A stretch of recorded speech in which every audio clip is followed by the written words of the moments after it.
How y'all doing tonight? Happy Sunday. Welcome to another edition of Insomnia Maniacs Tarot with your host, Tropical Empress and Spirit. How y'all beautiful people doing tonight? Thank you for joining me again. Sorry I was a few minutes late. I'm over here still trying to get woken up. Beautiful people, be honest. I lay down for a few hours and then for some reason I woke up. Can't tell you why. Was up for a few hours and then lay back down, and when my alarm went off at, I think it was like 7:30, my body said nope, not yet. So, and then I think it went off again because I have to have it set like every 30 minutes till it forces me to get up. So it was like 8:30, 9 o'clock before I finally said, okay, I need to take a quick shower. So, hi, Eternal Light. How you doing, baby? Did you have fun out with your family today? I hope you did. So, yeah, I'm still trying to wake up, y'all. I even forgot to pull half of y'all's cards over here. So, how's it going, beautiful people? And happy Sunday to y'all. Thank you for joining me, spending some time with me, y'all. I always enjoy spending time with y'all. Appreciate y'all. Let's see, Spirit. So, okay. I'm even dropping cards already. Let's see. I might just wing this, y'all.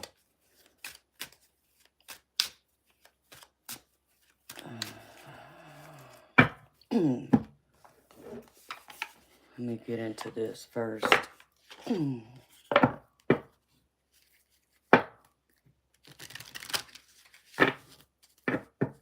No. Well, I'm glad they have fun spending time together. And I'm happy to hear she had fun hanging out with her friend, too. Friendships are important. Which is kind of crazy because that's the other thing.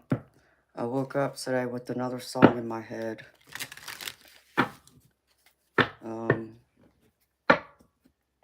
So somebody in here is falling in love with their friend. Is the energy I'm getting. Because Spirit started me off early again.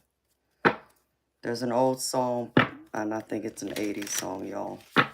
Some of y'all may not be as old as me. Some of y'all might be, but it's by that group Shay. It's called If I Ever Fall in Love. And it talks about pretty much if they were to ever fall in love with someone, that they would rather fall in love with a friend of theirs. Hi, Sandy. How you doing, baby? So, that's what I got for y'all today. So, some of y'all got love on the brain again. That's what I'm picking up. Just Spirit giving me that clearly. I want to know their name. Who y'all falling in love with? A friend of y'all's? Because that's what Spirit is showing me.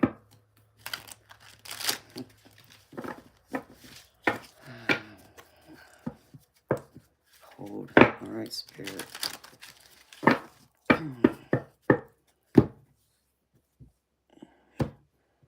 Do this again.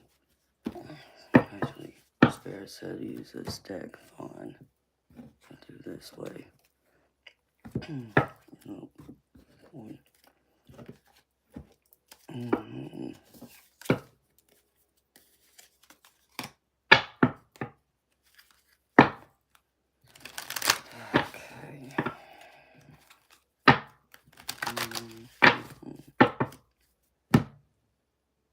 One of the cards I was able to pull out has to do with love, so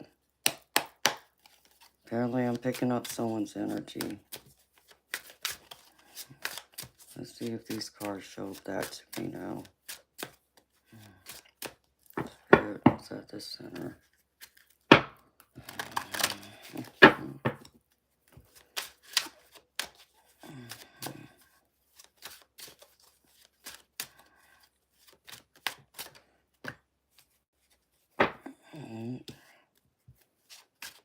Well, I got Nine of Cups in the middle.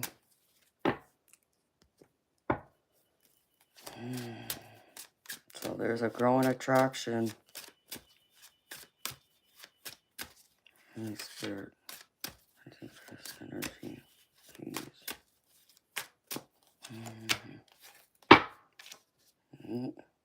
Two of Cups in the past energy.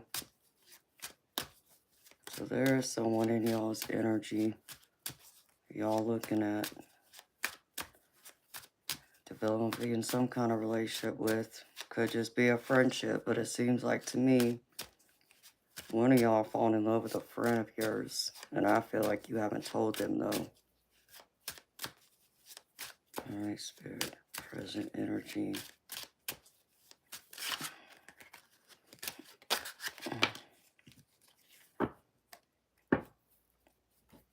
Uh-oh.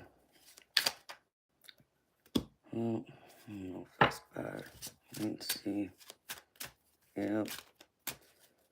You're not telling them. Future outcome, Spirit.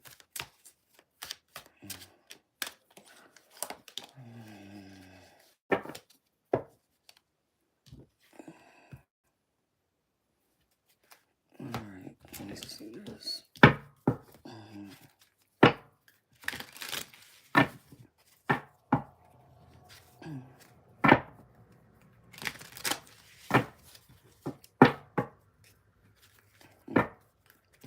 Oh, thank you, Sandy.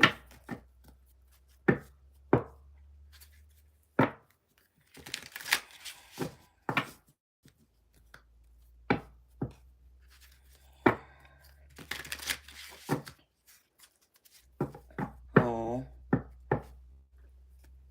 well, I'm proud of you, Sandy, for doing that. What did she tell you?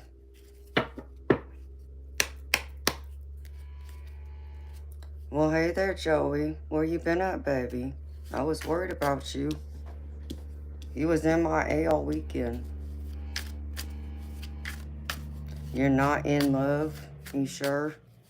You sure, Joey? You sure somebody hasn't pulled at your heart yet? Two of Cups, Spirit. Show me.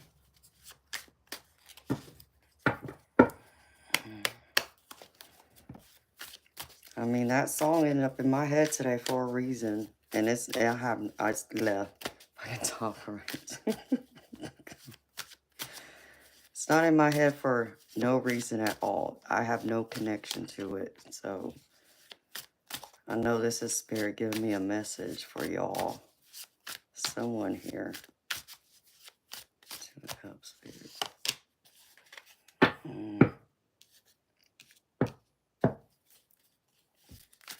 Well, Sandy, at least she's receptive of it, and that's a good thing. Seven of Swords, Spirit. I'd be worried if she reacted any other way. You know, so I think that should tell you in itself, baby, that you made the right decision.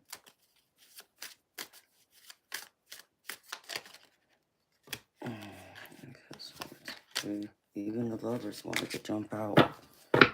Alright, Spirit. Knight of Cups. Show me.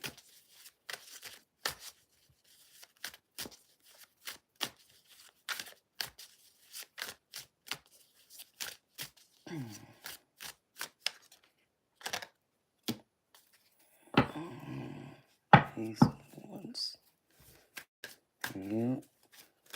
Some of y'all got a lot of aces here too. And cups.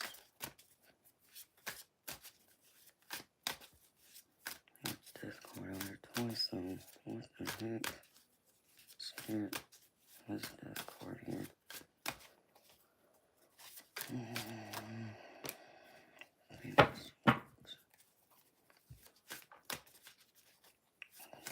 Sword Spirit.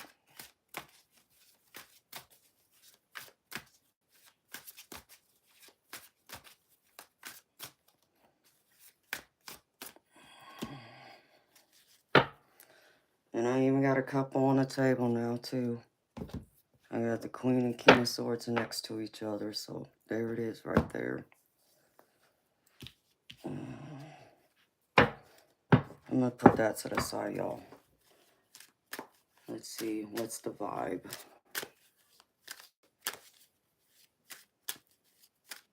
Hi, Angel Eyes.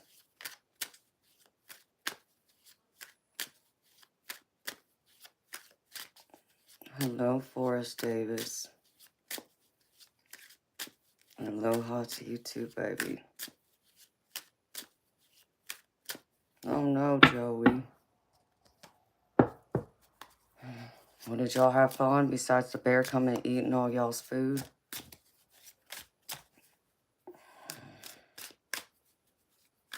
It wasn't Teddy, right? Alright, Spirit. I pulled out the wrong one. It was this one. I wanted to miss one first. What's the vibe? Hello, Malcolm. How you doing, baby? Spirit, what's the vibe?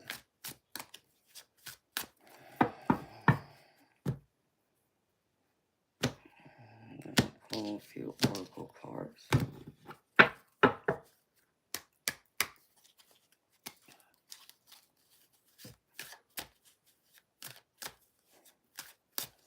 Oh, well, at least the bear came when you all weren't there at the campsite.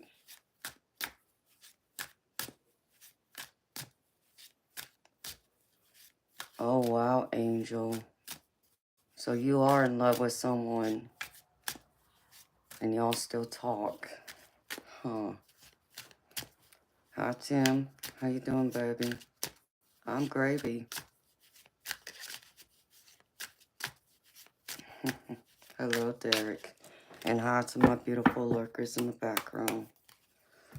Alright, what's the vibe? Speaking of a teddy, I get isolation. So someone feels rejected or left alone. What else, Spirit?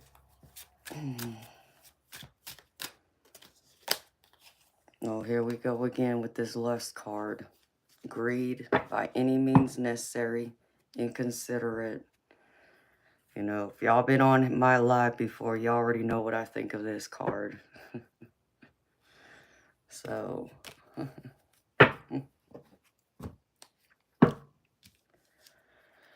oh, hello, Sniffles. JD, if you want a reading, sweetheart, it's $30 US. I can give you a personal reading. Right now, I'm doing the general collective.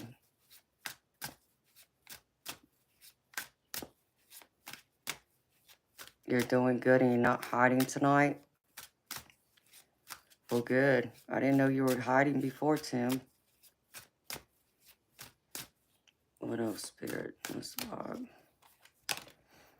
Uh-oh. Someone's shattered. Broken dreams. Nightmares. Failures. But I feel like this is someone's broken heart. Not so much like, I mean, broken dreams, shattered dreams. Yeah, but not, you know, like y'all are failures. I just feel like a relationship that y'all wanted to work didn't. And so y'all are heartbroken over it.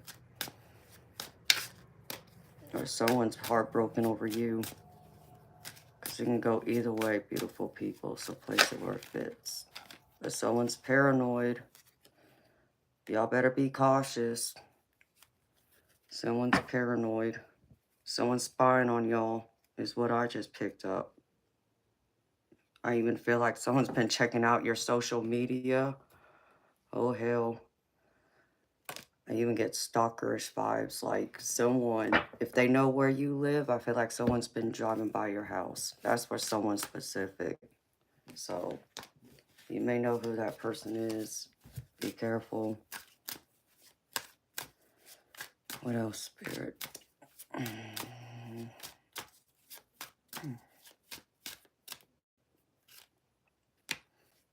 Ooh. We got soulmate. Some of y'all met y'all soulmate. Feel like you've met your soulmate, twin flame. But this can be a friendship too. Beautiful people. Okay, it doesn't have to be romantic. It could be a friendship. It can even be a family member. Place it how it fits. But for some of y'all, I think y'all feel like that. Y'all met y'all's romantic soulmate. And then I get envy. Someone's resentful towards you. Oof, I hate this type of energy. Resentful, competitive, discontent. I feel like someone's very envious of you, of what you have built for yourself. I feel like someone wants to come in and destroy it. And I even feel like there's probably been someone that's trying to befriend you, act like they're your friend when they're not. Or it could even be, you know, a family member that's pretending to be happy for you when deep down, I'm not saying they don't have love for you, but they're just um not just envious. I feel like they would not be, you know, someone like me that would be cheering you on, wanting to see you, you know, grow and glow and have the best thing that this life has to offer, you know. Someone's very envious of that. So, hey, beautiful people, if someone's envious of y'all, that means you're doing something right. You know, just ignore them haters. Let them haters give y'all's fuel to keep going and doing what you're doing. And let them sit back and watch. Hi, no ego. Hey, Robert. How you doing, baby? Hi, Becky. How you doing, beautiful? Well, I missed you too, Joey. Like I said, baby, I was wondering where you were at. Knowing I didn't see you the last few nights. What else, Spirit? One more. And then I'm going to pull out this other deck. Ooh, cutting ties. Freedom, standing up, awaken. I feel like some of y'all need to cut ties to this person that's envious of y'all, because they're nothing but trouble. I mean, that didn't come behind the envy card for nothing. So, again, beautiful people, if y'all know who this is, I'm not telling y'all to hate them. I'm not telling y'all to even throw shade their way. Just, you know, be on guard. You know, if you're not sure, just wait and see. But if you're, you know, alarm bells are going off and telling you that so-and-so's not happy for you and they're only, you know, pretending, then that's who you need to be looking at and be careful with them. No, baby. I mean, it is, but it's not. It's the one of the decks I got in the past month. It's just a deck that I can go through and pull out that kind of lets me tie into y'all's energy, see what's going on with y'all. So, like, this deck can be, you know, it can cover many things. Many times it's just about relationships, but it can also be, you know, professional. Just what's going on in your life. Where's that other deck? Right there in front of your face, Amanda. If you look. I should have done that this way. Alright.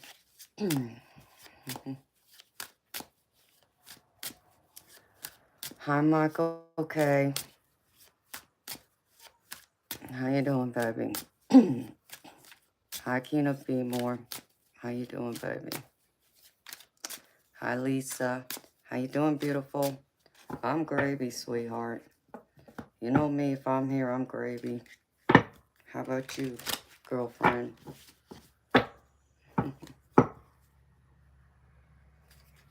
Well, thank you.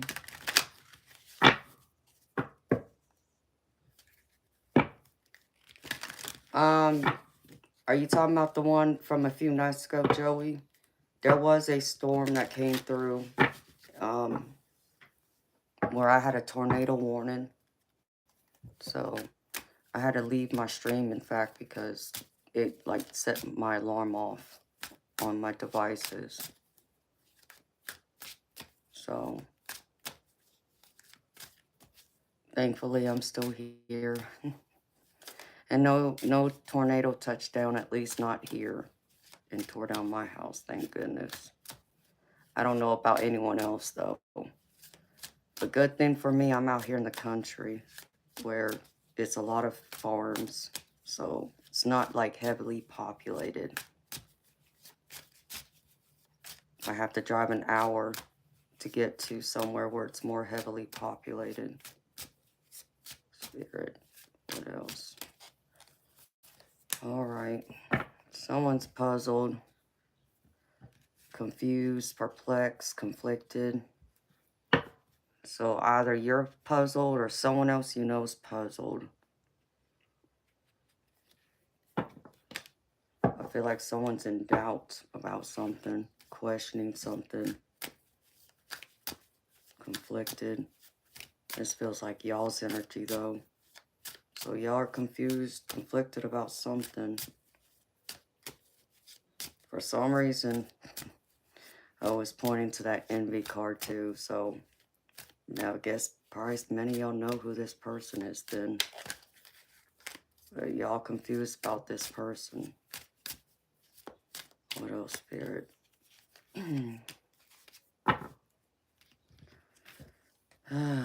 SKRT, quick getaway, the runner escaping.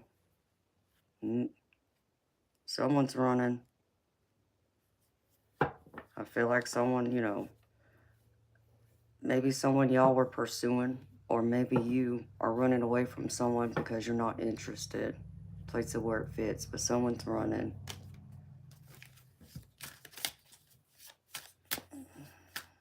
What else, Spirit? Give me a couple more. And I'll put this deck up. And then I'll go over the tarot. I just gotta pull more oracle cards for y'all. Oh, here we go again.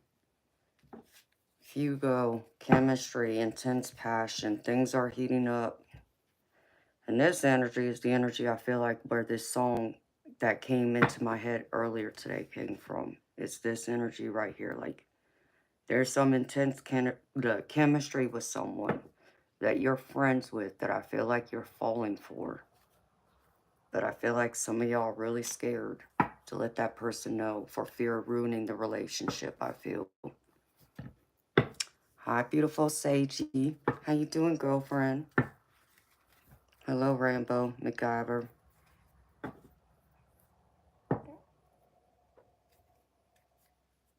Oh, no, Lisa. I'm sorry to hear that, honey. Oh, thank you, Joey. Me too, baby. All right, one more. Ooh, supersize me. And I get a lucky break at the bottom, too. Supersize me, doing too much, excessive, overindulgence. So, you're doing too much or someone else is doing too much. I feel like someone's being a little dramatic. You know, causing chaos, drama. Or someone who's just naturally dramatic. Like I feel like they exaggerate. That's the energy I pick up from this card. But I got a lucky break on the bottom for y'all. Good fortune's coming in. A turning point. Good things coming. That's what it says. So I'm going to leave it there because that other energy needed to go. Okay. Put this back now. What's news? Yeah, this goes here. All right, beautiful people. So how y'all feeling tonight, beautiful people?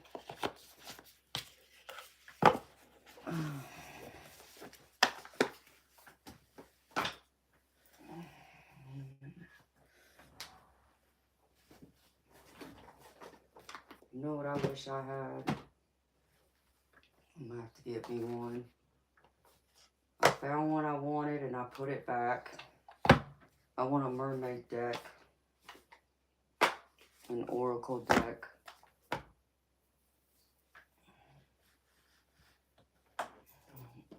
There's my little deck. No, I don't want that one, Spirit.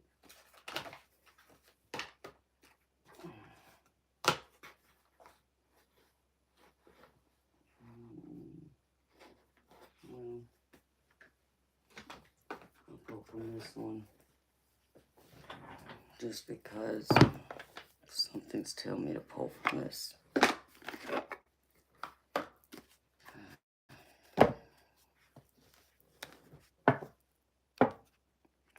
Lisa, that's all you gotta focus on, beautiful. You will rise, and it will get better. It always does. I know it may seem impossible to feel that way sometimes, but it does.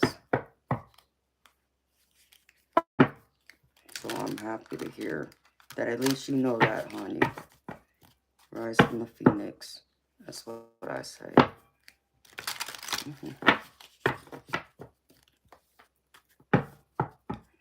And there's my cat, Toby, meowing at the door.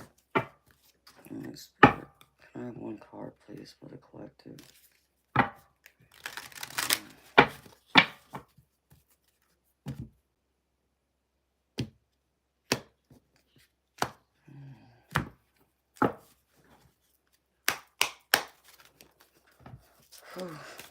Chilly. I even got goosebumps. All right, Spirit.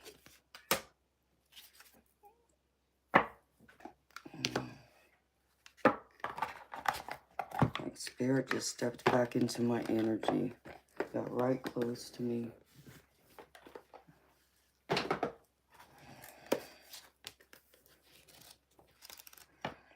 And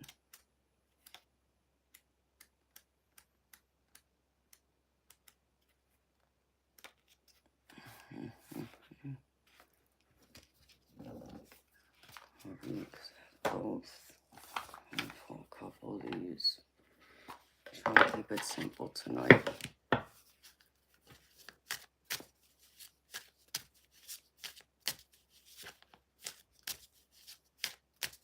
Oh. Well, Sage, I'll be right there with you, honey, praying for everything positive and wonderful to come true. Oh, you're welcome, beautiful. Hello, original Cindy. How you doing, sweetheart? Welcome, beautiful soul. I'm feeling good, Joey. I mean, I'm tired, but I'm good. Because I actually did a 15-hour live Friday night. But I was up late even Thursday into Friday morning. So, other than being a little tired, well, I'm probably more than a little tired, but y'all won't hear me complain. Because I'm here. I got plenty of Red Bull to keep me going.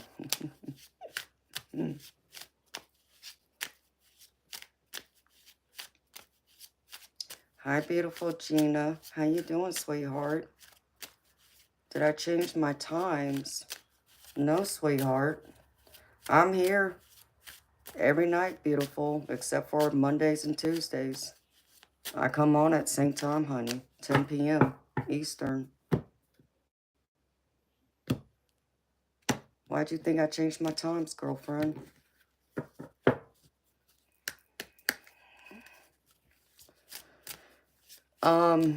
Yes, Friday I did, Joey.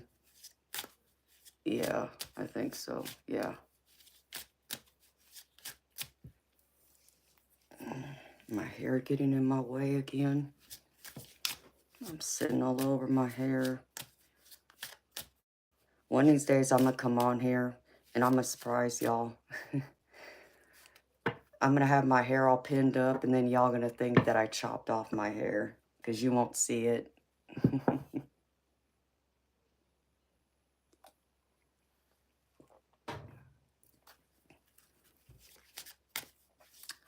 Yes, beautiful. That's probably it, honey.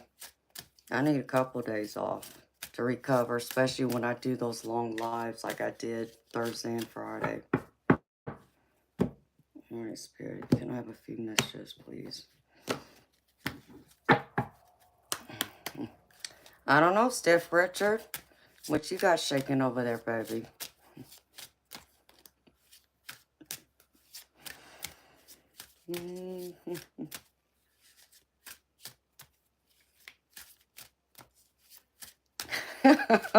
Is that right, Steph Richard?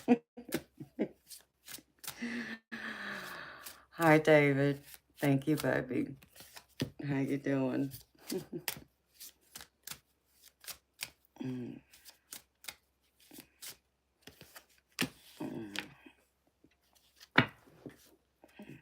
Oh, I like these cards. Okay.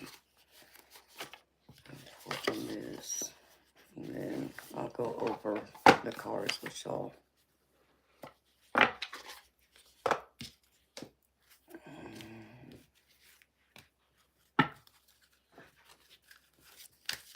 Spirit, can I have a few cards, please?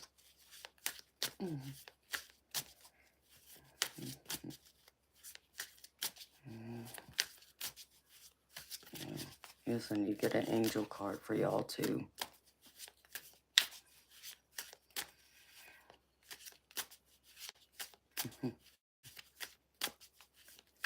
Yes, Joey, it does, baby. I can use some rest. And I will, because I'll probably sleep most of the day tomorrow. And then Tuesday, I'll get up and do something productive.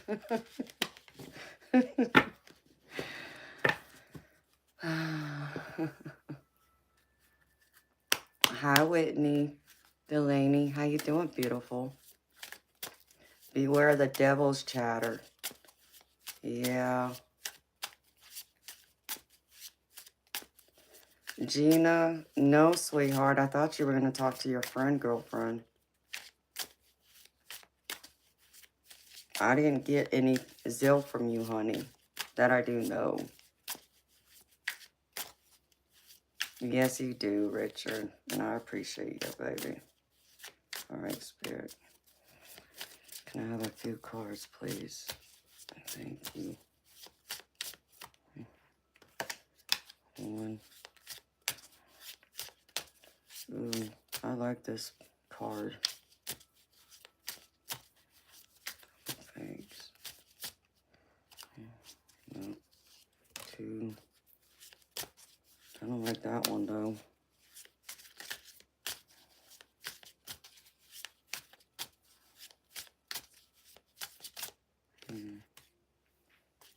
I'll take that one. Look, my deck agrees with you, Joey. It says vacation at the bottom.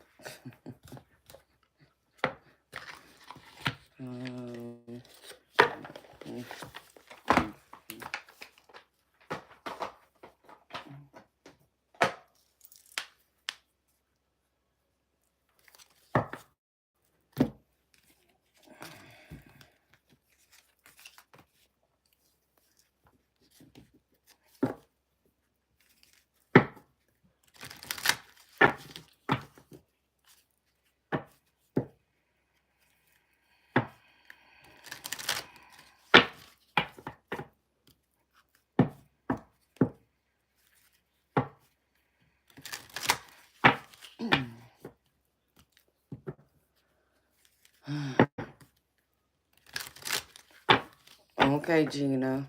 Well, honey, you can use that one. I still get it, honey.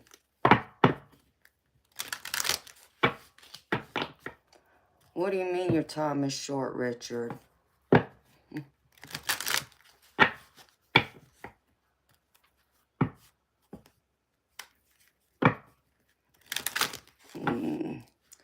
Hello, Shadow.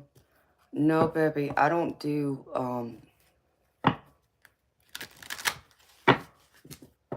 I don't do readings for the, like, individual zodiac signs. I do a general collective. But I'm thinking,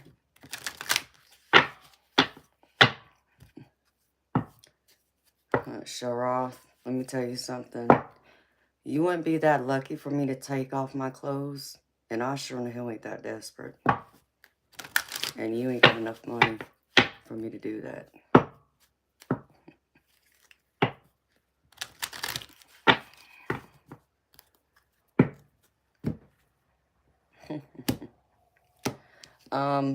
What, Richard, you mean you falling asleep, baby?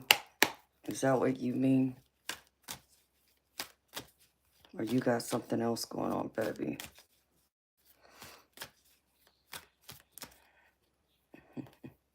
You know me, Joey. I don't take their nonsense. Come in here acting a fool. No, Miss Amanda doesn't take and tolerate that nonsense. I had some guy, in fact, come in here, it was Friday night, Joey. You do it with your boots on. I had a guy come here Friday night talking about, he wanted to know if I had an OnlyFans, and if I did, he wanted me to make, like, some kind of video, I guess. And I told him the same thing, and he's like, I will pay you for it. I'll pay you a lot of money. I got, millions of dollars. Yeah, right. You wish you did. Don't. I'm not a fool, okay?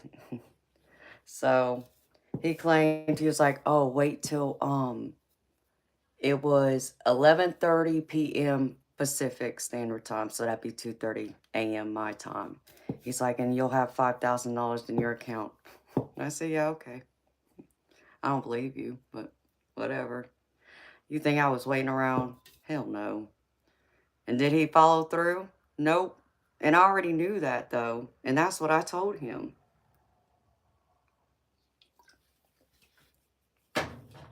I knew he was full of it.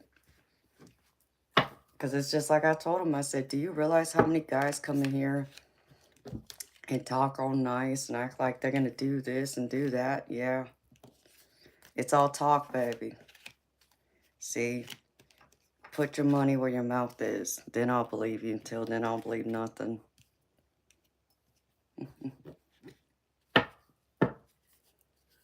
I mean, seriously. Hi, just a dude. Yes, Gina.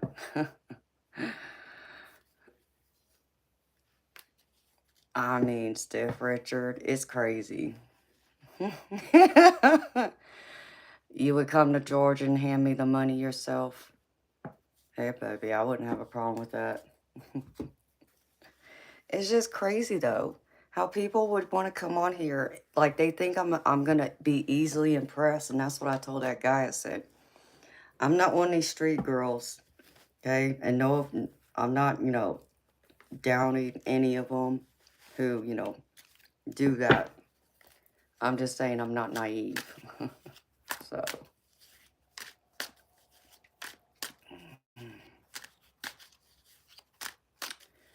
they have no value. I mean, and he would only want a video so he can go through and sell it on whatever platform he has to make money off of. It's like, no, dude. You want it? If I was to really do something like that, I would have it, like, on my platform where I'm making money crazy. I'm not stupid. Hi, Nakai. Yes, I do tarot readings. So, all right, beautiful people. But yeah, you missed it, Joey. Because I even put on my white dress Friday. I was waiting to see if that one guy would show up, the one that was waiting to see me in a white dress. I put one on. I don't think he ever showed up, though. But that was a while ago when that guy came in. So, all right, beautiful people. Two of Cups. Ten of Swords. Mm. Y'all in y'all's heart. I do get that. And I see a couple out here, like I said, but I don't think this is the one you want, though. Like something's off in this energy. But all right, my beautiful people. Start out with the messages from spirit guides.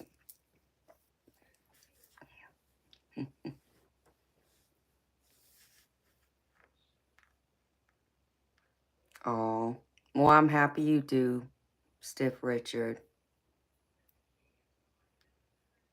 Oh, you saw it? Oh, okay, Joey. Thank you, baby. Hi, Barman.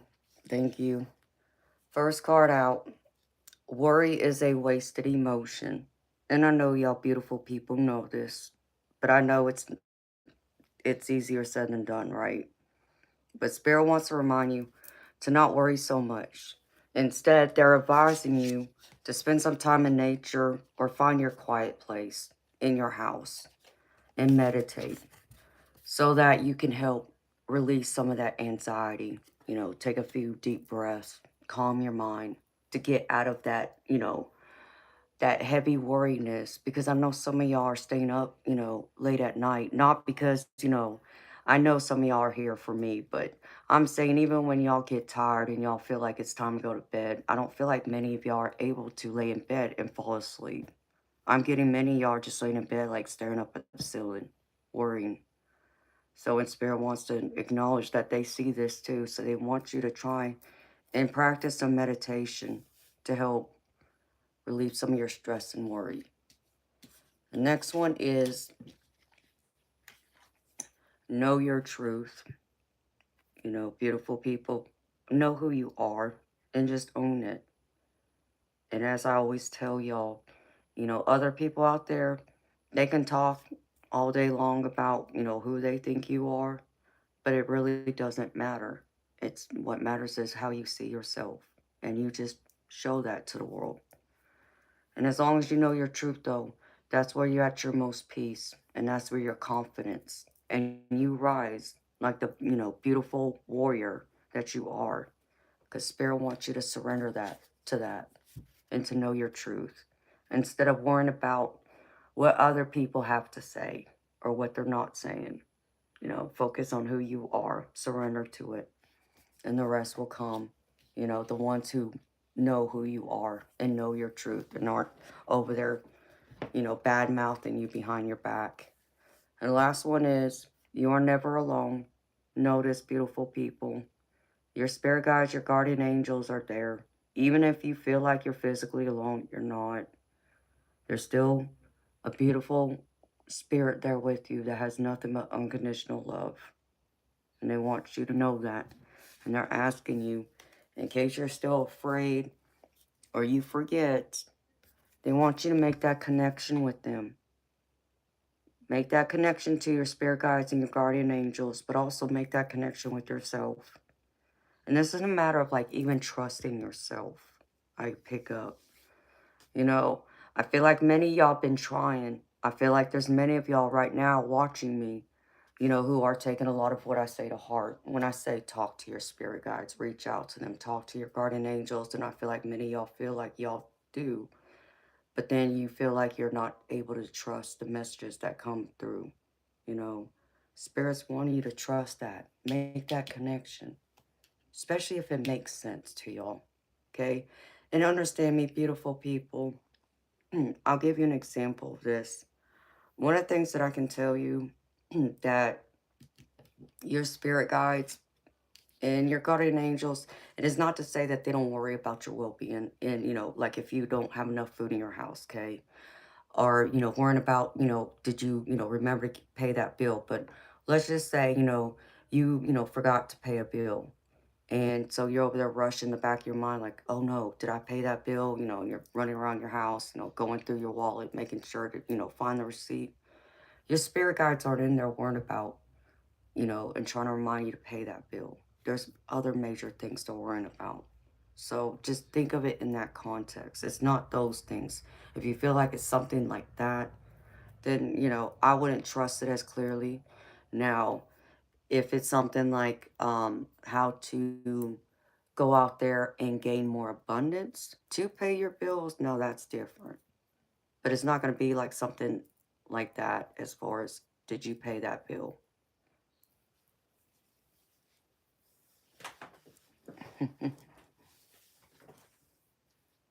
That's right, Joey.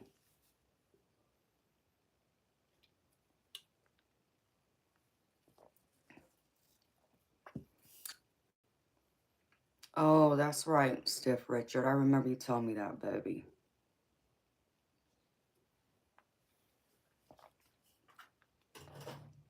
And you are a warrior, baby. Okay. Now for the tarot, beautiful people. Like I said, this feels more like love. But again, beautiful people, when I say love, I mean romantic love. But this can apply to a friendship, and it can even apply to a family member. You take it how it resonates.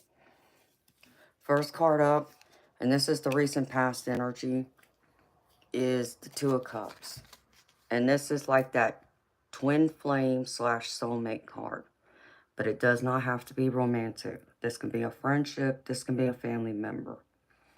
And I feel like, you have this, have this strong bond with this person, whoever this is to you. But I feel like there's been things that have caused a little things to go sideways. It's the energy I'm getting. Like, I feel like maybe even some of y'all have walked away from this person. And the only reason why I say that is because I get the death card with this. And the death card is all about changes. It's all about, closing the door and starting a new chapter. So you're ending things, walking away. It's change and transition, transformation. So I feel like some of y'all have walked away from this relationship, whether it's a friendship, family member, because even, let's face it, some of us even have toxic family members we have to walk away from. But it can also be romantic. And in y'all's present energy right now, I'm getting the Seven of Swords. And the Seven of Swords is normally a card of like people not being honest with you, people hiding things from you. Even someone would call it a thief card, which it can be.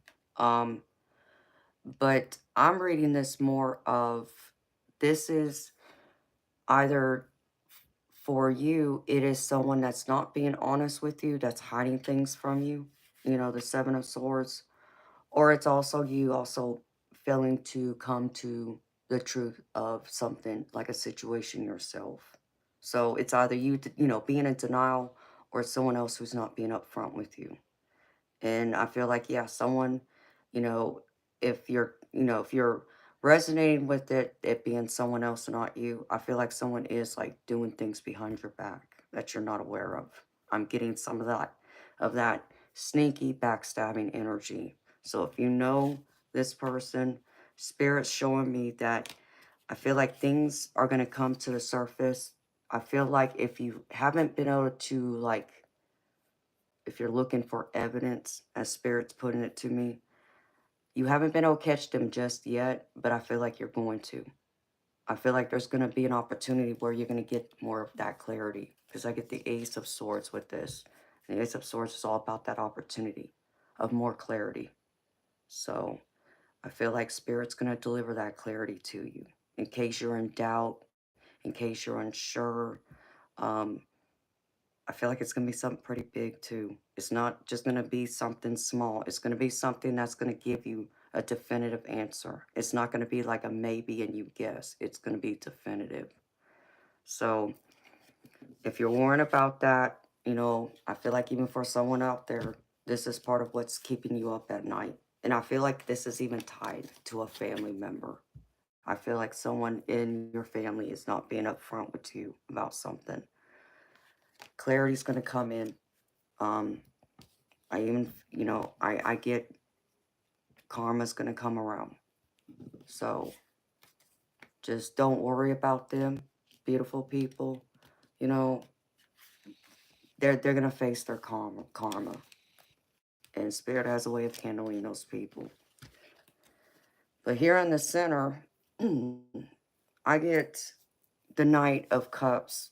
And this is all about someone want to come in and take action towards you of going, out on a date, or this can be you wanting to pursue someone. And it's showing that there's this energy, there's this chemistry, there's this attraction with you and someone else that I feel like it's either in your energy now or someone that's coming towards you. But I feel like this person or you is like on this bike heading towards them right now and wanting to see where this possible relationship goes. Because I even feel like I said, I got that song in my head today.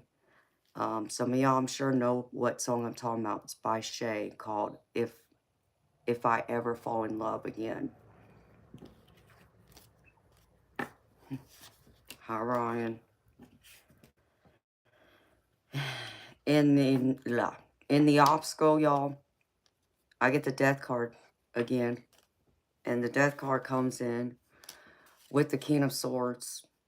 And I feel like this is where things, whether you want to say this is a man or a woman, because understand, I got the Queen of Swords next to it. So this is like a couple. This is telling me like this has come to an end. This relationship, whoever this King of Swords is to you, this is like the end of a relationship. But this King of Swords, beautiful people, like I said, this can be a family member. Even for someone, I feel like this is like even like a father figure or someone like that is in charge, like a boss. Because I do feel like someone out there is even having problems with your boss at work. And you feel like they're a little too strict, that they're, too controlling, micromanaging, and it's creating that unhealthy boundary, where things aren't as easy going as it should be in your workplace. And I feel like that's where some of your stress is coming from too, because I feel like if you haven't left this job yet, you will be. You're going to be making an exit, whereas where I feel like this death card is coming in. But for others, this is someone I feel like that you're detaching from. Um, you're starting to see their true colors, that they don't have your best interest at heart, is what I'm picking up. That, yeah, maybe they're logical, but they don't have they don't have their heart over head. They're more of the people who have their head over their heart. So they won't be as vulnerable with you as you would want them to be that caring, compassion, understanding person you need in your life, as we all need that.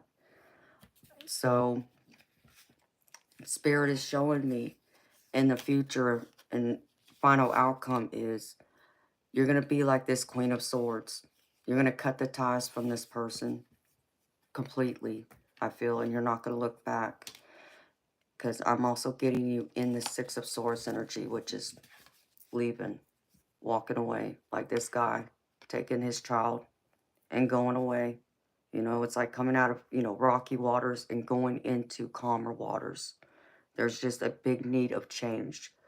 And I feel like that change is going to come, and it's going to be more peaceful when you do step in as this Queen of Swords and cut them off. Be this Queen of Swords, a strong, independent person. Let them go. You don't need them. You will do much better without them even. I feel like you'll find even greater happiness elsewhere. Like, I feel like whether it's, you just having to spend time with yourself and, put time in your family and friends, do the things you love and enjoy that I feel like you probably haven't been able to do as much of. Or it's just um, knowing that, if it's romantic, that they're not making you happy. There's a lot of disruption being with them. It seems like it comes at a huge price, and that price is your peace. So I feel like if you walk away and give yourself time, to kind of let them go, get over them, you're going to find happiness elsewhere. So, okay, beautiful people.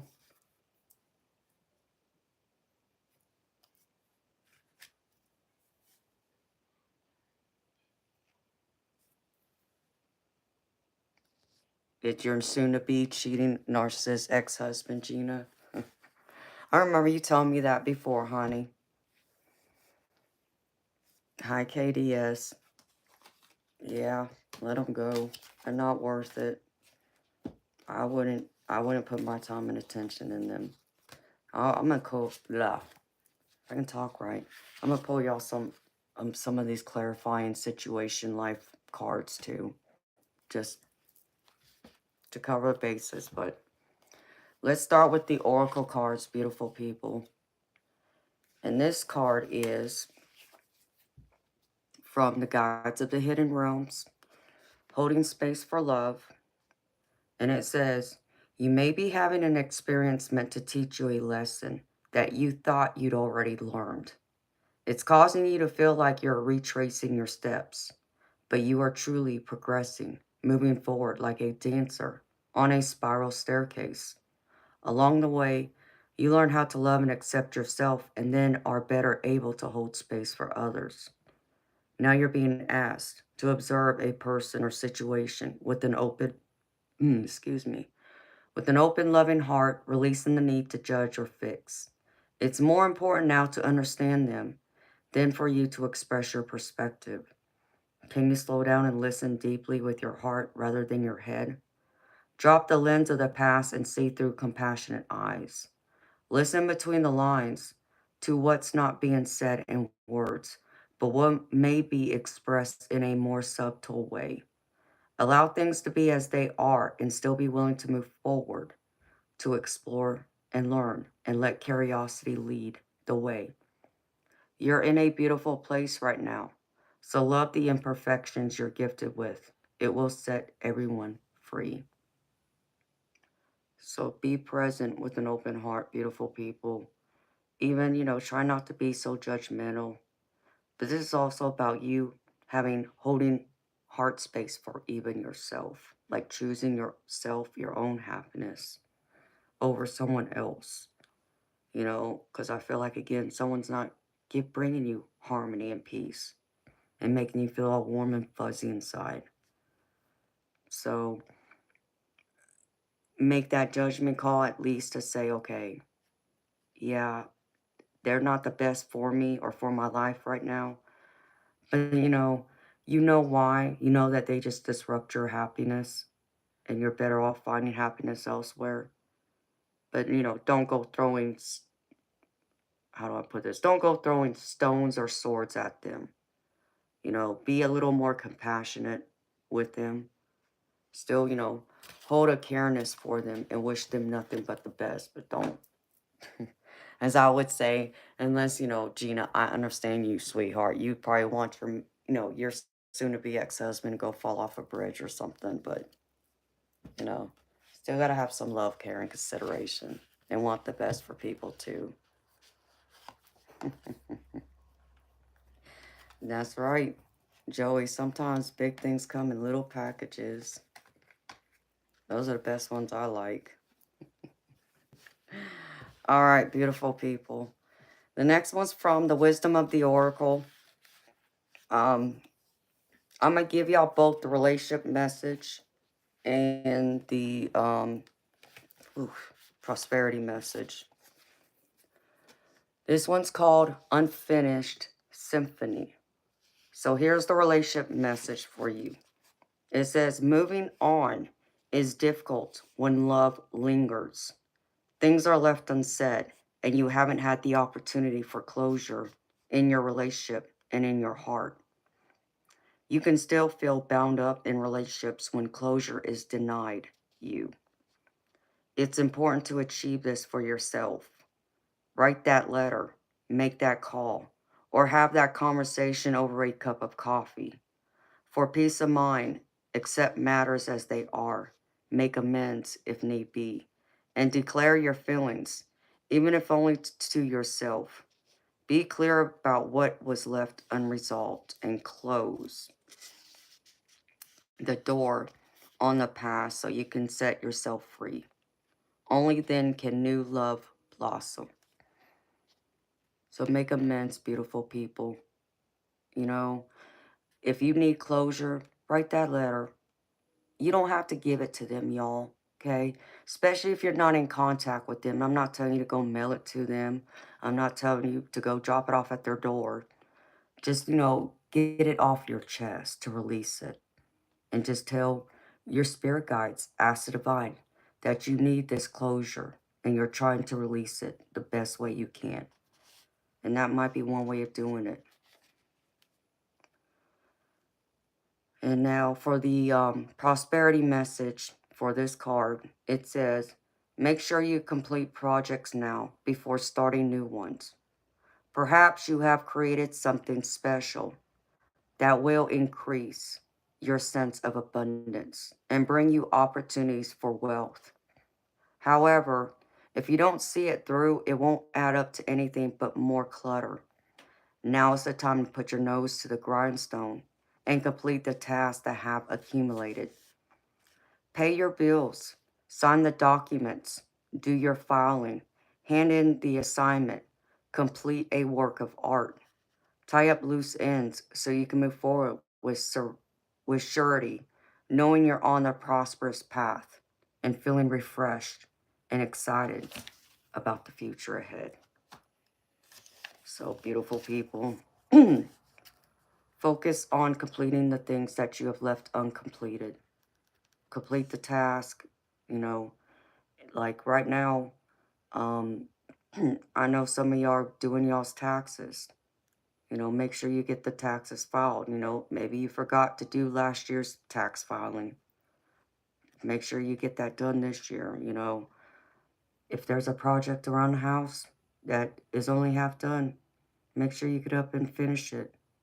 When you feel like you've completed something, especially something that's kind of like you've left at the back burner, but it's kind of like weighing on you, you feel so much accomplishment. You feel more productive. You feel like you have more purpose by finishing it. And it uplifts you. You feel like more of it being in the success achievement energy than being like, you know, a failure, letting yourself down, disappointment. So make sure you follow through and finish up things that you have left undone. And then, let me see, it's these cards. Oh, I wanted to pull from this one deck, y'all. Now, this is a new deck. I've only pulled from it once. But I love this deck. This is a gorgeous deck. Let me pull one of these. I just got this the other day with my my book club, but it's for my decks. I pay for a subscription where I get 3 new decks every 3 months that are pre-releases, to where like the public can't buy them yet, but I get the pre-release ones. So, and this is one of those decks. This one is called The Faces of Ocean.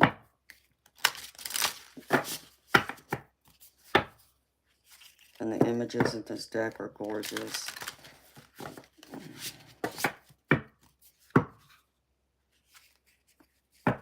Hi, 420. Hi, April. How you doing, honey?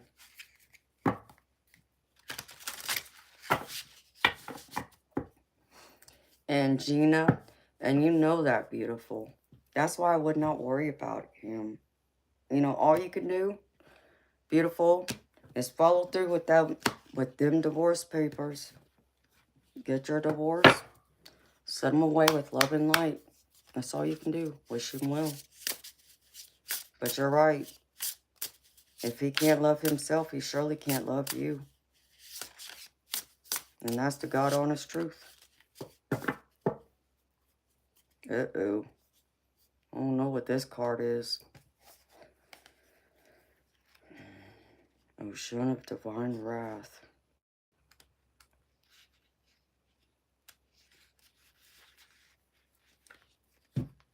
Still a beautiful card, but she ain't happy. Whew. Look at that card. I wouldn't want to get in a fight with her.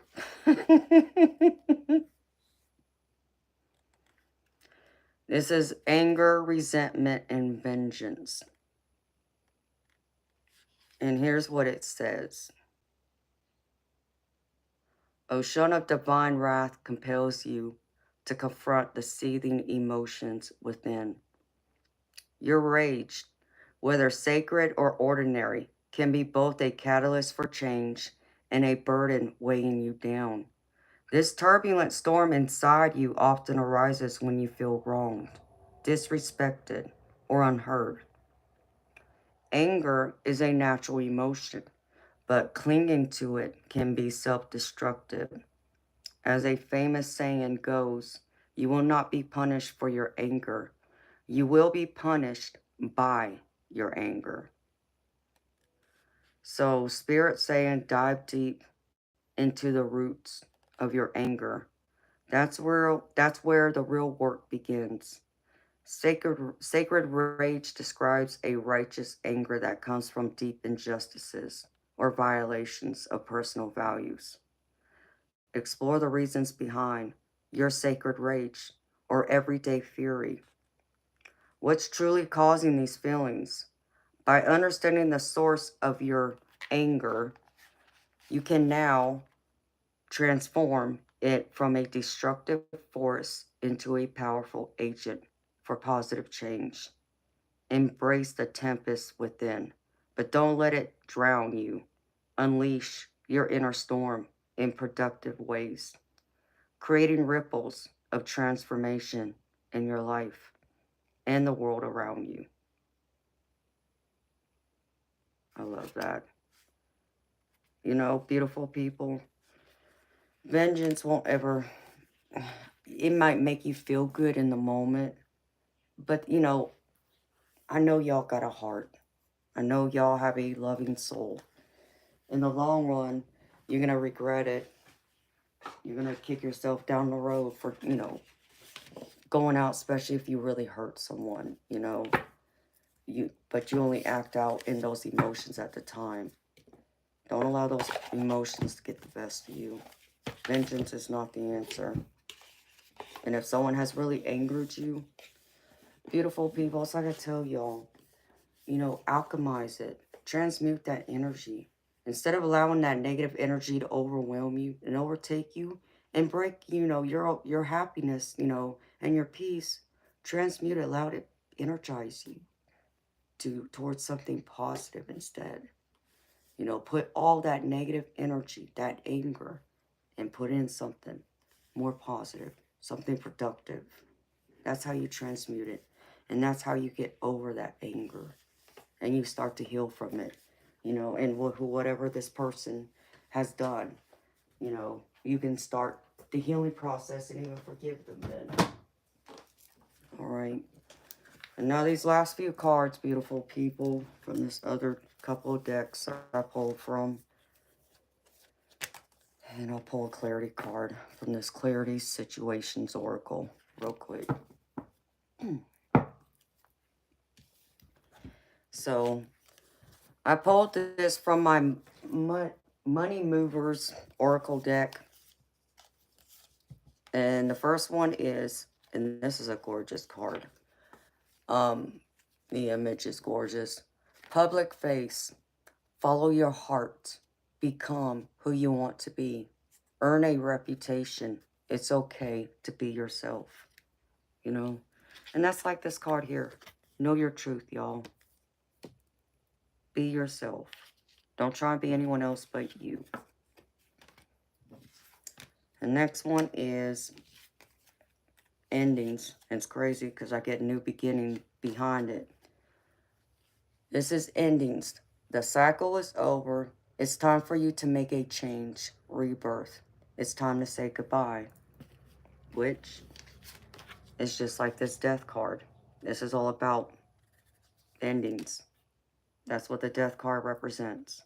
So make that ending, close the chapter, start over again, start something new, say goodbye to the old, and now welcome in the new. Here it is, new beginning. You will start a new job and life, clean sweep over. Hit the reset button. Beautiful people. Like I said, this can apply to your career, you know, to your abundance, your financial abundance. But this can even apply to your, you know, your relationships. You know, you could have had to end, like I said, like how some of this tarot's telling me. Someone had to end a relationship. They walked away, you know. Now they're starting over again. New beginnings. And you still have to be yourself, right, with the people around you. But most importantly, you want to be yourself, to love yourself, but also with the person you're romantically involved with, because when it does reach that level of serious commitment, that's who's going to know you the most as time progresses on, especially when you live together. Nobody's going to know you better than the person who's living with you day in and day out. Okay? And these other cards I pulled from this other deck, this is the messages of Cosmic. And I love these messages.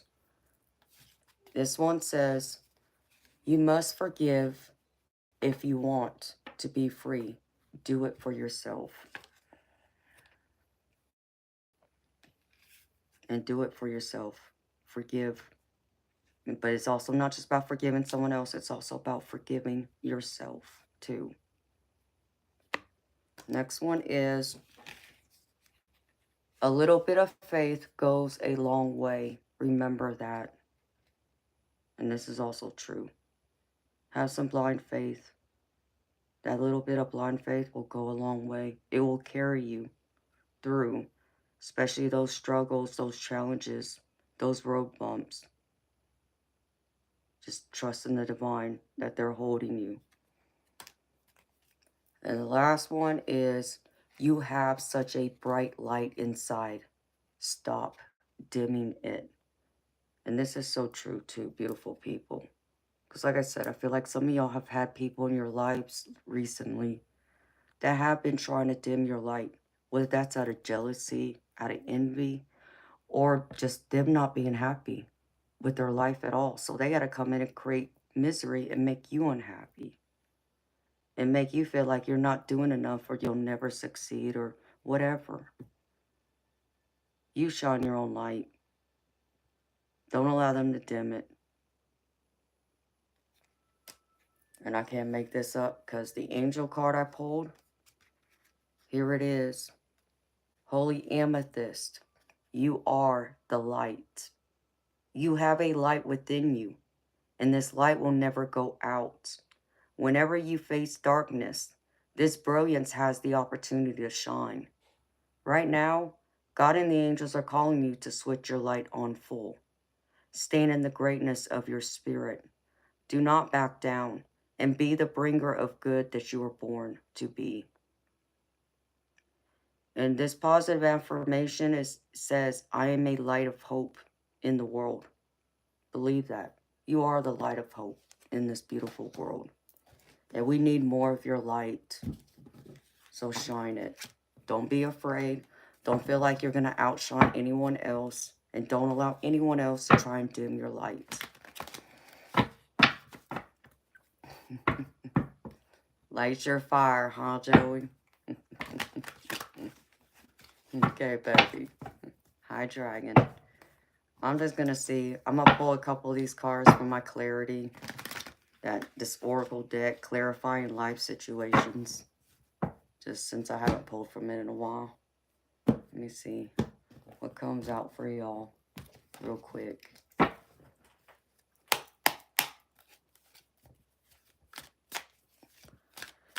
Hi, the Space Cowboy.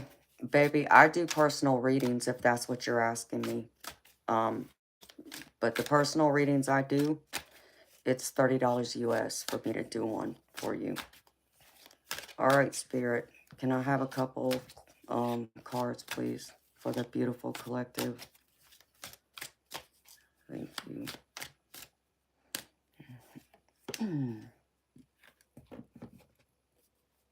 The clarity of vision. And that's crazy because that was in the tarot too, with the Ace of Swords. Define your career vision. Write down your long-term career goals and the steps needed to achieve them. review, and update this vision regularly. Here's the clarity. Clarity of vision for y'all.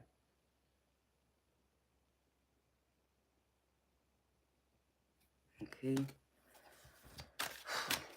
Just got cold again. Spirit, what else, please? Thank you.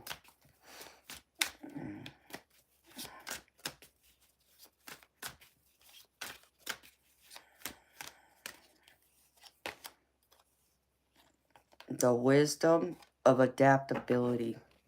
Be adaptable in your career. Stay open to new opportunities and changes in your field. Adaptability keeps you relevant and successful. Be adaptable in all aspects of your life. The more you can be flexible and are able to adapt, the more successful you will be. You will be able to show people in your professional world that you can handle anything, any stress, any pressure, any amount of work that gets thrown at you, obstacles, even if things just fall down at the last minute, you're able to figure out a way to adapt to make the most of it, to where it doesn't like throw you off the edge, where you can't like think clearly and do your job well.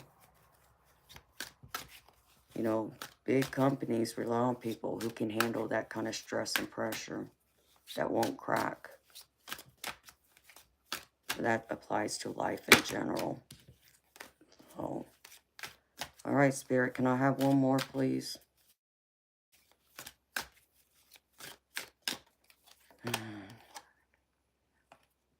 We're talking about purpose. I can't make this up, y'all. I just mentioned this earlier. The flame of purpose. Discover your life purpose. Think about what makes you feel most alive and fulfilled. Take small steps each day towards aligning your life with this purpose. Here you go, beautiful people. Align with your purpose. I can't make this stuff up. This is what I said earlier in the reading about your purpose. So align with it. And when you find your purpose, especially if it's something that makes you happy, that brings you joy and fulfillment, nothing can stop you. And no one can stop you. All right, beautiful people. And that's what I have for y'all for the general collective reading. So again, my beautiful people and handsome gents, when I say beautiful people, I know y'all know I'm talking about the guys here too. Take what resonates, leave the rest. If something didn't fit, don't force it to fit. Leave it behind for someone else. And if nothing fit today or resonate with you today, I know it may not feel like these messages weren't meant for you, but I feel like if you're here, they are meant for you. It just may mean it's not applying to you currently. But that doesn't mean it can't be true down the road, because this is a timeless reading, and we're all on a different timeline. So it's going to vary where you are in your timeline. So if you shall ever feel called to this reading down the road, it will be here, beautiful people, for you to come listen to it. So thank you for being here, y'all. Aw, you're welcome, Joey. Baby, it's so nice to see you. So nice to see you back home too, baby.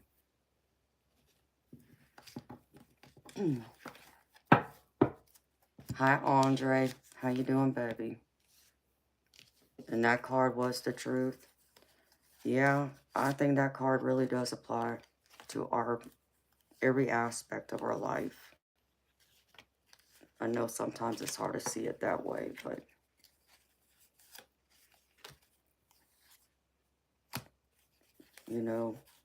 we're all going through different things and at different points in time.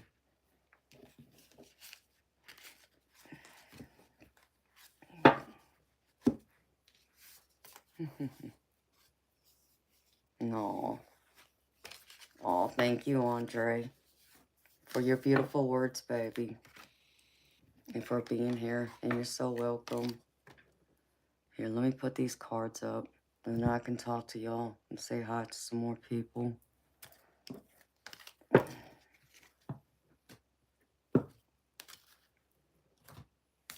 Oh, my card just went flying across my desk. That would not have been good. And then I would have been on my knees going underneath my deck trying to pick them all up again, like I did the other day.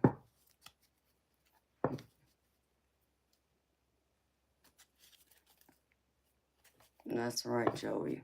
Never let your light stop shining at all. There's a reason for everything. Even if we don't understand the reason for going through something, there is still a reason behind it. We may not always like the answer to it, but it's usually to prepare us for something that's coming down the road. So we'll be able to better handle and adapt to it when those changes or things come about. At least that's one of the things I've learned through my life.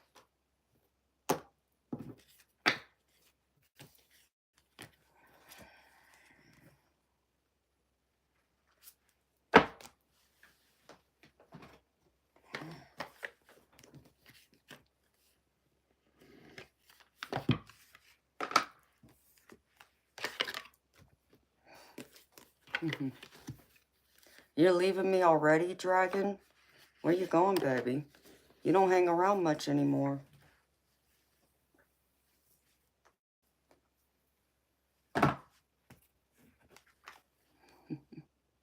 You like to hear no sometimes?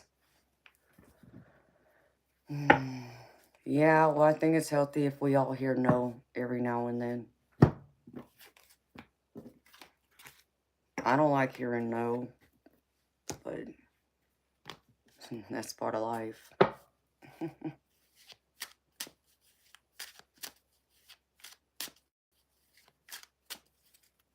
me see. Heard something.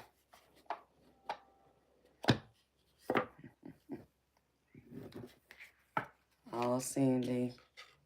Thank you, baby.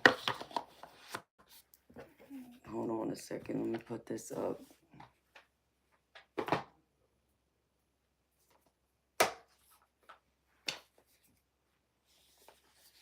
Joey, I even got this little love deck called Faded. It's just a tiny oracle deck.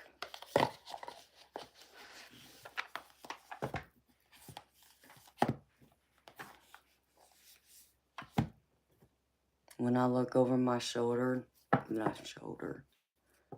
I look over my shoulder, you remind me of a Greek goddess. Is that right, baby? Aw. So where you going, Dragon? Spring cleaning? Well, baby, my house needs some cleaning. You're more than welcome to come clean my house, baby.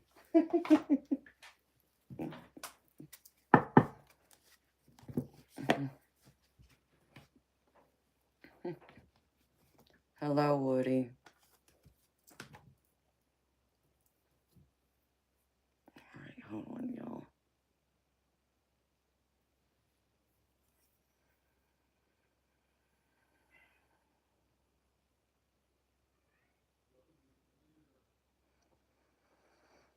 Okay, baby. About your baby girl. Okay. You miss her. Man, to be 18 again, Sandy.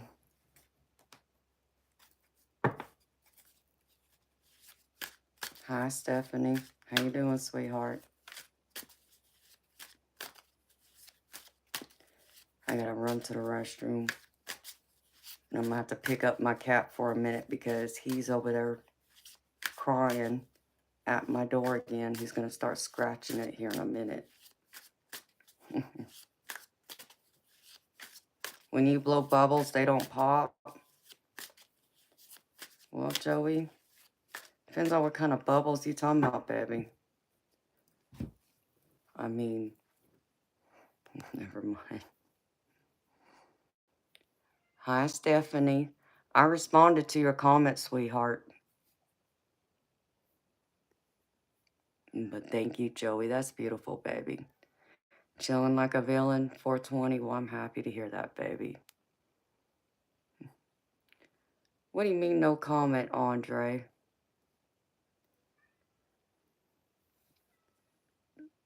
Hi, Kelly Storm. How you doing?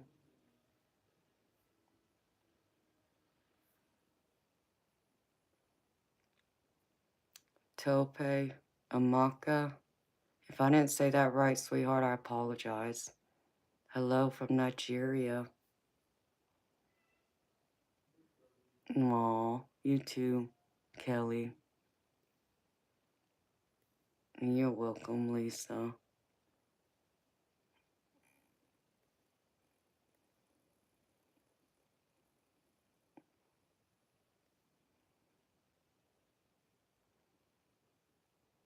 Creepy, nice picture. What were you talking about, 420?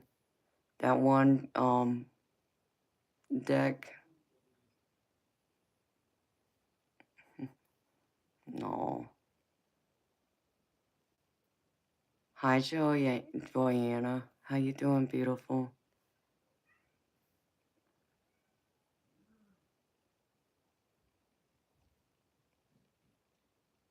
Oh, sounds good, Gina. Hi, Frugal Gardener. How you doing, beautiful soul? And hi to everyone else who came in that I may have missed.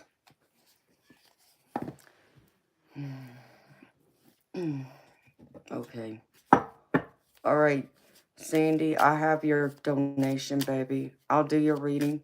I just gotta go use the restroom, baby. I'm gonna have to pick up Toby for a minute because he's gonna drive me crazy. He's gonna start scratching at my door. Hi, Curtis. How you doing, baby? So I'll be right back, beautiful people. Excuse me for a minute. Plus, I need to get another drink because I think my Red Bull's almost empty. My can. And I'm tripping over stuff. I got bubble wrap laying in my floor from a package I had.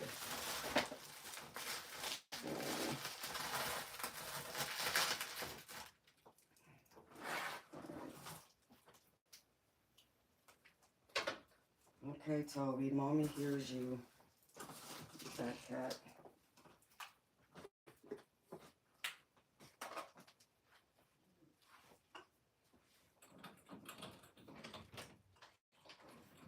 What, Toby? What? What are you doing? Well, come here. Come here, Toby. I heard you crying. What's wrong? What? You want to love on mommy? Mommy, you just want to scratch me. What? What? What is it?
stay over there. Mommy can't mess with you right now. Mom, no, Toby, you gotta stay out here. Stay. That's a good boy. Don't scratch on the door, Toby.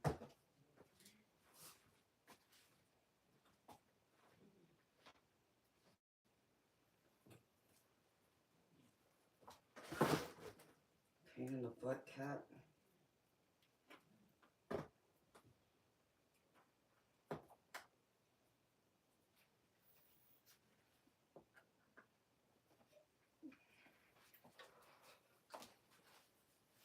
Alright, puppy. I have to grab that sweater now, too.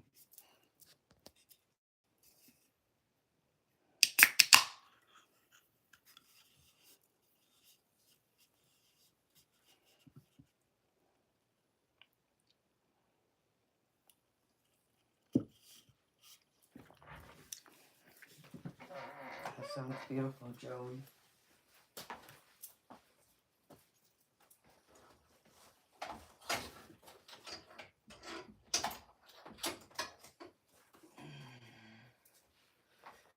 See, I was that type of girl that liked to climb trees because I was so much a tomboy when I was little.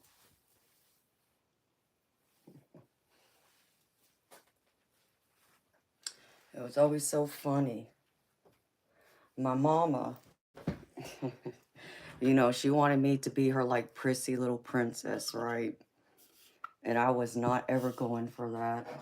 She wanted me to dress up in these little dresses and wear pink. And I remember I told my mama no, she couldn't get me to wear a dress for nothing. And one of the reasons I wouldn't wear a dress is for exactly that, because I wanted to go climb the trees. I couldn't climb trees wearing a dress.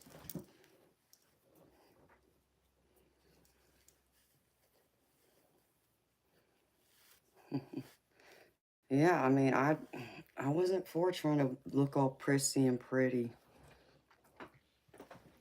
I wanted to wear the shorts or the pants. I didn't want to wear any dresses, skirts, none of that. And I hated it when she would make me wear a dress for school pictures.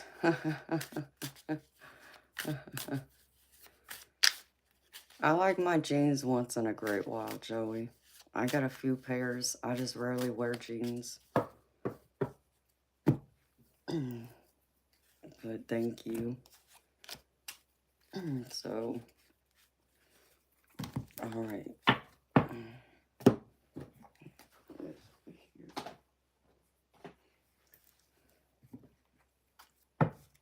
I actually, y'all want to hear something? I'll share something with y'all. Earlier today, when I was awake, just because I knew I could feel my mama. I know she's been around. And, I know I had a dream of her not that long ago, but I can't remember the dream. So, I, saw someone online who was like a medium. And, you know, same thing, like, you know, I tell y'all, I won't read cards for myself because, you know, I got too much invested in it if I turn cards over for myself. So if I need advice, I'm going to go to someone else for it, for a tarot reader, a reading. You know, it's no different with the mediumship part of it.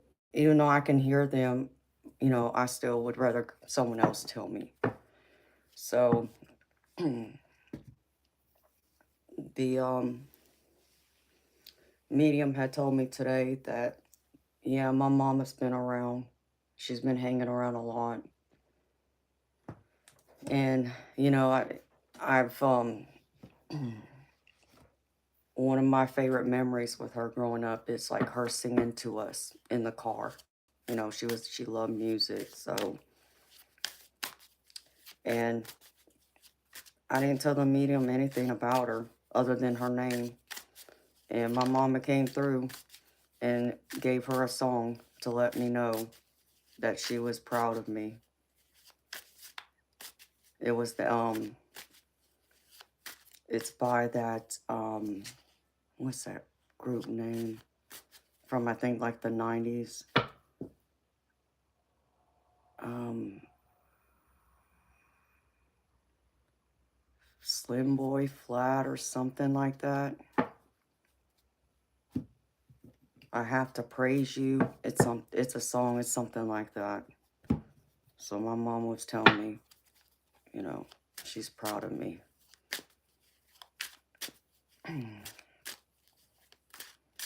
Yeah, I believe so, Ryan.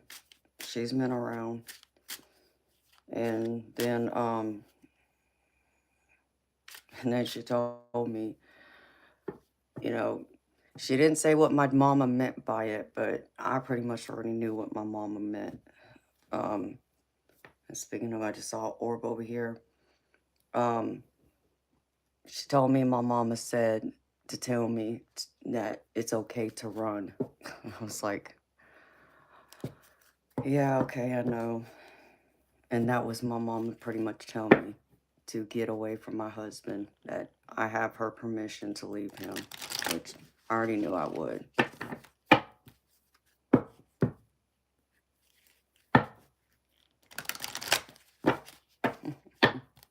So, I mean, it's part of my plan anyways. So, you know how that saying is, you know, your parents know best, even though it may not seem that way. But they know best. They know better than you because obviously they've been around a lot longer. And now that mama's up there in heaven and she sees everything, she definitely knows best. So,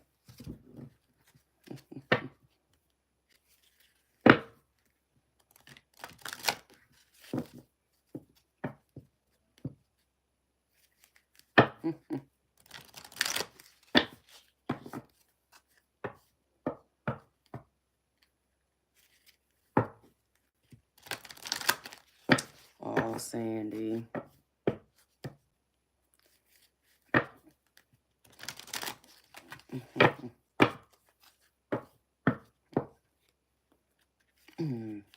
Oh, thank you, baby, for saying that.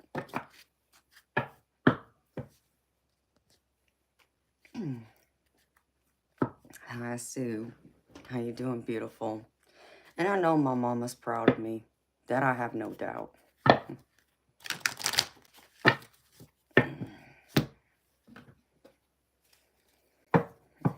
But I just thought it was funny the way my mama worded it. It's okay to run. Oh, wow. All right, Sandy. Let me do something real quick. Now I got that that line in that movie from what's the name of that movie? Forrest Gump. Run, Forrest, run. That's what I hear.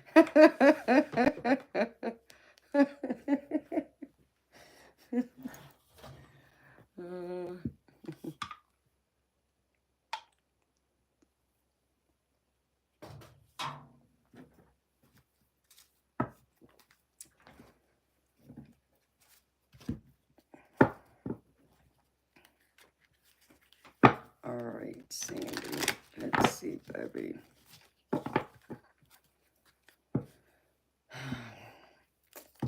You know, Sandy, I'm just going to talk to you first, baby, because I feel like I can do this with you.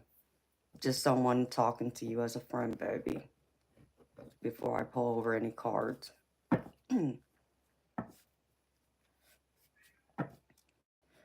You know, your daughter may not feel that way like she will or she does right now. But baby, you know, you got to remember you were a teenager once too. You know, did you respect your parents? Did you listen to everything they told you? I mean, most of us, you know, broke the rules. We had to go challenge our parents, right? Because we didn't want to believe them. You know, we all thought we knew everything and they didn't know nothing. And I feel like that's kind of like what this is with her. She's just being that typical teenager.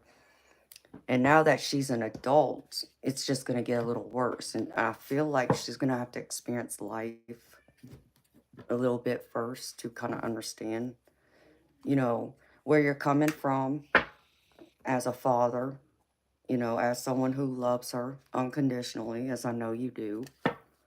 You know, she's just being a typical teenager.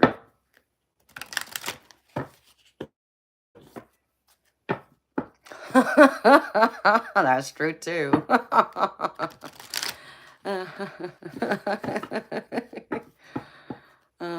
Oh, Evan Robbins, the Trumpist King. Thank you, baby. You're so sweet. I appreciate you very much. So I just feel like, baby, that's what it is.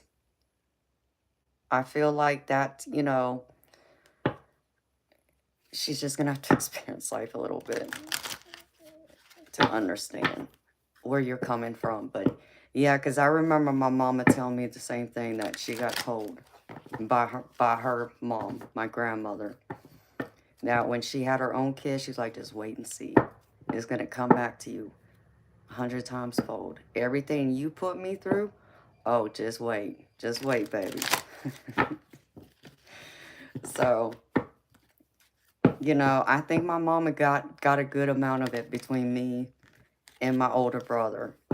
Not so much my little brother. He was kept under, you know, lock and key, so to speak. But me and my older brother, yeah, we gave my mama a run for her money. You could say more so me. I did.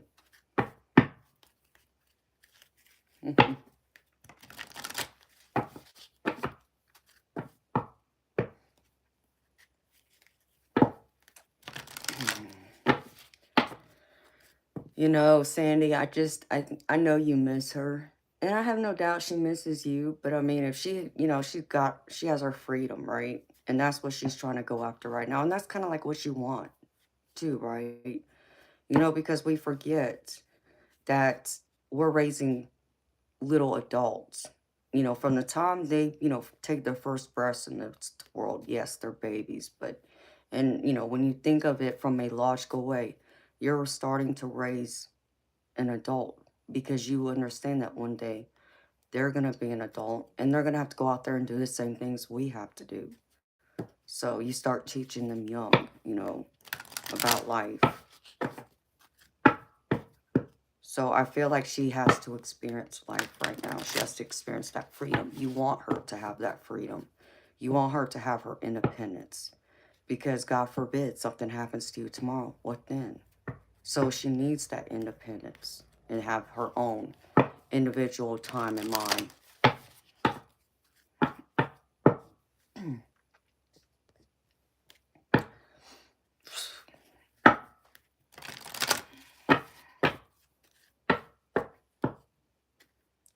Brian. Oh, jeez. Longer than you probably would think. But this is not working, baby. Over 20 years. Because I married him when I was 21. And I'll be 44 next month. So he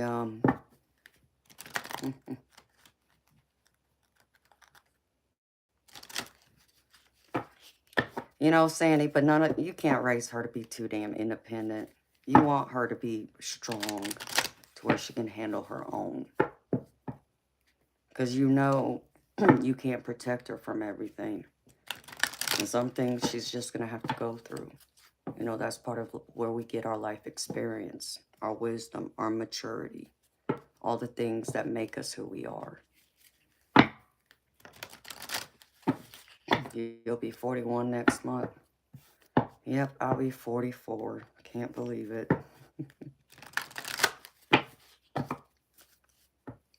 In fact, I think my birthday is exactly 2 weeks from tomorrow.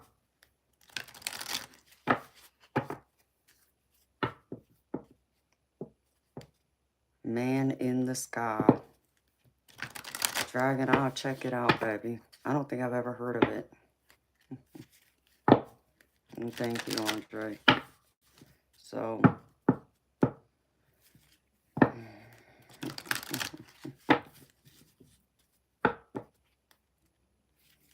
no. Well, thank you, Andre.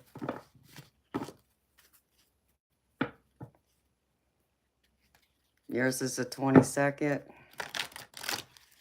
Yeah, mine's the 10th. You know, Joe or Sandy, you're on the cusp of both Pisces and Aries.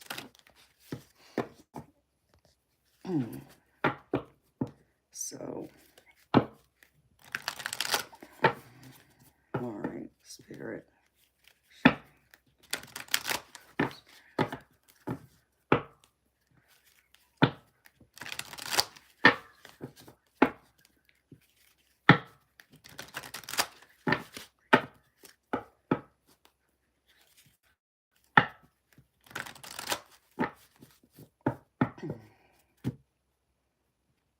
Do you, Sandy?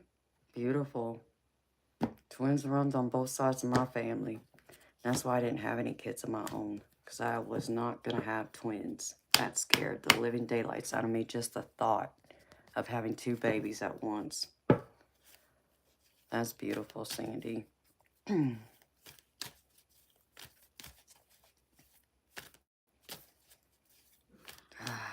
I can't.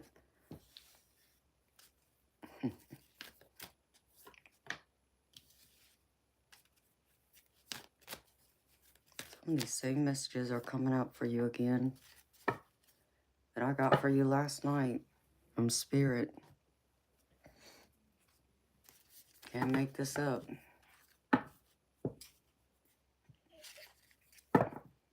Oh yeah, they're definitely on both sides of my family. Both my grandmothers had a set of twins, and one of them was a twin herself.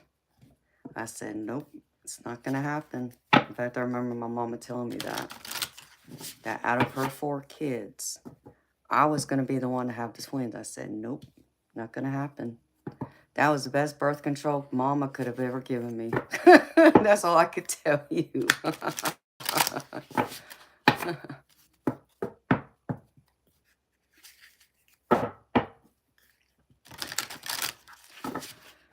Yeah, Ryan, but you know what, baby?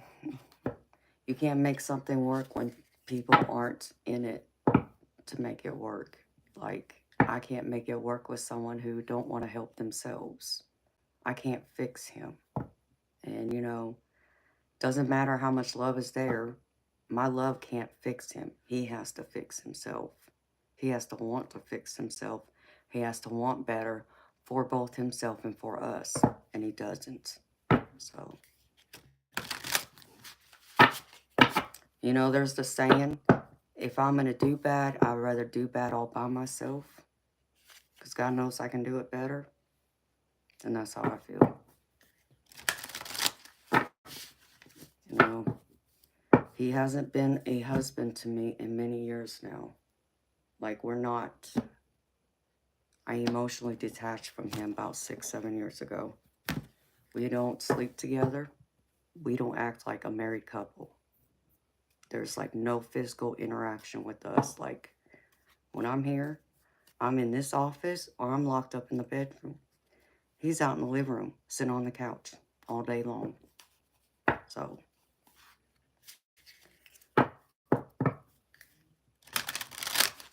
and that's right, Ryan.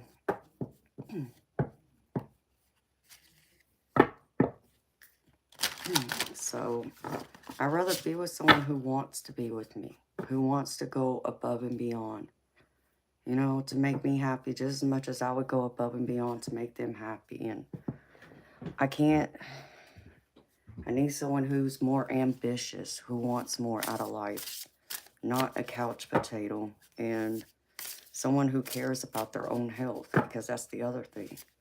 He almost died twice. And if it wasn't for me being there and taking him to the hospital, he would be dead right now. I should actually say 3 separate times if you count his aneurysm. So I can't do it. just can't do it anymore. I've given all I can give to it. I don't have anything left to give to him.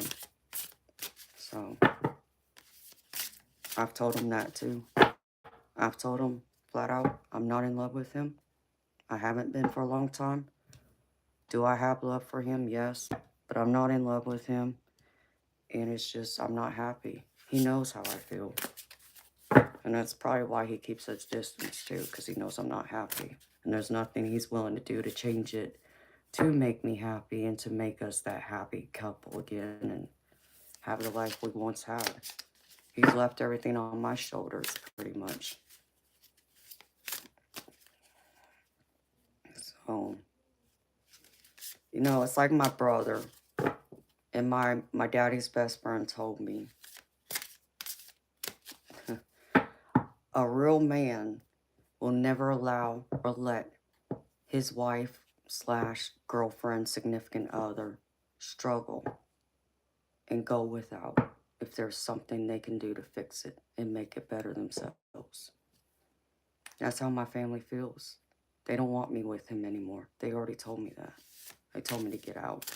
And they told me that a few years ago. So,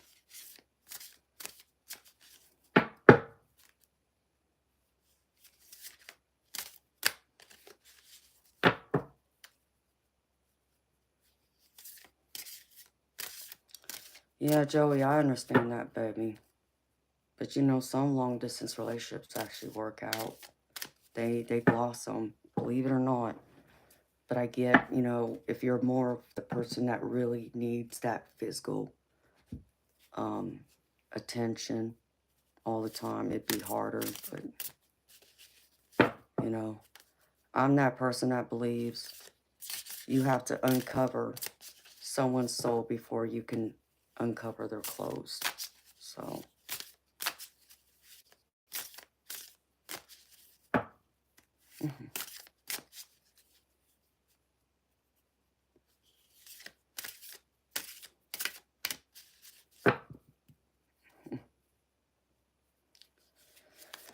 yes, Joey, that's true too, baby. Alright, Spirit. He lost himself. He pretty much gave up. Like I said, I can't fix him. I already tried. I tried being there, being the supportive wife that I can be. Just can't do it anymore. It's not like I haven't tried, and it's not like I haven't given it time, because I've been doing it for the last 6-7 years, because he got laid off back in 2018. So we're talking going on 7 years. He hasn't worked. So again, I can't do that. Can't do it.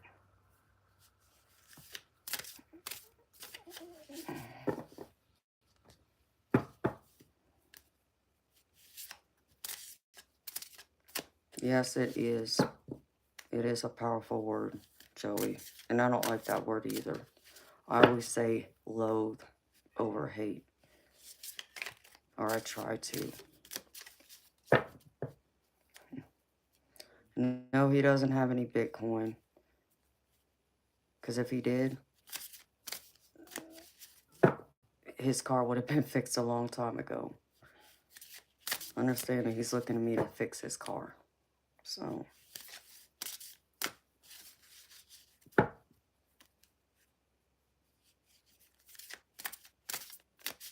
Hi, Dale.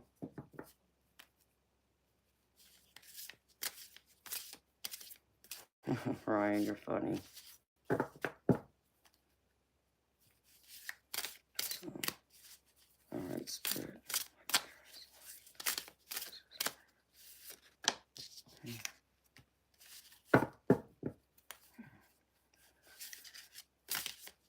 Mm.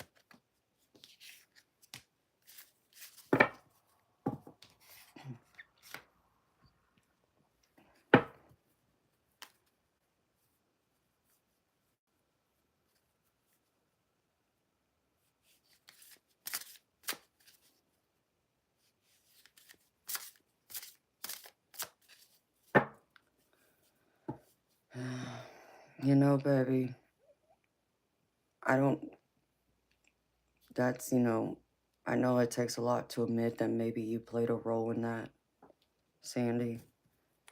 Um, but yeah, that sucks that she keeps you from your babies. I hate to hear that.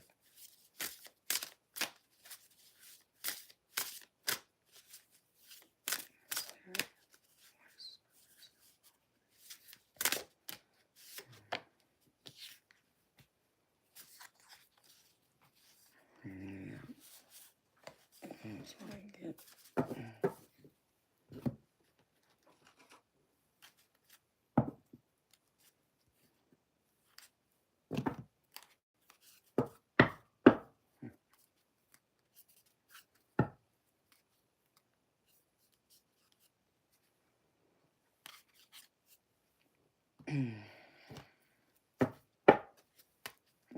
Well, thank you, Mom B. I just, I wish I could have done something else, I'm not saying I didn't play a role, but I thought I did everything I could possibly do to make things better.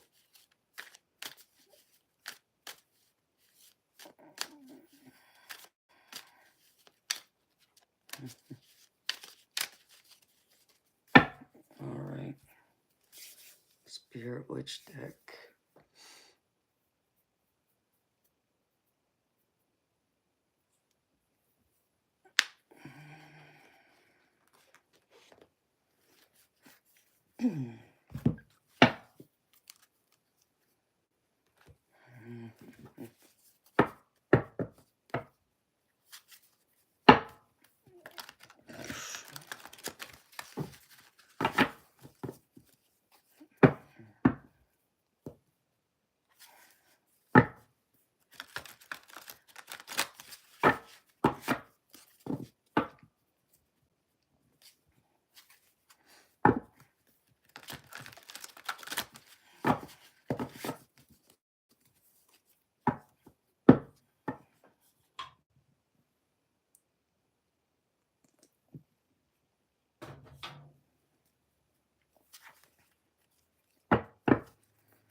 All right, Spirit. Recent past energy.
Yeah, I can tell you've been in your head a lot, baby.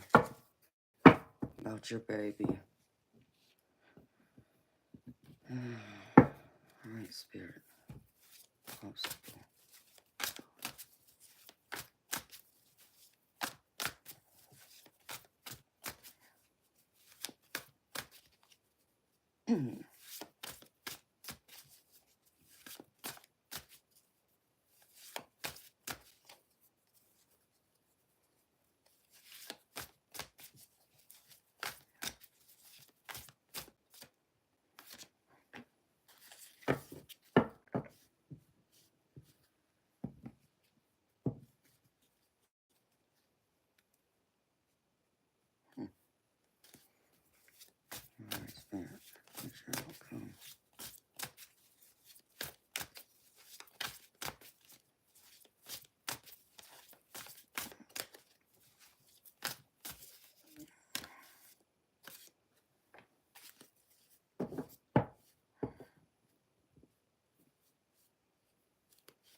Alright.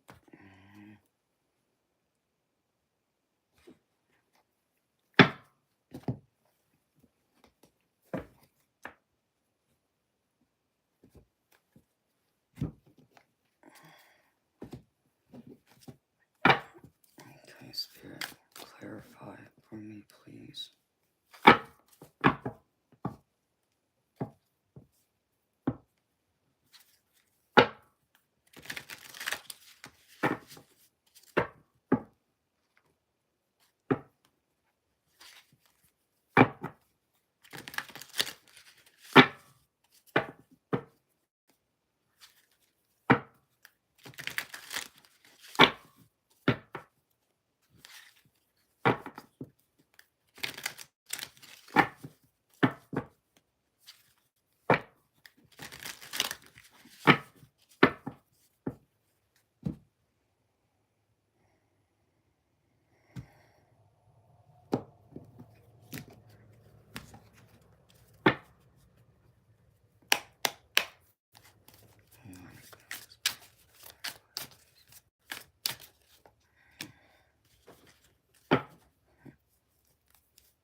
Let's see something. Say, Spirit, show me.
Look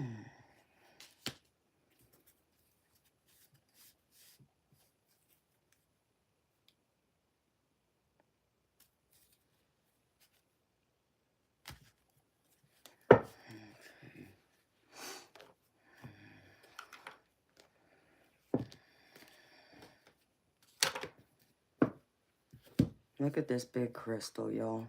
I love this. It always makes me smile when I look down at it. Hi, Tanya. How you doing, beautiful?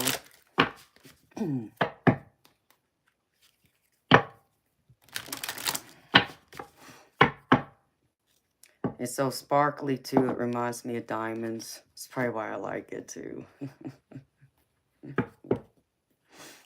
All right. All right, Spirit.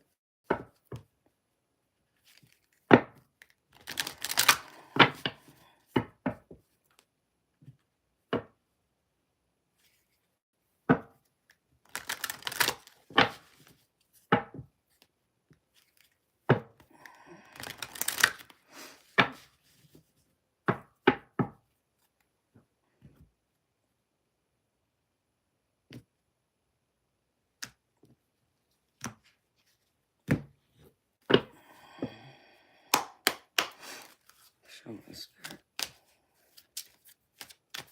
One part of Sandy, please.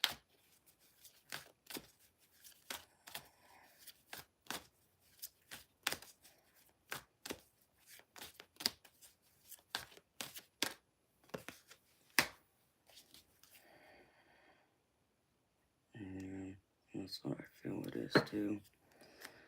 You know, Sandy,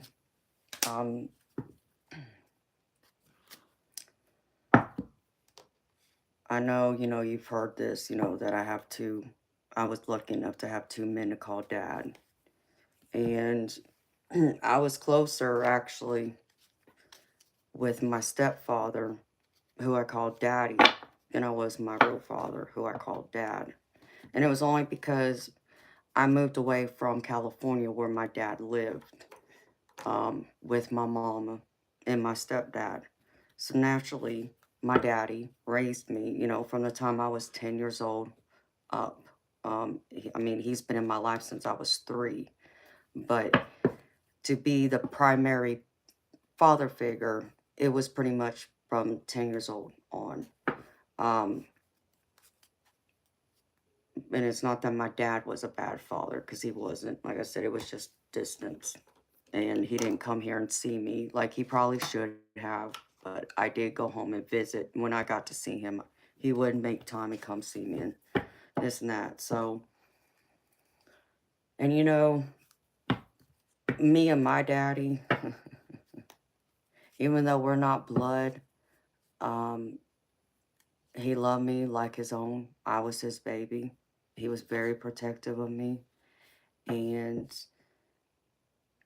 in the same token, I'm just like him in many ways. Like my personality, my fieriness, you can say, is a lot like him. In fact, I laugh at myself because there's times now that I'll say something or I'll do something and I could point it out and I'll tell myself, I'm like, oh my gosh, I'm acting just like my daddy right now. And I know it, because my mama was more of the peaceful person. She didn't get all fiery. She wasn't fiery in that way. She was like the opposite of him. She actually, I felt, helped calm him a lot. And so, but when my mama, when she was mad, she let you know, but it was rare.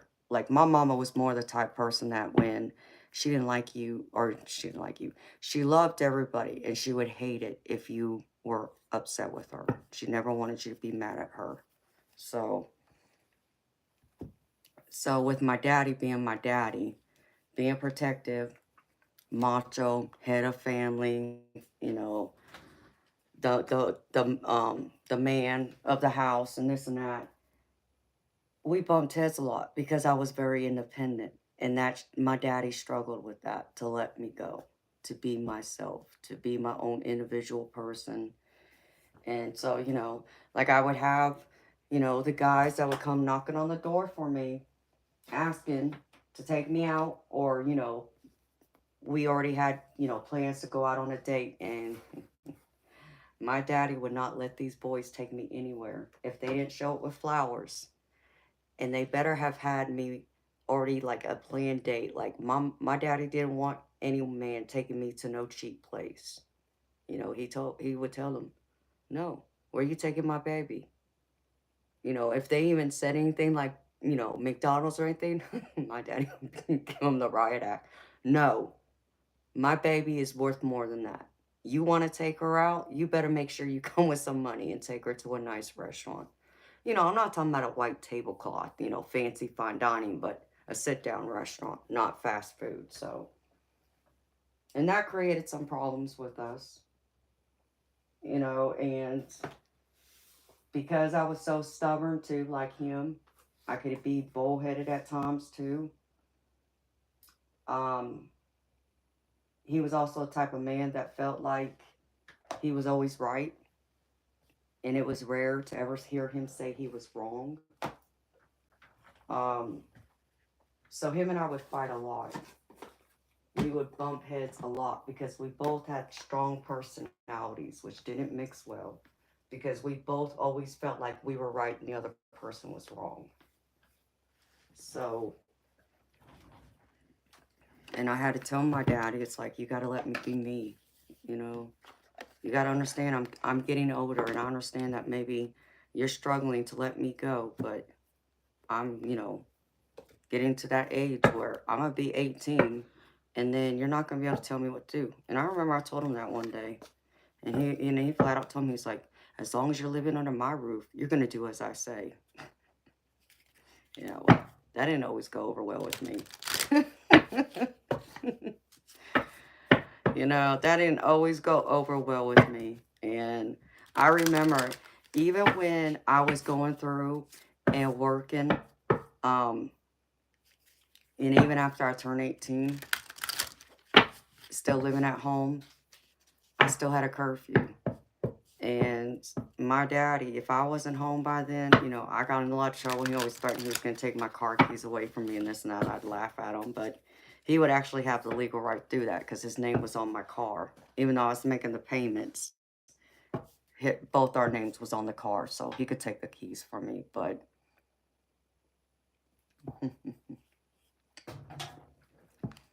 because he wouldn't let me be me, and because he was always afraid of me being out late at night and something happening to me, which I understood that. I may not really fully appreciated it then, but I appreciate it now. You know, I get where he was coming from, being a protective father. So I would go through, I would come home like I was told to, his curfew, and I would wait for my daddy to go to sleep, and then I would sneak out the house. I would sneak out my bedroom window, and I would go through the backyard, go out to the front with my car keys in my hand. I got in my car and I would leave, and I'd be gone all night. And he would never know because it's not like he would come to my bedroom and check to see if I was still there. He automatically thought I was still there. And so I would be out all night, and I would come back home right before his alarm clock went off and woke him up to go to work. He never knew I was gone. Never knew. You know, so I remember when I got older, you know, after, you know, moved out and been married, you know, I would go back and tell my daddy about some things I would do because he always would tell me, you know, I know everything you're doing. You can't hide nothing from me. Oh, is that right? So I remember I told my daddy one time, I said, well, Daddy, you know, when I was younger and still living at home, I said, you remember when you told me you knew everything I was doing and what I was up to? I said, well, did you know that I would come home like you told me to at the time you said I needed to be home by? And then after you went to sleep, I'd get in my car, I'd sneak out the window, get in my car and leave. And you would never know I was gone. And I'd come back home right before you wake up. So if you were to look out the window and see if my car was there, it would be there when he woke up. But, you know, it's not. He could have easily got up in the middle of the night, looked out there and see if my car was there. But he obviously didn't. Because if he did, I would have been busted then. But then,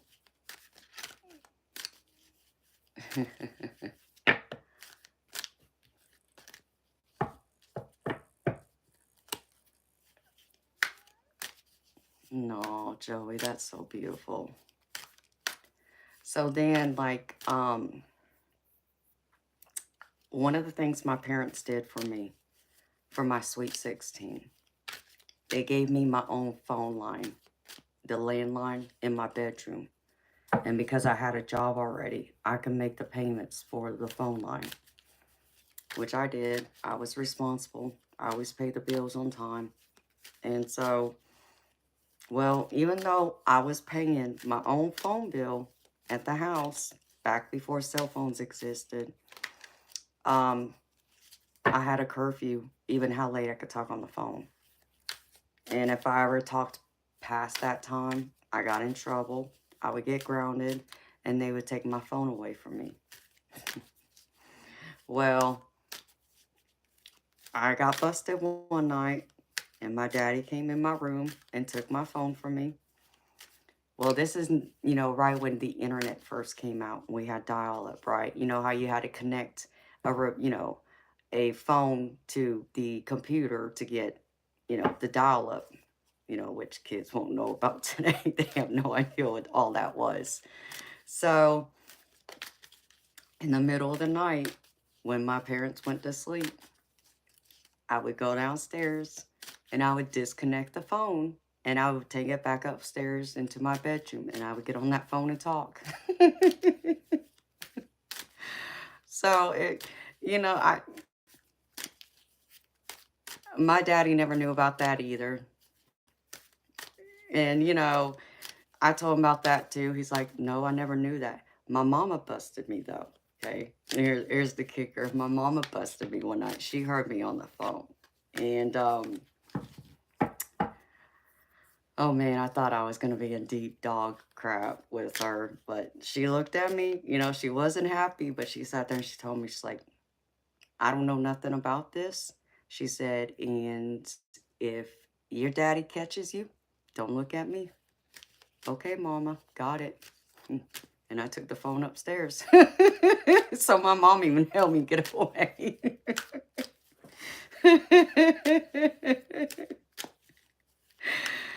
So, I was well behaved overall. I didn't like being told what to do, especially if I was being responsible, paying, bills around the house and staying out of trouble. I wasn't getting in trouble with the law, and they already knew I would drink, but they also understood. They gave me permission to drink alcohol, even though I was underage. And I was responsible. I didn't go out drinking at a club and then me and my friends get in the car and go driving. We didn't do anything reckless like that. I would stay at the house until we sobered up. And the same thing was true when we smoked pot. We never left the house till we came down from the high, So it always got to me when my daddy especially tried to, bring the hammer down with me. And it's like, you act like I'm out there breaking the law and, this and that. So I'm wondering, Sandy, if your daughter's just like me in that way. That's what I'm wondering, baby. And that could be where the problems are coming up, because that's some of the energy I'm picking up. That's why I'm telling you these little stories about me. And I don't mean to laugh, baby. I'm just letting you know. I know. I get that. I do get that a lot. And I know that. Hi, Sabina. Or Sabino, Raina. It has been a while, sweetheart. How you been? And I saw someone else. Dennis, if you want a reading from me, baby, it's $30 US to do a personal reading. So, all right, Spirit, give me one card for Sandy, please. What I think your daughter's doing is she's trying to strike out her independence and find herself. And I know you're still being the protective daddy, which is a beautiful thing. I'm not faulting you for that, baby. But I think maybe she's not, like me, she doesn't understand it yet. And I think it's still going to take some time for her to grow a little bit more, get a little bit older. And possibly, she may not even completely understand it until she has kids of her own to understand exactly, you know, what you're doing. And you're not trying to ruin her life and make her miserable or unhappy, but you're trying to watch out because you want nothing but the best for her naturally. And you want her to be okay.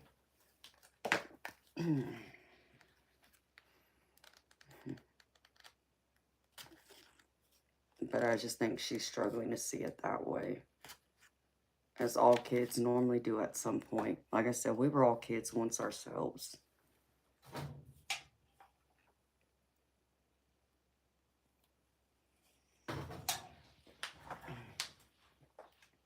Alright, Spirit, what other card?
Romance and love.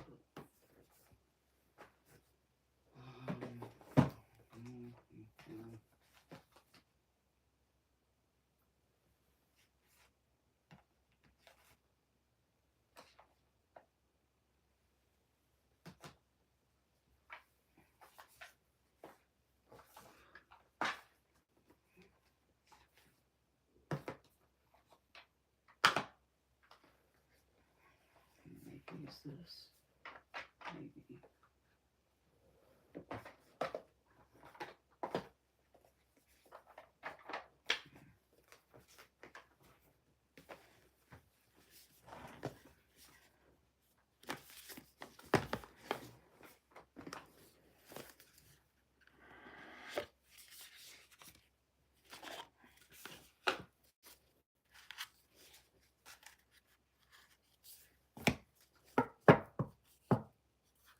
Okay, 420. Have a good night, baby.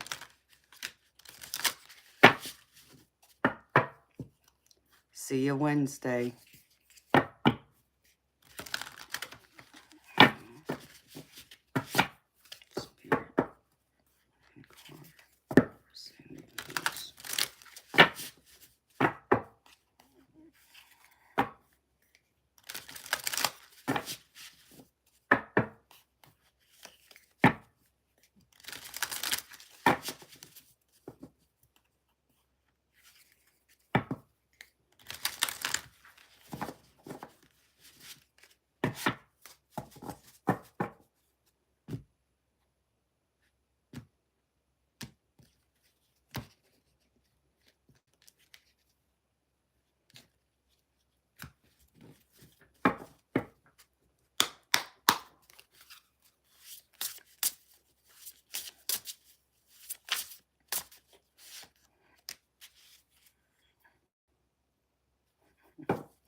Way to go, Amanda.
All right, baby.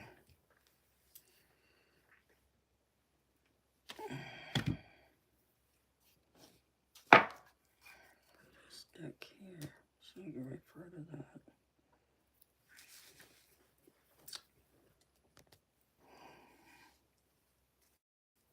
You leaving me, Joey? Hey, Joey. You said you was going to email me, baby, and I haven't received an email from you yet. In case you were talking about it, doing it. If you have, baby, just so you know, I haven't received one. So, if you did send me one, I don't know where it went, baby. I just want you to know that. And I'll be off the next 2 nights, baby.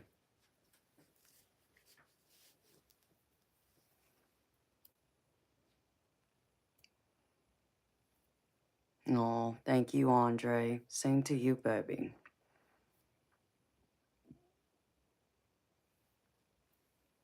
So, sweet dreams to you, Joey. And same to you, baby.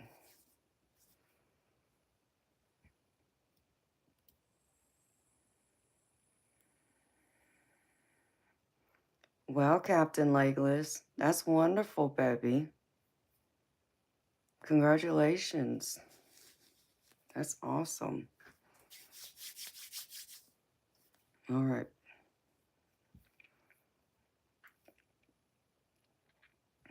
Damn it.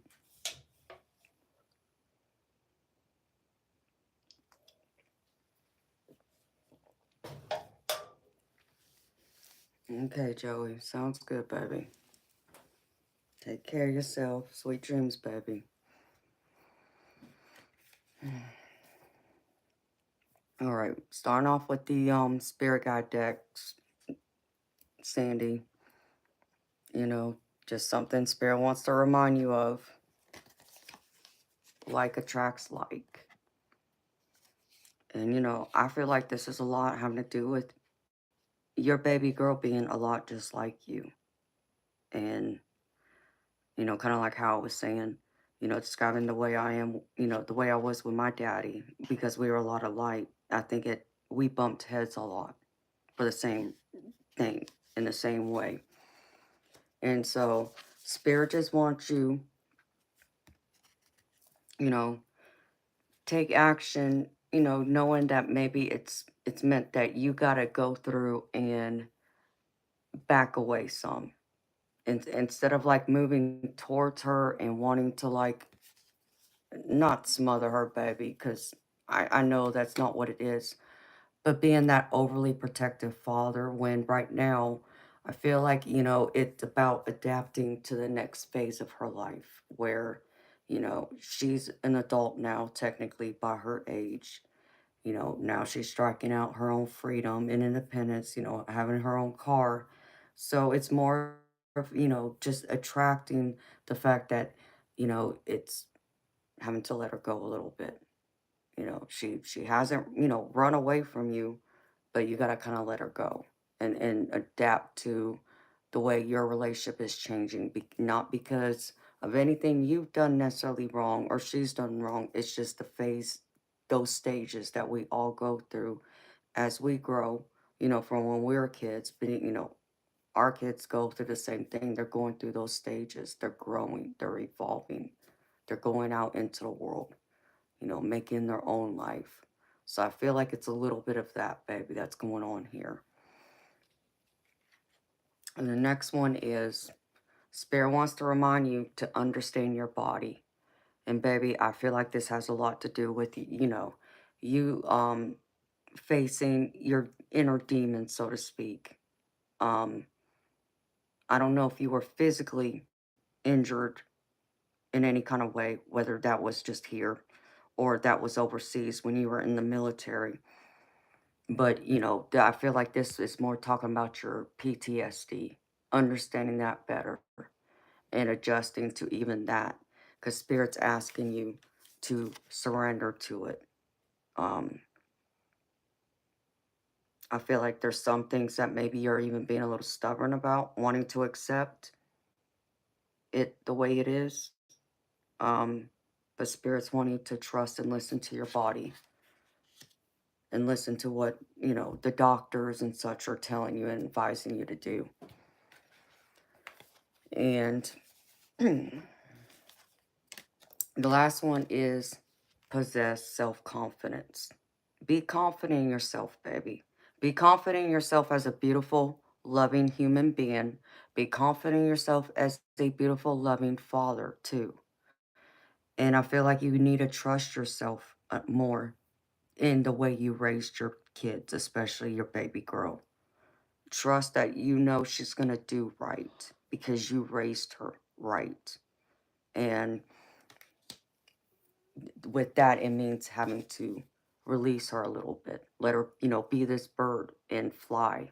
She has to fly and spread her wings some without you trying to, hold her in a cage, so to speak, and keep her from wanting to, become the young, beautiful adult that she's growing into now, the young, beautiful woman. Um, there was something else I was gonna say with that.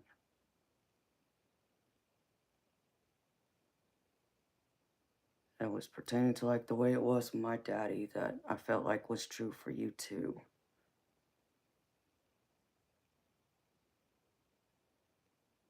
Oh, I remember my parents telling me, Sandy, um, that they believed in themselves as parents. They were confident in themselves and the way they, raised me and my siblings, the way they treated us, how they taught us to be. And so, because of all of that, they feel like they've given us all the knowledge, teachings, experience, discipline, and so forth to trust themselves enough that when we became of age and went out to live on our own and, do our own things, start our own lives, our own families, and such, that we would do right. By the way they raised us, they trusted themselves that much to trust us, knowing that they raised us right. So I feel like spirits wanted to remind you of the same thing. Believe and trust yourself in your raising of her and what you have taught her, how to be, how to do, her values, her at her core, her, overall personality, and, what she wants in this life.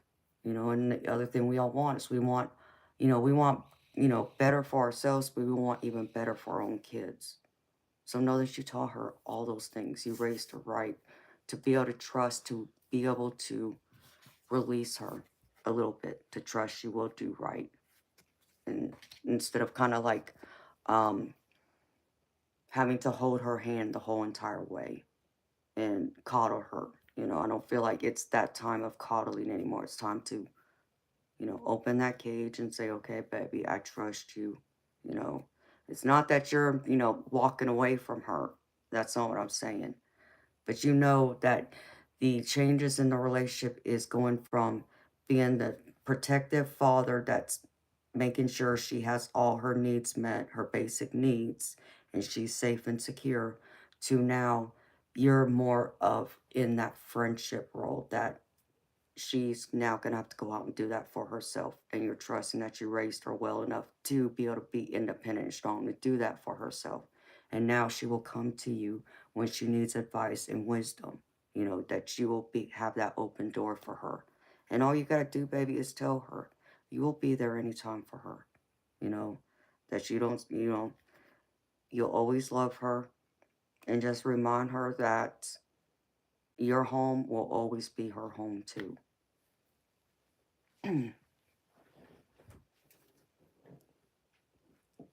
Exactly.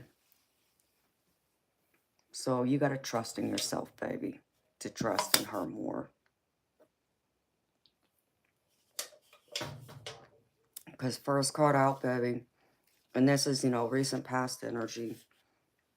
This is you with the Nine of Cups, being happy. Your dreams coming true when you look at your baby girl, when you see how she's evolved, how she's grown, even though it's hard to watch her grow up. You see your dreams and the things you've wanted for her starting to now evolve in herself as she's growing into the person you always dreamed her to be.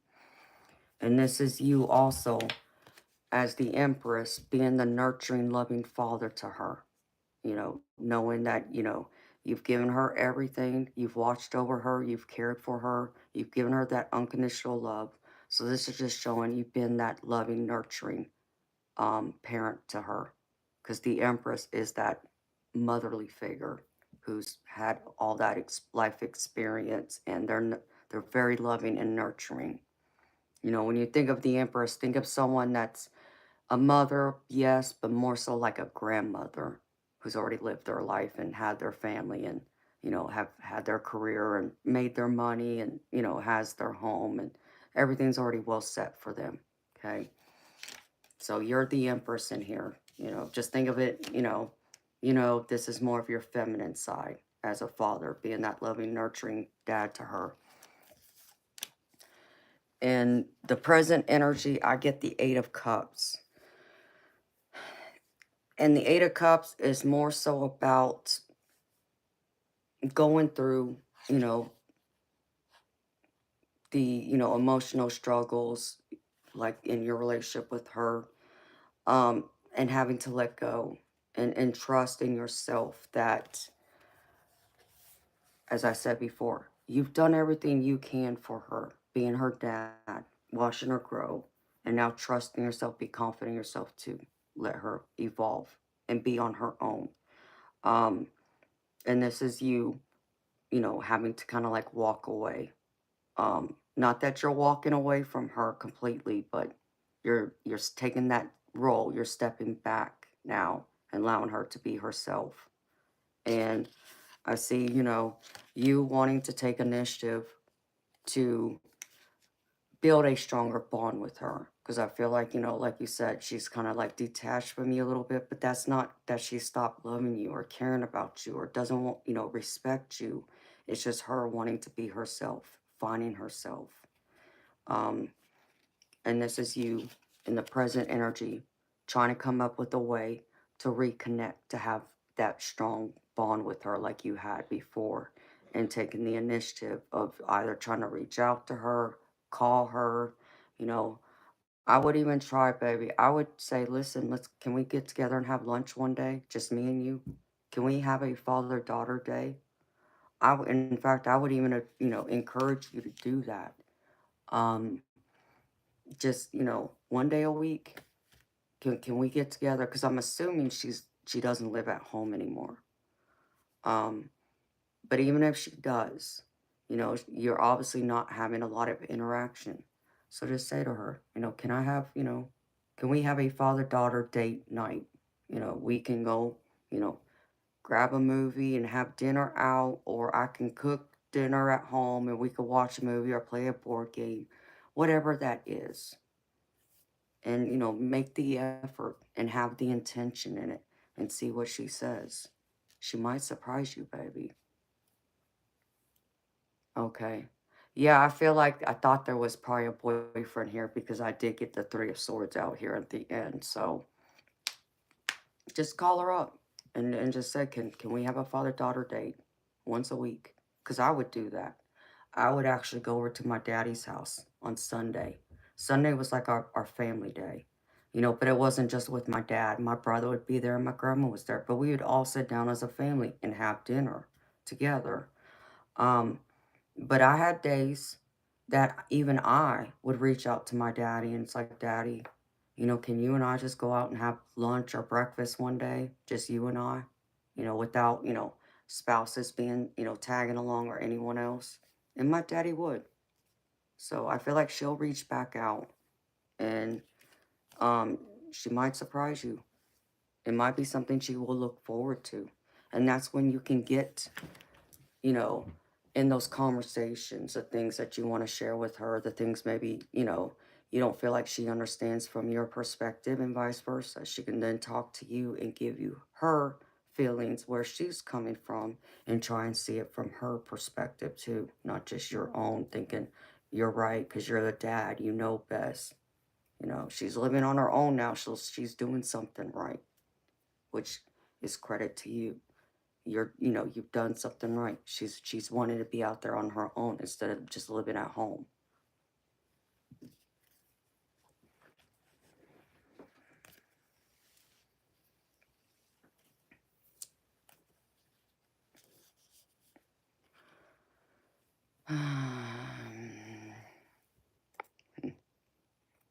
Bye-bye. And then in the center, this is where I know you want to be with her. This is the Empress again. This is you wanting to be that loving, nurturing father to her, have that close, intimate, relationship and bond with her. I know you still want that daddy's little girl bond with her. And I know this is where you would feel more strong, confident in yourself as a dad if you have that back. And this is where you're trying to get to. Spirit's trying to wants to remind you with the Three of Wands to look ahead. Look at all the progress you've made this far, that it will happen if you have some time and patience. But things will start to come towards you. I feel like the approach you've been going about it, it probably needs to switch up a little bit. And I'll get into that in a minute. But this is just acknowledging what you're wanting, what your goal is. This is what this outer energy is all about, is you trying to get back to this Empress card again. Be that nurturing, loving dad, having that strong friendship, that father-daughter bond.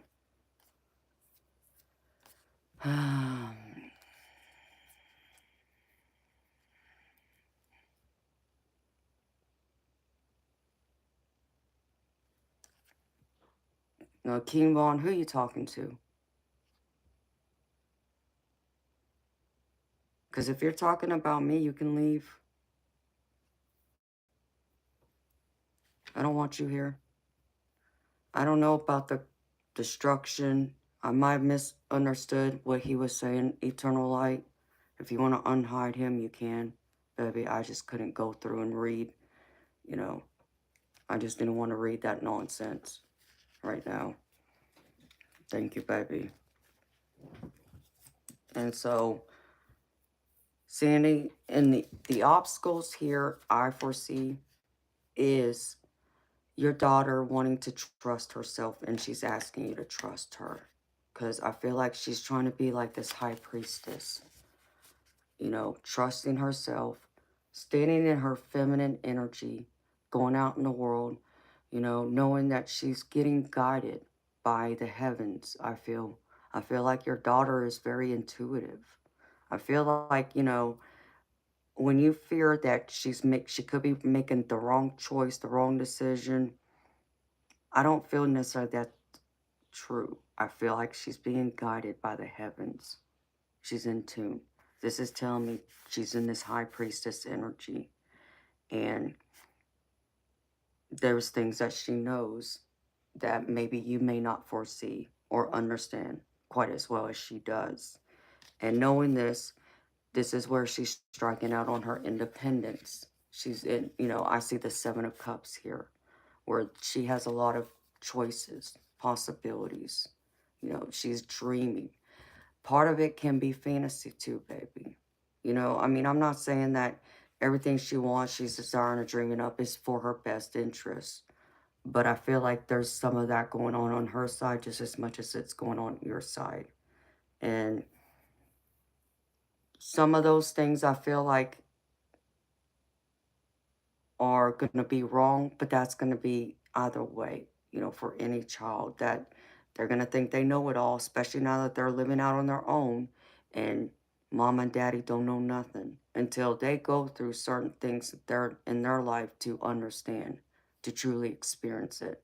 Like that saying, you'll never understand it till you walk a mile, another man's shoes, so to speak. And I feel like she's having to do that. And you're just going to have to allow her to fall a little bit to get her to understand, to appreciate. Because she has her independence. She has many choices and opportunities to do other things besides, just come over and call dad all the time and want to be with you all the time. Plus she has a boyfriend. But I feel like this is where the challenge is her wanting to be strong in her independent high priestess energy, and also her being in the Seven of Cups, having many opportunities, different things she's wanting to do. That it's not that she doesn't love you, Like I said, I know she loves you. You're her dad. But she wants to explore life, other parts of her life on her own. Um, and that's just the challenge of having to come and accept this now. Now, I also read this though too, baby. There's other choices. There's other ways you can go about this, of how you go about trying to build that relationship instead of like um demanding she respect you, reach out to you, this and that. Command respect by being that trusting confidant she can rely on, she can turn to. That you're not going to necessarily just judge her, and say she's wrong or she's doing something wrong or you know better or you have, all the answers. You're going to be more of that person that just listens. Be her best friend. Listen.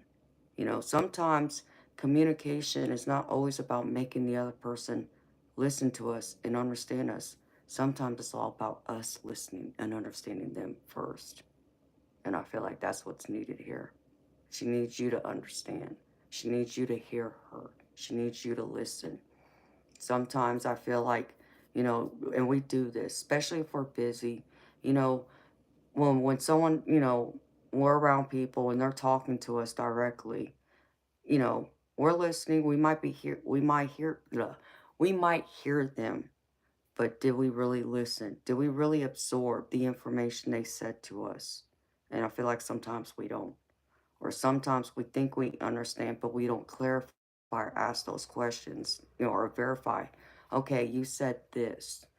Am I understanding this correctly? You mean it this way, or is it something else? So you gotta engage in that conversation that way.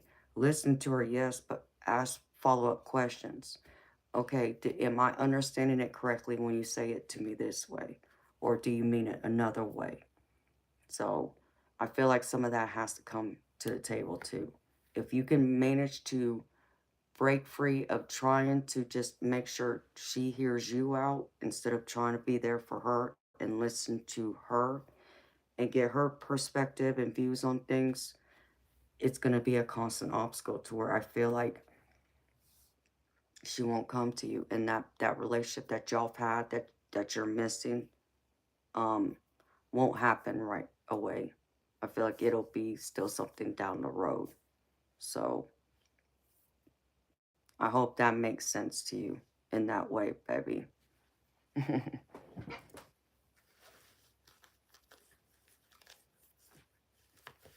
Okay. Hi, Denitro. How you doing? And so in the future outcome, baby,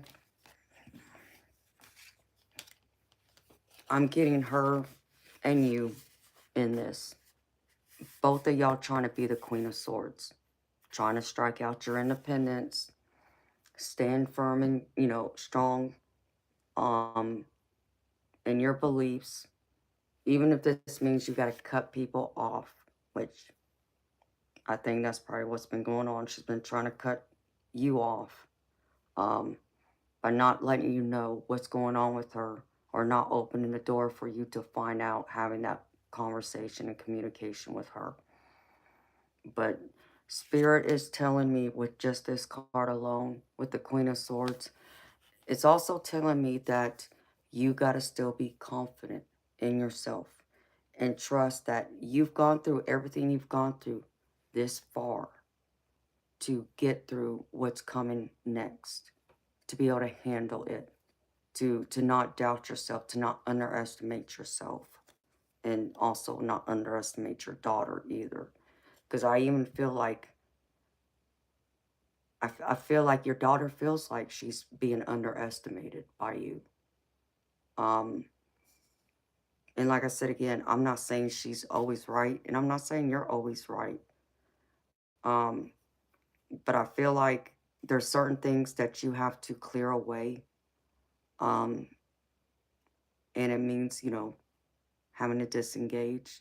Um, to kind of break free of certain rigid beliefs that you have right now, expectations, and just allowing the energy to flow, allowing her to be her. Because I think even my daddy, he had to learn that from me. I think there was many times he underestimated me, that he didn't think I would do well. Not because he didn't raise me right, but I feel like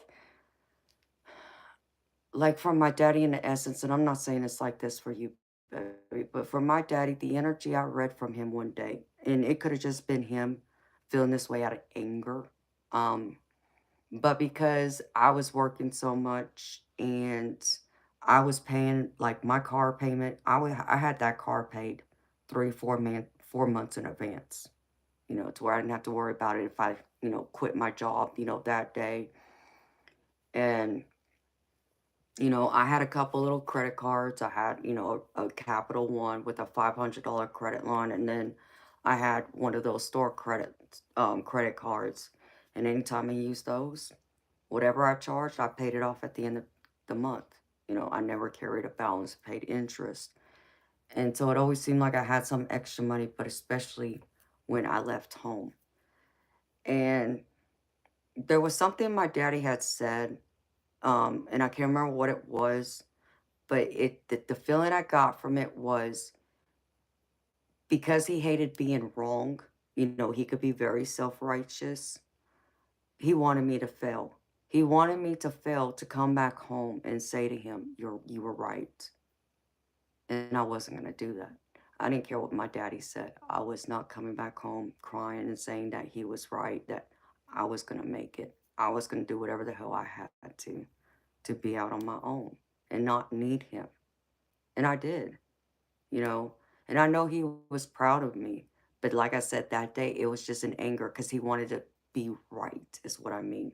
So, again, I feel like some of that's being drawn here too. Like, there's probably been times where y'all disagreed, and you're just kind of like, you wait and see, daughter. You wait and see. Go out there, and you're going to come back to me and say, I told you so. I will say to you, I told you so. That kind of energy.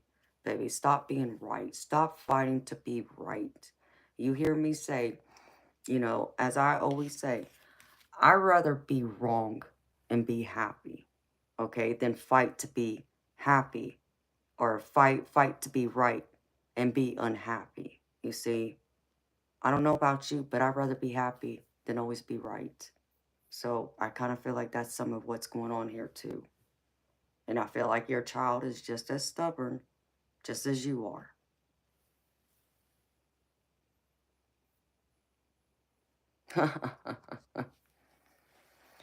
Is my daddy and you soulmates? I mean, I don't know, Sandy.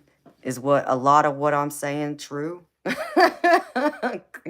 Cause it's coming up for me, so I'm just saying this is how I felt as a daughter, and I'm giving it to you from my daddy's perspective and the things I went through with him. So think of me. Just hey Sandy, just look at it this way. Like I'm your daughter, okay? And I'm telling you this, Dad. Dad, this is what I need. I need you to look at things differently. That would be another way to look at it, baby. Because like I said, she wants her dad, but she wants her dad to trust in her too. Trust in her judgment. And trust that even if she fails, she's still gonna be okay. Because you raised her right. And she's strong like you.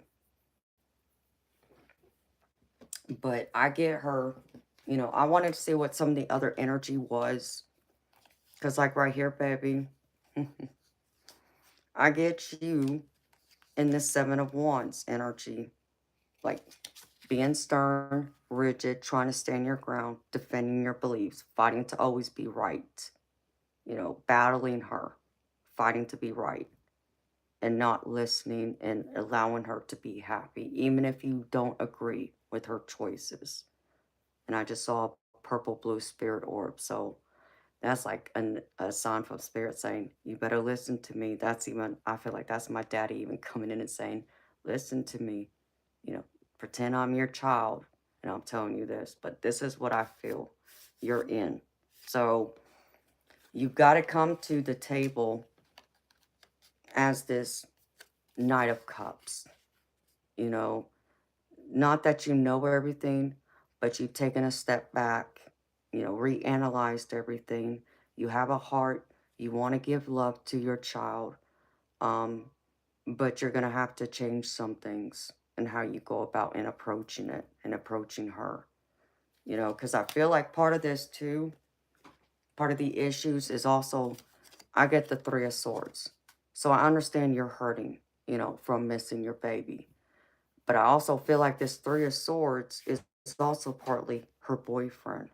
So I don't know if you don't necessarily approve of her boyfriend, but I feel like that's possibly playing a role in this. The Knight of Cups is your card. Yeah. And this is a beautiful Knight of Cups. I love this card. I like this Knight of Cups. Because the Knight of Cups has come out twice for you here. Because I got it here too. But yeah. I feel like this is you. Wanting to be there for her. Having this, big, the ideal of everything. And being very determined. So let her live her life a little bit. Allow her to make her mistakes. And just trust that if she does fall, you'll be there to pick her up. And let her know that. Let her know, baby, listen. I know you're an adult now. I know, you're probably going to make mistakes. And I'm not saying I wish you to make mistakes and fail. But just know that when it happens, as it will happen, because none of us are perfect, know I'm here for you. And I will be there to help pick you up when you fall, just like it was when, you were a baby, when you were a toddler, when you would scrape your knee. I would be there to come pick you up, wipe your boo-boo, fix, put a Band-Aid. Be in that nurturing energy with her. Be in the softer side for her. I feel like that's what she needs.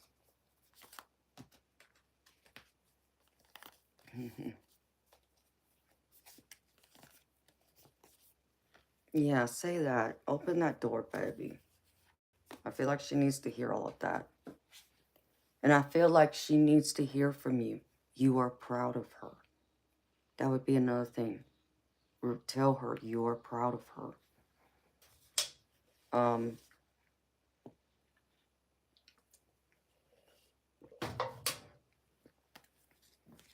Because I gotta tell you, I can't recall my daddy ever saying he was proud of me. Even though I knew he was proud of me, just his energy and the way he was with me, he never said those words, and never said it to me exactly like that until I kicked his butt on the pool table one day because he taught me pool. And, and I remember that day. That is one of my favorite memories with him. You know, I I gave my daddy a run for his money, you know. Um, every single time I'd miss a shot, I would always hide the ball where he didn't have a clean shot, or I would leave it up against the rail that most people hate hitting rail shots. Most people can't hit them right, so, and so on. And my daddy would get so frustrated. Oh, and I just remember seeing the look in his face. He was, so frustrated. His face was all red. And um, I even remember it had this expression like, "Grr," that's how he was being with himself. And after we were done playing pool, after I whooped his butt, I remember he turned around, he looked at me, he was like, I heard you were good, but I didn't know you were this damn good. And all I could do was sit there and laugh at my daddy and smile big. And that was his way of telling me he was proud of me. So, all right, the oracle cards I pulled for you, baby. This is from the Guides of the Hidden Realms. And this is the consequence of fear. It says, fear is a natural emotional reaction meant to keep us safe from danger. It becomes unhealthy when it's inappropriately prolonged. When our thoughts, feelings, and beliefs are fear-based and we keep rehearsing those fears, then our expectations, choices, and behaviors align with this energy. We begin to notice more and more reasons to be anxious and stressed, and we unwittingly send out a frequency that keeps us forever on patrol against outside threats. Lately, you might be more defensive, engaging in people pleasing or isolating yourself to avoid hurt. No matter what you're doing as a stress response, it's time to step back and let it be. You can't change the outside world, but you can make an internal shift. First, ask yourself, is this decision based in fear and a need for control? Am I afraid of rejection or reprisal?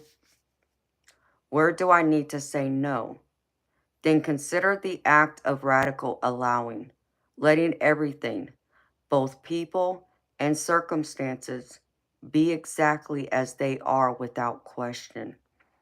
In doing so, you also make room for your authentic self. Soon, the fear will show itself for what it is, a temporary illusion. The power is in your attention. So, baby, if you're fearing, like I said, she's not doing right, she's not going to, make it, or you think she's going to make the wrong decision, whatever it is, baby, get out of that fear of worrying and be confident. Be confident that you raised her right, and she'll make, the right choices for her at the time. Does it mean she's always going to make the right choices, baby? No, but none of us ever do. But trust that she will do the best she can in those times, and just trust she will come to you when she needs your help or needs you for advice, to talk to you or lean on you for anything else. Yes, now we are hitting the core. And I pulled this from the Wisdom of the Oracle. And this is imagine. And it says, in matters of the heart, it's easy to daydream about another as a means of connecting to that person. While that's romantic, if you want this relationship to be real, you need to go for it, not just dream about it. Now is the time to move beyond the daydream and into reality, beyond illusion and into fruition. Relationships are about relating. So step out. Whoops. Hold on. Let me turn the page. So step out onto the dance floor where imagination partners with manifestation. The message of this is that a person with attributes you have imagined will enter your life. You'll be changed for the better. Imagine that. And baby, I'm reading this like, okay, this could be romantic, but I also feel like this is tied to your daughter. Instead of imagining what you want your relationship to be like, take action towards that. Reach out to her, like I said, and just say, baby, I'm here. I love you. I'm your dad. You're still my baby girl. You'll always be my baby. I'm always going to want to protect you and do this and that for you and be there with you. But I understand you're a young woman now. And just know, when you need anything, I'm here. You can reach out to me. You can call me. And, if you feel like you've made the wrong choice or you fall, I will be here to pick you back up.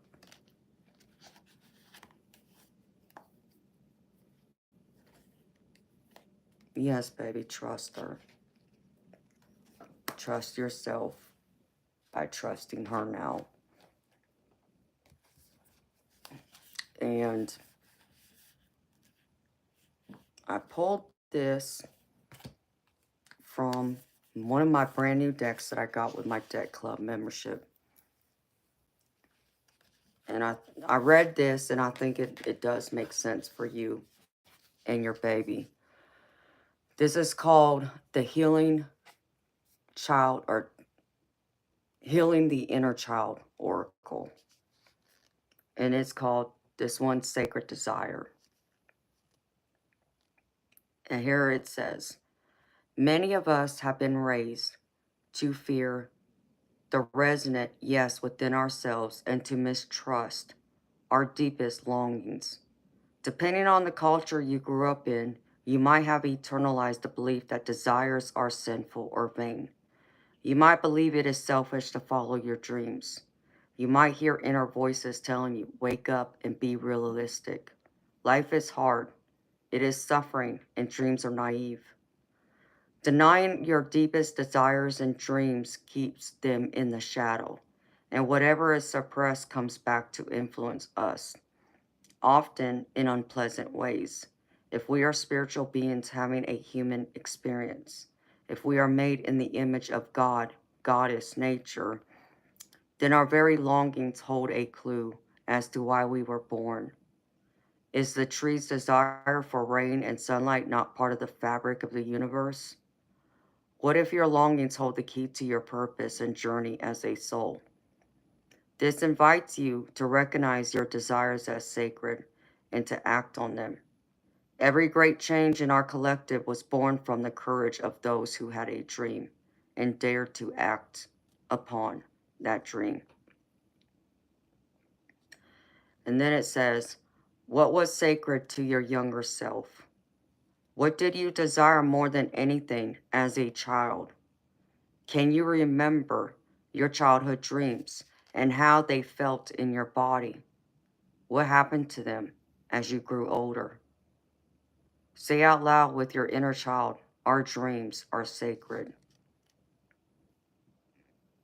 And here's the journey part of it. What do you notice as you gaze at this card? Are you drawn to a particular color or shape? Allow your focus to soften and stay with a shape or a color that calls you. Feel the resonance with your sacred desire and feel your heart activate. If anything were possible, what would you do? Listen. When you know and trust your inherent value and share it with the world, you feel at peace. Take a few slow, deep breaths and allow your awareness to drop from your head down through your throat, along your spine, and eventually into your pelvic bowl. Feel the hold of gravity supporting your body as you soften the pelvic floor, backs of the knees, and your jaw. Slowly sense into this space and ask yourself, if my root center had a voice, what would it say? What does it tell me about my dreams? Listen, you might hear, sense, or feel the answer, or you might receive images or scenes relating to your sacred desires. Write any insights down in your journal. Your inner voice is clear and honest, and it will acknowledge the places you have relinquished your power, forgotten your creative dreams, or are forgetting your well-being.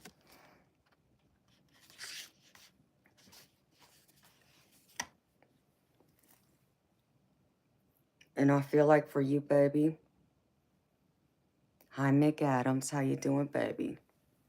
Yes, I'm doing gravy, baby. Thank you. I hope you are too. I feel like for this, Sandy, this is like your baby. You know, she's trying to strike out again with her dreams, like you. When you were younger, you had all these dreams, these wants, these desires that one day when you get older, you're going to do this, you're going to go do that, you're going to take this trip, this is who you want to be, this is what you want to do with your life as a career and so forth. And I feel like that's what your baby's doing now. She's trying to go out there and create all the things she always desired and dreamed of. And yeah, it means that some people get not left behind, but put in the back seat. Because you now have to understand. And this is another way. Okay, my daddy just put it to me this way. When she was younger, you know, still a baby living at home with you, you were in the driver's seat. She had to be in the back seat, right? You know, you were in control. Whatever, you know, you dreamed for her, she had to go with you, right? Because you were in the driver's seat. She was in the, back seat. Now the roles have been reversed. She's in the driver's seat now. You're in the back seat. You got to now follow her where she wants to go and go along that journey with her dreams, her wants, her desires. And again, listen, listen to her. Trust in her. Have faith in her. Communicate that you believe in her and that you have faith. She will be just fine and even better than just fine. And if not, if things happen as it happens to all of us, you will be there. So I hope that makes sense, baby. I hope that this reading has resonated with you, Sandy. I hope it's answered your burning questions. And I hope, baby, it has provided some guidance, some words and advice, and the tarot and all the other cards have shaped out that path forward for you, how to get to where you want to be, which is in this Empress. Be with her. Be that father-daughter, solid bond, more connected, stronger again. So I hope these words and the things I've shared with you, I hope it's been encouraging. I hope it's uplifted you, baby. And I hope it has really helped to help guide you forward on your path and your beautiful journey ahead with your baby. And I want to say thank you so much again for trusting me to read for you. It was an honor, baby.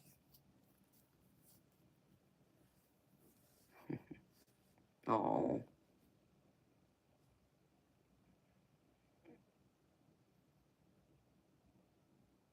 thank you. I'm so happy it does, Sandy.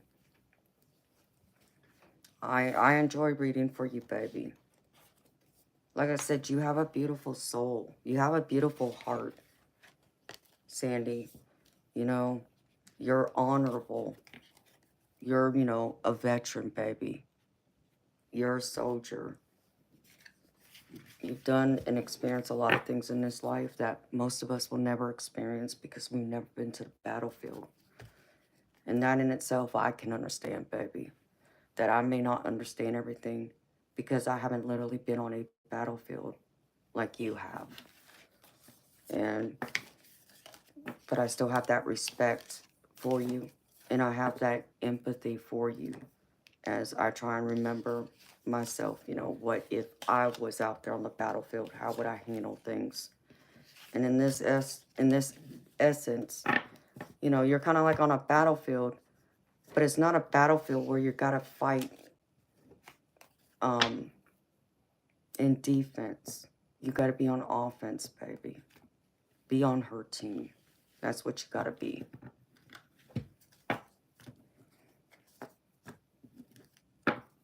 I always get to your damn core. Well, baby, I go deep. I'm a deep person. I don't just do surface level. I mean, that's why my readings, of course, most people would grab and say I'm expensive, but that's why my readings are $30, because I go deep, because I pull so many cards that most people won't do. I got to get to the root of the problem to help you, to give you a better answer, more guidance, to connect to spirit.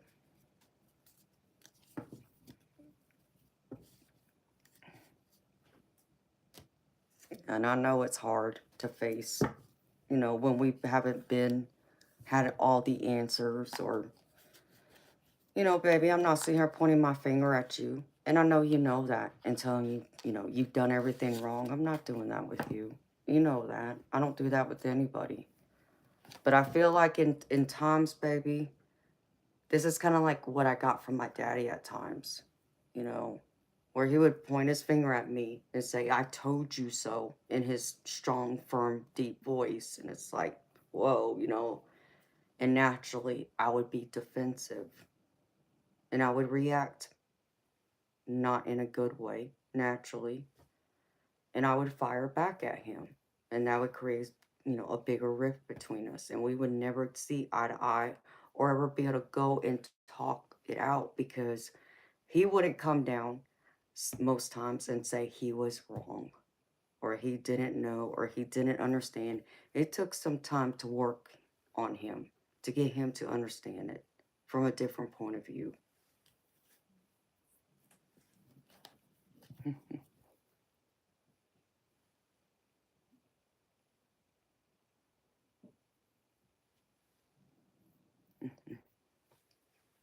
Oh, Becky, I get that, honey. Life's hard in general.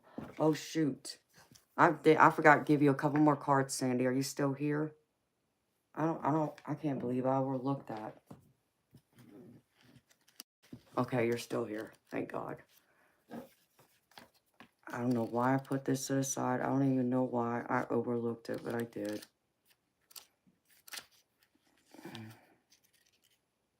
There we go. Now I gotta find the page.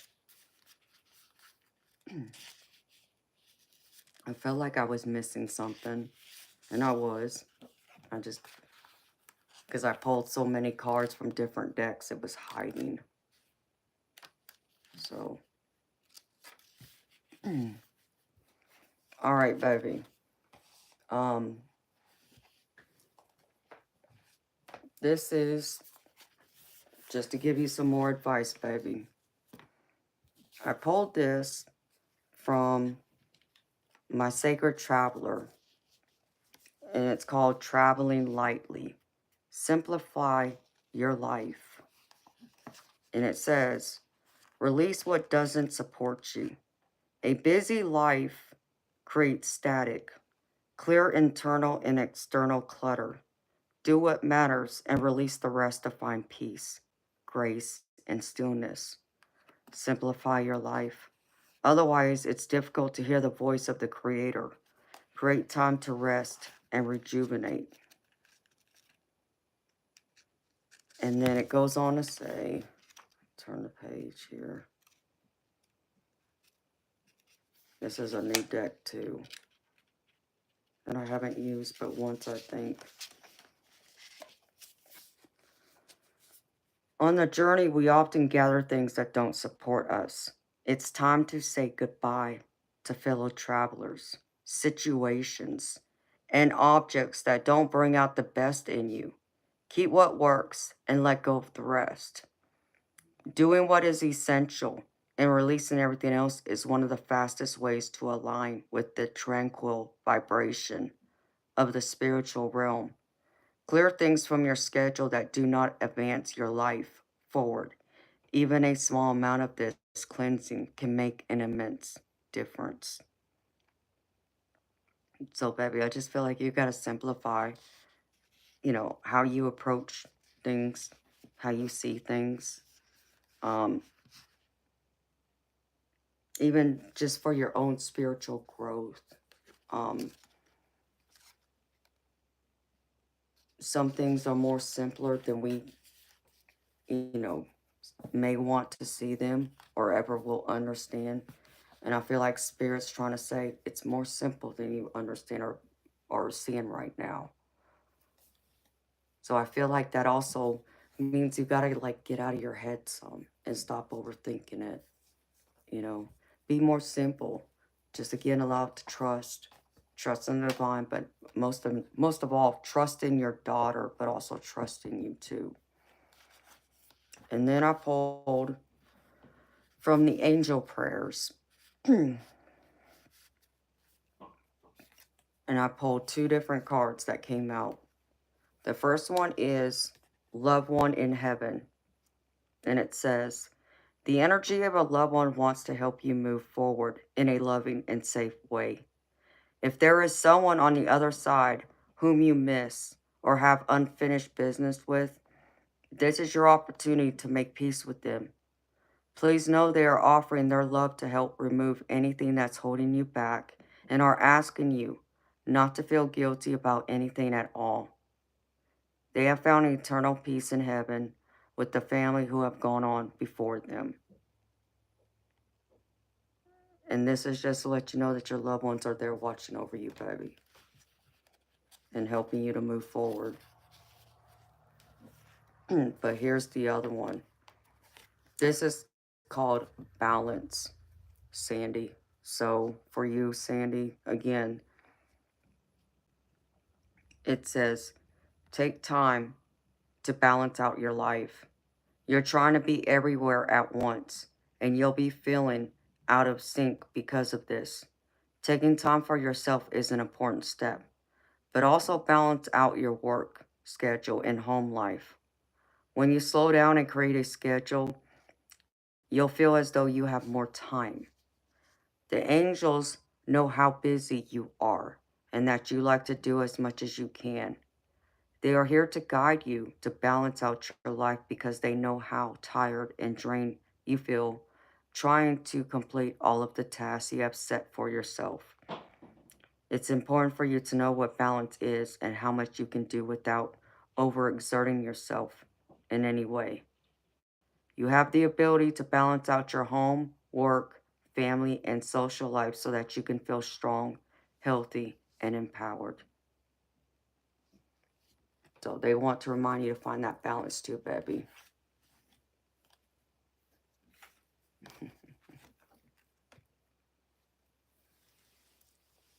Hi, Rachel. You have a good night too, sweetheart. See you next time. And I get that, Sandy. It was probably hard for you to find balance, especially being in the military. You know. But I feel like, when you find that balance and find your center, baby, that will also help balance out, probably some of the things and the ways you're feeling right now with your baby girl and how the relationship is going. I feel like it will improve though, baby. You know, don't be too hard on yourself again, okay? Don't go kicking yourself in the butt. It's like, you should have done this, you should have done that. You can't change the past. All you can do, Sandy, is change the here and now and what's in front, ahead of you. Yesterday's done. It's gone, baby.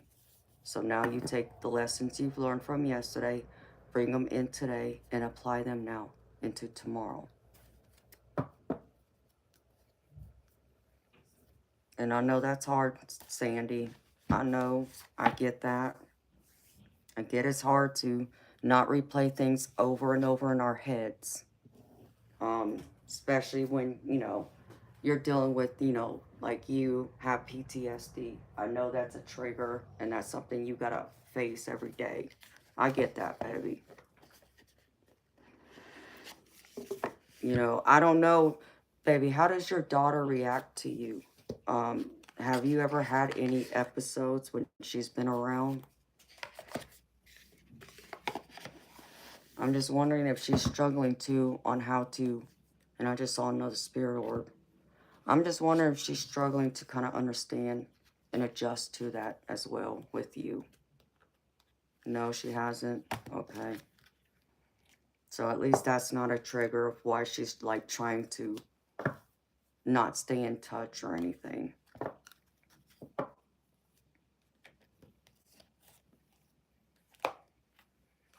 Okay. Yeah. And that's good, baby.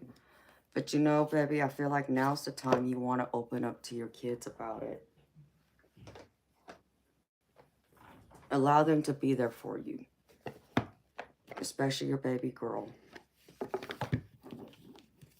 I know you're trying to be the protective father and not, put any of that burden, so to speak, on them.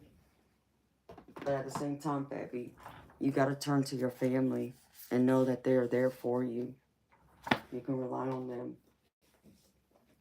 Because, like, Sandy, out of all the cards, I never questioned pulling from this deck, from this healing the inner child for you. Because I feel like it played a role in this, especially knowing that you asked the question about your baby girl and how to build that relationship with her and make it stronger. So,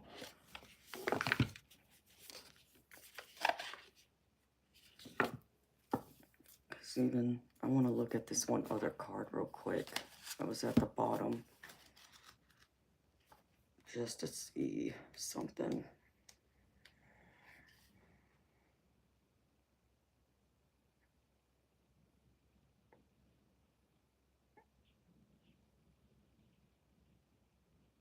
This is speaking to me too, for you, Sandy. Just hear this out and tell me if this makes any sense to you.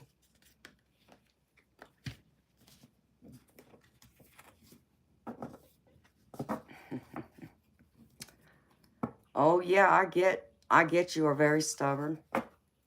Because, you know, I feel your energy. God knows I'm stubborn, like I said. And I know how stubborn my daddy was. This was at the bottom of the deck, Sandy. But it's calling to me for you. So I'm going to read this to you too, baby, real quick. This is called awe. Awe is the feeling of being in the presence of beauty and vastness. We might experience awe when gazing up at the night sky or while looking at art. In these moments, we connect with wonder and timelessness.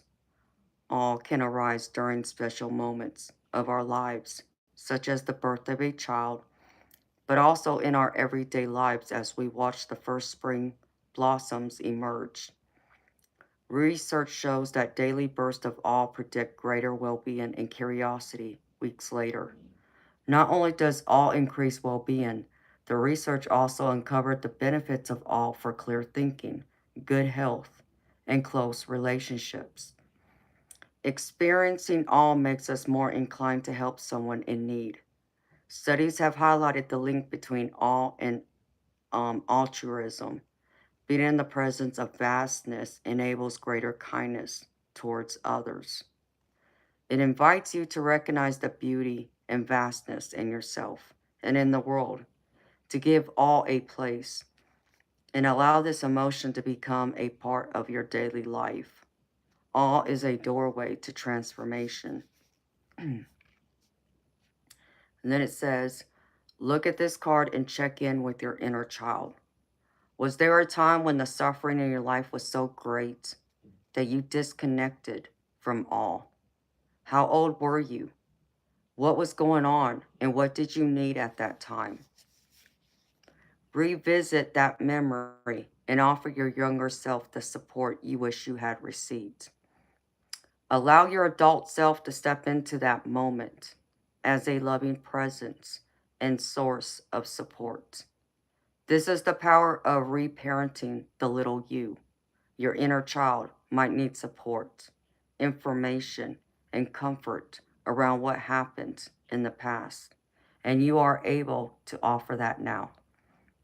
Your adult self can journey through time and space to your younger self, changing the present and the future as you heal their wounds and reclaim your connection with all. Say out loud to your inner child, you are awesome. And then it says, the ultimate wound as we journey through this lifetime is a loss of connection with the sublime, with the miraculous nature of our existence. When we experience awe, wonder, and joy, we access the blissful and unconditionally loving part of us.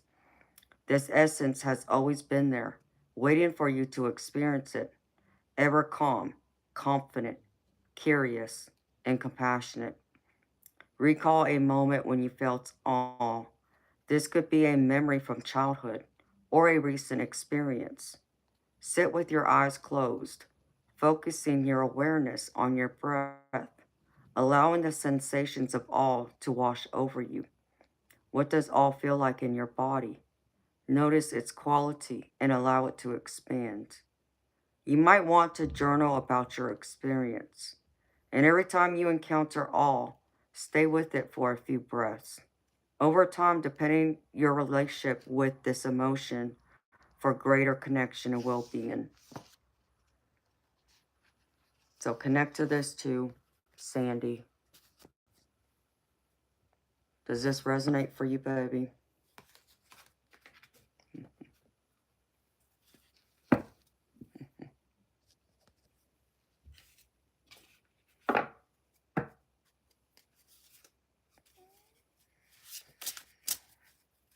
Cute.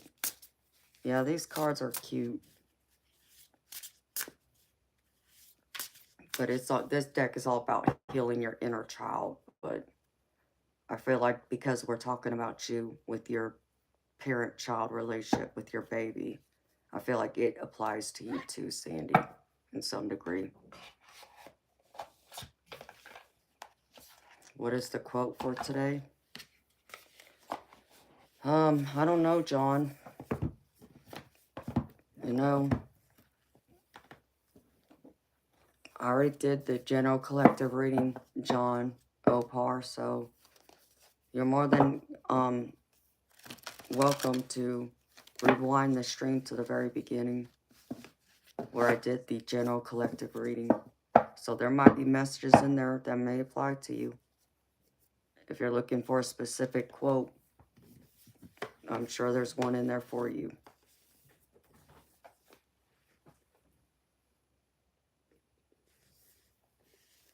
You would have stopped yourself from doing a lot of stupid stuff at Haley's age. Yeah, God knows I would have stopped myself from doing a lot of stupid stuff too. But then there was still a lot of stuff I still probably would have done just because me being stubborn, I needed to find out from myself, as I would fight with my daddy. And, you know, be that child that needed to prove him wrong or show him that I was, that I knew it all, even though I didn't know it all, but that I knew enough that I would be okay.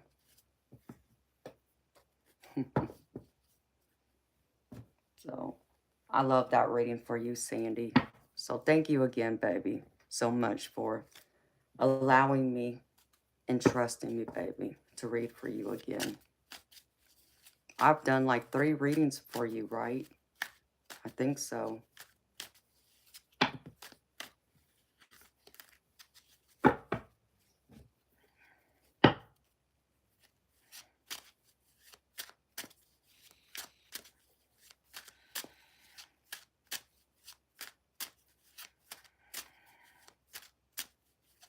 I've done 4.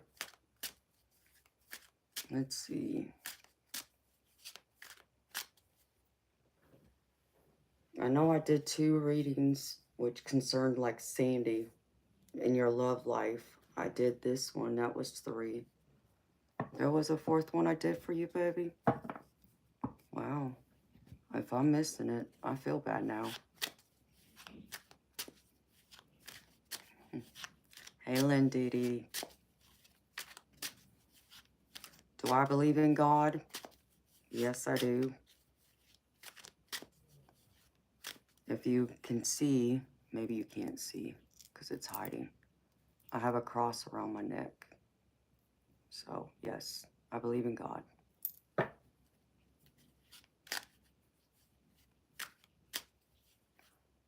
Okay, the first one was a general. Okay, that makes sense then. Okay, yeah, I think I remember it now.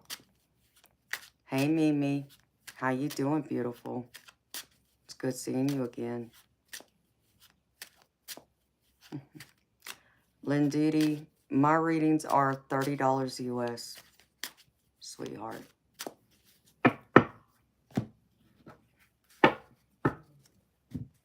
Okay, let me see something, because I don't think anybody else has sent anything. I don't believe so anyways. Whoa. What is that hanging on to? Go figure. Okay.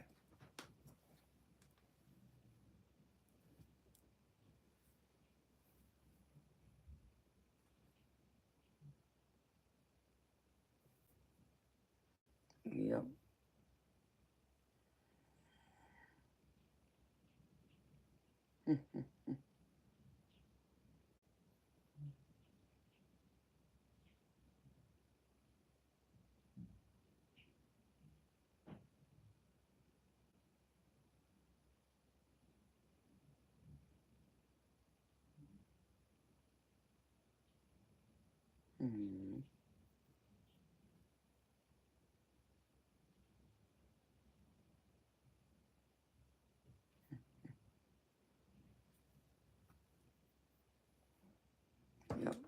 have anyone else.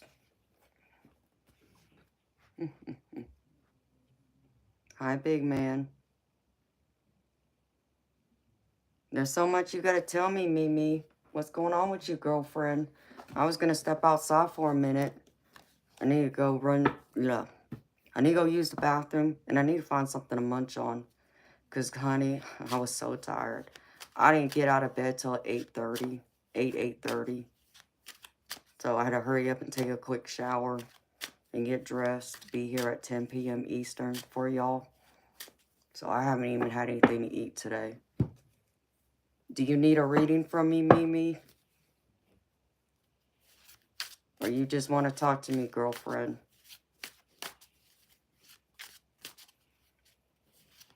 But if anyone is here who's interested in a reading, my readings are $30 US.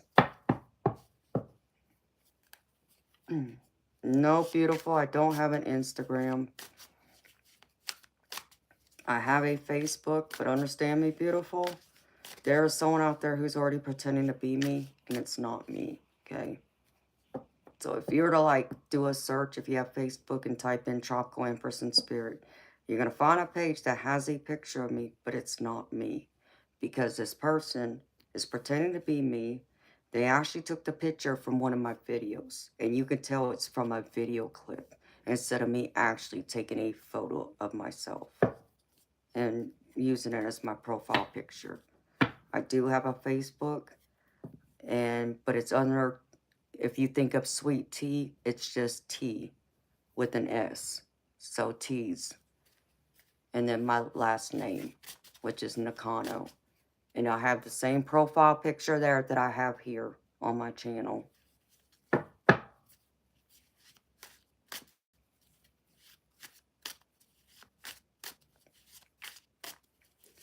Mimi, you can email me, sweetheart.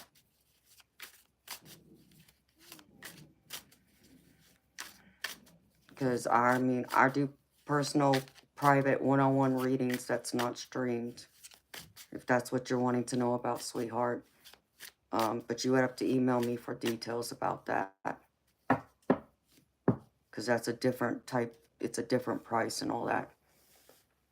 Hi, Senko. How you doing, baby? It's good seeing you again.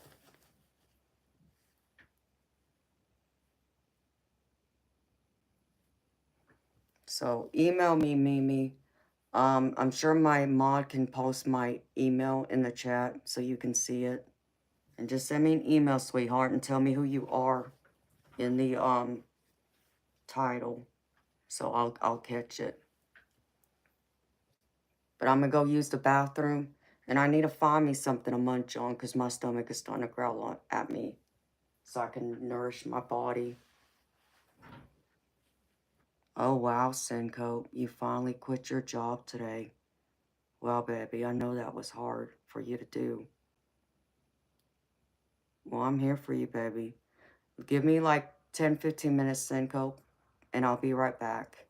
Okay, Mimi, my mod, Eternal Light, his name's in blue. He just posted my email, sweetheart. So send me an email, girlfriend. I'll be right back, though. Give me like 10 minutes.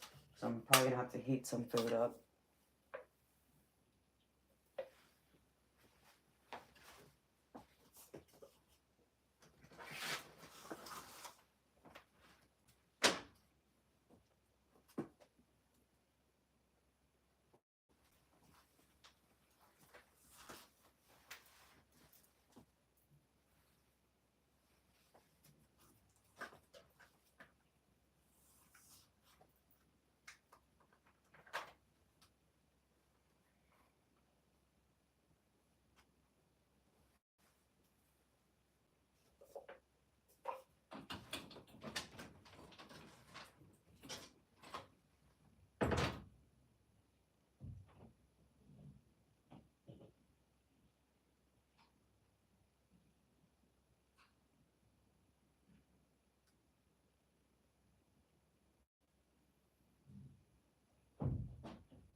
What's going on with y'all?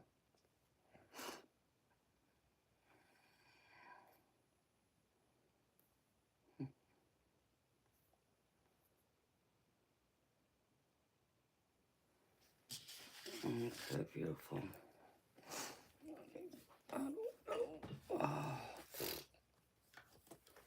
still cold. Yes, beautiful. I got your email. So I'll read it later, sweetheart.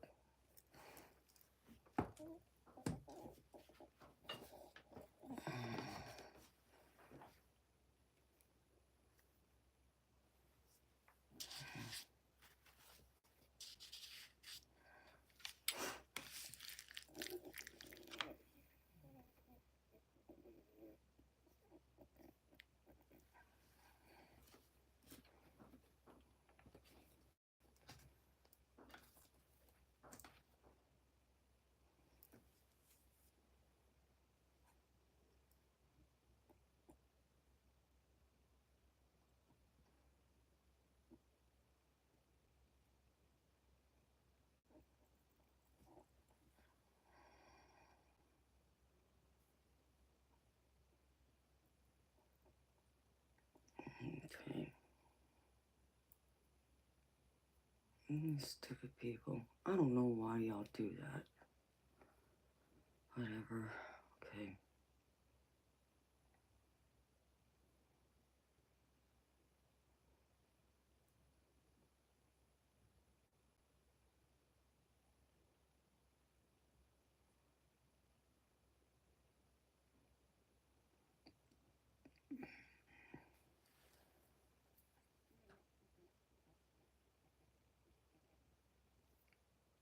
You missed my live last night. That's quite all right, Cinco. We all need some sleep, baby.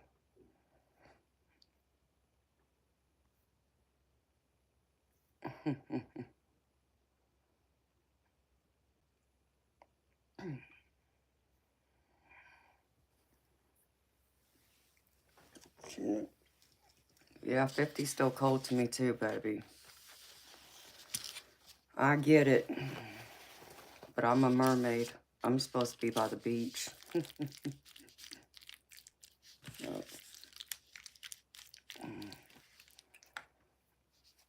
But I'm glad you got some sleep, Cinco. Baby, I hope you feel better now that you've lost, you've walked away. I hope you got another job lined up, though.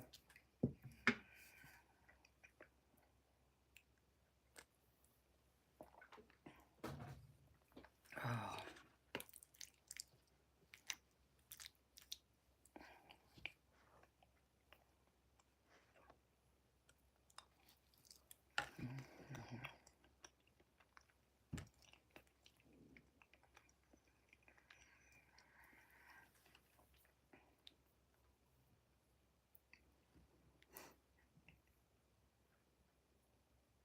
Mm.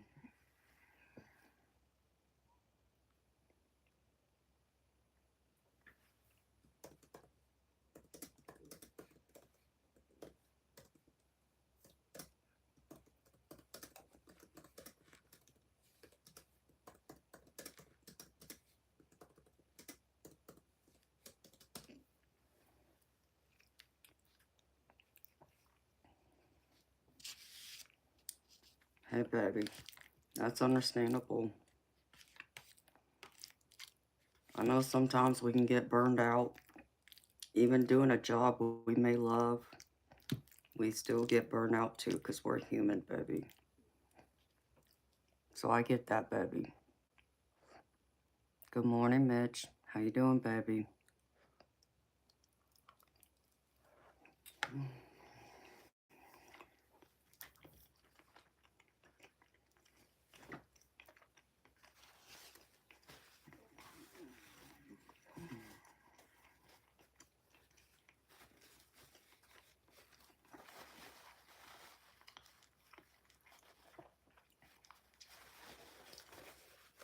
Oh, well, that's awesome to hear, baby.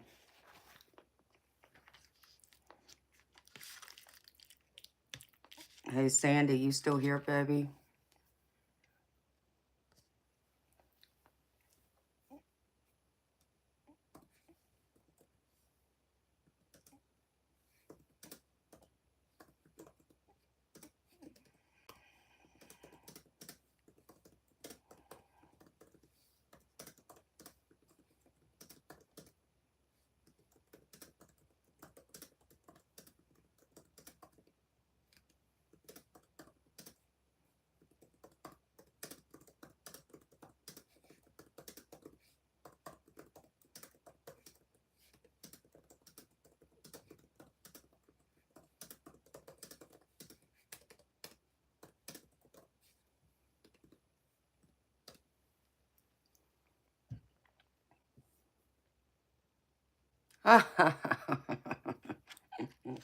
You're funny.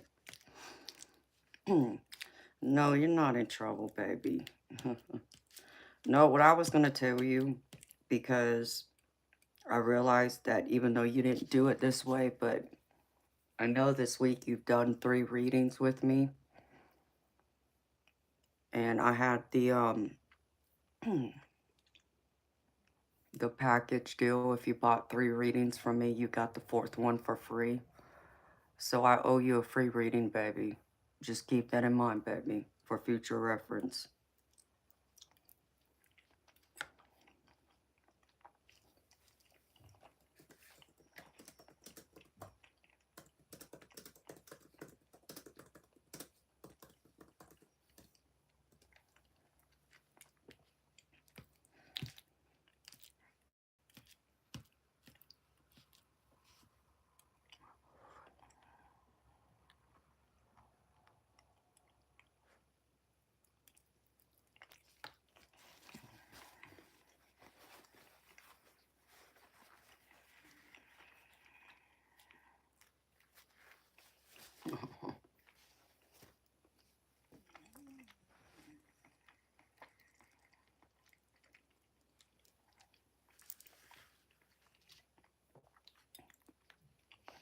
Oh, well, thank you, baby.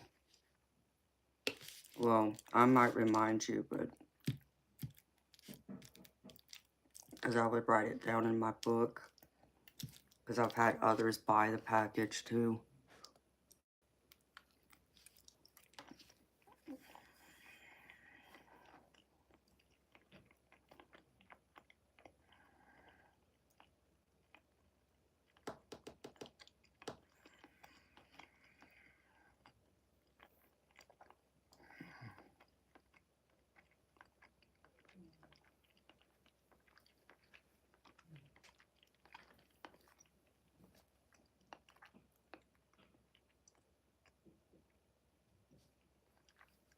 Oh yeah, I never got a chance to order that.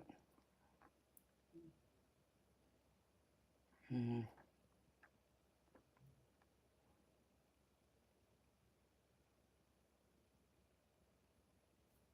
yeah, I hadn't heard back from you either.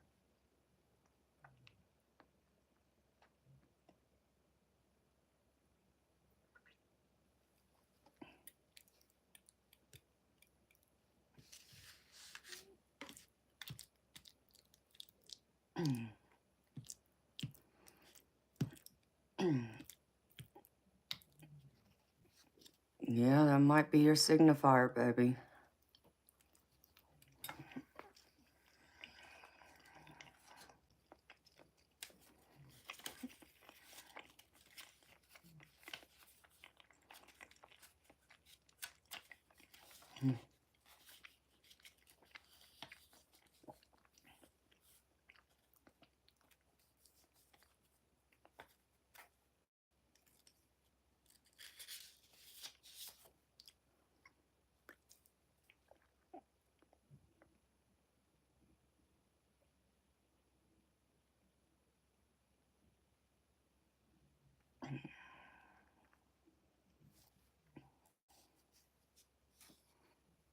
I can see you being the Knight of Cups. But I'm sure you would remember more than I would. The Knight of Cups coming up.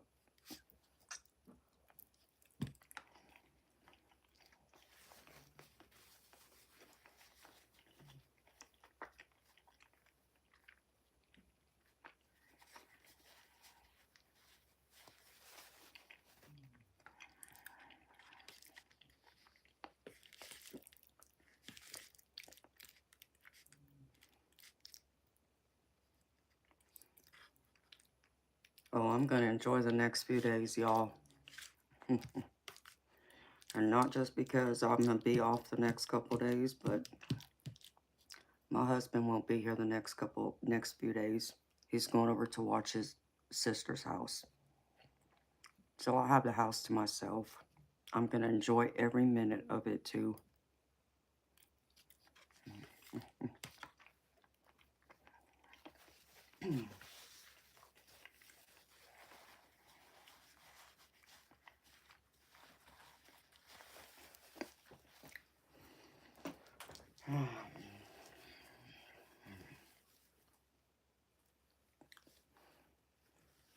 Yeah, it's gonna be nice. I know that much.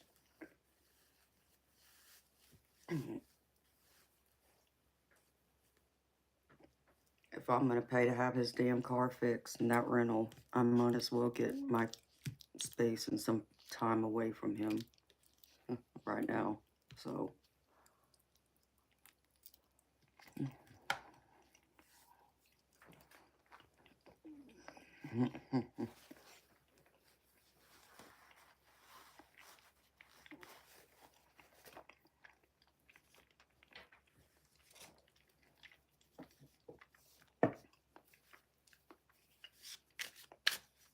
yep, he leaves in the morning. And I think he comes back Thursday, is what he told me. So, hey, perfect.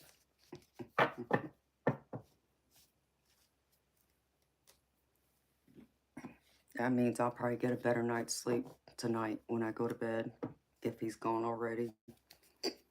Because usually, one of the reasons why I end up waking up is because I hear him moving around.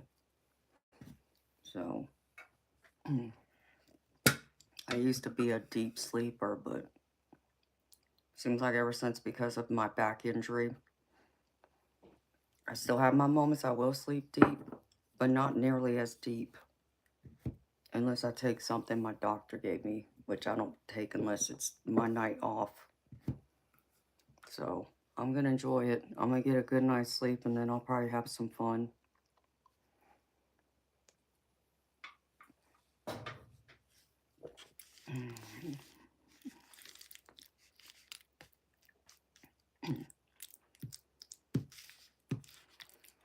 But I got a couple of paid readings I got to do too that are private, that won't be streamed on YouTube.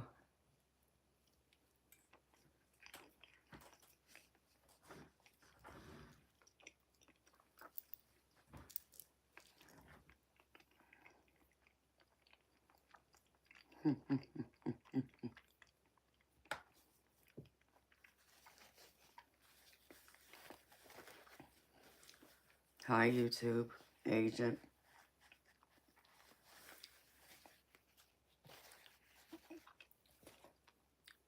You know, YouTube agent, I have a ceiling fan, and yeah, I believe it's on. But you know what? The way they built my house, it makes no sense because I freeze my freaking behind off in this house, like when I shouldn't be. And it's because I don't think they put enough vents in the house, and especially in my bedroom.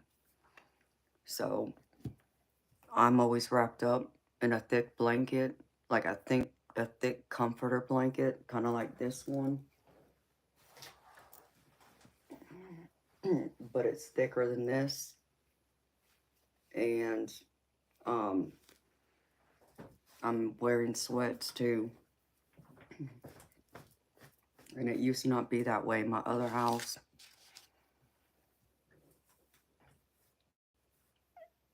Good morning, Jeremy. How you doing, baby?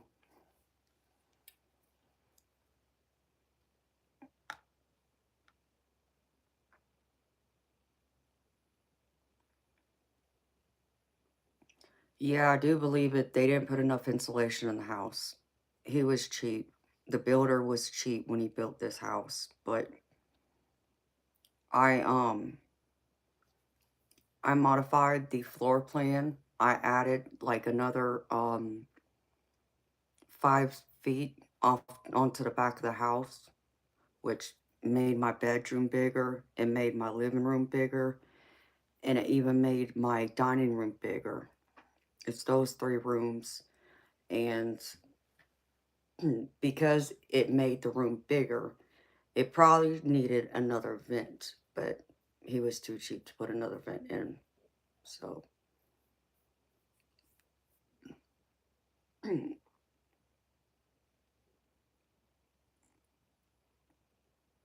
got 3 blankets, YouTube agent. Yeah, I wrap myself up like a burrito. Because the nice thing about my bed is it's one of those, it's a Tempur-Pedic, but it's one of those adjustable bases. So you think like the hospital beds. So my bed individually raises up and down.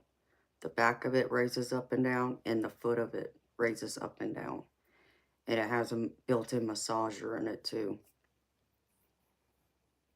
So, um, I have my own blankets, and I stay on my side because it's two individual beds, twin-size beds that come together to make a California king. So I got two thick comforter blankets over there that I use. But I still end up being cold. Like I was earlier today. It was crazy. I mean, yes, it's cold. It's winter. I get that. But I still shouldn't be cold like that. And I should, in all actuality, in the summer, should be sweating my behind off when I'm in that room. You know, being wrapped up in those same thick blankets. But I don't. It's kind of weird.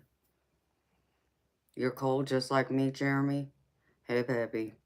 You know what? You know the good thing about being cold, because I'll say this, I'd rather be cold than hot, because at least I can put more clothes on, add more layers on.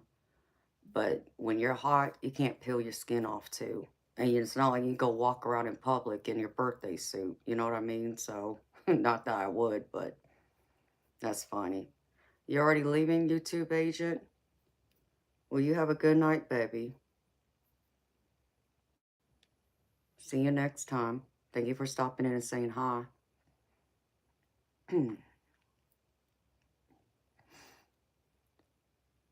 Yes, Tyler. I love listening to music. I listen to music all the time, even when I'm on the phone. Oh, it's 11:35 for you? Yeah, I guess it's late. You gotta work tomorrow.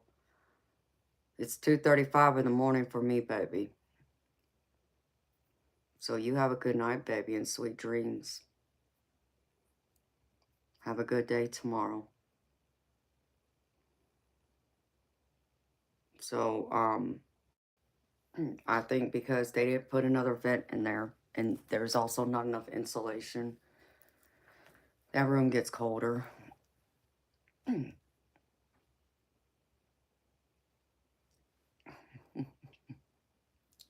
Yeah, well, I can believe that, Sandy, but you're used to all that Arctic cold. I'm not. I'm a mermaid. I belong in the tropics.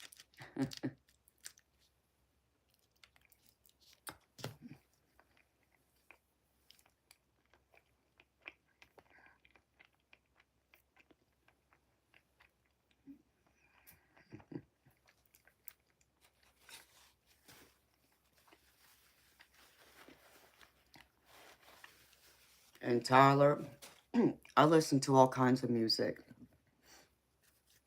So I don't just have one specific genre I listen to. I pretty much listen to almost everything.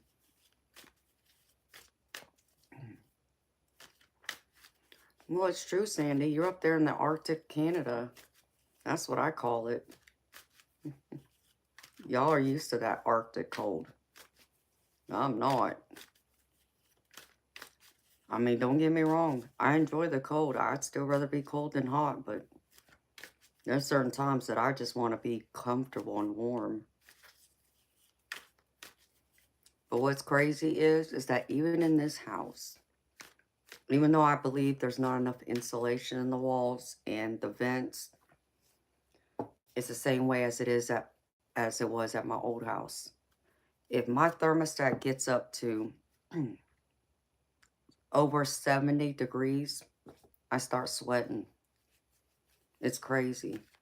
I start sweating. I don't understand it. And it's not like I'm going up to the thermostat and looking to see, what the temperature in the house is. I just naturally start sweating on my nose, and that's when I know I'm too hot.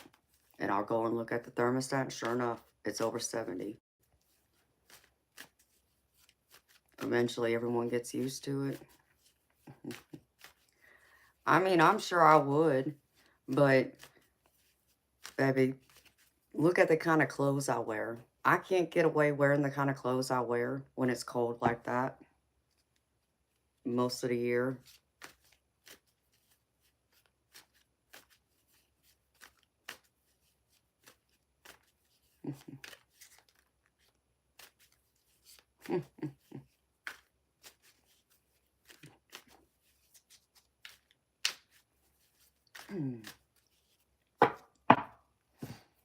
So,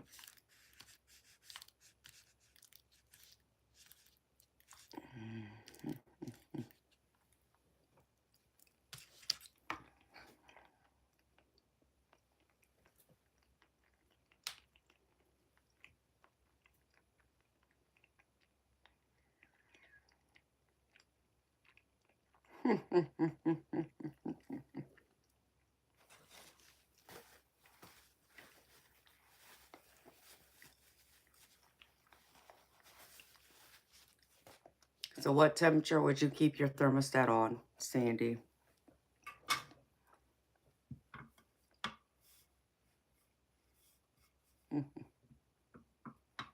Eat raw garlic, huh? That's the key, Richard. I love garlic.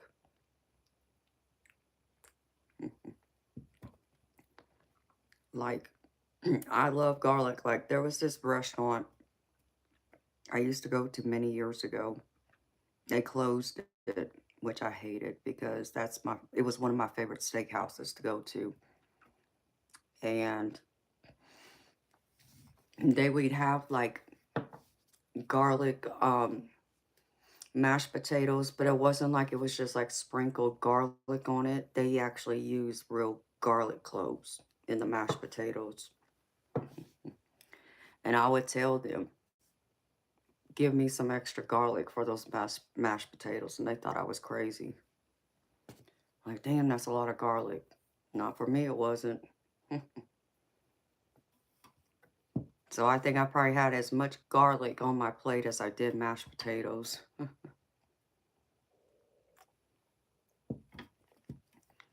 Yeah, that's cold, baby.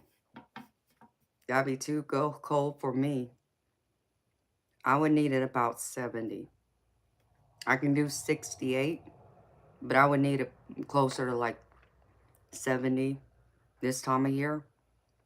But like in the summer, I need about 68.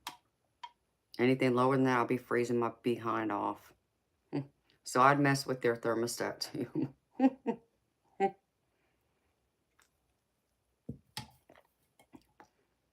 No, it wasn't Black Angus. It was called Bugaboo Creek, I think was the name of the steakhouse. It was a local steakhouse here. And they had some good steaks. I'd rather go in there and get a steak than go to like one of the chained steakhouses like Longhorns, for an example, or Outback. But it for whatever reason, it closed down. I was so disappointed. I was sad.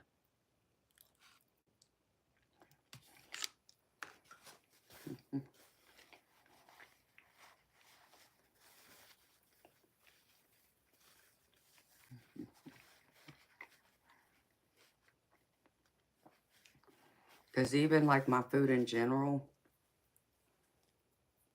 I need like extra seasoning.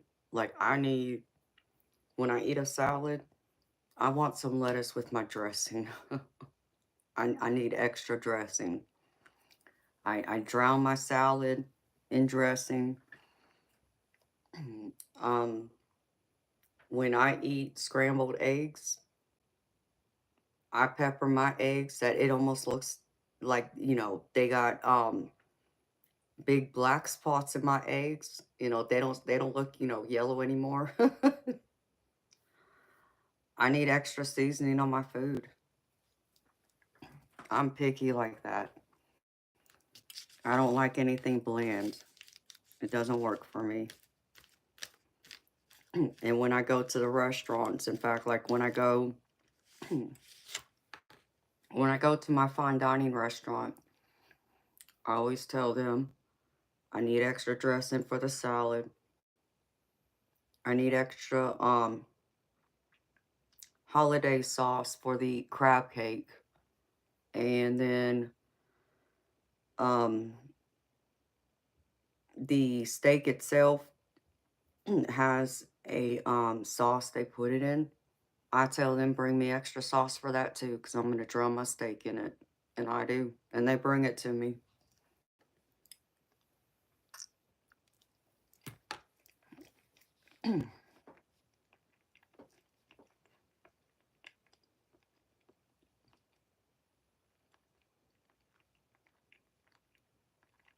Mm,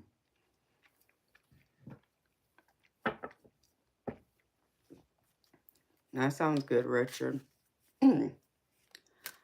um, Sandy, you mean y'all got like a Montana's Ted, was it Ted Montana's Grill or something like that? Is that what you're talking about?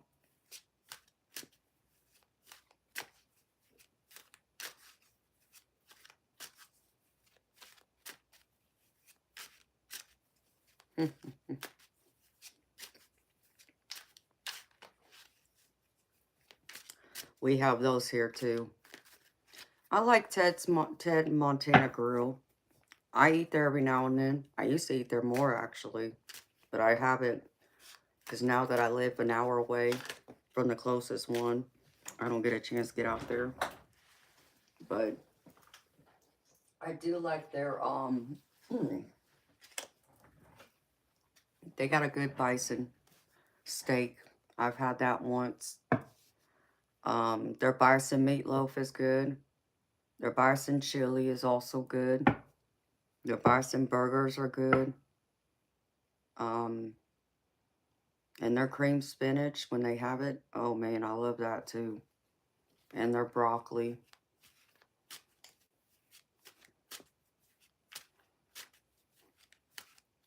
That's funny, Richard. But yeah, I used to eat there a lot. In fact, when I had one of my surgeries, I would I had some major oral surgery done, so I had to eat really soft foods, and I would get their meatloaf and their chili or their soup. Like I love their soup when they have it.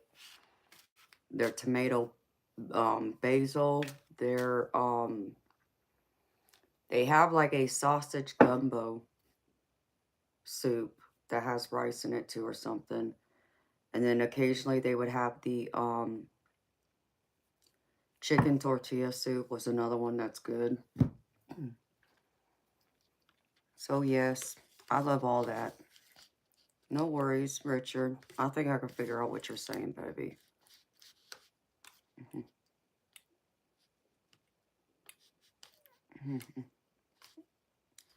Bonjour. Nuffies. How you doing, honey? Really, Sandy? How come?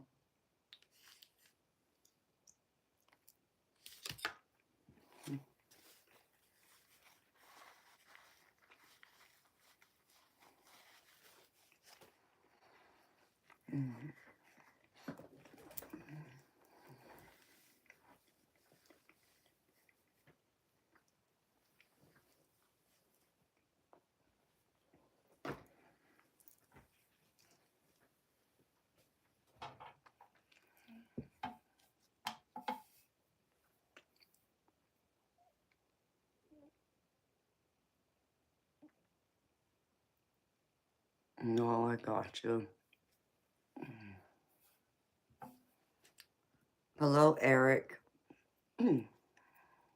I'm sorry, Richard.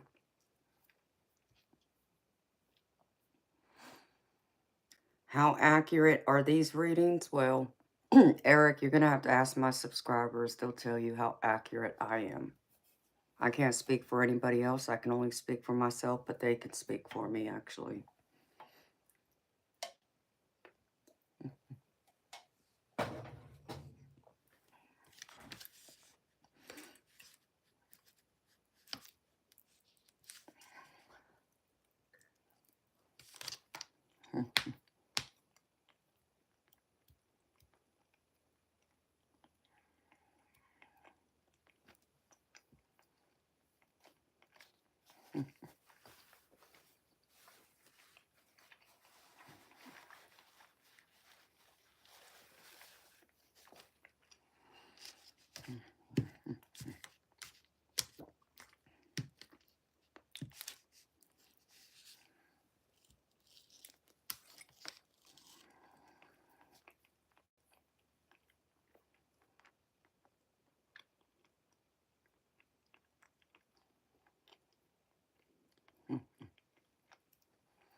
Oh, thank you, y'all.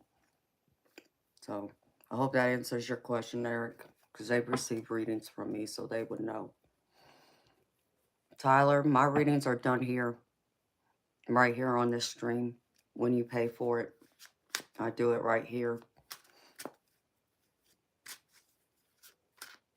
If you wanted a private one-on-one reading with me, where it's not streamed, where it's only just me and you, those I do through FaceTime or WhatsApp.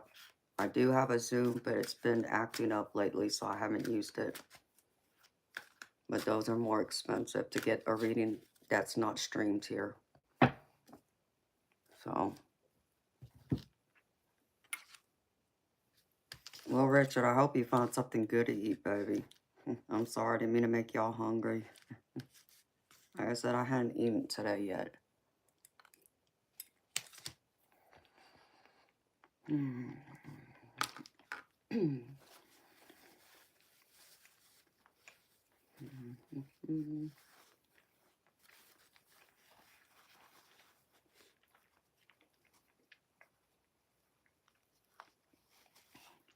It doesn't feel like it's almost 3 o'clock in the morning for me.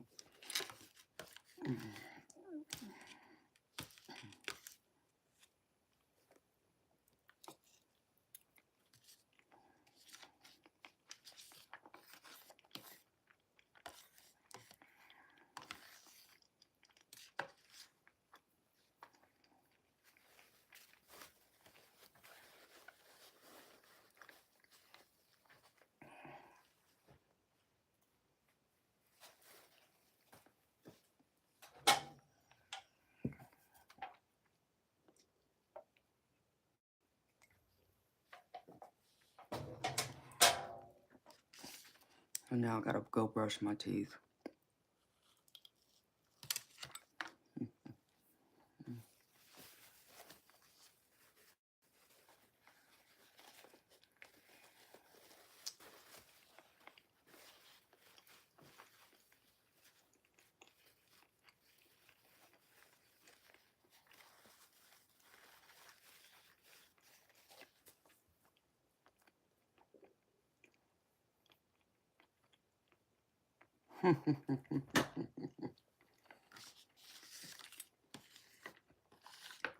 Well, you know, I may have to go get me some chips too, but no.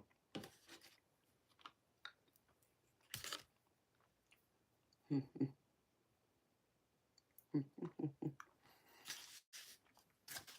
just gotta brush my teeth. I hate having food in my teeth. It drives me crazy. So I'll be right back, y'all.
All right, beautiful people.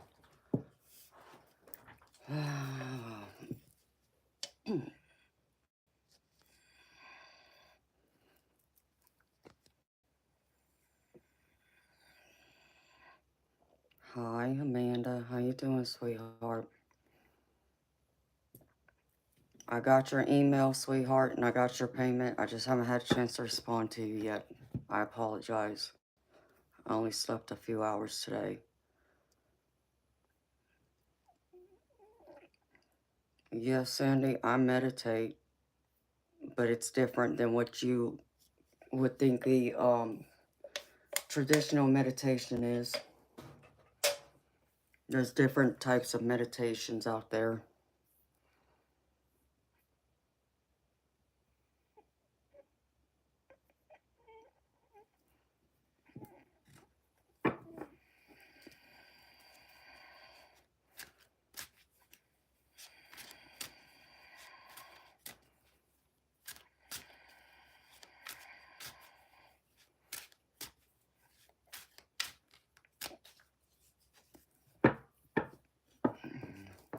I agree with eternal light.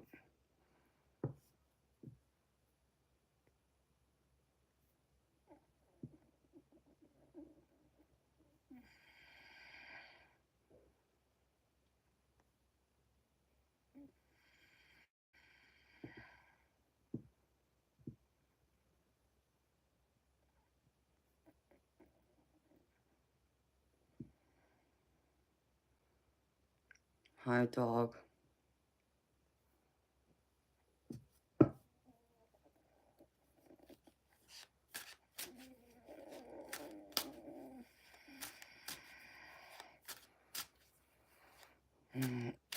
Hi, Jessie Lee.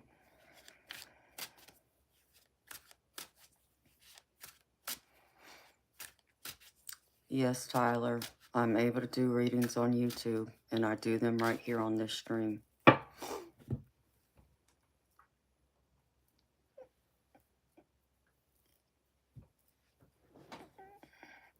Jesse, so your mama told you pretty much you're a hypochondriac? Is that what you're trying to say, sweetheart? Hello, Gustav.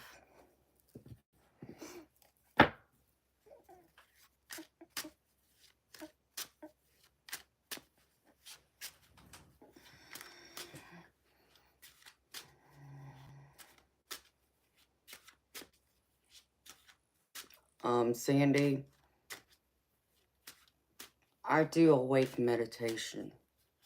And it might not make sense to some, but um, you got to think of something you do that is routine, like taking a shower, for an example. That's something you do every day. It's a routine. It's not really something you got to really pay a close mind or attention to. You could pretty much shower yourself with your eyes closed, right? But it's the whole routine of it that you're able to take your mind out of focusing on what you're doing. Your muscle memory pretty much comes into play, and you shower, and you're good, right? Without having to really pay close attention, unless you're trying to scrape off some dirt off your feet, or something like that. But so when you're able to do that, that's when your mind's able to escape, where you don't think of anything, and that's releasing all the clutter that's been in your mind, on your brain. And that's when your spirit guides are able to come in and talk to you, because that's what happens to me many times. Or it'll happen when I'm doing the dishes. There's even times that it's happened when I'm driving. um or I could just be outside walking in my yard, just the whole act of walking and not really paying attention to where I'm walking. I might be looking around, but I'm not really paying attention to my surroundings. So, and that's pretty much when spirit will come in and have a chat with me sometimes too. So, it's more of a wake meditation, but yes, I do that.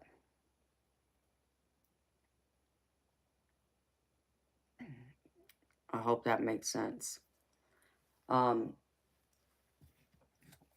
but there's many different types of meditation. When people think of meditation, they naturally think of someone sitting, Indian style in a quiet place with their eyes closed, maybe have some candles, with the lights out. Um, but I've even done it laying in my bed before I go to sleep.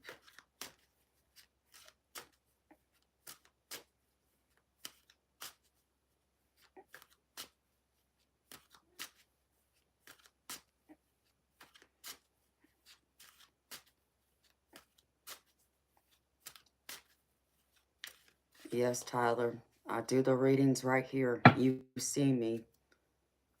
I turn over the cards and I relate to you what spirit needs you to hear.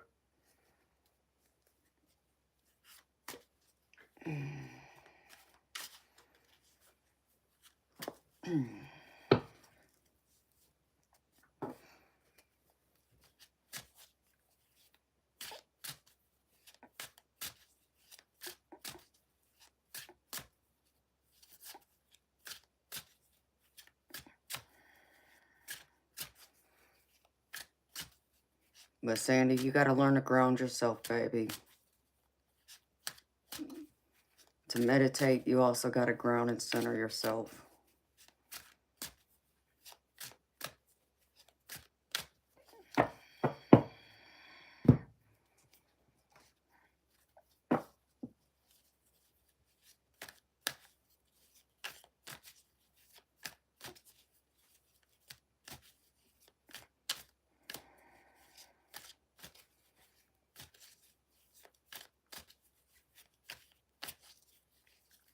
Hello there, spiritual being. Beautiful. So, I don't do the readings on zodiac signs. I do an individual collective reading, and I do that at the beginning of my stream. So, the collective reading applies to everyone. Everyone who's here, like all my subscribers, are included in that collective reading, and anyone who comes in the future. And then I do individual paid readings, personal readings. I might consider doing zodiac readings down the road. It has crossed my mind. But to be honest, right now, if I'm going to do something like that, I'll probably do it by elements. So it'd be broken up by elements, like the water signs, the air signs, the fire signs, and the earth signs. until I get more subscribers and this channel's monetized and so on. But I will eventually look at doing it.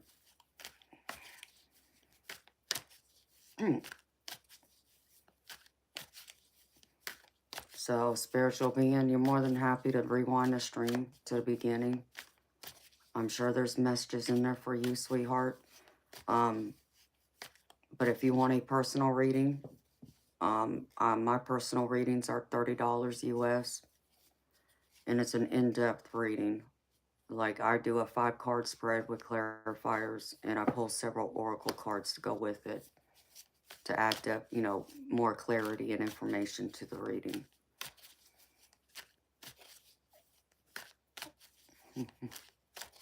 Hey there, Finn. How you doing, beautiful soul? How's the honeymoon going? Aries is a fire sign. So, the water signs, since we're in Pisces season and I'm a Pisces, is Pisces, Scorpio, and Cancer. The fire signs is Aries, Sagittarius, and Leo. The oh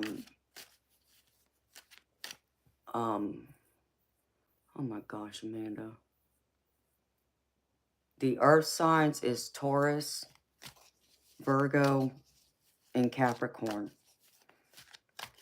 And then the air signs is Libra, Aquarius, and Gemini.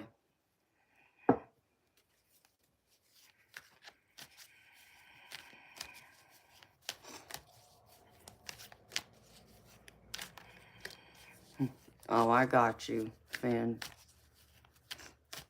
You're Libra, Aquarius, and Gemini.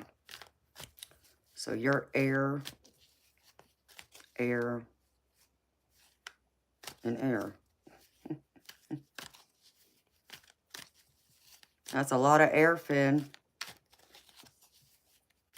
Forgive me for being funny. Are you an airhead? I know you know I'm just playing with you, sweetheart. Couldn't help it. See, I'm Pisces, Taurus, and Aries. Your man is triple fire, and you're triple air. What the hell? How y'all get along?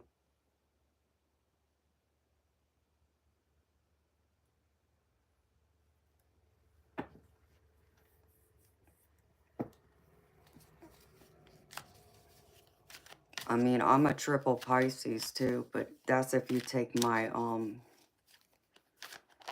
my Mars and Venus, I think, into consideration.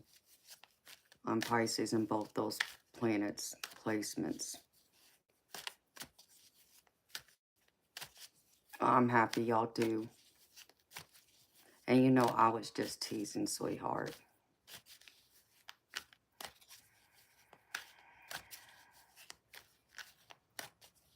That's funny, Sandy.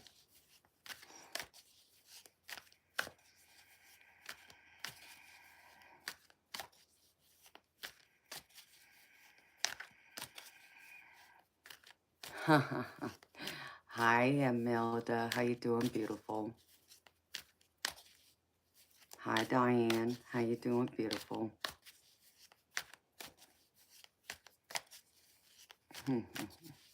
Oh, I'm happy when I show up in your feed too, sweetheart.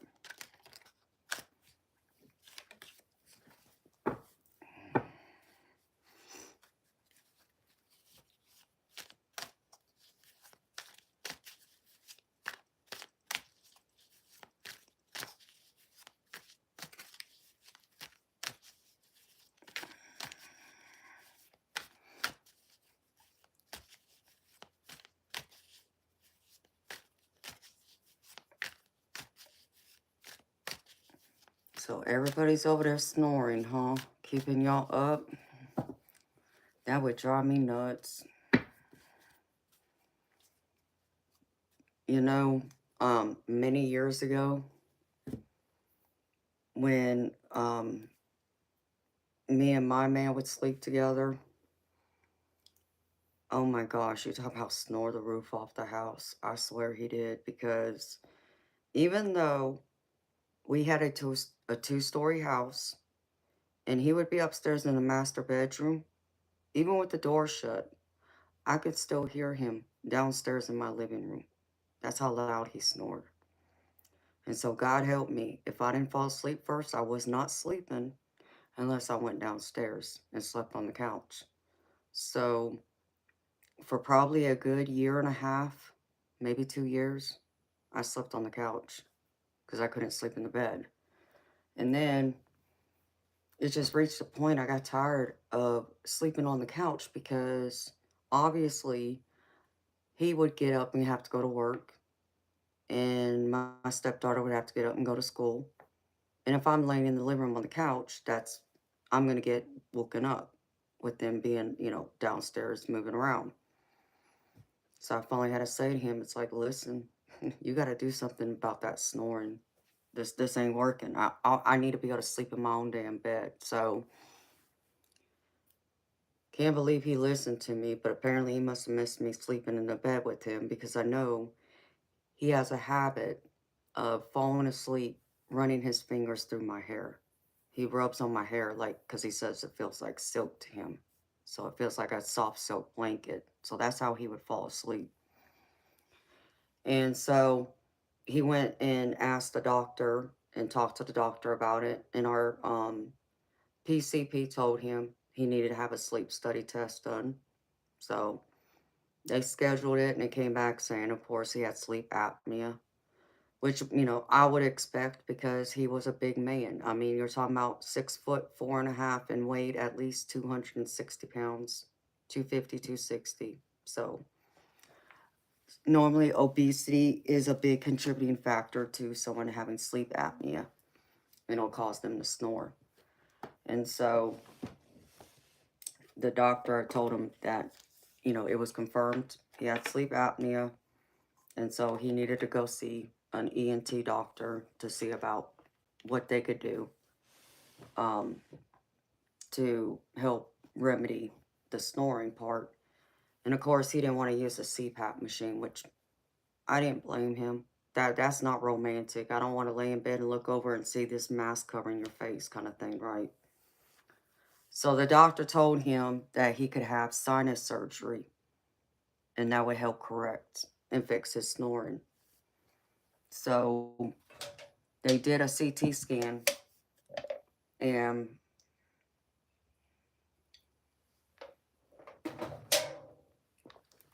it came back that he had a deviated septum. So that was a contributing factor to his snoring as well. And because of his weight, there was something about the uvula and the throat being stretched, so it was hanging lower, and that was also contributing to the loud snoring. So the doctor said they would have to go in there and they would do a complete sinus surgery. So they clean out all his sinus pockets. They fixed his deviated septum. They removed his tonsils, his adenoids, and they cut his uvula down. They trimmed it back. And they also removed a couple of polyps from his nose, the polyps in his sinus pockets. And I kid you not, after he had that surgery, I never heard him snore again. It fixed his snoring. It was amazing. So it's rare. I mean, I think every once in a while I might hear him snore, but it's nothing. It's very light. But at least it really fixed it.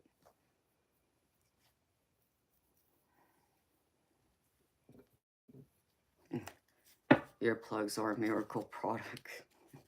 Yeah. I couldn't handle using no earplugs though. My ears are too small.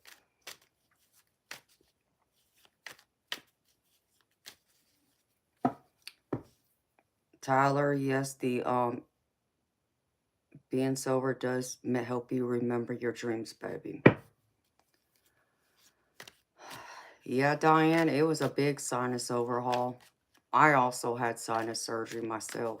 Hi, America. How you doing, beautiful? Tyler, yes, technically on paper I am. That's about it. On paper I am, but my, I'm not married in the traditional way, you can say.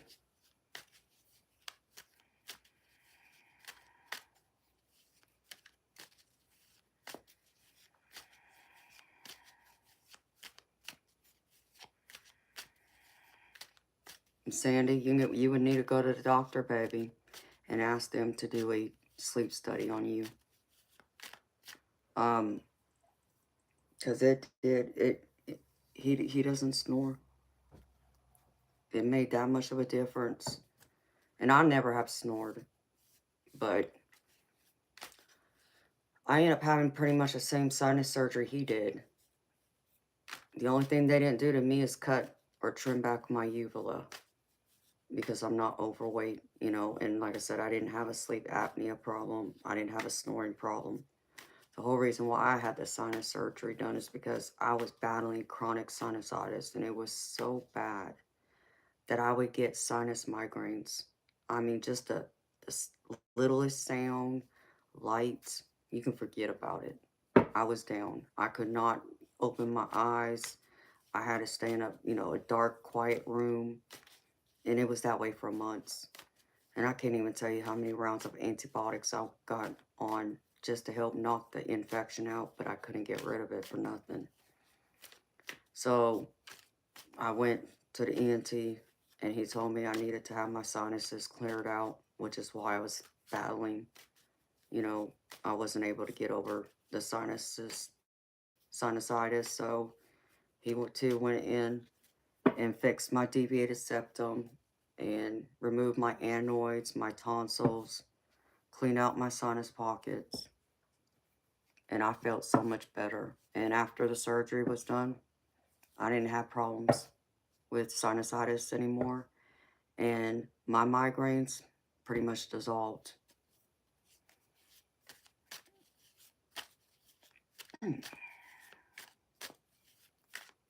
Oh, they're terrible. Migraines are terrible. And it's crazy because I never had migraines. I never suffered with headaches up until I got chronic sinusitis, and then it's suddenly out of nowhere. Now, once in a great while, I'll get a migraine, but it's nothing like what I was experiencing back then.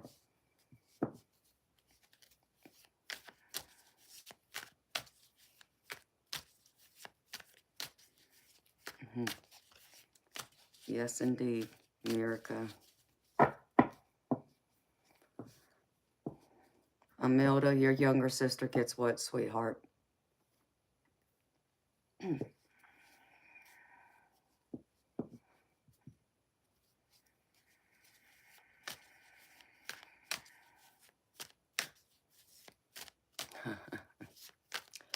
Yes, Amelda. Take him to the doctor. Tell his doctor that he needs a sleep study done. And the sleep study will tell y'all if he has sleep apnea. I'm sure it'll be confirmed he does. And then that's probably when the PCP will tell you he needs to go see an ENT, which is an ear, nose, and throat doctor.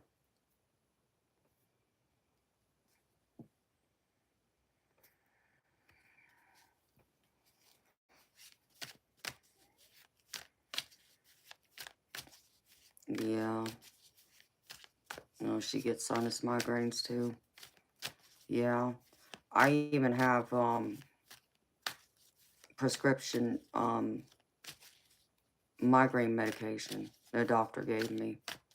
Thankfully, I rarely use it, which is a good thing because that medicine, before I had the sinus surgery, I was having to take migraine medicine every day, sometimes multiple times a day. It was that severe. Hello, Charlene from Alaska. How you doing, beautiful soul? Oh, America. Thank you, sweetheart. You are too. You may not realize it, but you are.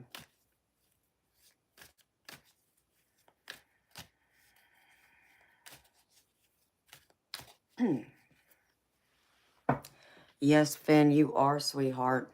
You just have to buy 6 coffees total.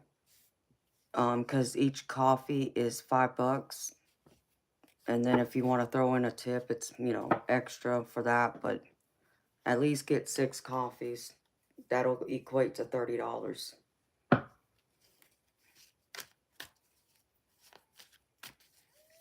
Tyler, I sleep during the day, sweetheart.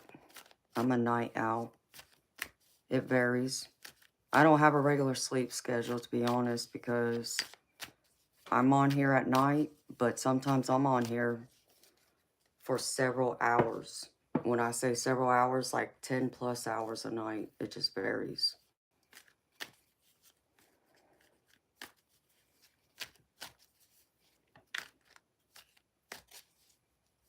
Aw, Imelda, that's beautiful, honey. I'm sorry to hear about your loss of your mama or your mother-in-law. Yeah, if there's nothing causing that smoke alarm to go off, sweetheart, that would be her coming in saying hello, letting you know she's still there. Oh, you're welcome, America. Okay, Sandy. Sounds good, baby. See you Wednesday night. You know I'll be back then at 10 p.m. Eastern.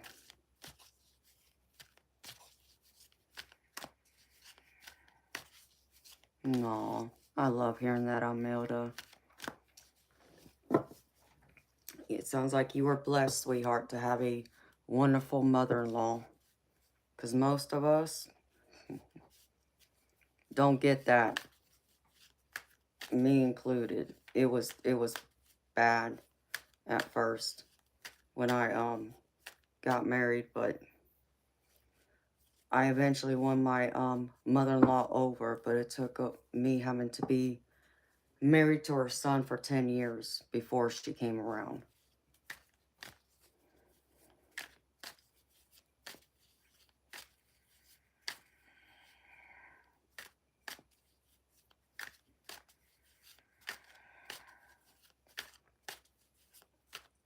That's right, America. That's exactly what that is, beautiful. It's karma. He's going to have to answer for it now.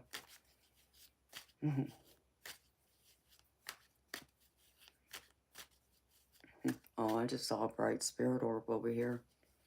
I know the camera didn't catch it, though, because it was over here.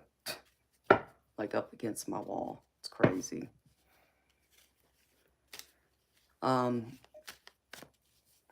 Yeah, Imelda. Oh, man. It was rough with my mother-in-law. Boy, she hated me at first. And it was crazy because she didn't even know me. Like, she never met me before. And I felt bad for her, though. I could understand why she would feel the way she felt, but that was no reason to hate me like she had at first, just because she didn't know me. But I think she felt like I was stealing her son from her, which I wasn't.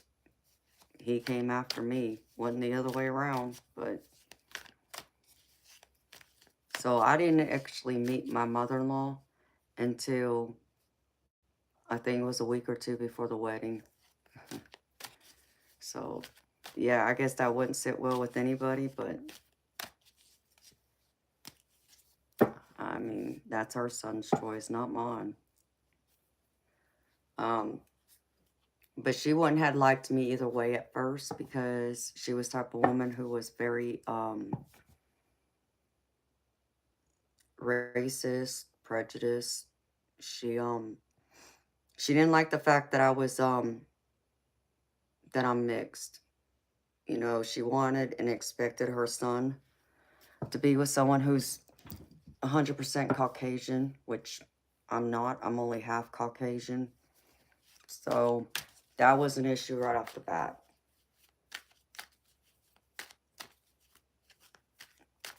So that made things more complicated. And then, you know, she would cause problems here and there. She was,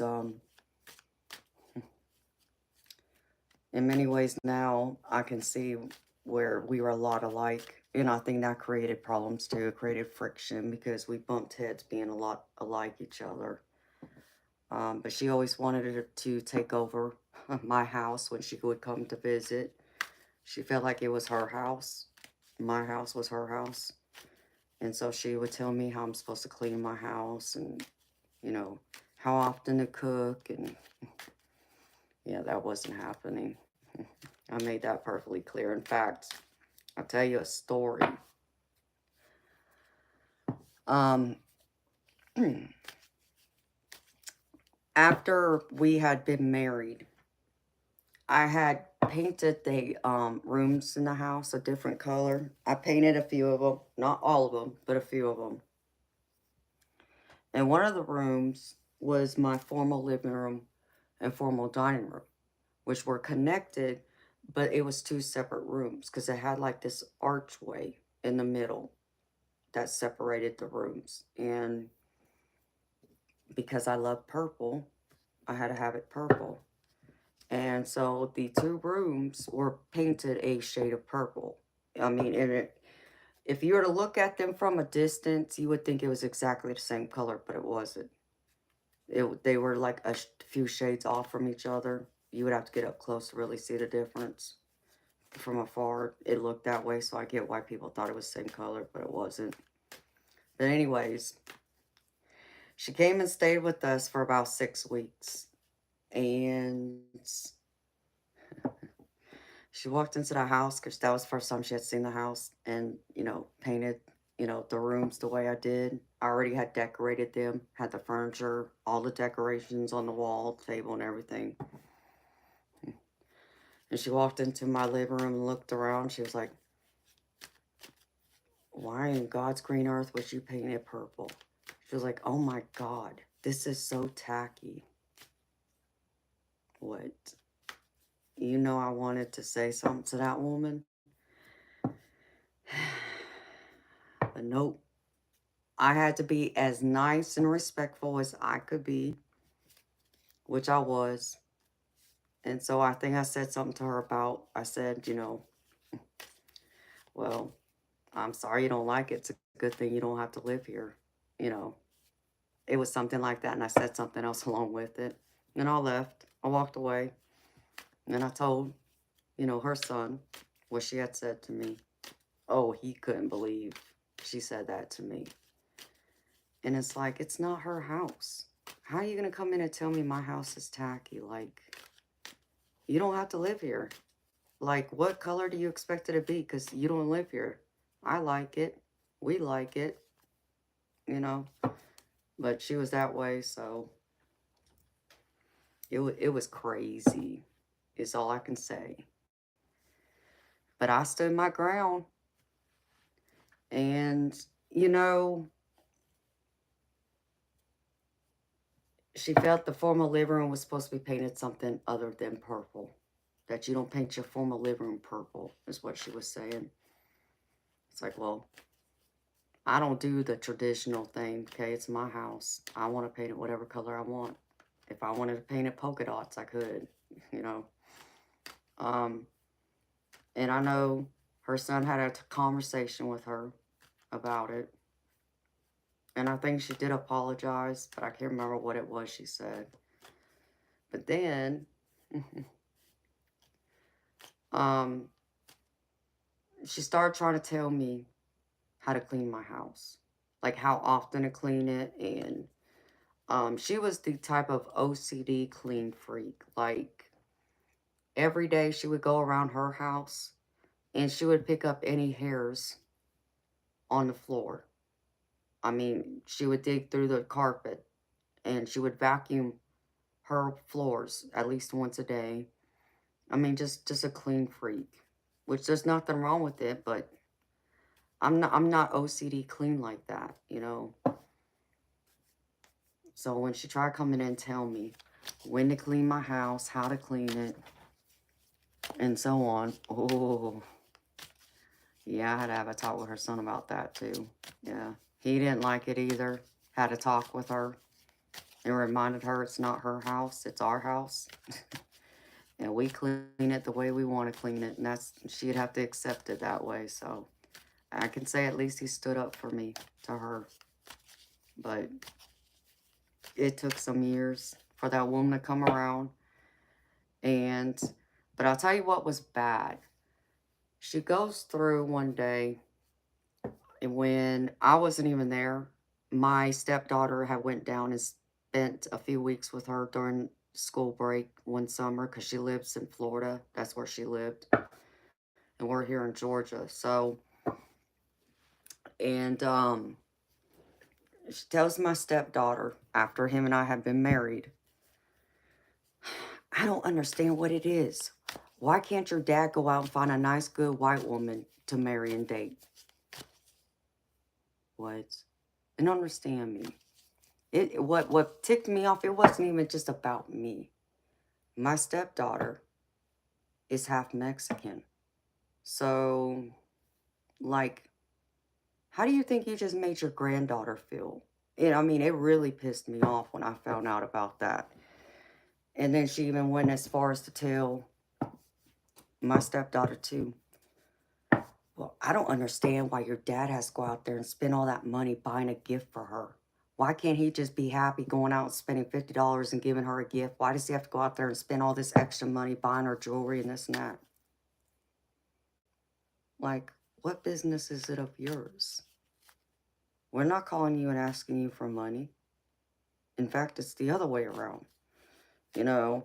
But that's exactly what it was. She didn't like the fact that he was out there buying me all these nice gifts and stuff and treating me the way even my daddy told him he better treat me.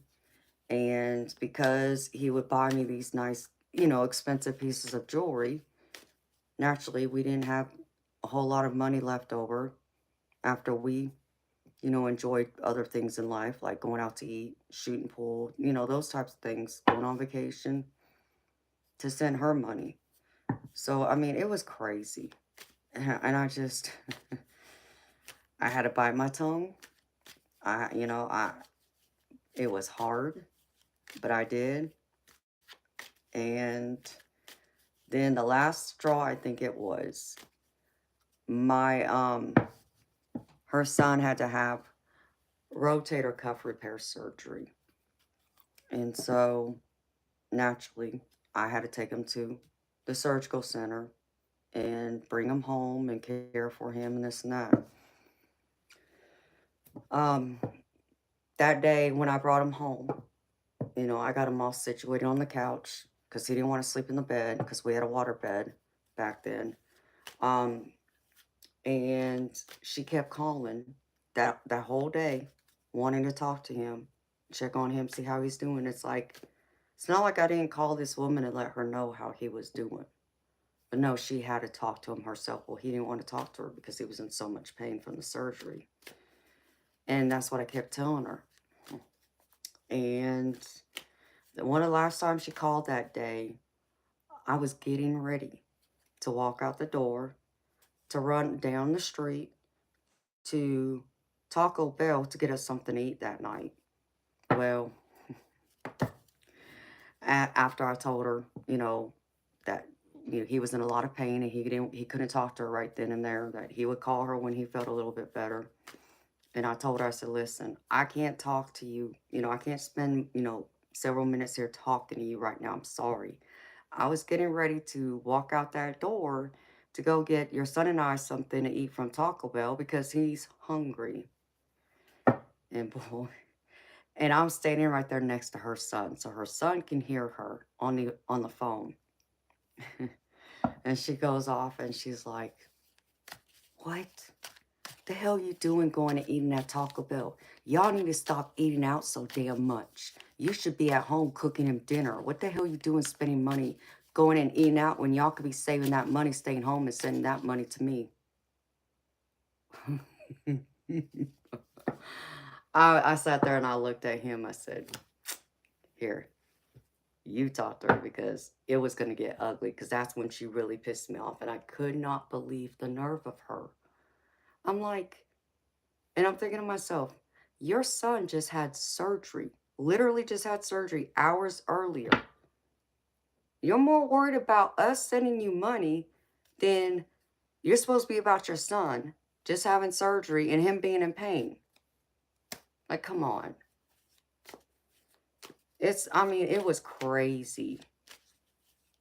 It was crazy. So he let her have it, boy, and that was the final straw. And I think he wrote her a letter telling her, or he talked to her on the phone, or did both, and told her that, nope, you're not going to disrespect my wife like that. You're not going to talk to her that way. What we do with our life and with our money is our business. It's none of your business. And he didn't go down there and see her for a few years, you can say. He didn't go visit her. He would usually go down and see her like twice a year, like once during the summer, and then the other time would be like during Christmas, to spend Christmas holiday there. Yeah, we didn't see her for a few years. And I think that's when she realized she knew she really, really messed up then. So, but yeah, it was crazy.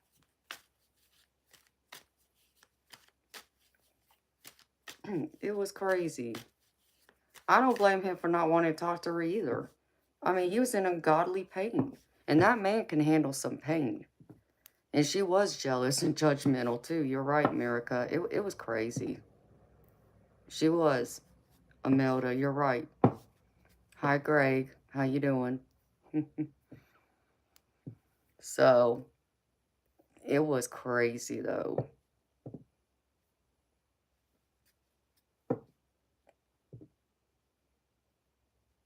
Oh, wow. She's a Pisces too. And his mama's that way. Wow.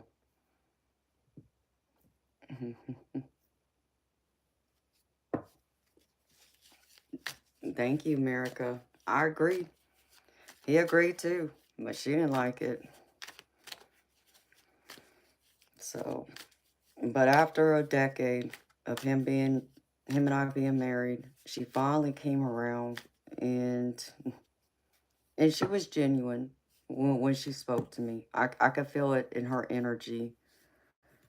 I remember her telling me about how bad, how wrong she was for being the way she was to me, and, the things she would say.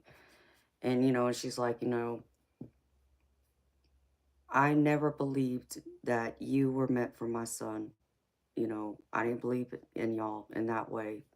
She was like, but I've come around and I can see that y'all were meant for each other. And she's like, and I know you truly love my son just as much as I know he truly loves you. And I feel y'all are meant for each other, and I want y'all to be happy. And, and I'm sorry for what I've said to you, for how I've treated you. But, I hope you forgive me. And, and she's like, and I love you like you're my own daughter. So I was appreciative of that, that she finally came around. But I had to go through some crap and bite my tongue really bad, because God knows. I don't know if it would have gone over that well had we been living like in the same state and living not far from her, because she would have been at my house nonstop and that would have drove me nuts. Yes, she finally came around to admit she was wrong, so I was thankful.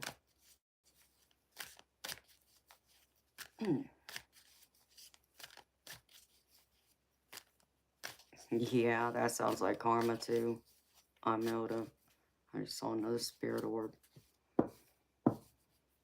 And my mother-in-law came and visited me right before she passed away to warn me that she was getting ready to die, and to get her son down there to see her before she left. So, and that was an experience in itself. That was a spiritual experience that took me many years to understand how that was even possible. But I think I understand it now. I didn't understand it then.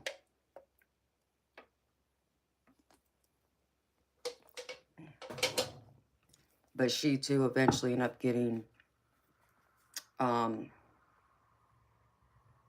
dementia. And she had the, I think it was the vascular dementia, to where it's like every single time she would have mini strokes. And because of the mini strokes, it would, she would start losing her memory.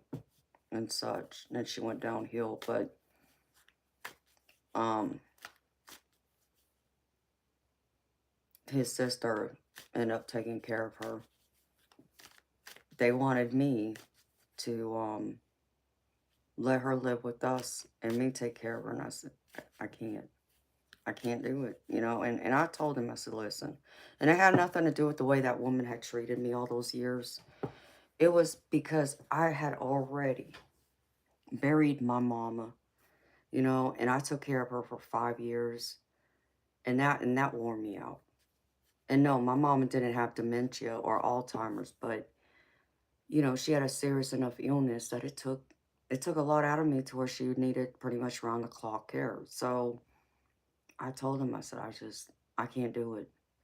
You know, you got to think of all these times that I've taken care of her son, you know, when he's had his surgeries, different health issues, and, you know, whether it was, you know, having an aneurysm repair, his shoulder fixed, his back, his sinus.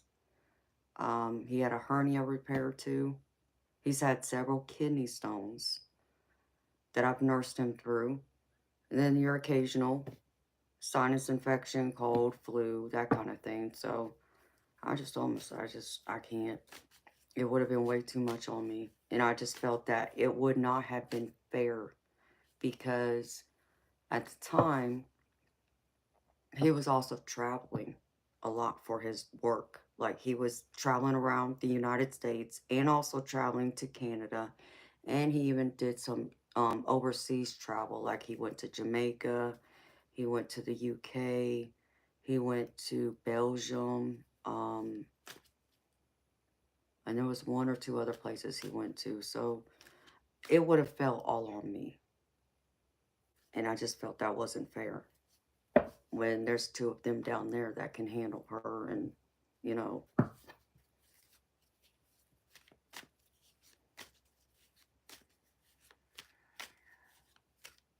Oh, America, I'm sorry, honey. That's hard. I didn't get to say goodbye to my mama. I know I regret that to this day.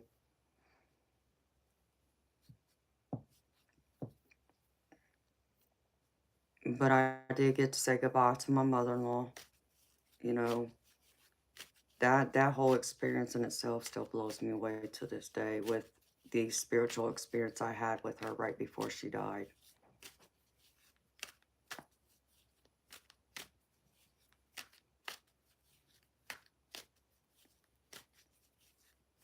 Oh, well, that helped, Amilda. I know that helped a lot. See, I wouldn't have had anybody here to help me if I had stepped up and had her move in with us. There wouldn't have been a caregiver. I would have been the caregiver. And then I probably would have fought with her too because I know she had reached that age that getting in and out of a sports car was not feasible. And it's not that she was immobile because she wasn't, but I know she had a bad knee and she also had broke her hand in 3 separate places. So, but I know like hours before she passed away, I was um I was up late one night. Her son had already gone to bed because he had to work the next day. And he had just gotten back, in fact, from traveling out of the country, I think it was. And I laid in bed, you know, when I got ready to go to sleep, I just had a feeling like someone was there. I couldn't explain it, but I felt like someone was in the room with me besides him. And I just tried to ignore it because I tried going to sleep because I knew I had something I had to do the next day. Um, and I laid in bed. I tried closing my eyes, but I ended up tossing and turning for whatever reason. Couldn't even tell you why. I was just tossing and turning though. And I finally said, okay, Spirit, obviously there's someone here that's trying to get my attention. Okay, what's going on here, you know? And so I kind of like tapped in. Then out of nowhere, I hear a voice I recognized. It's my mother-in-law. I'm like, huh? Wait a minute. You know, it caught me by surprise. It's like, and I'm automatically thinking this woman must have just passed away, right? But no, she tells me that she's really tired and she was also very hungry. She had not had anything to eat, but she was also tired and she was tired of fighting. And it was time for us to let her go. And that caught me by surprise because I'm still trying to figure out, like, what? You know, I'm confused.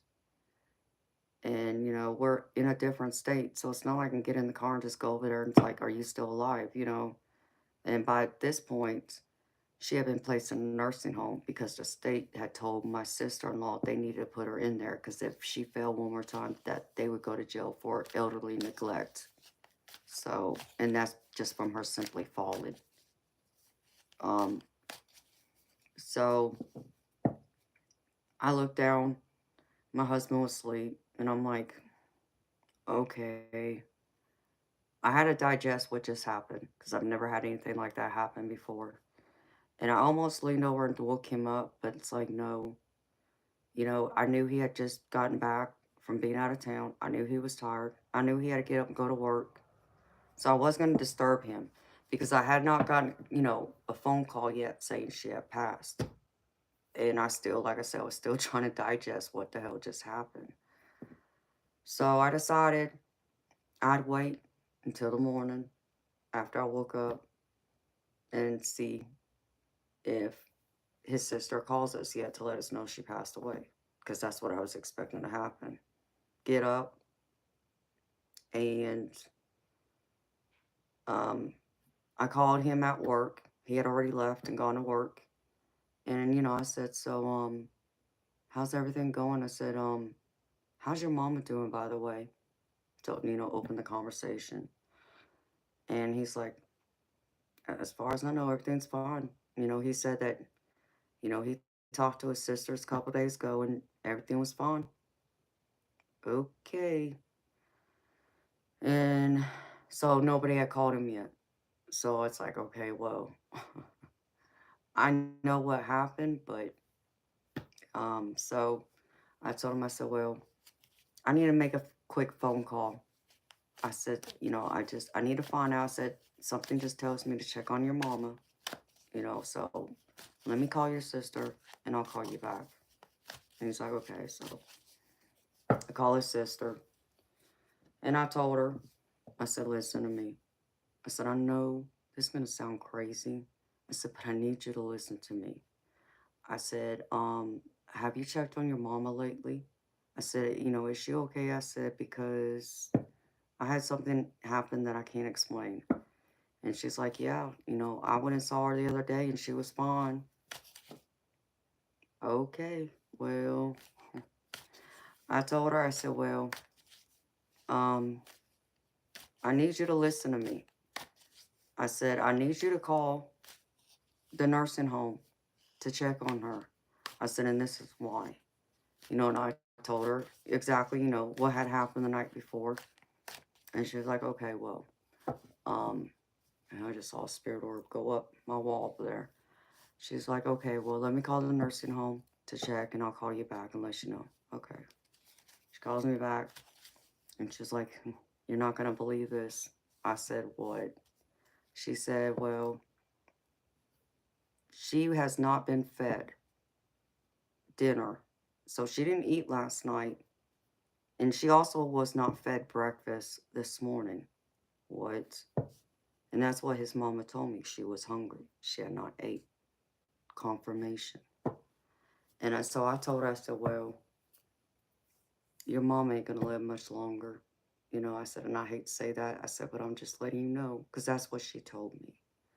So, and I just told her, I said, listen, I need to call your brother. I said, and we'll be down here, but down there by tonight because she's not going to be here much longer. So she's like, okay, so call him, tell him what happened.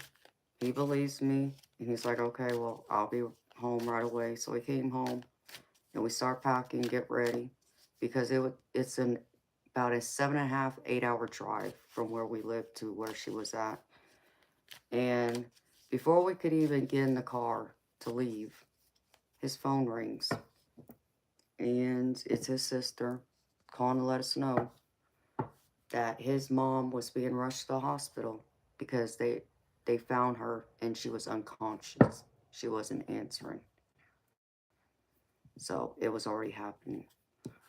And so we get in the car and we drove through the night.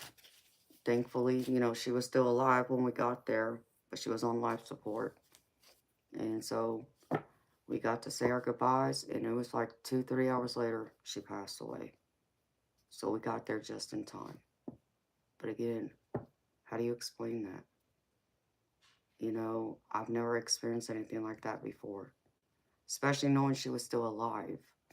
It would have been one thing, okay, if she had already been passed, but she wasn't. She was still alive, but yet she came and visited me.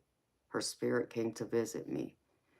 And what I had to come to understand is that she was jumping in and out of her body at that point.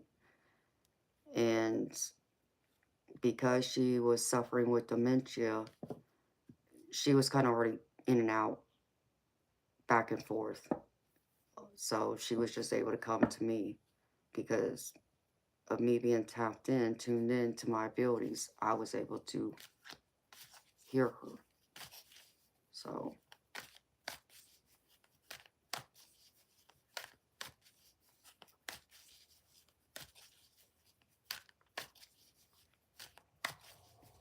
yeah, she did know to come to me. And I was thankful for that because she knew I would listen.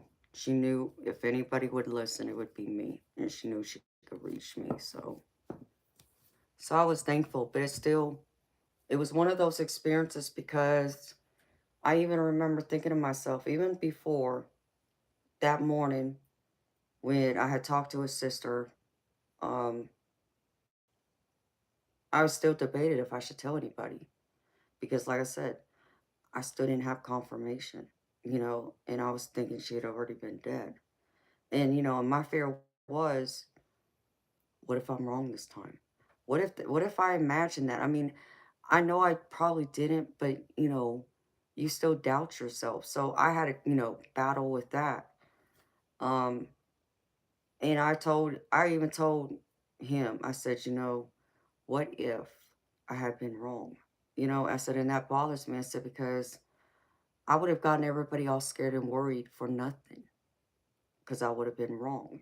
But even though I wasn't wrong, still just the thought of that bothers me, which is usually why I won't tell anybody when I have an experience such as that. When I'm warned someone's going to die soon, I won't tell nobody, because I'm just waiting for that one time I'm going to be wrong.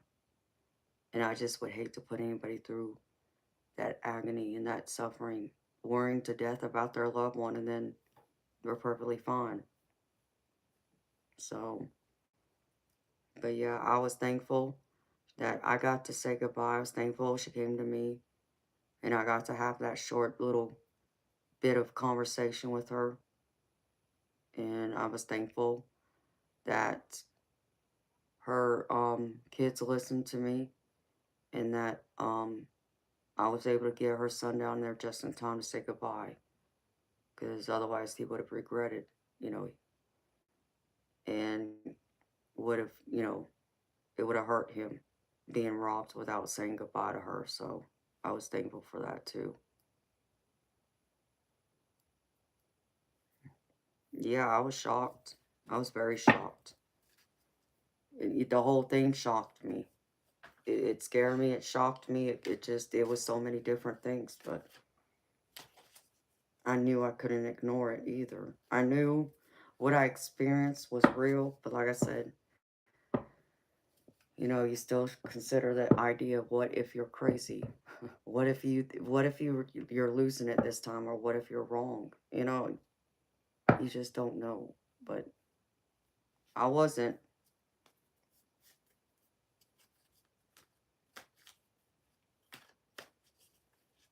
No.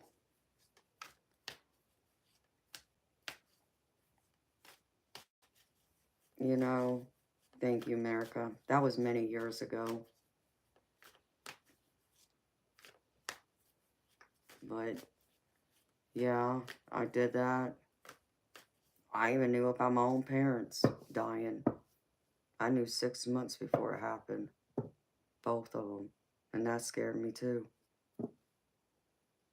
As crazy as that sounds, I was warned 6 months. So, first time I didn't want to believe it. But second time I did listen. I still didn't want to believe it, but I listened, trusted it, and it turned out to be exactly what I said.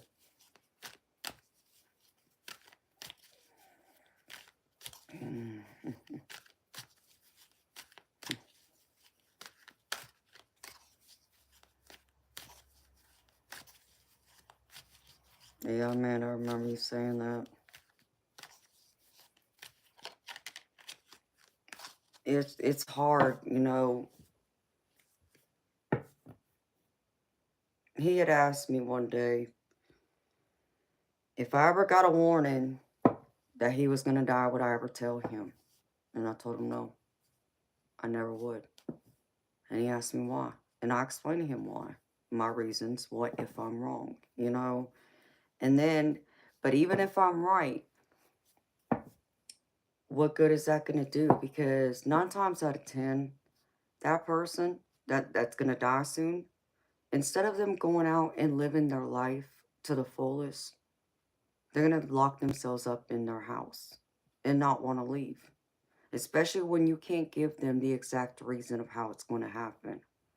Which I couldn't tell them exactly how it was going to happen. I just knew it was going to happen. So I could not put somebody through that. Well, you know, stop living because of me, because I told them that I knew they were going to die soon. So I never will tell them, but I mean, I did do it once, but there was a lot of exceptions to that rule of why I did it too. But it was after the fact. But even to tell relatives, because it's the same thing. You go through, you warn others, what are they going to do? Naturally, they're going to want to reach out to that loved one. And they're probably going to be like, oh my God, you're going to die soon. You know, be in tears, worried, scared, all those things naturally that you can't blame them for. I can't blame them, you know. But that's not what that person needs to hear, you know. And then they're going to want to be really clingy with that person. They're going to want to spend every waking hour they can with them, you know, usually. Which I don't blame them for that either. But I just feel like that person's going to get overwhelmed. And they're not going to understand why. Why is it that y'all suddenly want to be up my behind left and right? You know, unless someone tells them that you know, you're going to die soon. And then that just defeats the purpose again. So that's why I don't warn others when I get that warning. The only reason why I did it that time was because of the situation. And because I got confirmation that what I experienced was real. And I knew it was going to happen right away. If, you know, if I didn't get told that she was, you know, not fed, you know, like she had told me, I wouldn't have said a word. I would have let it happen. And yeah, she would have died and I would have regretted it. But that was the only reason why I opened my mouth. And because we were, you know, 8 hours away from her. So I knew I would have to tell him in order to get him to tell his job that he can't be there. He has a family emergency for him to get in the car and us drive down there. So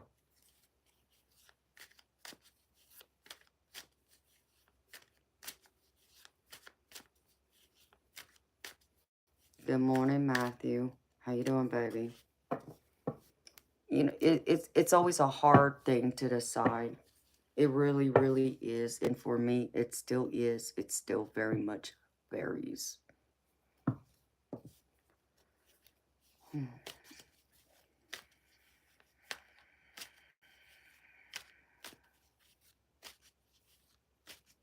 No. And that's beautiful, Imelda. And I believe that was truly her coming to let him know that. And I'm sure that gave him a lot of peace.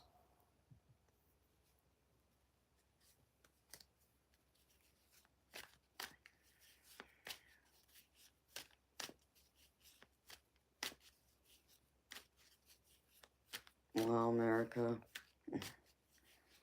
I'm sorry to hear that, sweetheart. You know, when my mama died, I lost my best friend too. So I can relate to that. And that was hard because I didn't get to say goodbye to her. I was 3,000 miles away from her when it happened. And even though I knew it was happening or it was going to happen, I didn't want to believe it. I just did not want to believe it. Didn't want to accept what I was being told or what I had been warned. But it ended up being, I just never expected it to happen while she would be 3,000 miles away from me visiting family for the holidays, like she was for Thanksgiving that year.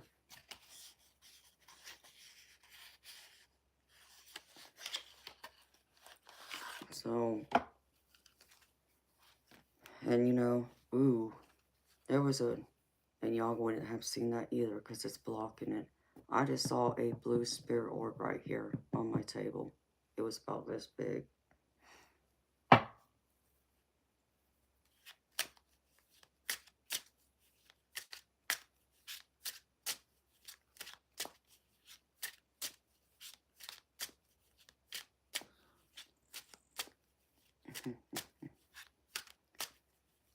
Hello, Alejandro. How you doing, baby?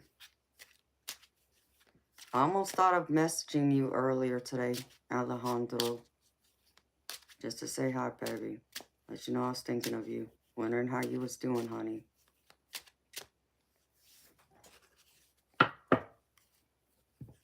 Hello, Christina. And you're right about that. There's a lot about this world that doesn't make sense. But then you're expecting people using a physical brain and this body to process things that don't make sense in the physical world, but would make sense doing in the spiritual world.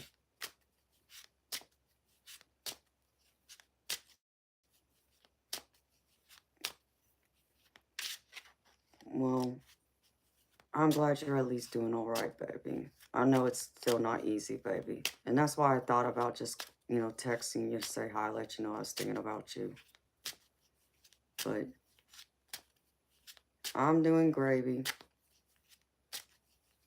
And you know me, I'm here, I'm gravy. You're a Jehovah's Witness, America? Well, that's beautiful, honey.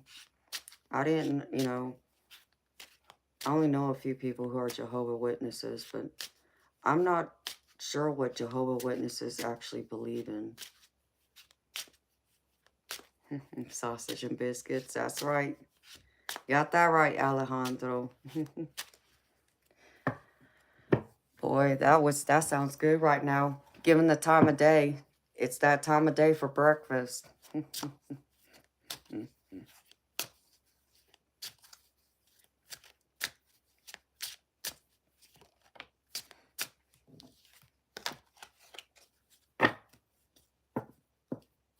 I'll probably be going soon. Oof.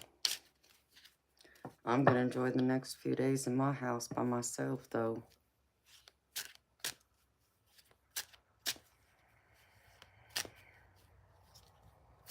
Ha ha ha ha ha. There you go. That sounds good, Alejandro. Everything on there sounds good except for the country fried steak, baby. That's one thing I don't eat. I don't know. Well, I know what it is. Oh my goodness. My daddy, he was so bad. And he was the cook in our house. But boy, whew, talk about kill you with some salt. He very much could and did. And like his country fried steak, the breading he used for it, all you tasted was salt. And then his white gravy that went on it, salt. It was just like putting that, sticking salt in your mouth. It just, and I can't eat it. And I'm not the only one. My brother won't eat it either. So, But, and I know other people are like, well, you need to try our country fried steak. Nope. Nope. I cannot get past the idea or the thought that I'm going to be putting my daddy's country fried steak in my mouth and I'm going to taste nothing but pure salt. Can't do it. And my brother won't do it either. So it's funny. Him and I are both the same in that way. That's the one food we could not eat. And the other thing I couldn't eat of his was his fried chicken. Same thing. I think I might have been able to eat maybe part of the skin, but that was it. And then I'd leave everything else. And I couldn't eat his fried pork chops either. So, for the same reason. Oh, Alejandro. It's amazing that mine didn't swell up with all the salt. Him, it was salt and sugar. His two favorite things. He was bad with both. America, that's great, beautiful. You know, I'm Christian, but I'm open. So, but I believe. So, oh, Imelda. Daddy was bad about that. Even like his green beans. Like, I could eat his green beans, but boy, there were times I couldn't eat it because he poured a little too much salt in it. I think the only thing that might have helped it, the times that I was able to eat it, is he put some extra sugar in it. To try and balance out the salt in it. But, and butter. That was the other thing I remember he put in it. It was like a heart attack waiting to happen.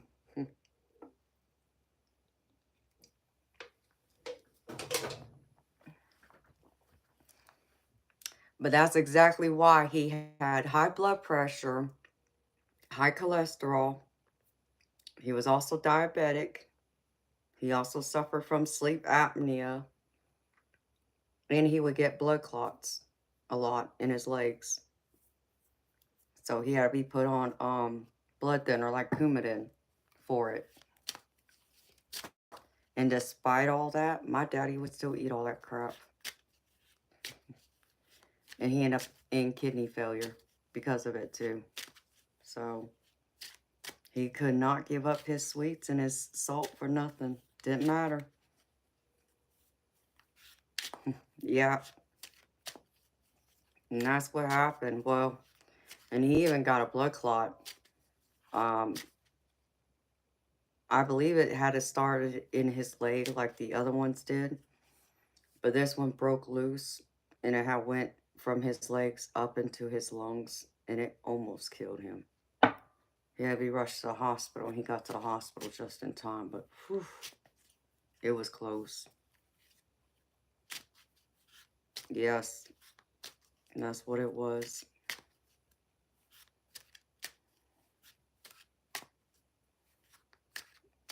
You know, yes, Christina, it is. Well, it's like, you know, they're stubborn. They've already reached that age. They don't care. And they're too stubborn to change their diet. Even if that means it would help them live a little bit longer.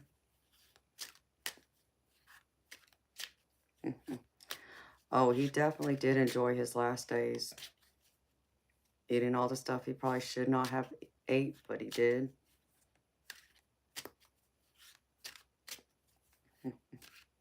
So, and his sweet tea. I mean, y'all know the South is good. It's known for its sweet tea. And my daddy could make some good sweet tea.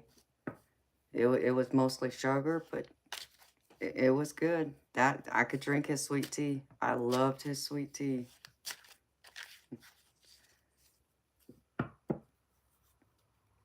Your dad is so stubborn, 76 and full of it.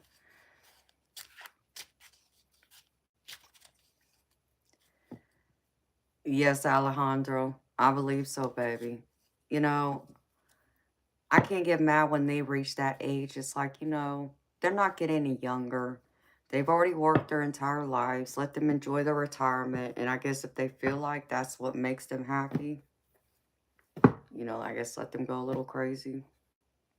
But my daddy wasn't old. Unfortunately, he died when he was 56. So he was still very young. Hello, Curtis. How you doing, baby?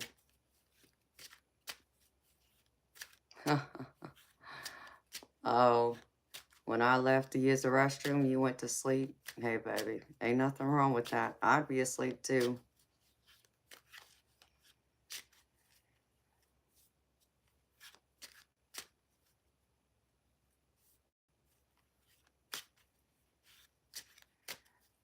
Yeah.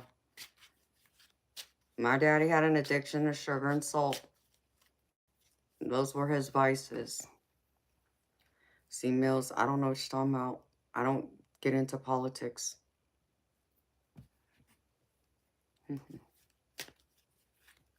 Well, America, at least he lived a full life. But I know that doesn't make it any easier, sweetheart, because I know you probably still miss him like crazy naturally. I just saw a bright spirit orb right here.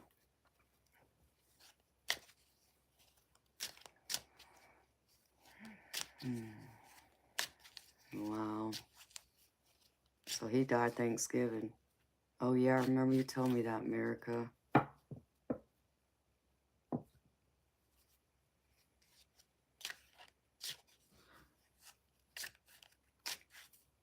Well, Curtis, that's great, baby. Most people can't say that. You know, I learned it doesn't matter how old somebody gets, you're still going to always miss them. You know, it still doesn't sound or make you feel any better. Even when people say, you know, well, at least they lived a long life. Yeah, they still lived a long life, but I still miss them. And I still selfishly still want them here. So I try and watch when I say that because I understand that part of it too. Just as I understand, it doesn't matter how old you get, you are always going to need your parents. And I definitely know that. So there's been so many times over the years that I wish they were still here physically. Aw, thank you for the heart emojis.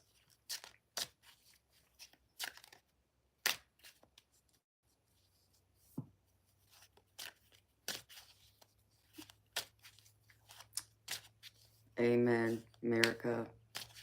The holidays are always hard and special occasions. Yes, I do understand that too.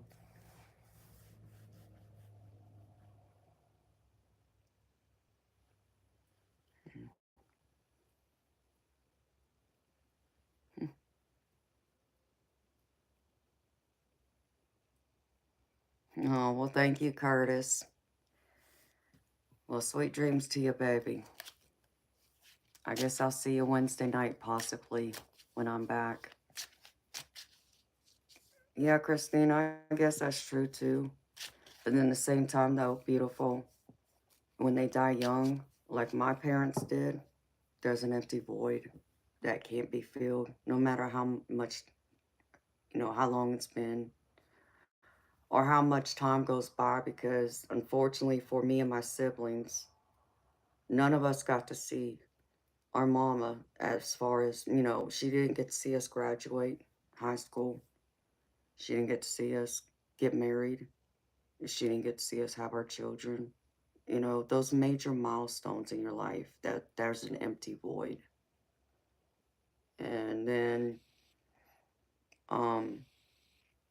my daddy, unfortunately, he didn't get to meet his grandkids either. He didn't get to see my brother get married. He only got to see me get, you know, at least meet my spouse, but he didn't get to meet my brother's spouse because they had not gotten engaged yet or were even dating. And he didn't have any kids yet. So there's that emptiness there. And then my real father,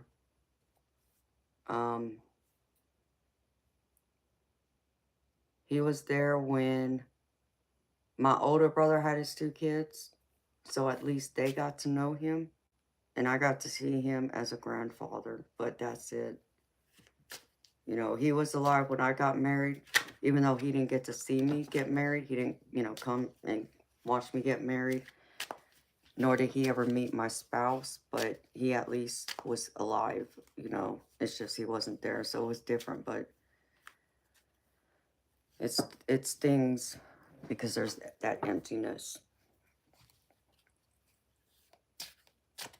Oh, Christina, nothing to be sorry about, sweetheart, but thank you. You know, it doesn't matter, Christina, is the point, you know. It doesn't matter whether they live to be, you know, old, elderly, or if they die young. The point is you still miss them. You still need them. You still wish they were here. And so,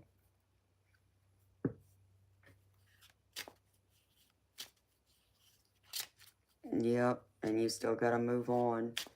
You know, because the other thing I learned through those years is you'll never, ever be completely over it. You know, over the loss of someone you love like that. There's only living with it and living through it. But you'll never ever be completely over it. Because there's always going to come a time in your life, whether it's during the holidays, a special occasion, or you're going through a rough time, or even during the happier times, you know, when you've achieved something that you wished you could see their expression and celebrate with them. That absence, that void, is always going to be there. And so it's something I learned, and that's when it's going to catch you off guard too. When you least expect it, even when you think you've gotten as over it as you possibly can be, where you're not crying all the time or thinking about it around the clock, but there'll come a day it'll catch you off guard when you least expect it, and you'll cry, because it's happened to me. You know, it doesn't happen as often anymore, but it does still happen.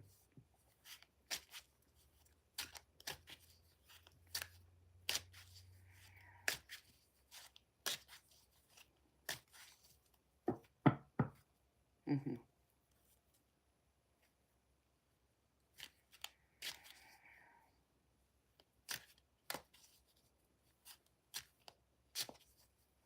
Hi, beautiful Wrecker Rex. Oh, honey, I'm so sorry to hear about your loss, beautiful.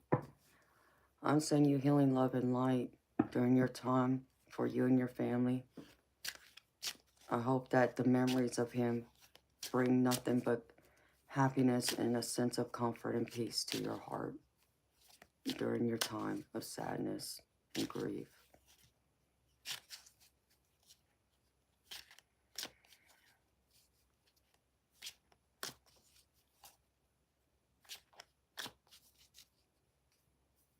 Oh, Amilda, I'm sorry to hear that. I can only imagine how hard that was for him.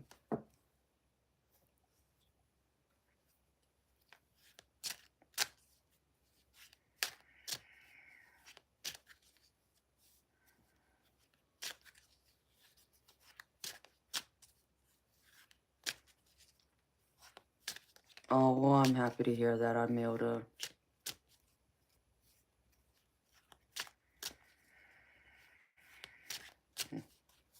No, well, thank you, Christina.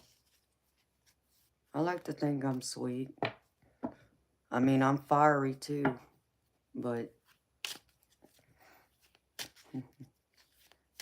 I like to think I'm sweet as well.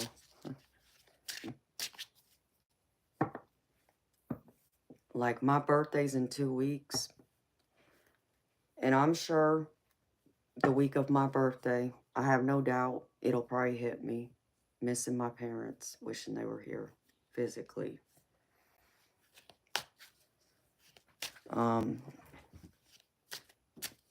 But I'm hoping it doesn't hit me as hard, but time will tell.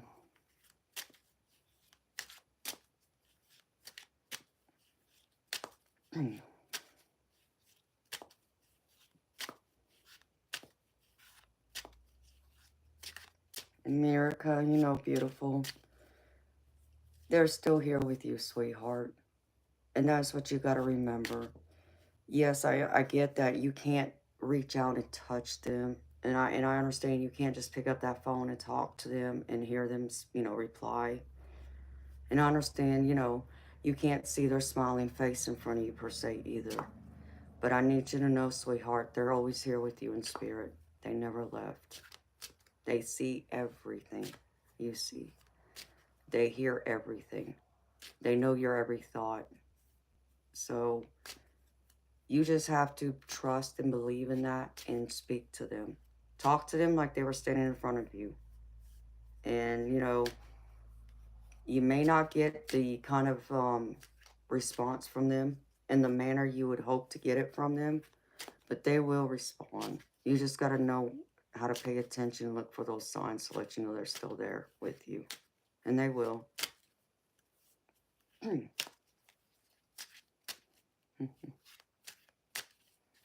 Yeah, I think the fiery side of me comes from, you know, partly my life experience, but I also think it comes from me being an Aries rising and a Taurus moon.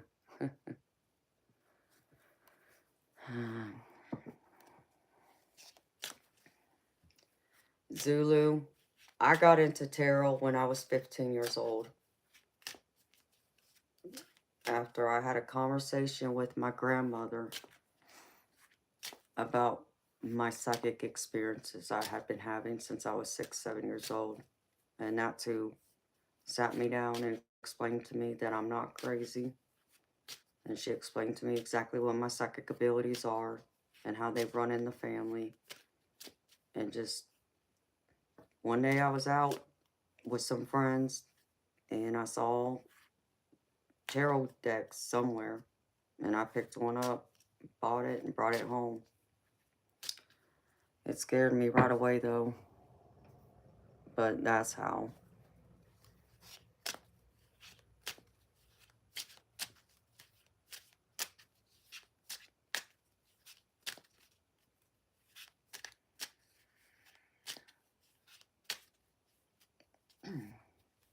Yep, exactly, Amilda.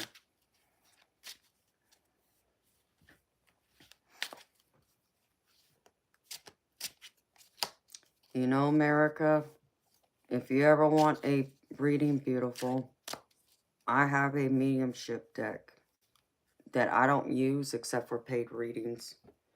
And the reason why I don't use it except for when I do paid readings is because this deck cost over $300. But it has all kinds of different messages in it. It has like 130 cards in it, I believe. But most of them are messages. So let's see. Just give you an idea.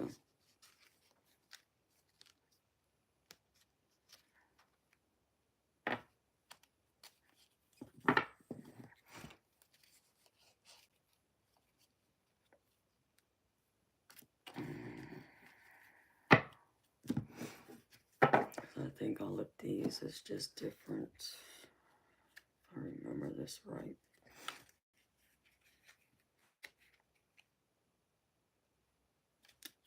This deck is very detailed. Like I can pull cards and like get like specific features of who's coming through, but I haven't really used it. And the one time I did, it didn't come out right. But I mean, I do have them. But which is all this, like it'll tell you like who exactly the person is, if it was a parent, if it was a child, if it was even a pet, or like a family friend. It would even tell you if it's a romantic partner. And it has different features. So that's what's in like this pile. But in this pile right here are all messages, different messages, have different sayings. So Like one says, even though you can't physically see me, know that I am never far away. Just think of me and I will be right there. So, if ever you're interested in America, I have this right here. It's a beautiful deck. I love it. I enjoy pulling it out for paid readings. And I have a couple other decks too that anybody could get. But I'll use these just in general.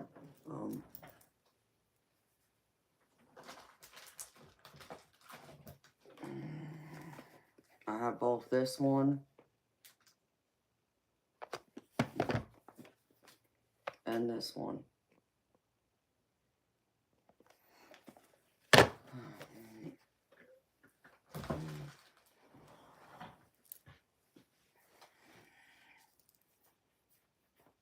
So,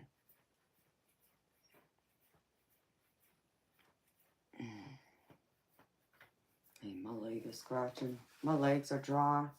That's the only thing about winter is it dries your bloody skin out. I don't know about y'all, but even with my Hawaiian blood, my skin still gets dried out like everybody else.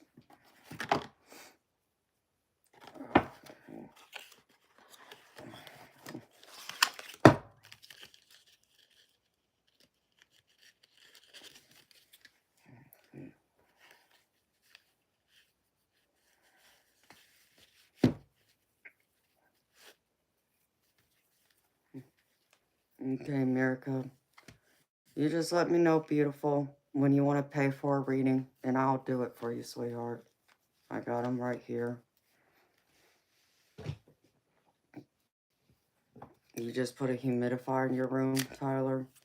I used to have one at my old house, but since I moved, I believe I came across the humidifier, but I haven't put it together. I think it'd probably just be better if I bought a brand new one. That's on my, I'll do it later list.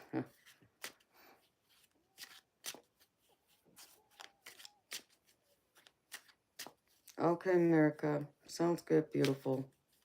Well, you enjoy your dinner, sweetheart. I'm probably going to go here in a minute myself. I've been on here since 10 p.m. Eastern, and it's 4:38 in the morning for me now. So, I won't be here tonight and Tuesday night, but I'll be back Wednesday night, sweetheart. But you can always email me too, honey. If you want a private reading or want to inquire about the reading down the road.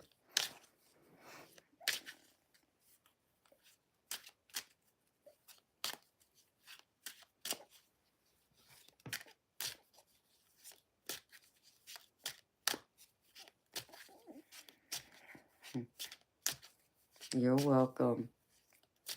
And God bless you too, beautiful. Take care of yourself, America. Stay strong, sweetheart. It will get better. In time, I promise you, it will.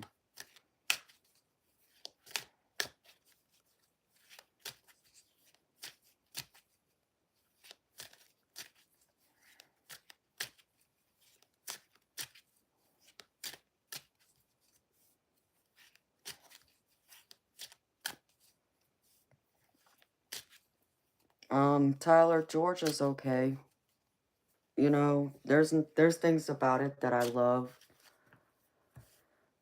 But if I could have my choice, I would rather live back home in California or be somewhere closer to the ocean because I'm a mermaid.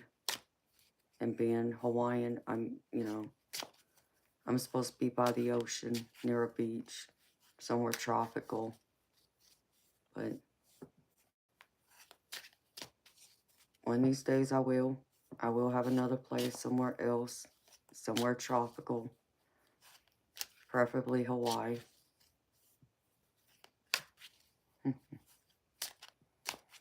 Well, that's nice, Tyler. What part of California you going to? I haven't been home in, what did I say? It was 2013, something like that. 2012, maybe. I think it was 2012, but that was the last time I was home. Santa Barbara's beautiful.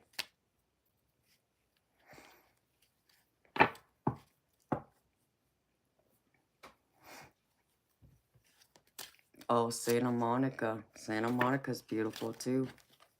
I love Santa Monica.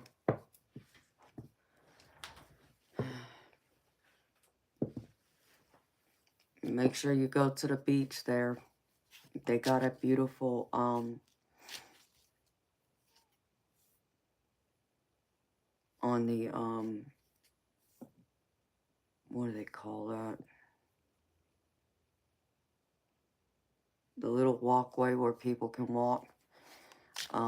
They have like a little carnival. They actually have a Ferris wheel there. You can ride the Ferris wheel and watch the sunset and watch the water. And I think it even has a mini roller coaster there. You know, not one that goes upside down, but it has a roller coaster that just goes around. At least it did the last time I was home. I have family that live close to Santa Monica. And then I have family elsewhere around Los Angeles. And up north near Sacramento. So that's beautiful. So I hope you enjoy yourself, Tyler, and have fun. I'm going to go home when it's more affordable for me to. Right now it's ridiculous to fly home. The cost of that plus the cost to stay in a hotel and a rental car. If I'm going to spend that kind of money, I'd rather go to a private resort somewhere in another country like Mexico or something like that. So I love my family, but it's just I can't bring myself to spend that kind of money right now just to go home.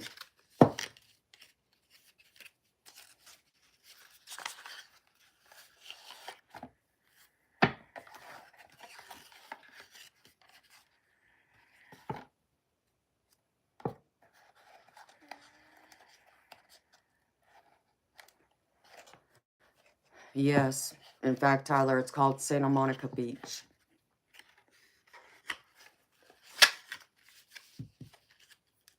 And the sunsets are gorgeous. Absolutely gorgeous. Love, love, love, love watching the sunsets from that beach. So I'm sure you will enjoy it.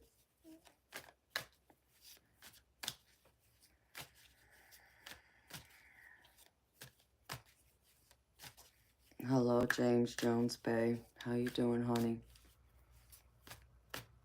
It's just crazy to go home for me. Many years ago, it used to only be like $250, $300 tops to fly to California, to fly into either LAX or Ontario Airport, which is like only about an hour drive from LAX. And now it's like $600 and up. And it's like, nope, not doing it. Nope. Plus, then you gotta get a rental car to get around. And then you gotta get a hotel room. It just makes no sense to me. Good morning, Spirit Brothers. How you doing, baby? How was the investigation? You know, baby, I thought about it yesterday when I was, because I didn't get off of the phone. I didn't get off of here until no, it was later than that. It might have been closer to 3 in the morning. And I could not get my happy behind up to watch. I was tired. I was super tired because I was on here all night, Friday night and Thursday night. So So I'm going to try and watch it tomorrow when I'm off. Good morning, Thomas. How you doing, baby?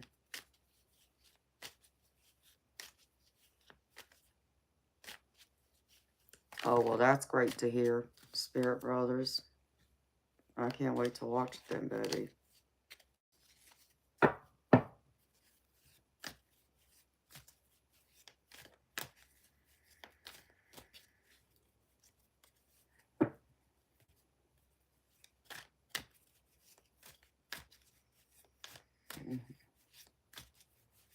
Thomas, I'm gravy.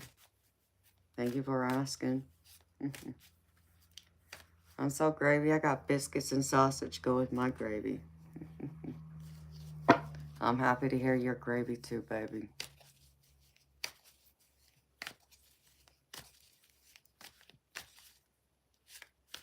So when's the next investigation, Spirit Brothers?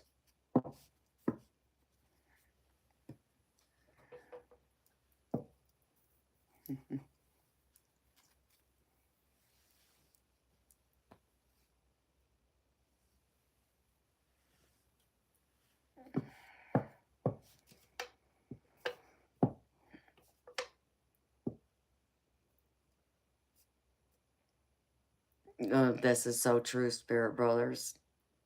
You're right about that.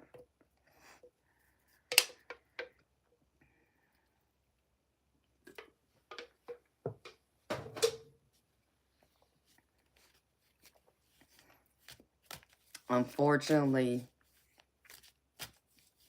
Hollywood has ruined it for all those people out there who watch those, shows, who constantly think there's, stuff going on left and right when it's not. That's all, they're making things up for the TV show, for the ratings.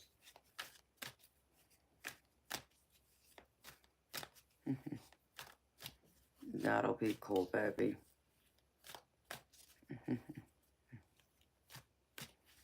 Yeah, Amanda. They're fun.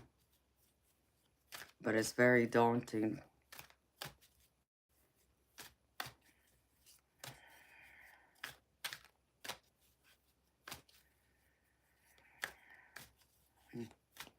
In fact, Spirit Brothers, I'm going to tell you, I did have another experience in my house the other day, which I was going to make a video, and I haven't had a chance, but I will.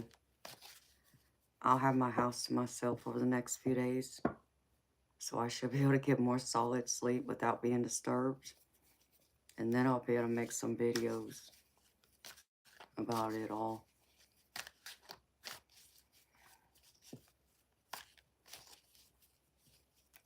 Tyler, most of my family's in California, yes.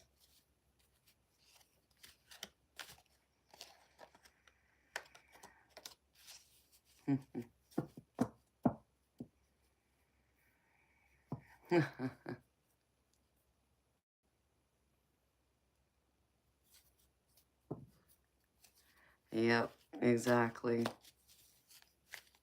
Exactly, Spirit Brothers.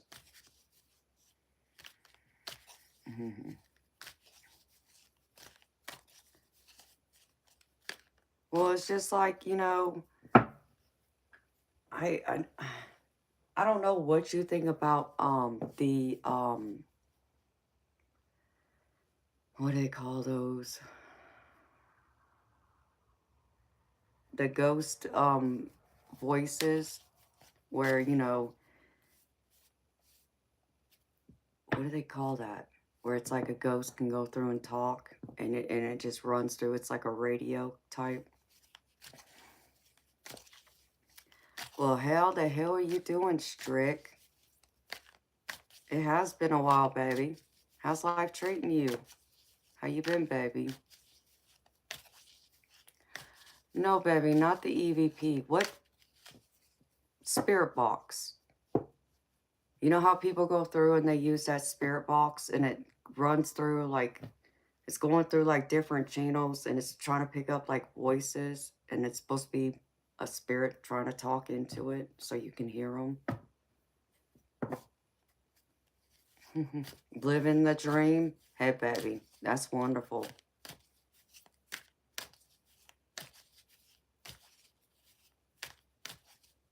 I'm happy you're living the dream, baby. I mean, baby, I guess I'm living the dream too as far as being on here. Thank you for asking.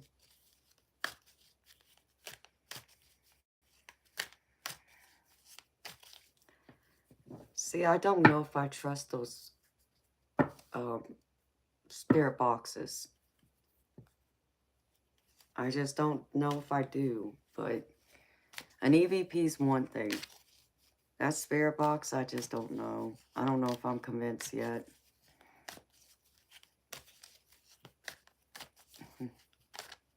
You're living the nightmare? That's funny, Thomas. I'm not living a nightmare. I mean, well, there's parts of my life that could be not so happy, but I'm not complaining, you know.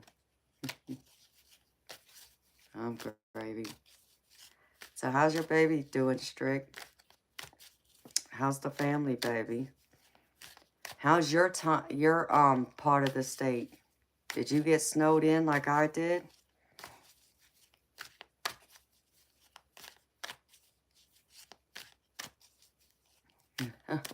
Reliving the raising a baby days, just old now. Well, you know, baby. You know, Strick, I got a lot of new decks since I read for you the last time, baby. When I say I got a lot of new decks, I got a lot of new decks.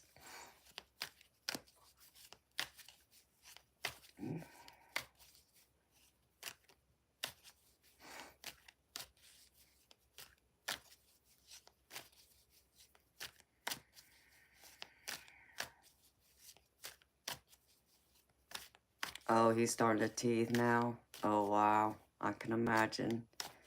I'm sure he's being very cranky now at times.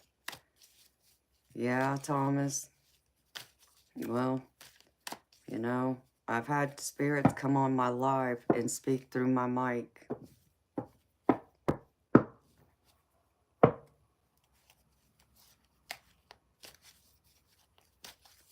Thomas, I'm in Georgia.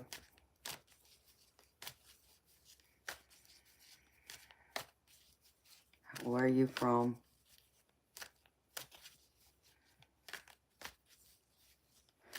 Well, this is true too, Spirit Brothers. It's, you know, I watched someone use it a couple of times, and I didn't believe. And maybe that's why, because every single time you'd hear a voice come through there, I'm like, what? No. But who am I, you know, to judge? I mean, yeah, I'm tapped into spirit, but still, I wasn't trying to tap into those spirits they were going through and trying to talk to. Didn't want to tap into that.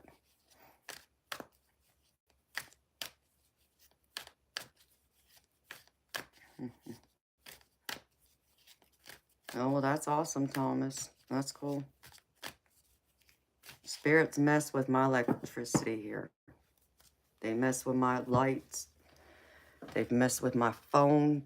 They've even turned music on. They play music for me every once in a great while.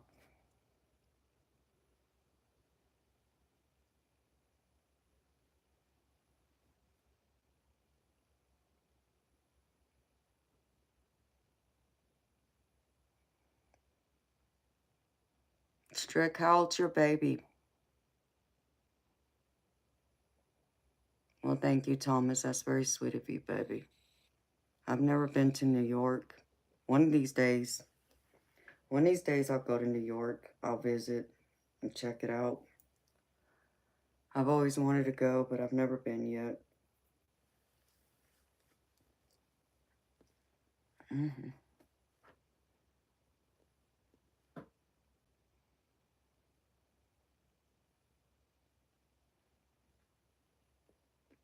Very true, too, Spirit Brothers.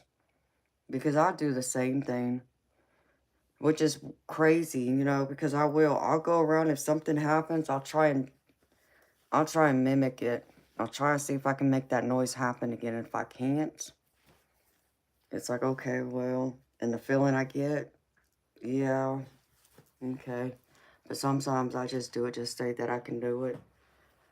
I don't do it every time. It's just, you know, it's only happened a few times that way where I just feel like if I were to share it with someone, they would need to know, well, did you check this? Well, did you check that? Because of them being skeptic, non-believers. So I can say I tried those few things.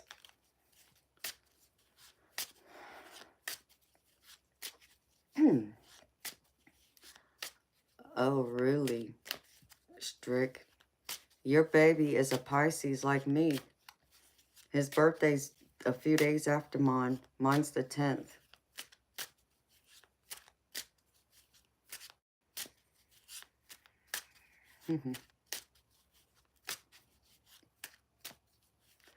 Oh, that's awesome, Strick.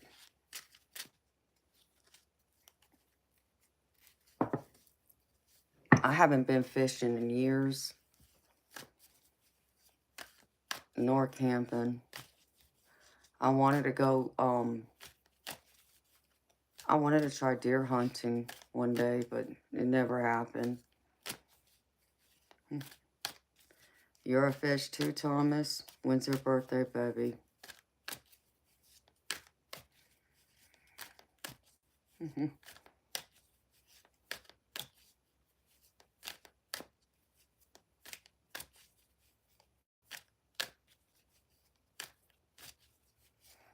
Okay, baby. Well, thank you for stopping in and saying hi.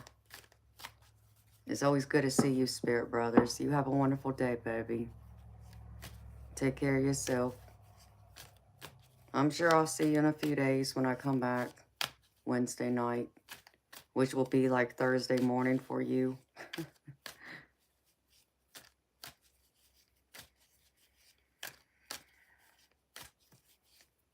Tell you about March people, Strick? What do you want to know about March people, baby?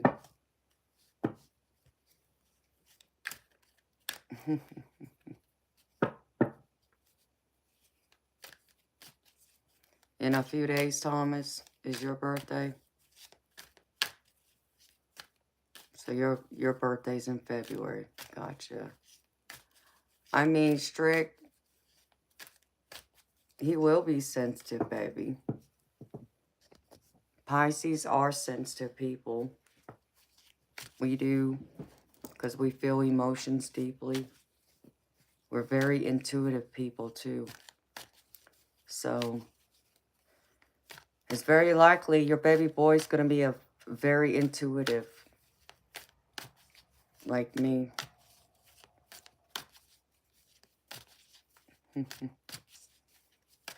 He'll just have a good heart. He'll probably be a big flirt, though. And he'll be the hopeless romantic type, too. Which is also what Pisces are known for.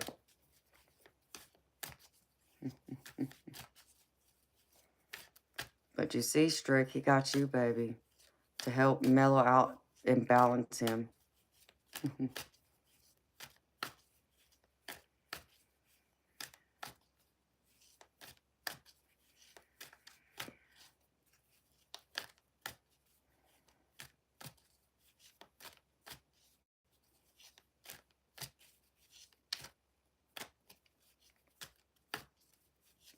Highly probable, Strick. And I can understand some do get scared of it. I don't know what you're talking about, Thomas, as far as the round table.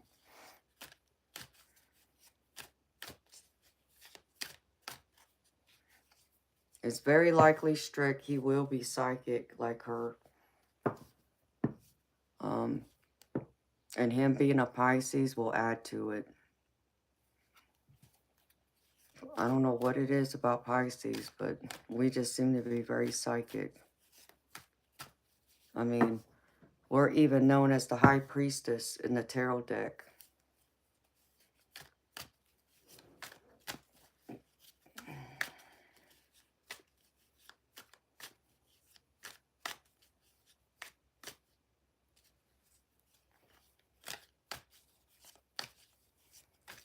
And if he starts, you know, strict, you'll notice, baby. And if anything, I'm sure your wife will notice. If he starts acting in a certain way, I have no doubt she'll recognize it. And she'll know.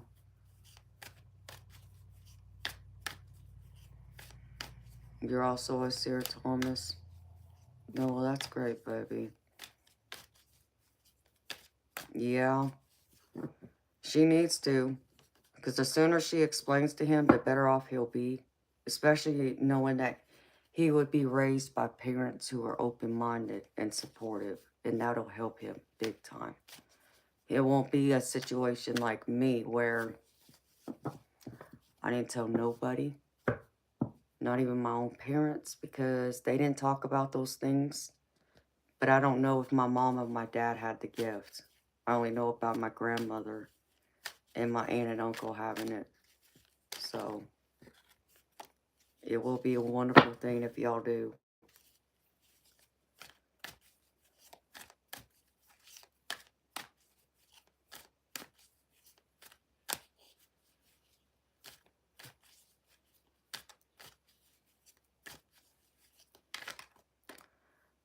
Strict.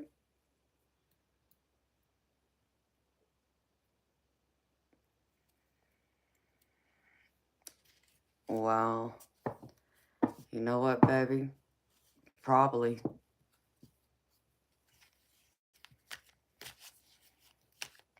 All right, Thomas. Well, you have a great day, baby. It was good chatting with you, too. Come back. I'll be back Wednesday night, 10 p.m. Eastern. I stream 5 nights a week. Wednesday through Sunday. Same time, 10 p.m. Eastern, I start. And it varies what time I stop.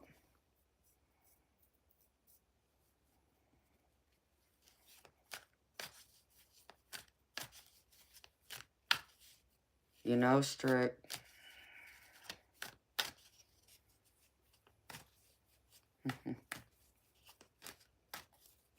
Sounds good, Thomas. Take care of yourself. Have a wonderful day.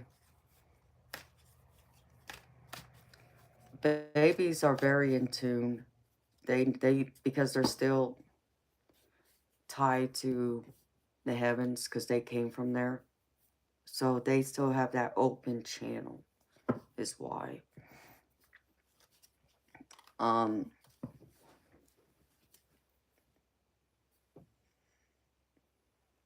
I swear I saw a spirit orb up here.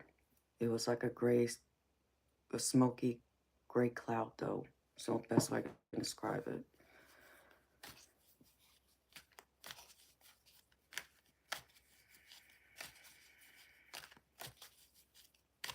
Of course, baby. I got time for a reading. I can do a reading for you. I just gotta run to the restroom real quick. If you don't mind giving me a few minutes. If you got a few minutes to spare, baby. Because I was getting ready to go run to the restroom right before I seen you pop in here. Hi, Fred Chambers. How you doing, baby? Baby, I know you were, just saying what you heard me say, baby. I forgive you, baby.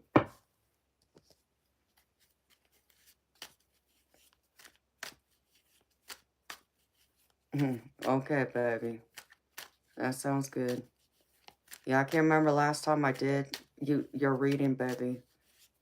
But in case you didn't know, it's $30.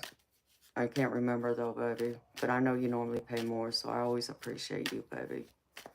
So yeah, let me just run to the restroom and I'll be back. So I need to go check on my silly freaking cat again. Good morning, Albert.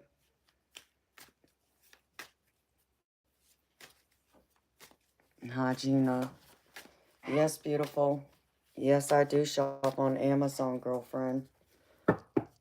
Hold on a minute, honey. Let me run to the restroom and empty my bladder. And go check on my silly cat. Make sure he ain't tearing up my other room. As he likes to scratch up the door, especially when he feels like he's being ignored. He's such a brat.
Ouch.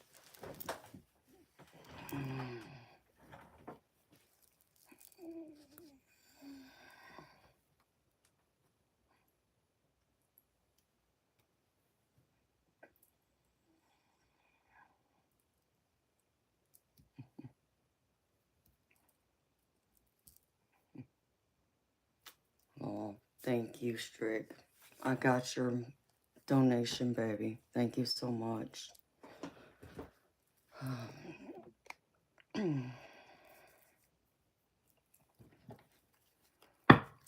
And Gina, I do shop on Amazon, beautiful. Lena, you want a reading from me? It's $30 US, honey.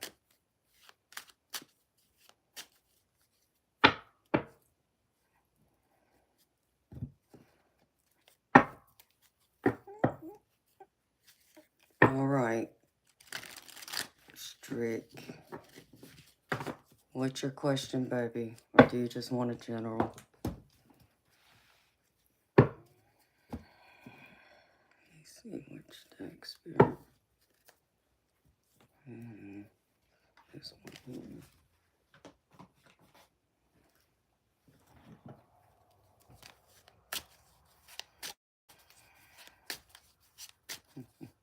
General. All right, baby. Gotcha. Let Spirit tell me what kind of trouble you've been causing lately. I'm just kidding. P. Ramirez, I'm not sure what you mean, honey. Jellyfish? You can take your silly fish self elsewhere. Because you see, I ain't going to hell. If anyone's going to hell in a handbasket, it'd be you. Just for coming here and judging people like me and my subscribers, which I don't appreciate. Even the fact that I'm a Christian, that's unchristian-like, to be throwing stones at other people.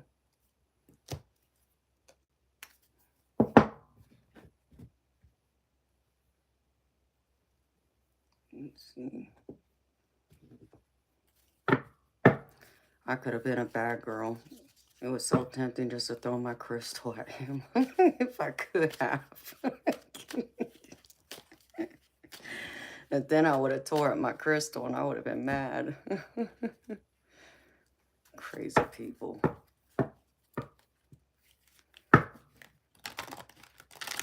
Alright, baby.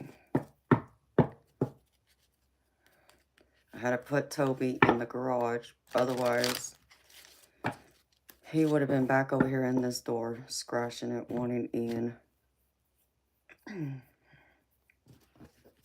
still likes being in that garage for whatever reason.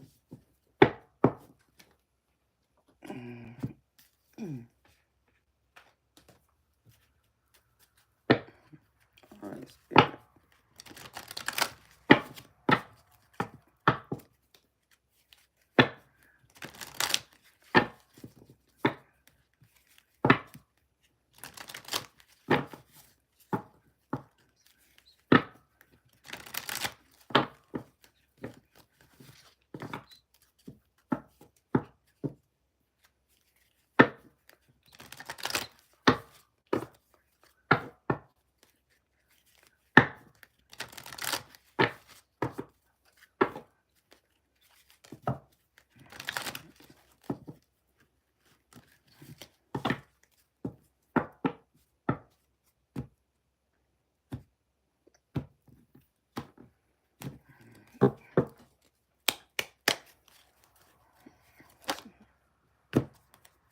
that one just came out.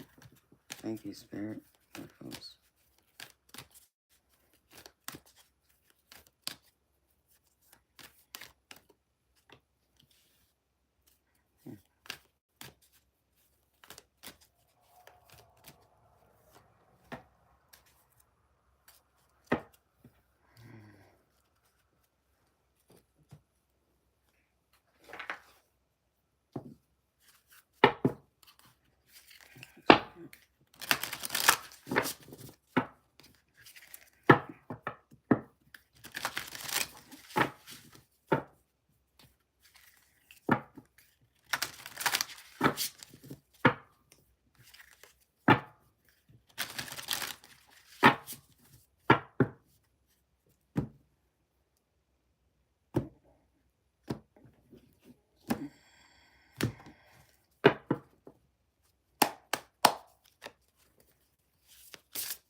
Who you been fighting with? Strick? You having arguments with someone?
Uh-oh. Okay. Well, that explains why I got the Three of Pentacles next to it, too. Mm.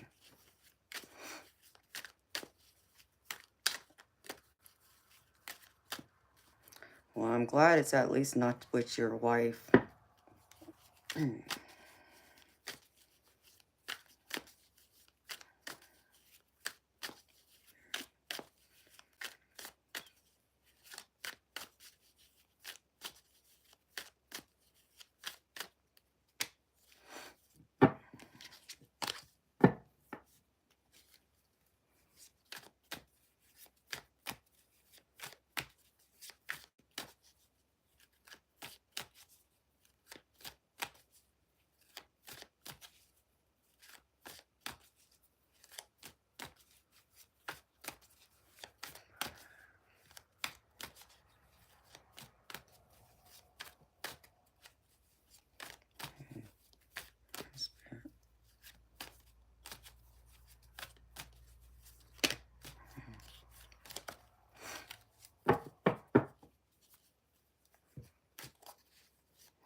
Aw.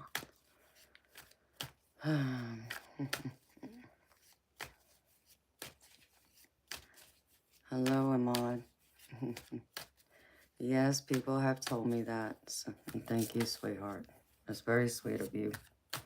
And it's strict. That's what I want to hear, baby. That you found your dream woman.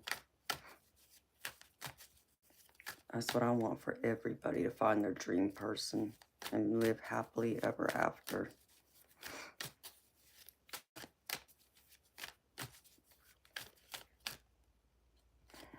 Oh, come on, Spirit. Spit it out.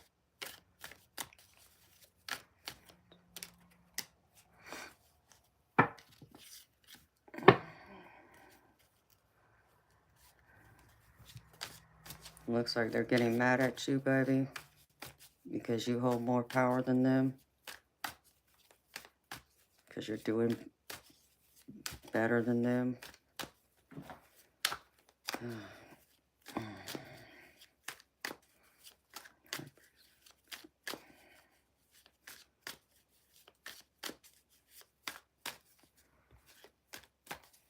Oof. All right, Spirit. Stop making me cold now.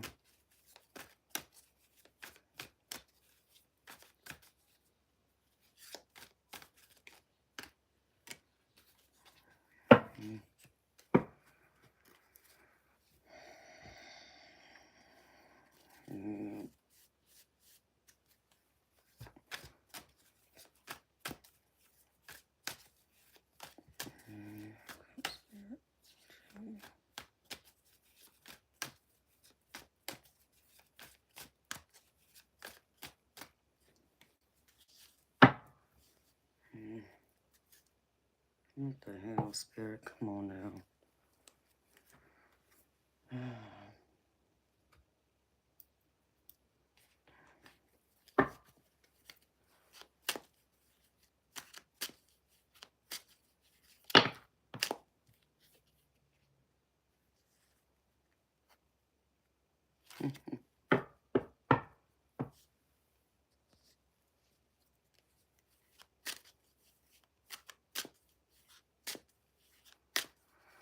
Oh, damn. So there's a lot of jealousy going on at work. No wonder. I mean, you can't help it. You're more knowledgeable than they are. And you work harder, obviously. You gotta love that kind of energy, baby. Ignore the noise. You just keep doing what you're doing, baby. You'll get over it. Because you're magical, baby.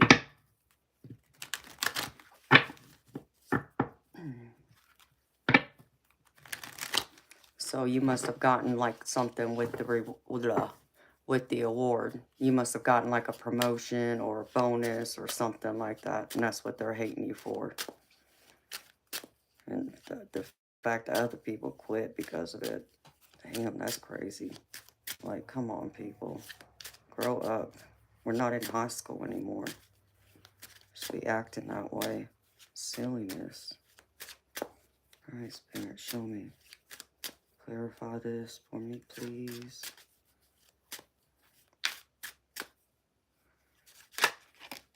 Okay, well, thank you.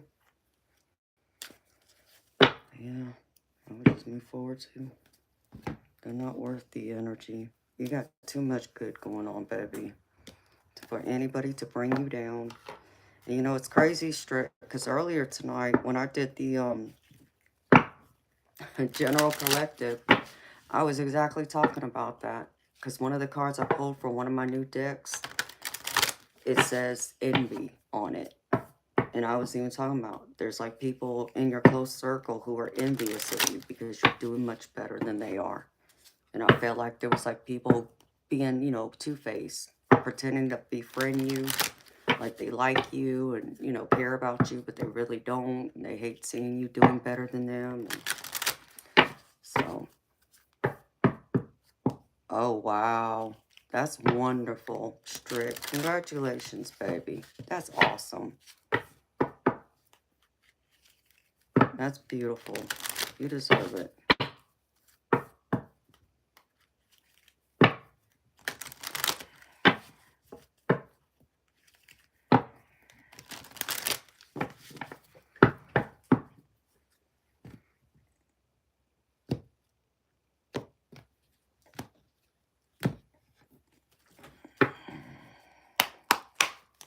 Spirit, show me.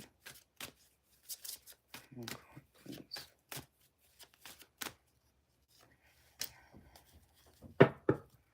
I mean, because you're creating, you're manifesting. You're like creating what you want, baby.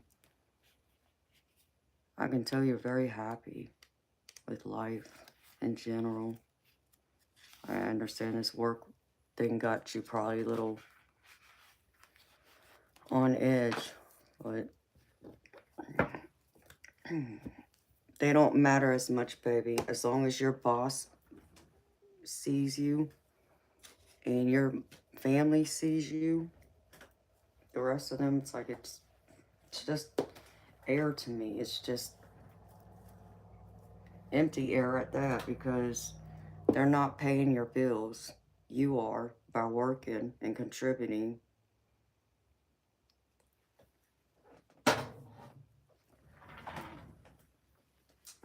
It's just craziness.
Where'd it go?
baby. Well, that's more reason why you need to accept it. Because whether you feel like you deserve the vacation or not, baby, you get to take your beautiful wife somewhere and treat her. Shit, baby. Can I come in y'all's suitcase? I need a vacation. Enjoy it, sweetheart. Do y'all get to pick where y'all go, or y'all, it's already like decided for you?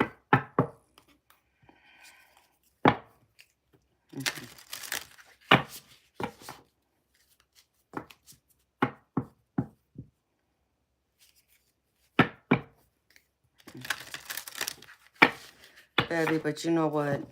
I know your beautiful wife is loving being a stay-at-home mama. You know, and baby, don't discount what you contribute. Sweet streak. Shit, I'd be going to Hawaii, baby. That's where I would be going. Cause do you know how much it costs to fly? Blah. To fly to Hawaii from Atlanta, and I believe it's Maui. You know, I didn't check all the islands, but when I checked, I think this was like a year or two ago. This was after COVID.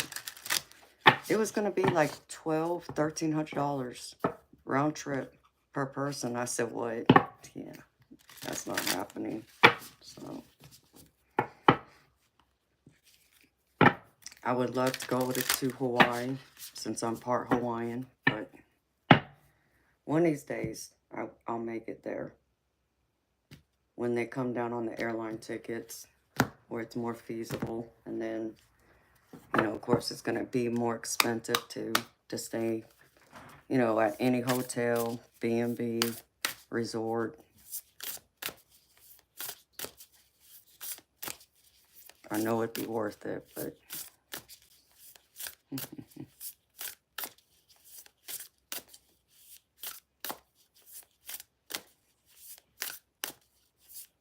now Alaskan cruise would be cool.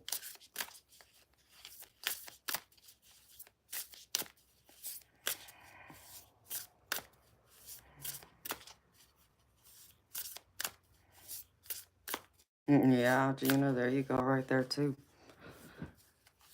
I heard that it's expensive to take that Alaskan cruise. I mean, I don't know if it's depending on which ship you go on. I'm sure it is, but my in-laws had talked about taking that Alaskan cruise, but they were going to do like all the excursions to go with it. And I can't remember how long the cruise was going to be.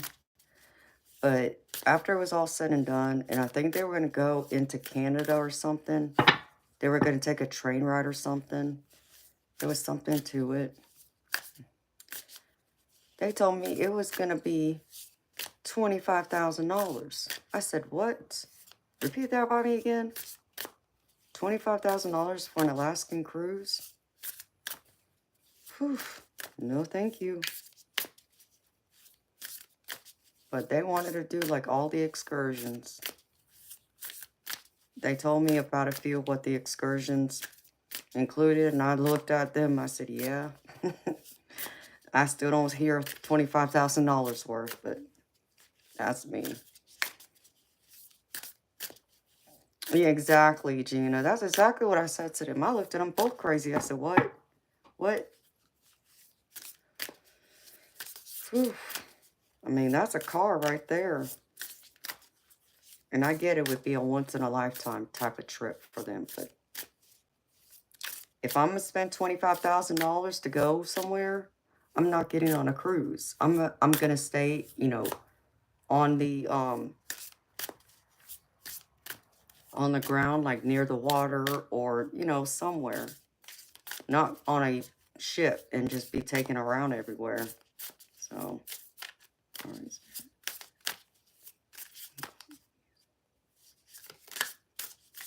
But needless to say, they didn't get to go because they ended up,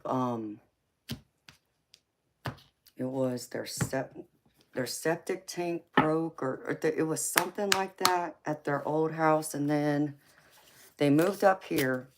They live in Blairsville, in fact. And when they got up here, they had to do something with their septic here too, and something else. And it's like, oh Lord. So all that money that they thought they would have had to be able to take that trip, they don't have it now because of having to cover all those expenses, which I get.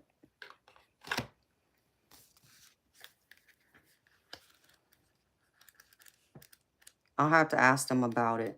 What am I doing? I'll ask them about it, baby, and I'll let you know what exactly they had talked about doing. Just to give you an idea. But, oof.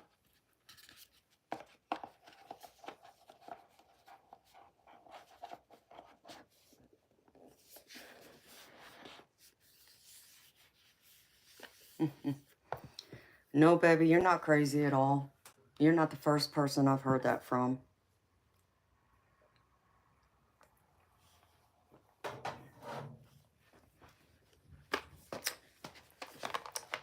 He would tell me the same thing.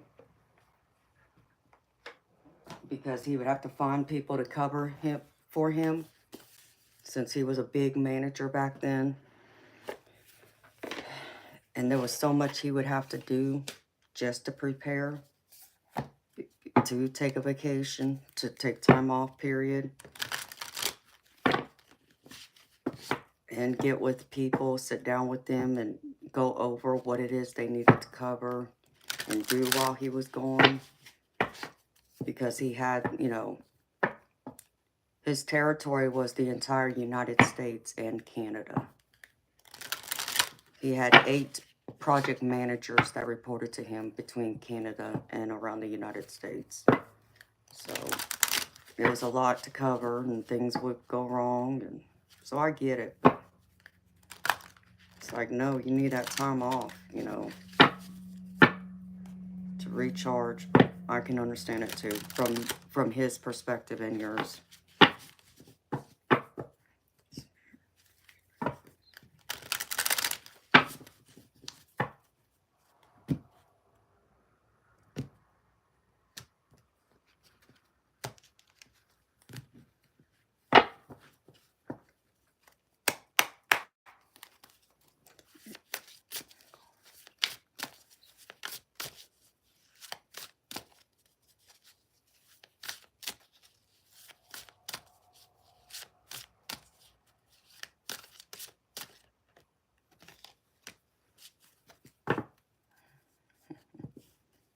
Oh.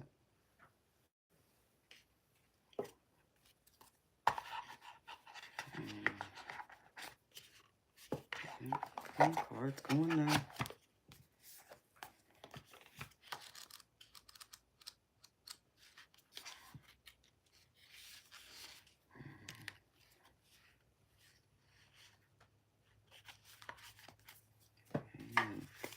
That's what I'm saying.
Love it.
Like this. 'Cause that's exactly what happened.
Of course, baby.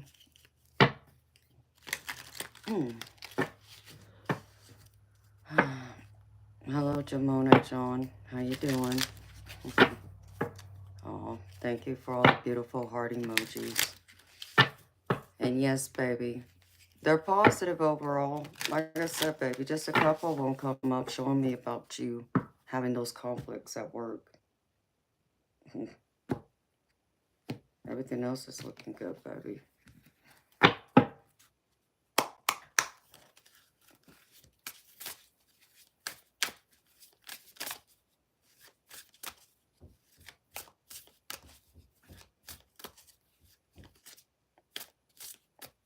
My silly cat's in the other room now.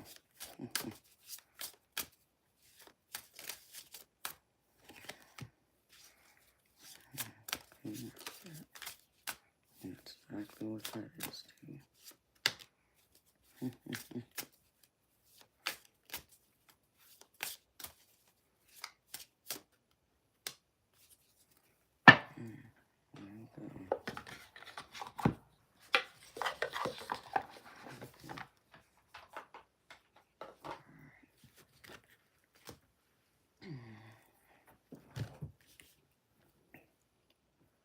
Did he go? I need to look at something. All right, Spirit. Quit now.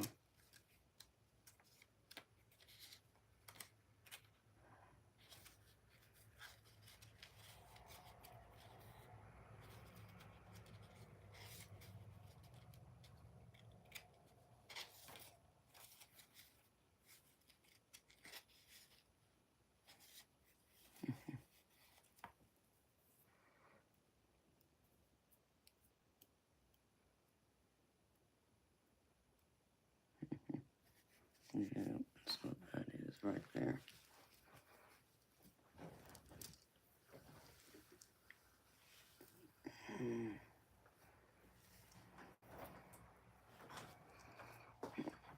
Hi, Karen. How you doing?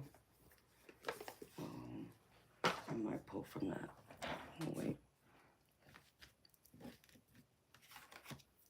Okay, baby.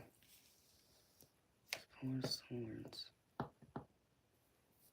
It's almost like someone trying to come in and disrupt you. That's what I feel.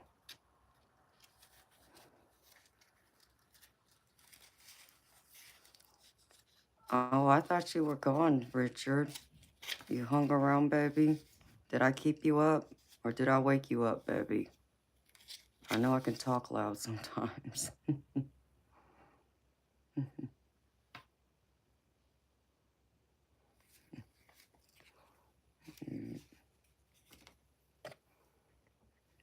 That's good, honey. All right, baby. This is what I got for you, baby. You ready, Strick?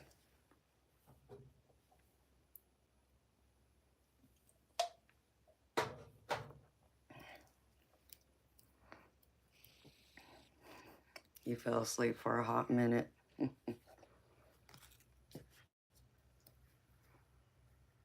All right, baby. Here we go. Spirit guides. Spirit wants to remind you, trust your intuition. Okay? Trust whatever your gut feeling keeps telling you. Because Spirit's trying to take you through transition, transformation, change. Because I get the rebirth card right next to it. So, and the rebirth card is all about transformation, change. But it's a good change. You know, change can be scary, but I feel this is positive for you, baby. But anything that just presents something that you know doesn't feel right, Spirit's telling me just make sure you trust your intuition, which I feel like you do. You're pretty tapped in. The next one is Spirit wants to remind you abundance is your right. And guess what's next to it? Dream, baby. So know this is this, baby. And dream. Dream anything you want. It's your right. You have a right to be happy and have the happiness and the abundance you have. And to want what you want, you know, whether it's for you or for your family or both or for the people around you. But Spirit wants to remind you to keep dreaming, baby. And the last one is, which I feel like this applies to work. Calm is not a weakness. Even though I know people could probably irritate you and act a fool, as we all come across people like that. And you can't really change much about people you work with unless you find a different job. But Spirit wants to remind you calmness is not a weakness. So just remember, remain calm in those situations. Don't let them take your power away, because this is where your magic lies. You're like the this is like the magician card to me. This is where your magic lies, and I feel like this is exactly what your boss sees in you, is your demeanor, your calm demeanor, which I feel it in your energy. You're very calm. You're very laid back. I feel like you're very easy to get along with. Even when people might, you know, rub you the wrong way, I still feel like you're not one who's going to simply react right away. You know, I'm not saying you can't be fiery, but I don't feel like you're quick right off the bat like some people can be, like me. You know, I let people have it. I try not to at times, and I'm able to pull back, but, you know. So I feel like that's all Spirit wants to remind you of. Be in that magic, because you're the manifester. And, you know, I even feel like this, baby. Even though you said you didn't want this award because, you know, didn't want to take the vacation per se, but on the other hand, part of you did because you wanted it for your beautiful wife. So you may not necessarily want it for yourself, but you wanted it for her. I know. It's one of them things where you do when you get there, it's on like Donkey Kong, right? Because I know that's how I am. Okay. So first up, baby, this feels like the recent past energy, and this feels like this is involving your work. I get the Four of Swords, and I feel like this has to do with things, you know, going. Hi, beautiful spirit, and I just saw two spirit orbs. This has to do with trying to um, get along, trying to find a way to make things more calmer, you know, with the guys you work with. Sometimes it means having to go within, like the hermit. Sometimes the hermit can come out, you know, being that way, because people can be a little more, how do I put this? More just irritate you, want to anger you, you know, which I feel like that's also why the calm is not a weakness. So Spirit showing me this is more about people just really trying to tear you down, trying to irritate you, trying to anger you. And a lot of it, I feel, is the jealousy issue. Because here you are coming out in the Hierophant. And the Hierophant is all about knowledge. It's about traditional beliefs and values. And I feel like this is all about your knowledge, the wisdom. You have more knowledge and wisdom and are trusted more and looked up to than the other guys you work with, which is the other reason why you were given this award. So be proud of this, baby. Be proud of, even though it may cause the disruption it has at work, you still need to be proud of you. And because that's a beautiful achievement to have. And to know that you're admired and respected by your managers. And that's who you want to please besides yourself and your family, as, you're the provider for them. And the next one is the Three of Pentacles, baby.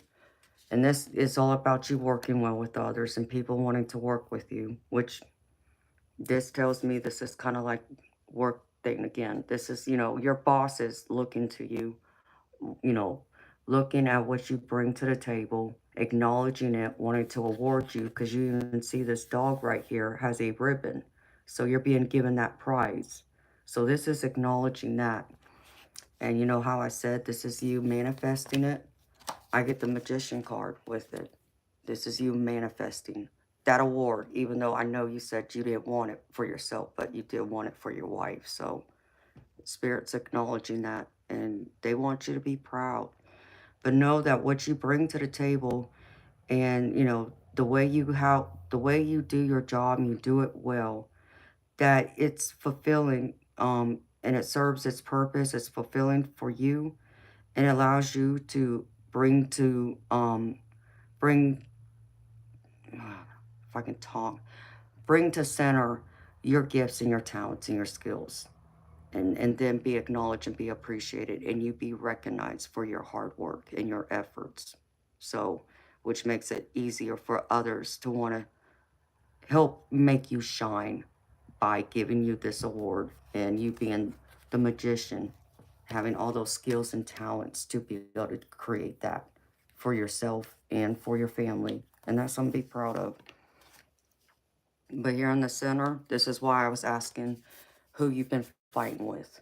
Because here's the Five of Wands, and this is all about arguments, disagreements, not getting along with people. This is one of those cards that, if you care about the people, you're arguing with, try to come to the table to, not remedy it, because I don't feel like, because you didn't cause the arguments or the fights. It's their envy. It's their jealousy of you. But to make, to get along as best you can, because you have to work with them. But if you really don't care about the relationship, then I guess it's not as much of a focus. It's just something Spirit's bringing forth, because again, they're showing me that you're in all this abundance. You're the Queen of Pentacles here. And like the Queen of Pentacles, you're holding this coin right here. And to me, this is like your award again, being acknowledged right here. And this is what, like you said, they're arguing with you over, they're jealous about, you're butting heads with them. Don't sacrifice your goals, your dreams, your desires just to get along with them either. And that's the other thing Spirit's wanting to acknowledge and let you know. Ignore them, be positive, be this abundant Queen of Pentacles, and enjoy your life and what you bring to the table, because others look to you. They look to you. They look up to you as a role model too, is what Spirit just said. And the next one is the High Priestess. And this might be a time to take stock of, the surroundings. I feel like this High Priestess, baby, I feel like it's tied to you at home more than it is at work or anywhere else. I feel like this is the energy of like what you saying that your son's picking up, being able to see possibly your dad. And I believe he is seeing him. And if you start noticing him, look around. I know you and your wife will talk to him when he's of age and is able to understand. Spirit's wanting you to be more attentive to this, to, him, but also you with your, intuition you tapped into your psychic gifts, even, you know, if you don't feel like you are just as much as your wife is. And I feel like your son is too. Um, it can create a challenge, I feel like, in certain circles, you know, and I know you know this as well, because you know as well as I know not everybody believes in people like you and me and your son and your wife. And I feel like it may cause some problems, you know, with people, within relationships, if you allow it to. Because I get the Eight of Cups. So this might mean you have to walk away from some people, you know, especially as your son gets older and grows, which I feel like within the next 6 months, I'm being shown 6 months. Your son is gonna start showing more signs. That's probably gonna scare people. It might even scare you or your wife for that matter. Um, and I feel like your other family members are gonna really take note of that, and they're gonna kind of push the issue, I feel, of maybe church or even taking him, you know, at some point. If it continues, I feel like it's going to create an argument of wanting to get him help, because they're going to look at him and think he's going to be, um how do I put it, um mentally unstable. There's something mentally wrong, and I feel like, baby, just walk away. This is you walking away knowing that you're more deserving of happiness and peace, and even your spirituality, because you're wanting something more. And, you know, this high priestess is telling me this is all about that. Uh, I'm getting the family unit in this card, though, with you.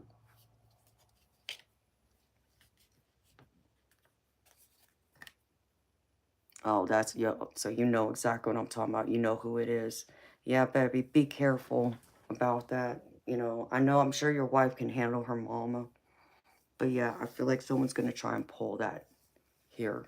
And I'm getting 6 months with the energy I'm picking up right now. And I just don't know the spirit order. So that's confirmation. Within 6 months, your son's going to start showing more signs that he is gifted. And I feel like it's going to cause some problems within the family dynamic. You focus on your wife, and focus on your baby. And yeah, outer forces like extended family, which I know most people don't want to consider their parents their extended family, but they are once you become married, because you are her immediate family, just like y'all's son. So parents, siblings, that's extended, and it goes and it branches out if you put it on paper in a legal context here. So just be mindful of that, baby. Because I feel like there's a lot still that you have to see too for yourself. Um, like like this is you looking out into the mountains, out towards the sun, wanting to discover more. You're walking away wanting to go deeper with it, wanting to discover more. And this owl right here is all about wisdom, baby, and intuition. So just be mindful of that. Don't allow it to deter you, and protect your own, baby. And then the last row, baby, I get the Nine of Cups, and this is pretty much your overall life, everything in your life being almost complete. All your wants, your dreams, your desires coming true. It's pretty much all coming to fruition. The way you want it, the way you dreamed it, the way you planned it, your goals, all of this. So pretty much close to happily ever after. And I get the Two of Wands with this. And this is just telling me, even with some of the stress from other people, from work, even family, that you're not going to allow it to disrupt your happily ever after, all your dreams, your wants for you, your son, and your wife, to where you're going to walk away like this Two of Wands, this girl, you're going to walk away and walk through a different door and move forward, focusing on them and what's ahead of you, not them. And it might mean you got to leave them behind. Because I feel like someone's going to try and tempt. I don't feel like it's her, your wife, but it might be. It might be your mother-in-law, but maybe she might even come to you um, to want to offer you this cup right here, but you're not interested. Your focus is elsewhere, and the focus has to be back here with your dreams, your wants, your goals, your happiness, and moving forward and moving away from any chaos, destruction. It may even come back, baby, that you're going to have to come to this from a different perspective, because this is the hangman at the bottom of my deck. It's either a card of being stuck, or it's a card of having to come and look at things from a different point of view. But I feel like it's going to be reversed. It's going to be possibly your family, whether it's your immediate family or her family, that's going to have to come to the table and see it from a different perspective. And I feel like there's going to be some haggling there, but I wouldn't give it too much thought or worry. I feel like you and your wife are a strong team, and you will do what you got to do.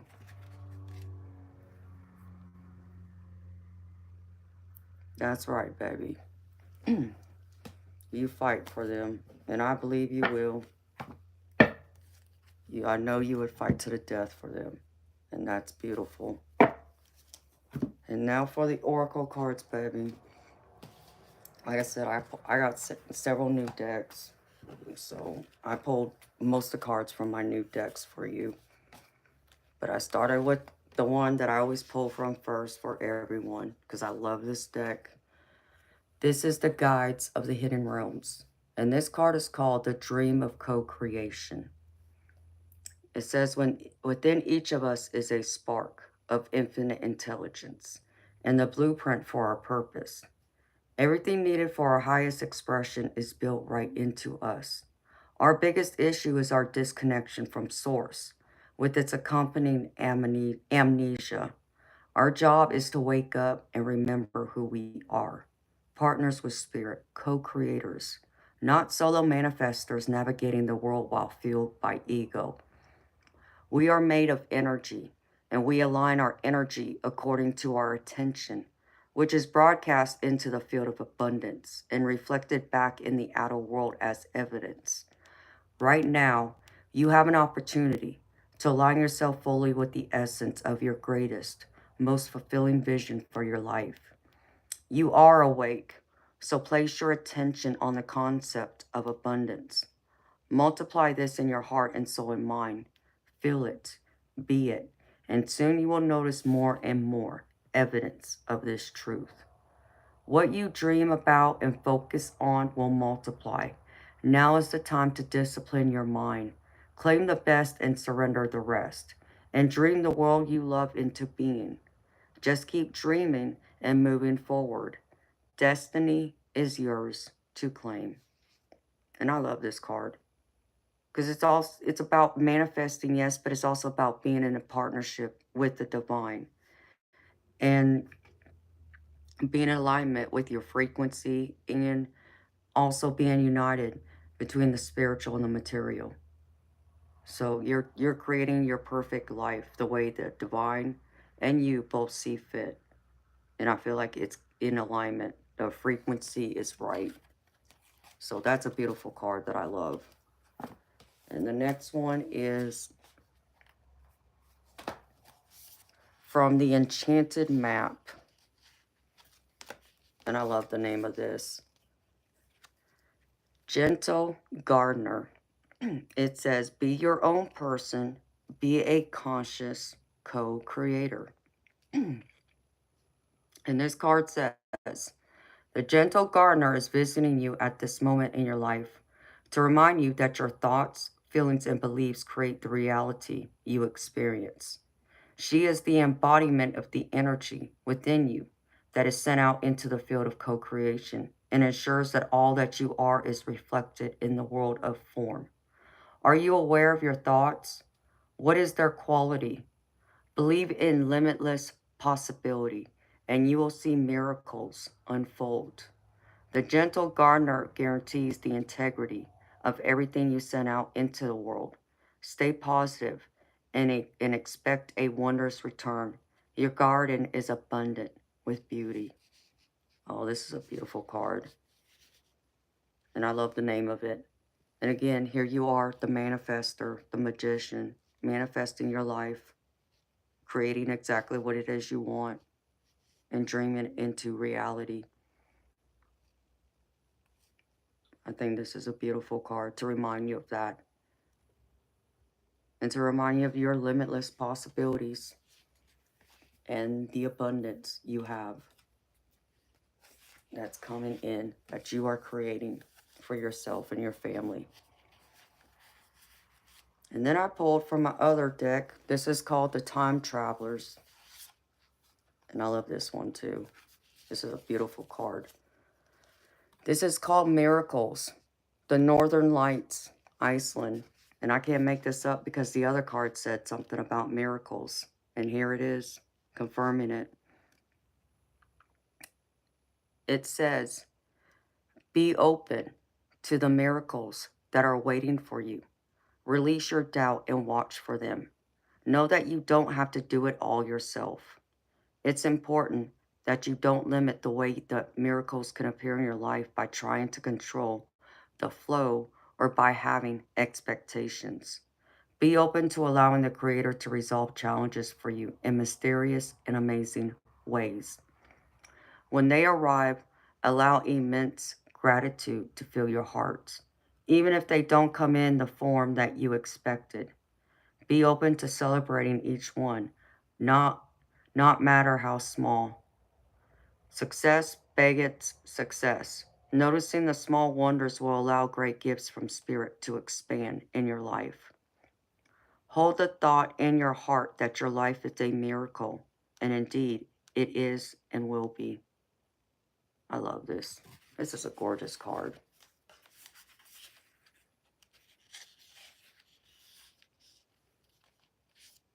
Really, Strick? Wow. Well, I can't make this up, baby. Here's Spirit saying, I think that's where you're supposed to be going then, baby. I want to see the Northern Lights one day, too. So I feel like this is what's coming in. All them miracles, baby. Welcome it. Own it. It will be beautiful. I know it will. And I got an angel card for you too, baby. But I pulled you some other cards from a few decks, other decks, that I'm just going to go through real quick for you. Let's see, which one's Spirit? This can apply to like your professional life, your work. But it can also apply to your personal life. So you just take it how it resonates with you, baby. I know how some of them feel for me, but you take it how it resonates. But this card came out first, and I love this. This one says gifts. You are uncovering new talents that will land you new work in a better position. You could get more money with the deal as well. And I love this. I love this for you, Strick, because you did get a gift and you were rewarded for your hard work. So Spirit's confirming that, and to continue on, baby. The next one is timing. It's all in the timing right now. And it says, pull another card to see if you need to do it now, wait a while, or make a different decision. But it's all in the timing. And Spirit's showing me the future. It says, plan for the future while living in the present. You are always supported by Spirit. Your psychic abilities can bring you prosperity. Like I said, there's Spirit even talking about your psychic abilities, bringing forth even your abundance. And here's the other one that I love because I know this is true about you. Honest work. It's okay to have a job that's not very glamorous. Get some experience to help you move up in the future. Success is a process, not a quick fix. But this is all about your honest hard work. And you're so deserving of this gift, baby. Of the gift you have. And the gifts of your talents and your knowledge and skills that you use for your work. and to help build your future. And then from the other decks, even I love this. This one says direction. Direction.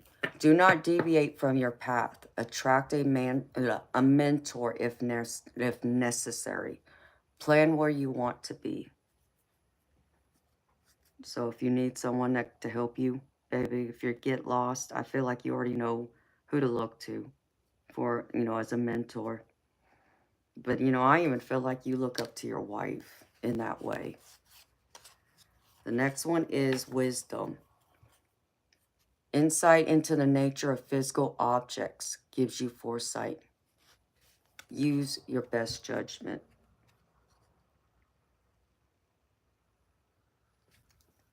And this is what I love to Strick when I saw this card.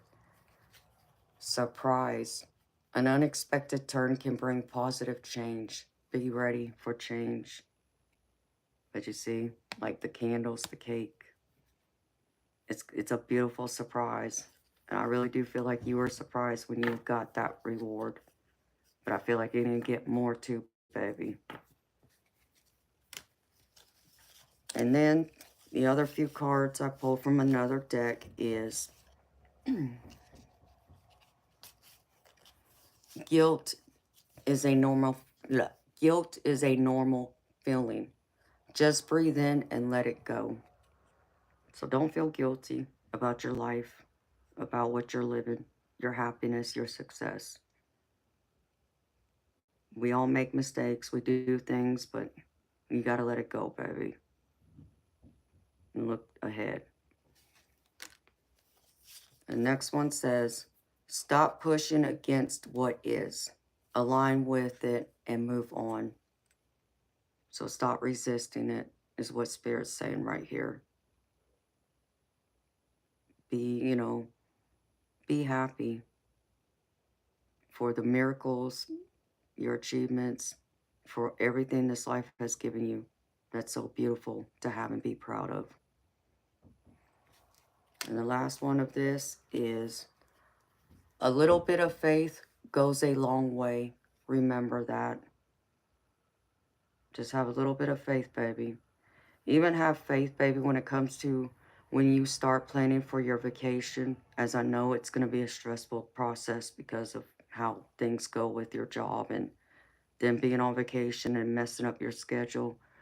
Talk to the divine, baby. They'll help you. Just have a little bit of faith. It's going to work out exactly right in the way it's meant to.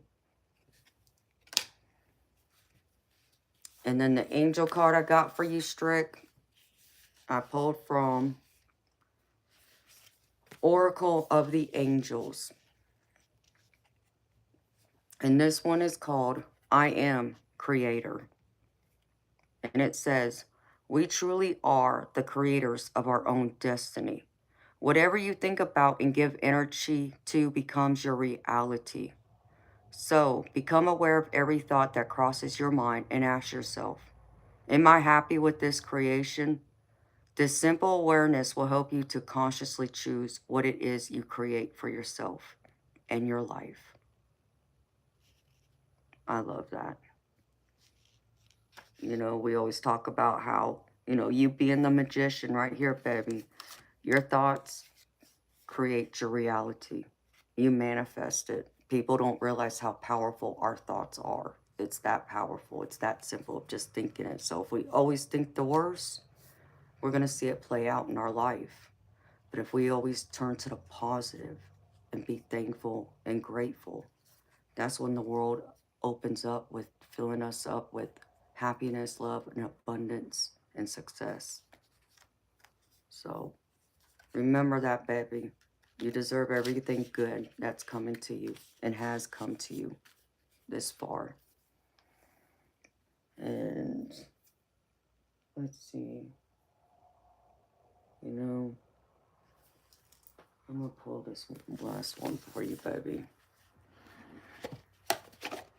Something's telling me to pull this for you too, baby, real quick.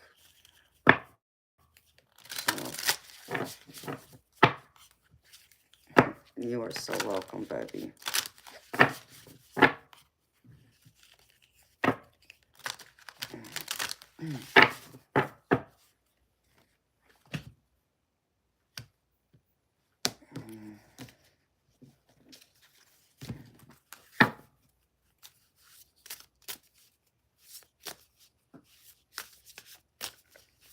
And you know, there's something in this box that's inside that's calling to me to read to you, baby. So, one card for a straight, please, Spirit. Thank you. I love that. 28. All right. Okay. First, I'm going to show you this, baby. Inside my deck, this is the bottom of it. And it says, you are more than you know, meant for a magical, meaningful life. You are more than you know, more than you give yourself credit for, baby. Always meant for the greatness this life has. Okay. And now this last card for you, Strick. This is called a firebird. A firebird is called to soar. And it says, do you know who you are, what you truly value, what matters to you, and how you genuinely feel about things? Can you be that person without worrying what others think? You are a unique and special being with your own path, your own journey to travel. You have incarnated with a purpose built into your very being. You don't have to look for it ever. It's inside you. It has been all along. This is something to celebrate. Just as a great symphony is made up of many instruments, each one integral to the whole, your special note is essential to the great song of life. You need to play your note and not someone else's. So at this moment, being yourself, speaking up about what's important to you, and making choices from an authentic desire to participate is always what's best for everyone. You have come so far in your life. It's time to be proud of who you are and what you have to offer the world. Like a firebird is called to soar, so are you called to express the fullness of yourself and shine. Just remember your true heart. It's okay to be vulnerable. Take off the mask you hide behind. Then and only then can you make an empowered choice to fly. Ready? The dream weavers think you are. And I believe you are definitely ready to soar and to go so much further in this life. So dream away, baby, because you are the magical meaning to this life. It's like I always, tell you, but I also tell, all the subscribers in general that each one of you has a beautiful magic that only you possess, that nobody else possesses but you. And you need to bring that magic out and share it with the world, because this world needs more of your magic, your special magic. So don't be afraid to shine it. And don't allow anyone to dim it from you either or take it from you. They can't take it from you. You were given this gift. Own it and be proud of it. And that's what I have for you, Strick. Baby, I hope this reading has resonated with you. I hope it has answered any burning questions you've had. Put away any doubts, fears you had on your mind. And I also hope it helped uplift you, baby, to look to the future, look ahead for your path forward, this beautiful life and this beautiful journey you are living.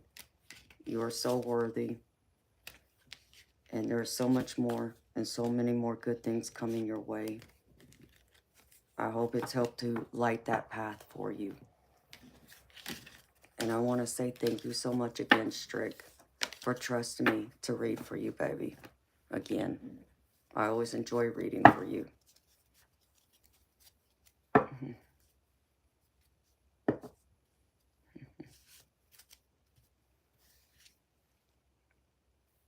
Hi, Karen. You like the way I tell the tea? Why? Because I can be a little feisty at times.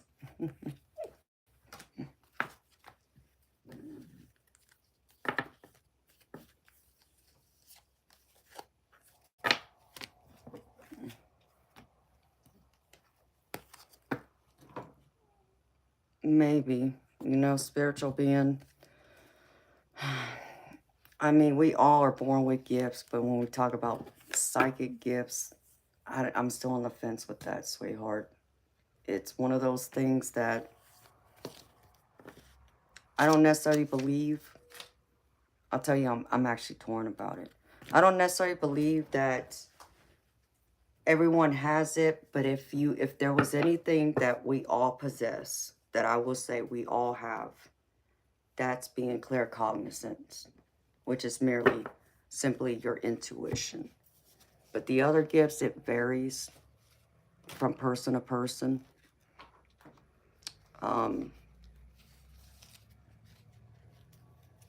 and it's all going to come forward depending on what your purpose is. So, you know, if your purpose, how do I put this? Because I put this some way one time to someone, and they said it made absolutely perfect sense. Um,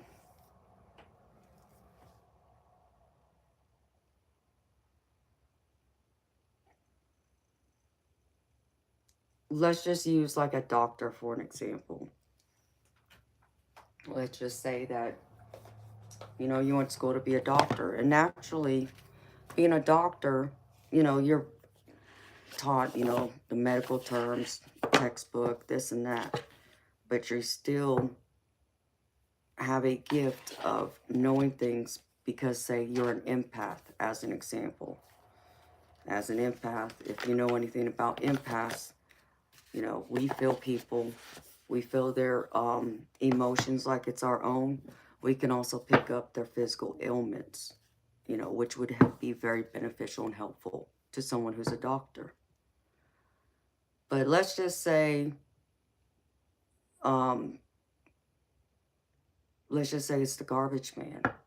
You know, they're not going to really be out there in the public needing to help people in that same way. So would they need that empath ability to help them do their job? No. So you see, I think it depends on what exactly your purpose is here, what you're meant to do. Depends on what gifts deliver and open up. So, and for me, my gifts opened up naturally. I didn't have to do anything. I just woke up, and it sounds funny to say it, but I just woke up one day and rolled out of bed, and they were there. And there was just, I didn't do anything. And that started from the time I was 6, 7 years old. And as the years went by, all the way up, even to like my late 20s, more of my gifts started surfacing. I didn't understand why. Of course, I wasn't as keen into my gifts as I am now. I started to believe in them more, but back then I didn't, because I didn't want to be psychic. You know, I really wasn't trying to be psychic. I wasn't looking to be a tarot reader. I wasn't looking to do any of this. I actually wanted to be either a cop and serve in the military and be a crime scene investigator, or I wanted to pursue my being a professional billiards pool player, you know, being on the top tier as one of the top athletes.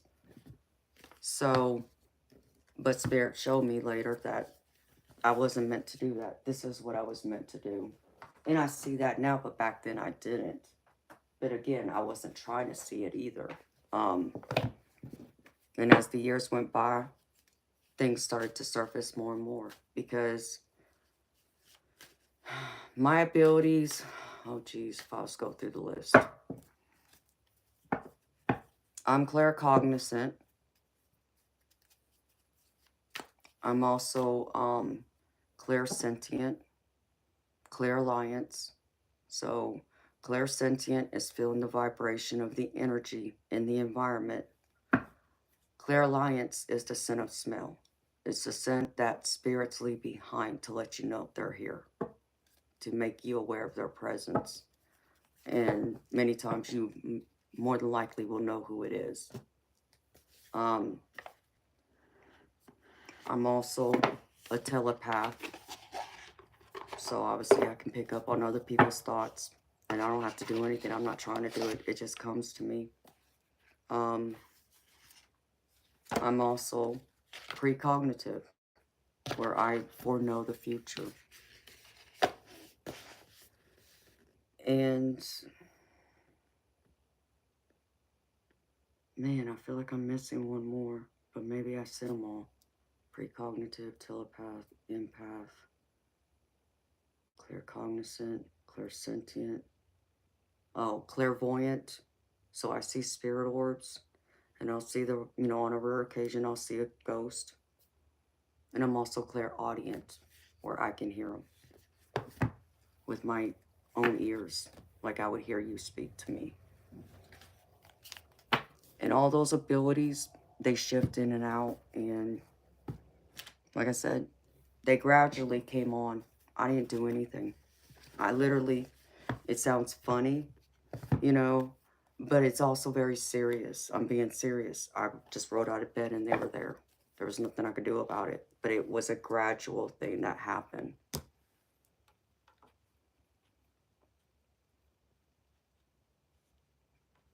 So, Spirit needed me to be in tune with my abilities to help people. Like I said, I didn't want to do this, but I was guided here. I said, okay. So here I am. In fact, what's funny is my spirit guides are the ones who told me to create this YouTube channel. I didn't want to do this. I had no interest in being YouTube or anywhere else on the internet for that matter. Because they told me that I had a lot to share with the world. And I have a lot of my abilities to also share with the world and to help people. To the point that they even came up with the name of my channel. And I laughed at them. I told them they were crazy. But here I am. Never would have thought, never would have guessed this in a million years I'd be doing this. And I would have this channel. But I'm not complaining. I own my purpose. I know this is where I'm meant to be now. I see that clearly. I understand it clearly. I just didn't see it back then.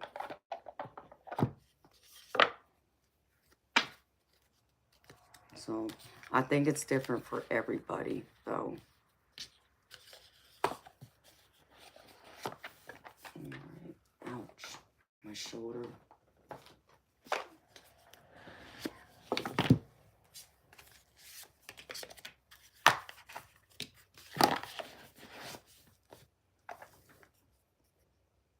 I think I used like 8 or 9 decks.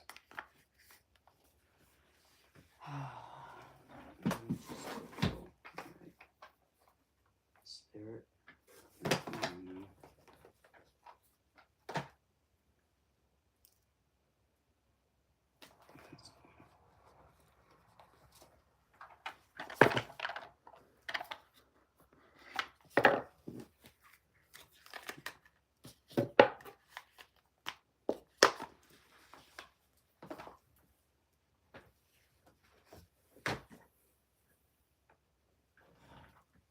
Okay.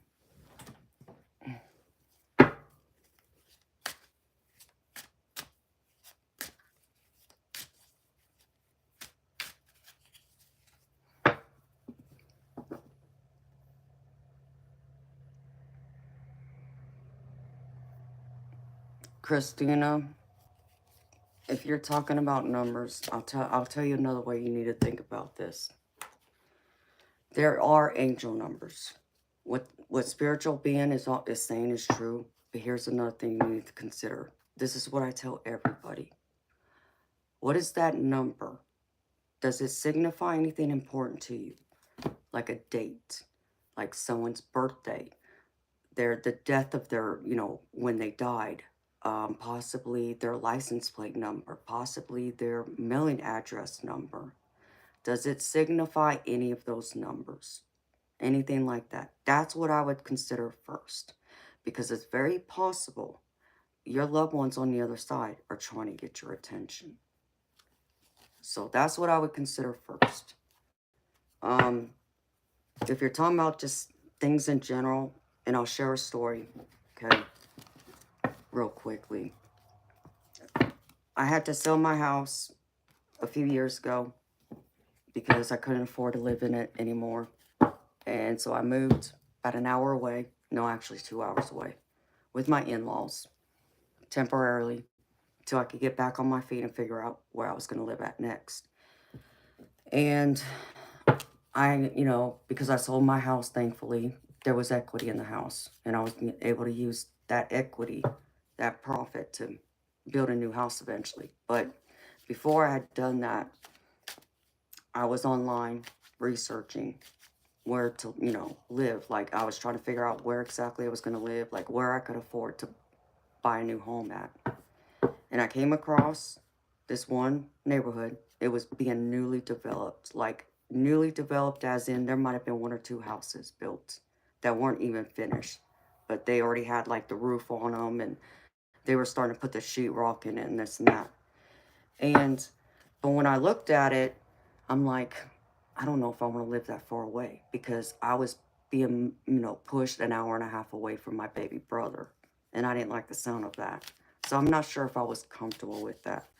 But instead of just saying no, I refuse to go, look at it and move that far away, let me go check it out and decide from there.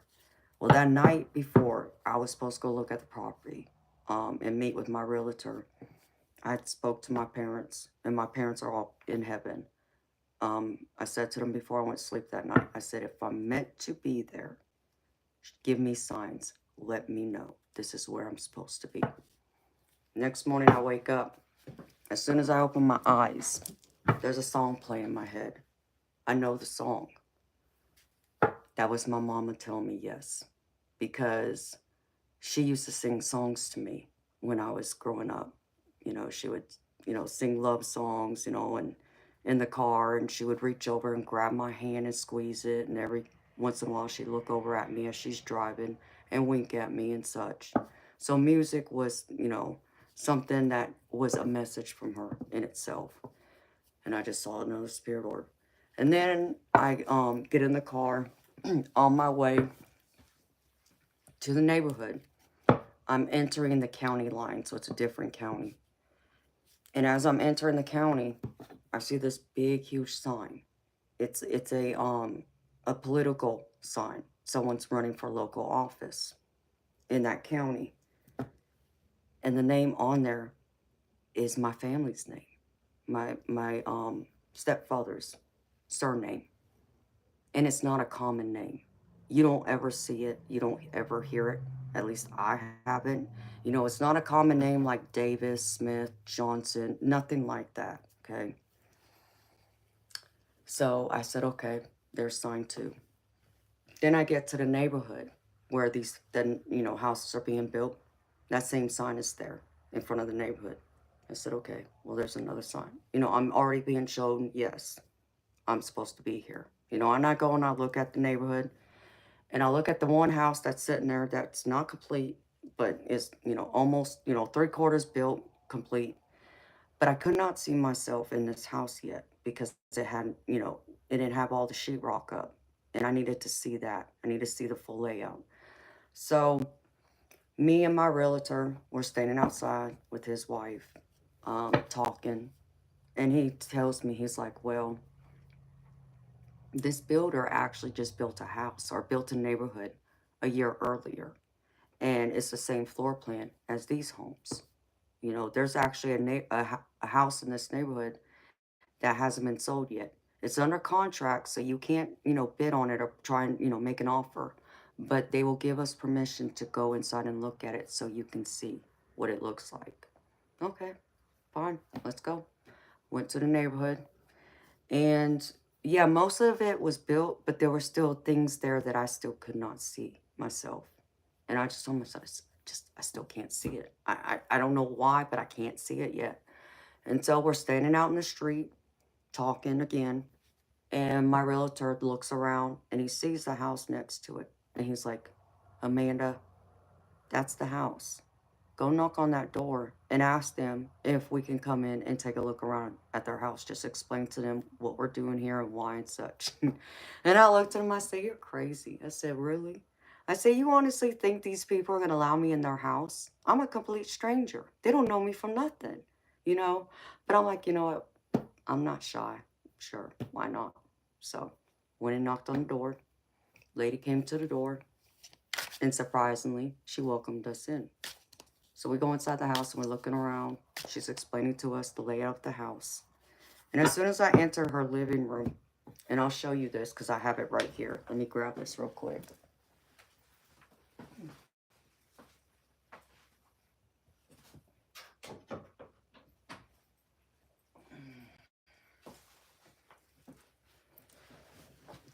As soon as I entered her living room, I look over the door frame, which is the door to the master bedroom. There's this. This is hanging over the door frame. The exact same one I have. And what's more crazy is at my old house, this was hanging over my master bedroom door frame. There's another sign. Okay. So after we got done looking at the house and talking and everything, we go start saying goodbye. And I just happened to mention about the sign, you know, the political sign. And I just told the woman, I said, you know, I said, it's crazy. I said, because that's my family's name out there on that sign. And she's like, really? I said, yes. She's like, you know what? I'm actually, you know, this name too. It's my maiden name. What? There's another sign. That was another confirmation. All those synchronicities combined was my parents answering me and telling me, yes, I was meant to be there. I was meant to build a house there. That's where I was supposed to be. And, you know, out of all the houses in that neighborhood, it's her door I knock on. What's the chances? What's the chances it be someone who has my family's name when it's not a common name? You know, it was so many things that lined up that said yes. So that was my parents coming through and saying loud and clear, yes. So it depends what exactly you are referring to.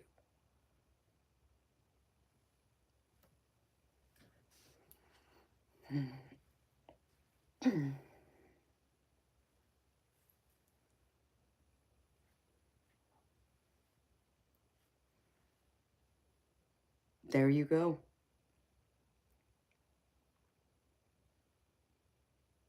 There you go, Christina. That right there, that tells you your aunt. And let me explain this. This is the way it works in the spirit world, okay? You know, people always want to say they want to see their loved ones. They want to see their ghosts and such, right? And I get that. I really, really do. But what people fail to understand, and I saw another spirit orb, what people fail to understand is you think you're ready until it happens, and then it scares the living daylights out of you, especially the first time. It scared me. I know it scared many of my friends who are psychic like me who have seen them as well. It just naturally scares you, you know? You're not ready for it. And because of that, your loved ones on the other side, they're not trying to scare you. That's the last thing they want to do. So they understand possibly showing themselves in a full body apparition will scare you. Even possibly even hearing their voice, unless, you know, you're like me. You know, I've gotten adjusted to it. So instead, they send us signs in way of numbers, of dates. Okay, and what that is, it's like a postcard from heaven to say to you, I'm here. I never left. I love you. That's all it's intended for, is to let you know they're still here. And that's what your aunt is trying to convey to y'all. She's still here.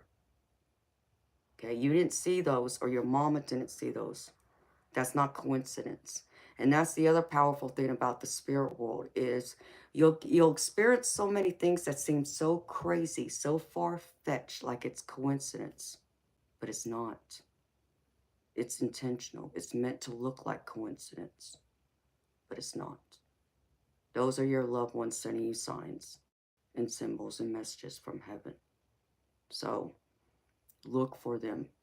When you think of your loved ones, and I'm getting chills right now, when you think of your loved ones, think of something they loved in this life, a passion of theirs. So think of like, um, an example would be like butterflies. Like let's just say your aunt loved butterflies. Maybe she had different, things around her house of butterflies. And you go about your life and you just happen to be out one day and you just see all these flutter butterflies. They're flying around you in front of you, but they come and surround you. Okay, that would normally not happen, but that day it does. That would be her. Or, let's just say you start seeing butterflies in random places without you looking for them. You open up your phone and you see a picture of a butterfly. You go down the road in your car and you see a butterfly on someone else's car. It's the same kind of thing. It's a message. It's your message. It's to let you know she's still here. And that's the one powerful thing that I want y'all to know when you're thinking of your loved ones who have passed away. Again, they never left you. They're still here. Okay? And I understand you may not see them, you may not hear them, you may not even feel them, but they're there. And it's you that has to take a look around, pay attention to your environment, and look for that sign, that symbol. Because each one of us is going to have a different symbol, a different sign that's going to tell us who it is. Because your loved one, when they go to heaven, they get to decide what exactly that symbol or that sign is. That's specifically just for you. And understand me when I tell you, your loved ones never ever will give up on trying to connect to you, on trying to let you know they're still there. Now, if their symbol they initially picked out doesn't seem to be working, it doesn't seem to be getting your attention, they'll find another one and start sending it until they get your attention. So whenever you see something like that and you just automatically feel like it's your loved one, like your aunt, acknowledge it. Just say to her, whether you want to say it out loud or you want to say it in your mind. She will hear you either way.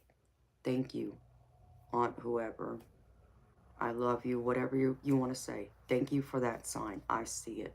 I know you're with me. But that's what that is. And I've experienced it a lot. Yeah, have I seen my parents? Yes. Have I heard their voice? Yes. Have I dreamed of them? Yes. But I also get the same kind of symbols and signs just out in public, randomly doing things that lets me know. It's a reminder, let me know they're right there with me still. So you just have to be open to it.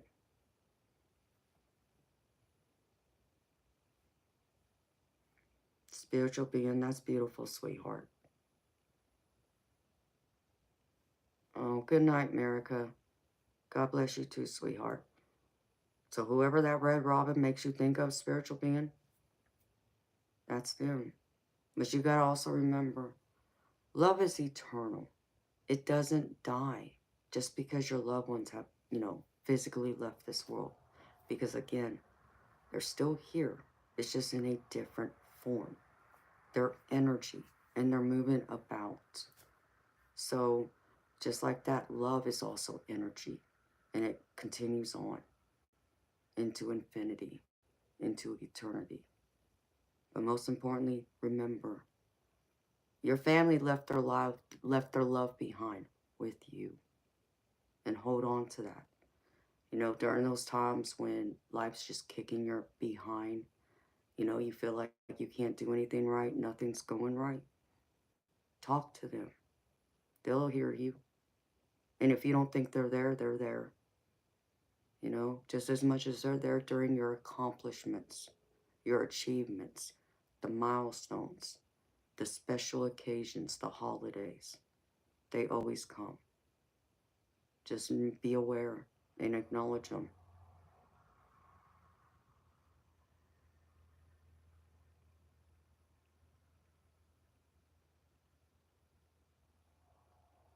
Yes, spiritual being. That's right, sweetheart. And I just saw another spirit orb. Because here's the other thing you got to think of. Your loved ones are still living on. They're just living through your eyes instead. So it's like,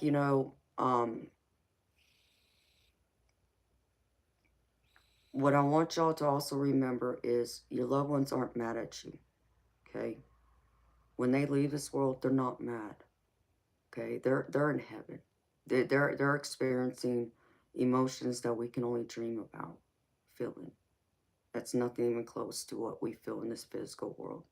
And I only speak of this because I've had an angel experience and I was able to feel what heaven feels like. And it was the most incredible feeling of my life. There aren't enough words in the dictionary for me to explain or express exactly what it all felt like, other than to simply say it felt like heaven. Exactly what we all would hope and want and believe heaven to feel like. It is that and so much more. And so, because of that, they want you to be happy. You know, they're not going to be angry at you. They're not going to be upset with you, even if you made a promise to them, and for whatever unforeseen reason, you got to break your promise. They're not going to hold that against you because they understand. They see everything. They see what you're doing. They see what you're going through, and they hear your thoughts. They know everything you're thinking about. So they're not going to be mad or punish you. They just want you to be happy. You know, the worst thing that bothers them is if they did something in this life that prevents you from moving on with your life, that holds you back, that keeps you in sadness, depression, misery. That they have that regret. But everything else, no. So let's just say if you were to have a dream of your loved ones and it seems like your family is mad at you, it's not them. That's your subconscious coming through, okay? But if you have a wonderful, beautiful dream where you're happy and they're happy, that's them. That's a visit from them. Because one of the easiest ways our loved ones are able to visit with us and for us to visit with them is in our dreams. So just remember your dreams, be open to it. And, if for some reason you don't feel like you're dreaming, you are. You just aren't remembering them, but it's still there in your subconscious. It just hasn't come up to your conscious mind. And I understand there's some, you know, medications, alcohol, drugs, um, even certain medical conditions that might prevent people from remembering their dreams. And there's nothing you can do about that. So you may not remember them consciously, but subconsciously you do. And you'll just know it. Because you'll have an experience like a deja vu moment. You can't explain it. You don't understand it, but it's like deja vu. And that's because you dreamed it already. So it's something like that, where you're just going to know. You're not going to understand how you know something, but you know. And more than likely, it's your loved ones coming to you in your dreams and delivering a message to you for love, for comfort, for support, and also to also warn you. They can do that. So know that. Just talk to them, though. Don't ever be afraid to talk to them. They hear you. Anytime, any place, anywhere. They hear everything you say, think, feel. And it doesn't matter whether you speak it out loud, whether you say it in your mind, whether you type it up on a computer screen, you type it up on a phone screen, you write it on a piece of paper. They hear it all. They will read it all. So don't be afraid of it.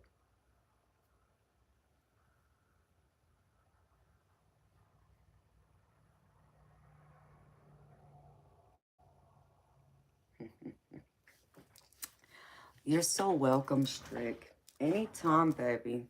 Again, I hope it resonated with you, baby. And I hope, it all made sense to you, baby. Thank you for trusting me, Strick, to read for you again, baby.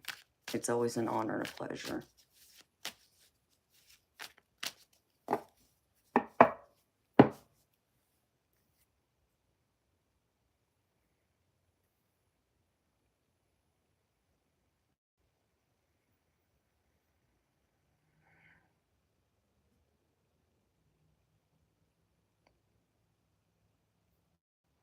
You gotta believe she's at complete peace, baby.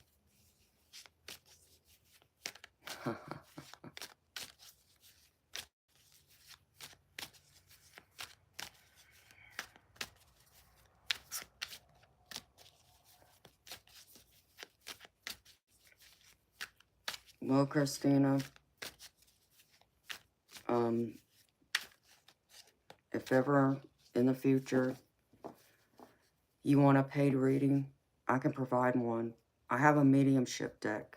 You know, even though every now and then I'll hear messages or my spirit guides will bring them through, I also have a mediumship deck. And I only use this deck specifically for paid readings. There you go. I had this deck made, so it cost over $300 for this deck, US. But it has these different messages.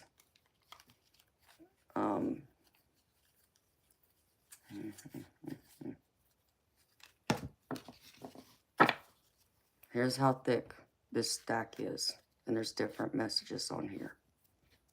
So,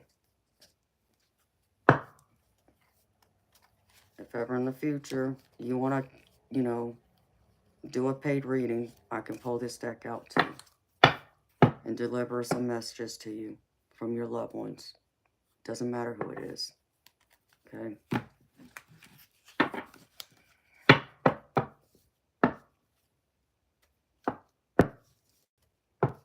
Christina, whenever you want to do it, beautiful, I'm open. You know, I got energy.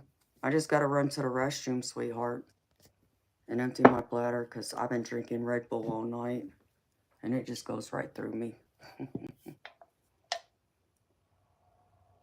Good morning, Akina 10. If I didn't say your name right, sweetheart, I apologize.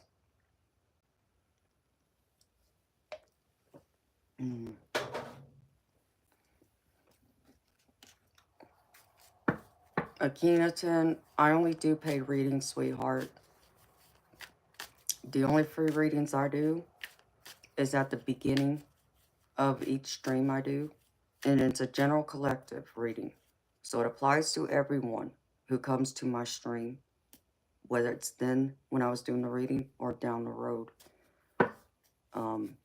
It's a collective energy read. So I'm sure there's messages there, you know, that might resonate with you. You're more than welcome to rewind the stream and watch it, sweetheart. Okay, Christina. Sounds good, beautiful. Let me run to the restroom, and I gotta do something else real quick, but I'll be back.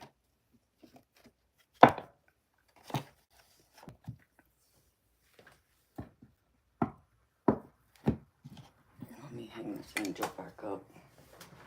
Okay.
Hi, Christina.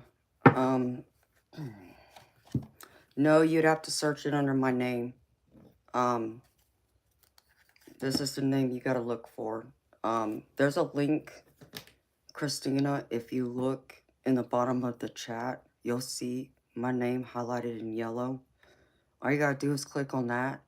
It'll open up a message, and there's a link in there to my PayPal.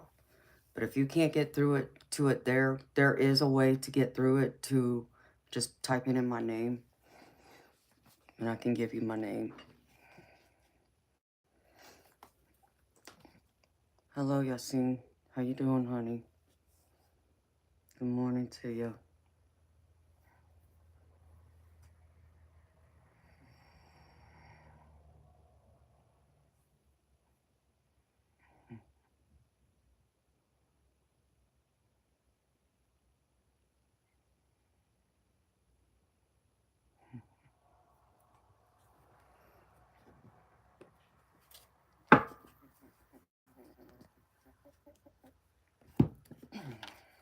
Ouch.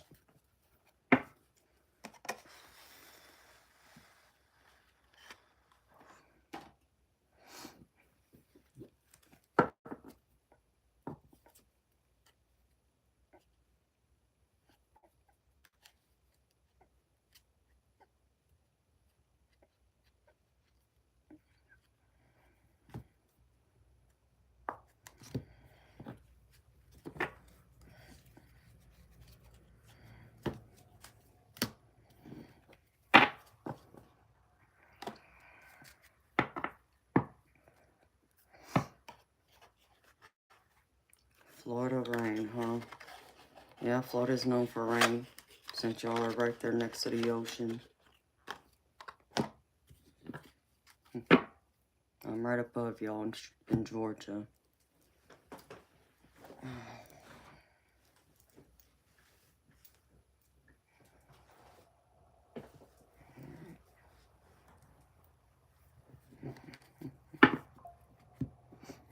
Okay. I just got your donation, Christina. Thank you, beautiful.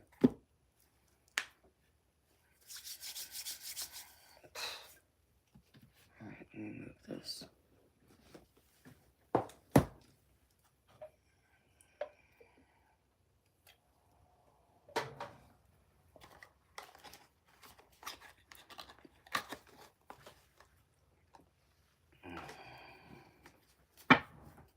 You're welcome. Good morning, Jeffrey. How you doing, baby? Okay, beautiful Christina. Do you want like all the tarot reading, like, me turn over tarot cards? Do you have a question, or do you just want messages from your loved ones?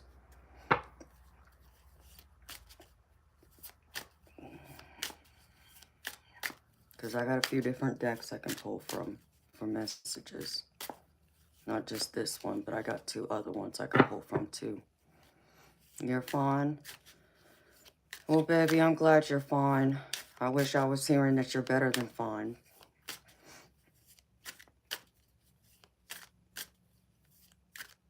No, that's fine, honey.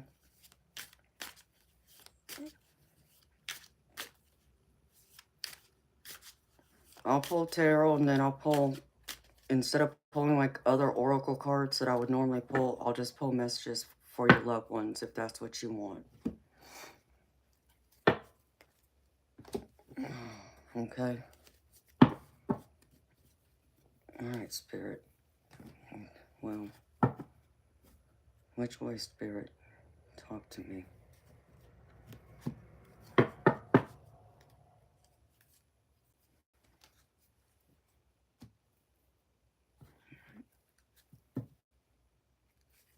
Okay. Do that, honey.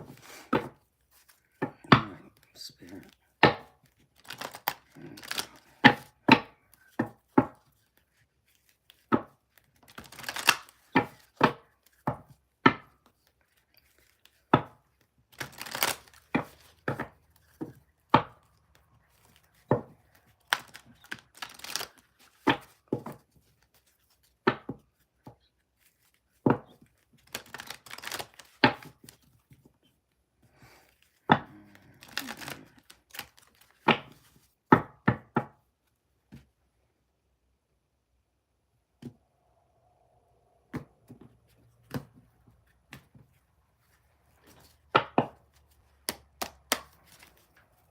Spirit, show me.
Oh, really?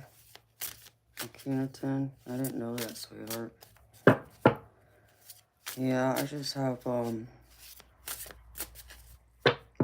I like the, style pear shape.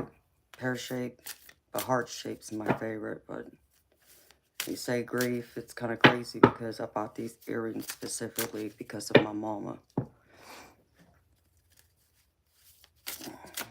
who is in heaven, so, alright.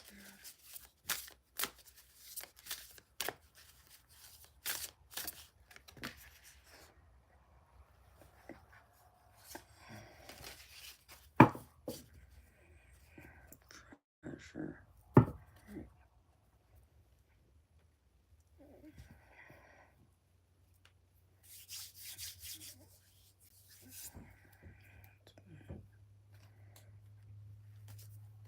My kitty cat's across the hall.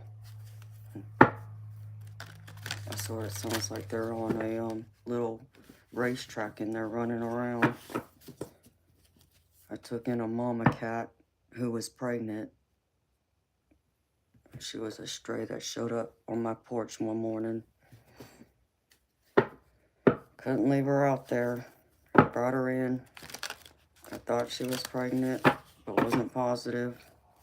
Was getting ready to take her to the vet, and then wake up one morning, and sure enough, she gave birth to 4 kittens.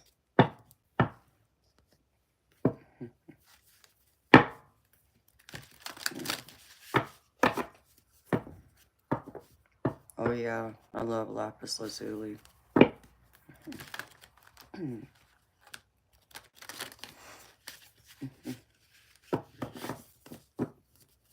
Thank you.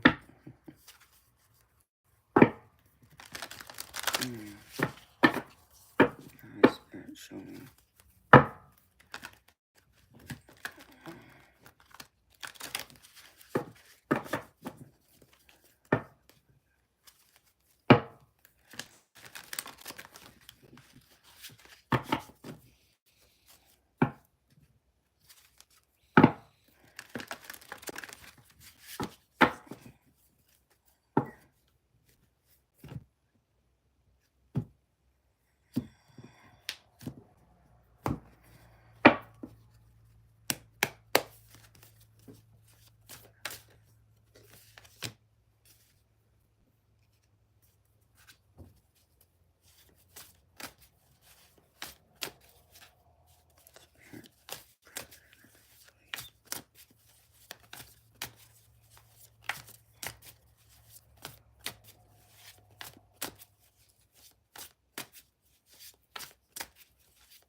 Spirit.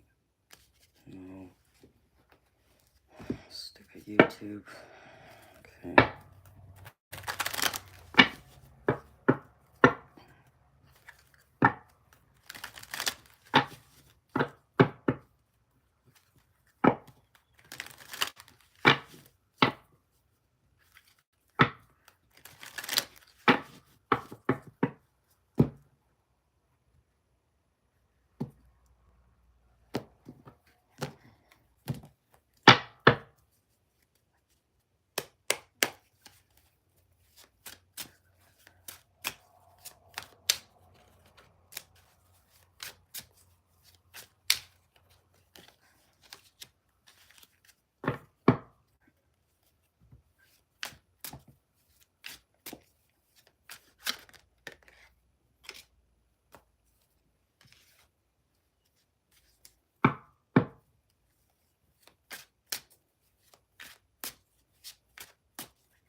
No.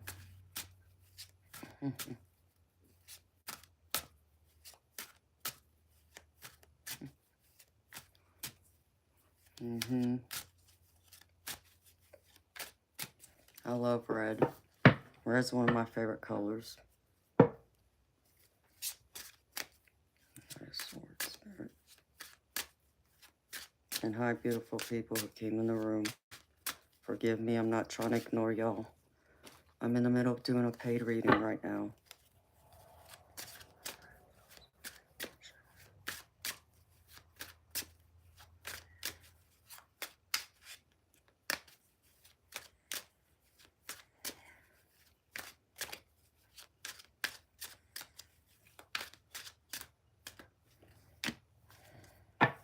Oh crap, I may not be able to show that card either. Okay.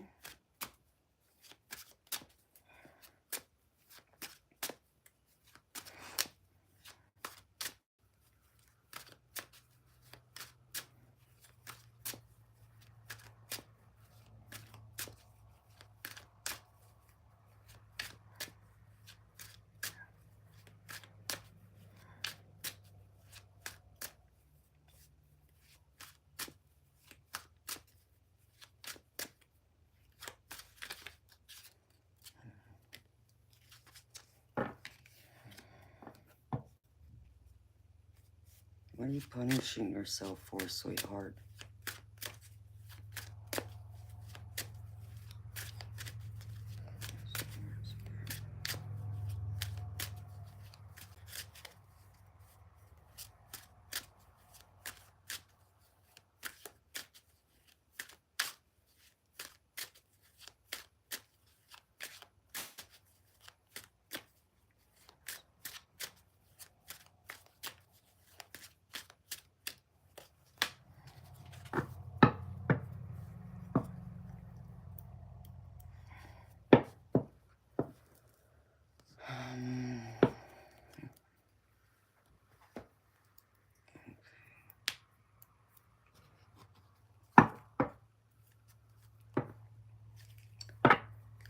Christina, what's the name of the person you want to connect with? Do you want messages from?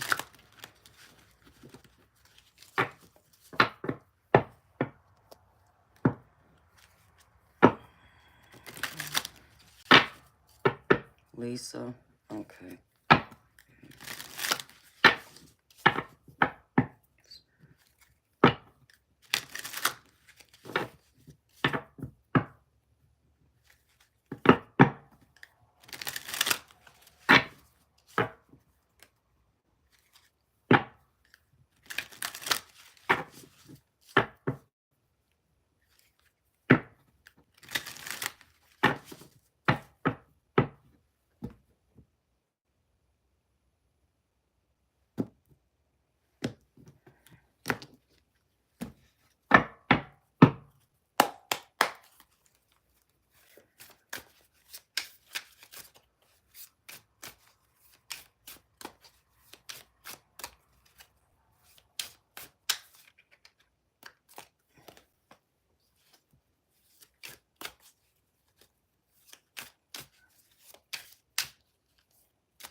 Okay.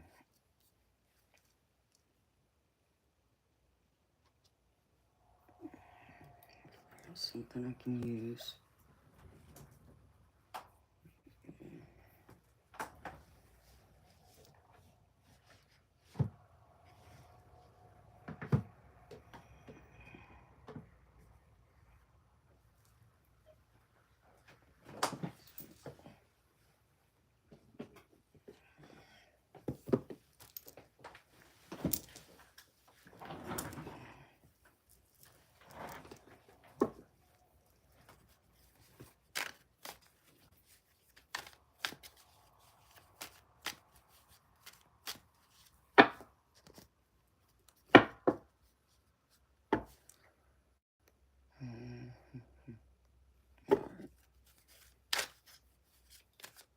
Good morning, Michelle.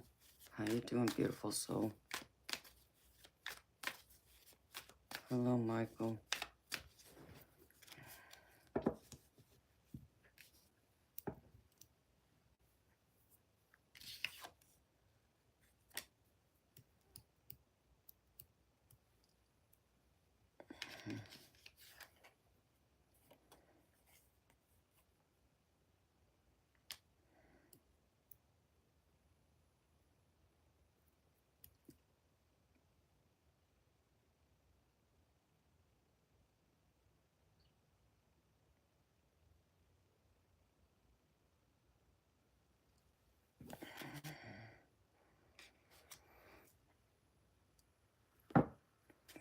Okay, beautiful. Some of this.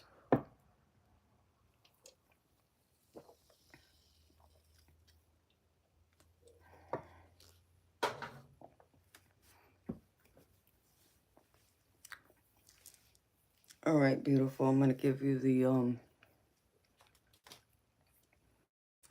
few messages I pulled from my spirit guide decks. That just things they want you to think about, be aware of. Then I'm gonna go over the tarot, and then I'll go over the messages from your beautiful loved one, Lisa. Okay.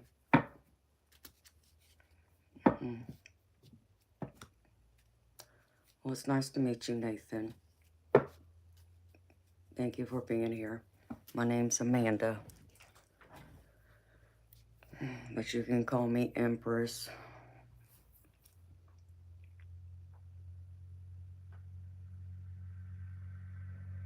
All right, beautiful. So first up, sorry for the noise. I live by a busy street. I would have thought when I moved out to the country I wouldn't be by a busy street, but apparently I moved to a busy street. My neighborhood is.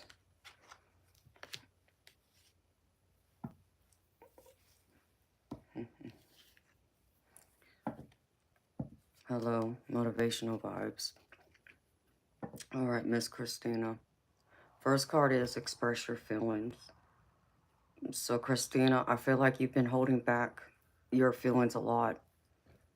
I feel like you've been even a little afraid to express your feelings to someone, for fear of their reaction or fear of how it's going to affect the overall energy of like your life in general. I feel like this person has a great hold on your life, in fact.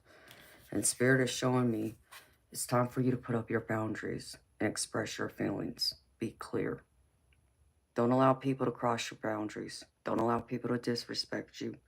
Don't allow people to talk to you any kind of way they feel they can and get away with it, especially if it's in a demeaning, critical, disrespectful manner. Okay? That just brings you down, sweetheart. And your loved ones and your spirit guides don't want you being down. They want to raise you up. So it's up to you to allow people in your life who are going to raise your vibration, not the ones who are going to drain it or lower your light or dim your light. So put up your boundaries, beautiful. Don't be afraid of that. You got to be strong.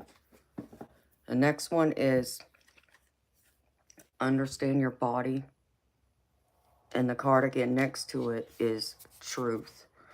So I feel like there's something here that you're supposed to be paying attention to with your body that you're ignoring, or you've just kind of put it on the back burner. Listen to your body. Make sure you stay in tune. If something doesn't feel right, do not be afraid to seek out medical help to have it looked at, whether this is your physical body, your mental, your emotional, even your, spiritual. Seek help from professionals, from experts. But Spirit wants you to understand this and be honest with yourself about this, okay? Whatever that is, instead of denying it or ignoring it. And the next one is practice moderation. So this can be anything, sweetheart. This can be, people always think of this like, well, abusing alcohol and drugs. Yeah, it could be that, but it doesn't have to be. This can also be like someone who has a sugar addiction, for an example. So maybe they need to be, practice not eating as much sugar or eating as much junk food, or someone maybe that likes to go out and is a shopaholic. So you apply this where this fits for you, beautiful. But Spirit wants you to be mindful and practice this because they're trying to bring you through transition, a rebirth, a change of something new. So, and they need you at your highest level, at your highest frequency for you to walk into this rebirth, to take note of it and to welcome it and to not be afraid of the change and transition you're going to go through because it's going to be transformative. So I feel like if you can focus on practicing moderation, you're going to find a great improvement in your overall well-being, and it's going to transform your life. So be mindful of that, beautiful. Don't let it get the best of you. Now, in the tarot itself, this is your recent past energy. I'm picking up this first row. And I'm being shown the Page of Swords. And the Page of Swords is telling me that you have a challenge that's been challenging you. That's probably been hard to even face. Um, but know you have the strength and the tenacity to go forward with it. Okay. I feel like this involves a person though. Because the card I get is the King of Swords. So this has to do with like having, choosing your ethics over your emotions. Be clear about what your ethics, your morals, your beliefs, and your values are. So if you're being challenged, be able to face it. Don't allow it, people to scare you. If there's something you believe strongly in, stand firm on it. You shouldn't be afraid of, believing the way you believe, feeling the way you feel, even thinking the way you think. That's what makes us all beautiful and unique from each other. So stand in that power, be in this King of Swords, knowing that you have the balance, of your life, and clarity will come through too, okay? Because in your present energy, I feel like you feel like you're in loss, you're in lack, or even feel like you've been left out in the cold. And the reason why I say that is because I get the Five of Pentacles. And the Five of Pentacles is all about pretty much being left out in the cold. Like in the traditional tarot, it shows like a couple walking in the street, in a snowy street, and they're walking by a building that has a window. And they're like covered in blankets, and I think one of them is like walking with a cane. They just look like they're homeless, more or less. Okay, so this tells me there's something in your energy right now where you feel like you've been left out in the cold. Whether that's literally, you've become homeless, or you've lost, a home and had to move. Or this can be just overall mentally and emotionally dealing with people. This can even involve your career. It can involve family. It can involve romantic, partner, even friendship. So you place this how this fits, but you feel like you're lost or you're in lack of resources. And Spirit's wanting to remind you that there is abundance coming towards you, because I get the Empress card with this. Okay, so you just have to be this Empress and stand in your power and just believe you have all the capabilities, all the skills, all the knowledge, the ideas, more or less, to create and make, your life the way you want it again.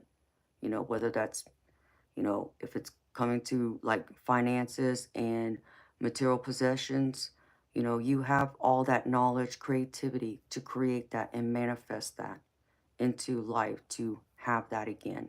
If you feel like you're going without, or, you've been left out, if this involves, relationships, you still also have the power to decide whether you allow these people to take over your life and allow them to decide for you and allow it to get to you, or you stand strong and firm in yourself and put up these boundaries so that they can't take this from you, and dim your light until you're not good enough, you're not worthy, you don't deserve the abundance that Spirit and the divine have for you, because the Empress card is all about abundance. So no abundance is coming in for you.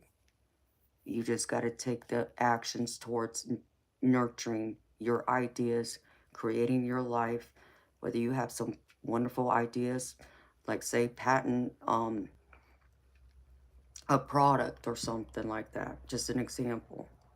Be willing to take that risk and go and try and seek, trying to get it patent, put it out there. Life's also about taking risks sometimes. And yeah, it's scary. And yes, we can lose, we can fail. But it's not the failure that makes the difference. It's the fact that we get back up and try again. Okay? We either try again, or we can choose to let it go and not do it again and go down a different path. But no matter which way you choose, you gotta have to make sure you get back up and dust yourself off and keep going.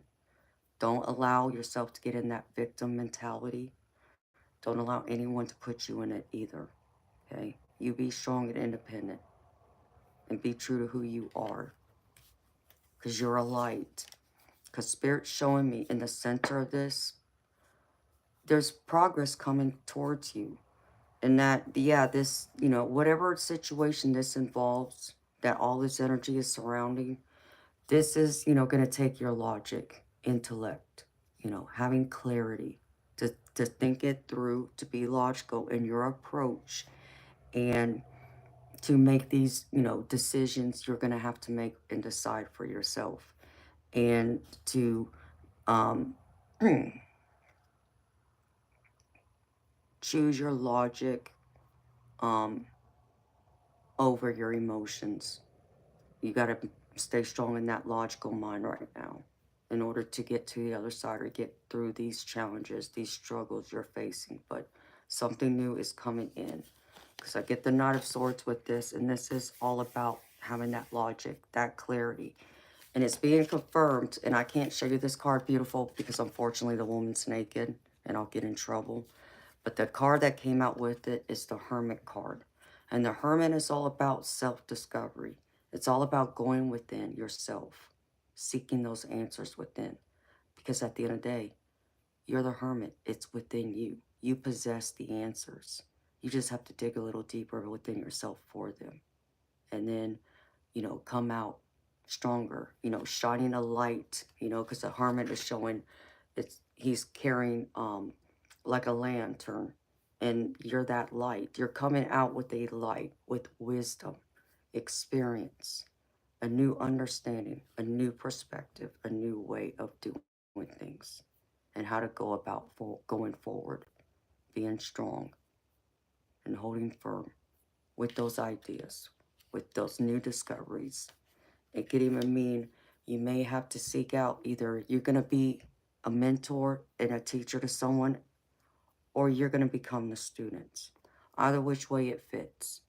Sometimes I feel like we're all both in some capacity of our lives, because like me, I know I don't know it all, and I'll never claim I do. I'm always learning, okay? I'm a student of life. I'm going to learn each and every single day until the moment I take my last breath and leave this world. And that's what you got to remember too. There's always room to grow. There's always room to evolve. There's always room to make changes and force out a new path. Sometimes it means we have to leave something else behind. But don't lose yourself in the process. That's the biggest message I'm getting from Spirit right now. Don't lose sight of who you are. You got to know who you are and stand in your truth. And don't allow anyone else tell you, again, that you can't do something, or you don't have the answers, or you don't have the wisdom or the experience, because you do. It's just a matter of you believing it in yourself now, and then now sharing that knowledge, that experience, that wisdom with others.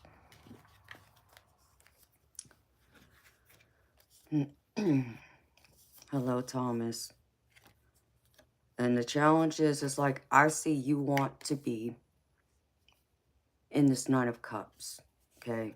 This is the challenge. The Nine of Cups is pretty much all about making all your dreams pretty much come true. And that's what you're working on. And this is also a card about being in gratitude and, being grateful for all the things you do have, okay? Um, and the challenge is, I feel like, is being in that gratitude mentality. Maybe you don't have everything. Maybe it's not ideal. Maybe there's still things you need. But Spirit wants to remind you to be grateful. Because sometimes, when we forget to be grateful, that's when Spirit has a way of coming in and taking those things from us, because we're not appreciative of them. But if we can go through and show gratitude, gratitude brings abundance. That's when Spirit has a way of coming in and bringing us the things we want, we need, the things we lack, or going without resources, to help you create the life you want, to help pursue and make your dreams come true. So the challenge is being in gratitude, okay? Because instead of being like the magician that's manifesting right now, in that manifesting energy to create the life you want, You're looking at punishing yourself, okay? Um, Here's the magician that's with the Nine of Pentacles in this challenge. You know, the obstacles that face you right now. The problem with it is that instead of you manifesting, creating your life, you're punishing yourself. Like, I feel like you're living in some kind of regret, you know. Maybe even the person in your life is punishing you. But I feel like you're punishing yourself in some kind of way. And you got to get out of that mentality, okay? Yeah, we all mess up in life. We all make mistakes, beautiful. None of us are perfect, including me. I make mistakes all the time. I'm human. So are you, okay? We're human beings. We came here to learn, to grow, to evolve, to adapt, to be flexible, and learn. And part of learning means we're going to have to make mistakes in order to learn. You know, sometimes it's by just mere experience, but other times it's simply by making a mistake. And you know, a wise woman always told me, it's okay to make a mistake. Just don't do it again, beautiful. You know, don't go through, you know, learn from it. You know, it's okay to make a mistake, but don't, you know, make sure you learn from it and don't do it again. Okay, but if it does happen again, then you got to readapt and go back and look at what it is you didn't learn the first time, why it repeated itself. Because you don't want to repeat those cycles. You know, that's going to hold you back. That's going to hold you back from your happiness, your abundance, all the dreams you want to create for yourself, the things you're going after. So don't put yourself in that regret mentality and allow it to bring you down and make you depressed. Just learn from it, you know. It's as I tell people all the time, when you go through like this card, this rebirth card, this is like the death card to me in the tarot. And the death card in the tarot pretty much means change, transformation, transition, okay? You're pretty much letting go of what no longer serves you. Pretty much like you think of a snake, you know, they peel their, you know, skin and they create new one. So, and they leave the old skin behind. That's what you're having to do. That's what you need to do, okay? All you want to do from your past to bring with you along this journey as you journey along is the people in your life you want in your life, the beautiful memories you made with, you know, the people you love and care about, you know, your material possessions, and the lessons you've learned from your mistakes, from your experience. You want to bring that forward and use it and apply it to your life right now so you can move forward and go and chase after and accomplish and be successful in your dreams, your desires, your goals, your wants, your happiness, your abundance, all of those things. So remember that. Don't punish yourself. That's your greatest challenge. Be grateful and stop punishing yourself and living in regret. Because Spirit wants to remind you, which I'm getting in the future outcome, is you're this Queen of Swords, okay? You already have lived through a good amount of life. And the things you have experienced in this life are the things you were meant to experience to prepare you for what's going on now and what's to come down the road. But you have to reach inside yourself now and believe that you're confident enough to go through and be able to survive this and make things better for yourself. And sometimes it also means you got to cut ties with people who aren't serving your highest good, you know, that aren't making you feel happy, aren't making you feel good, aren't uplifting you. And unfortunately, you know, it might even mean having to cut ties with family. And understand me, I love family. I'm family oriented, but I also understand sometimes that certain family members of mine can bring a lot of toxicity to my life and disrupt my peace and happiness. I'm not going to allow that. Now, does that mean I hate them and want, you know, misery for them? No.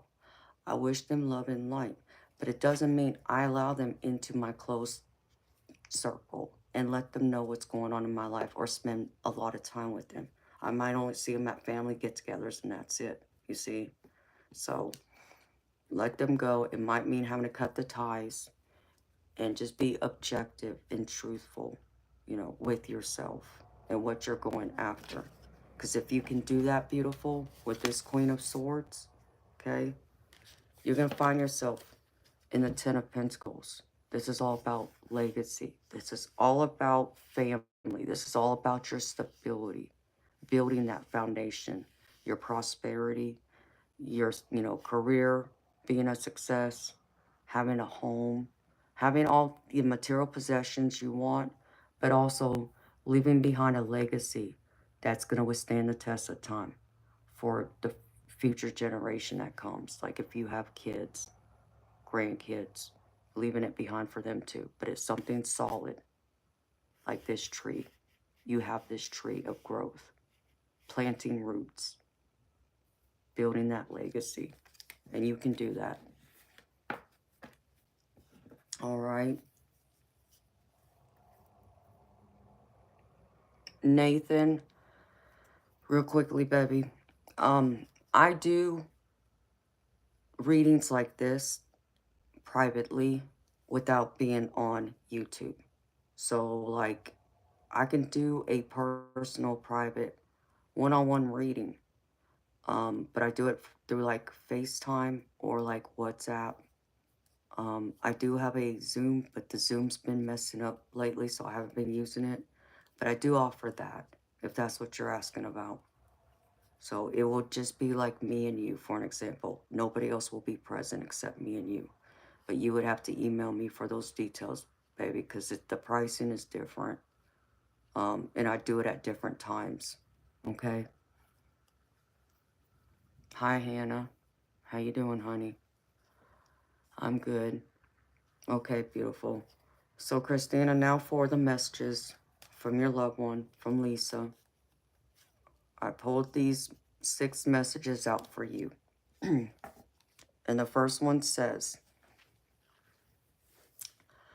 I know that it may be difficult to accept, but please understand that it was my time to go.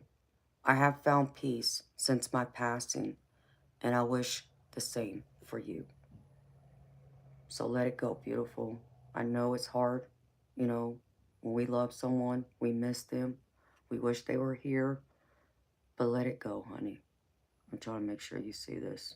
I can't tell.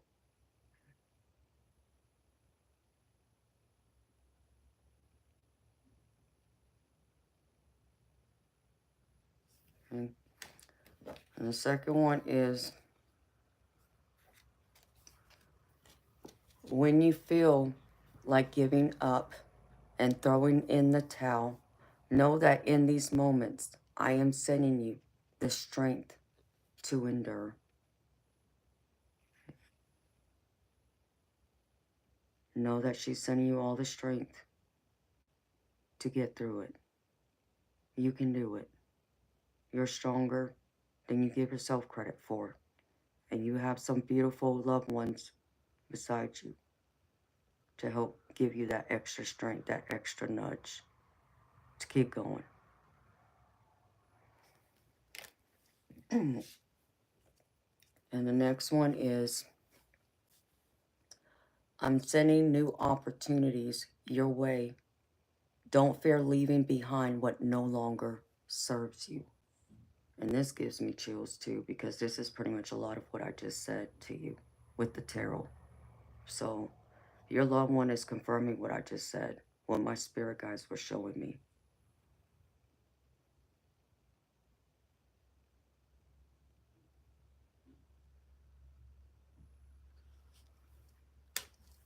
Well, you gotta start again, sweetheart. You know you can. Well, I'm happy it gives you hope, sweetheart. And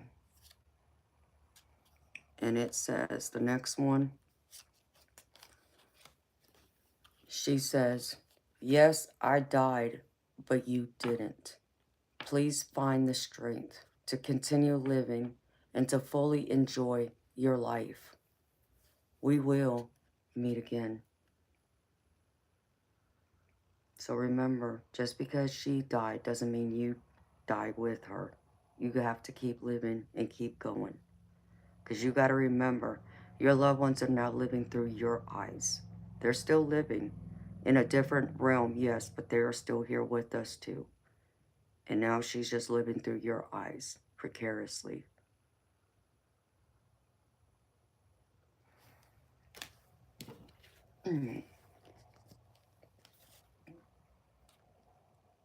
And the next one says, please don't hold on to any guilt. All it does is hinder our connection. And this is so true, Christina. I can talk to you about this too after I read this other card to you and explain what this means, because I really understand this very well.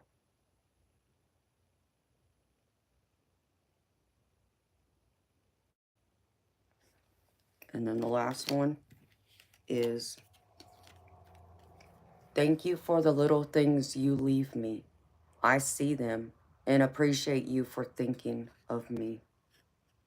So whatever little things you do for her to acknowledge her, she wants to thank you for that. She notices them and she sees them and appreciates them.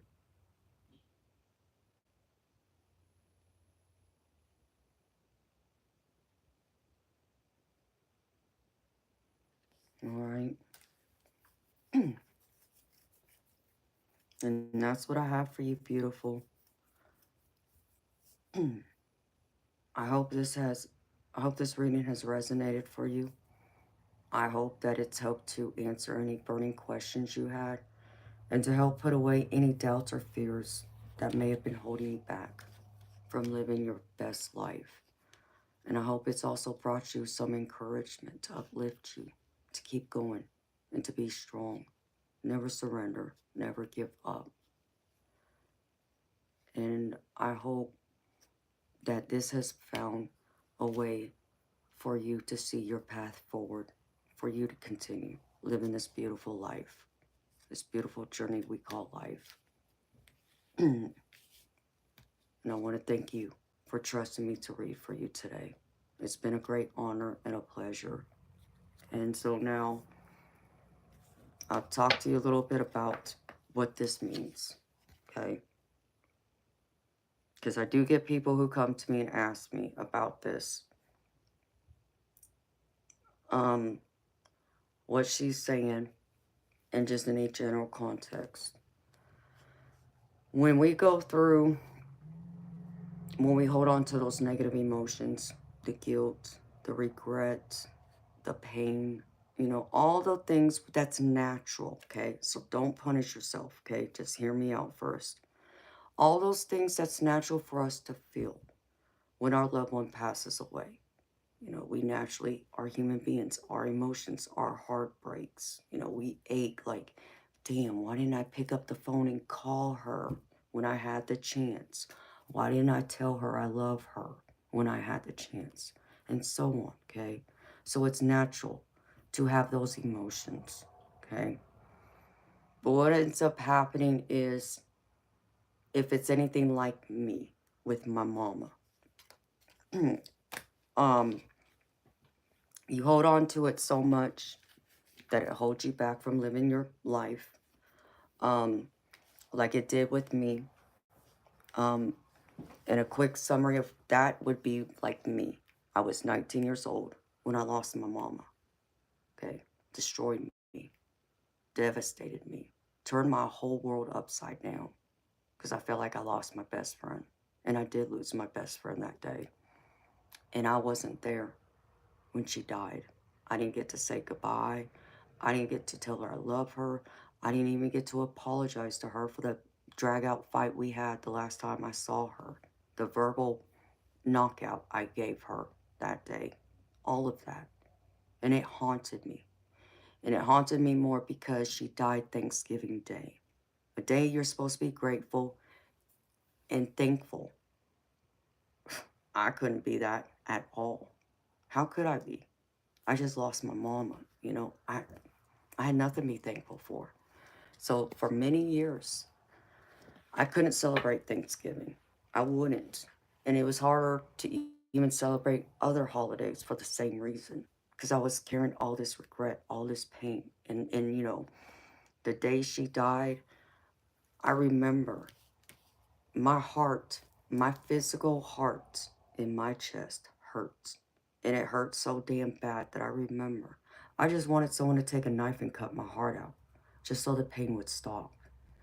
And though, I will never, ever hurt myself, I would never, ever like commit suicide or do anything like that.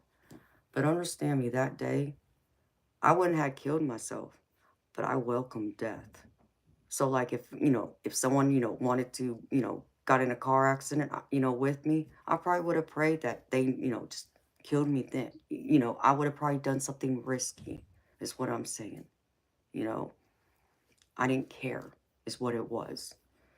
And so it took me 12 years to finally come to some sort of peace and acceptance with her death. So for 12 years, I didn't feel my mama. I couldn't feel her. Why? Because I was caught up in all that pain and misery. All that pain and misery, that grief, prevented me from feeling her. It prevented me from hearing her voice. It prevented me from seeing her. It prevented me from dreaming of her, and so on.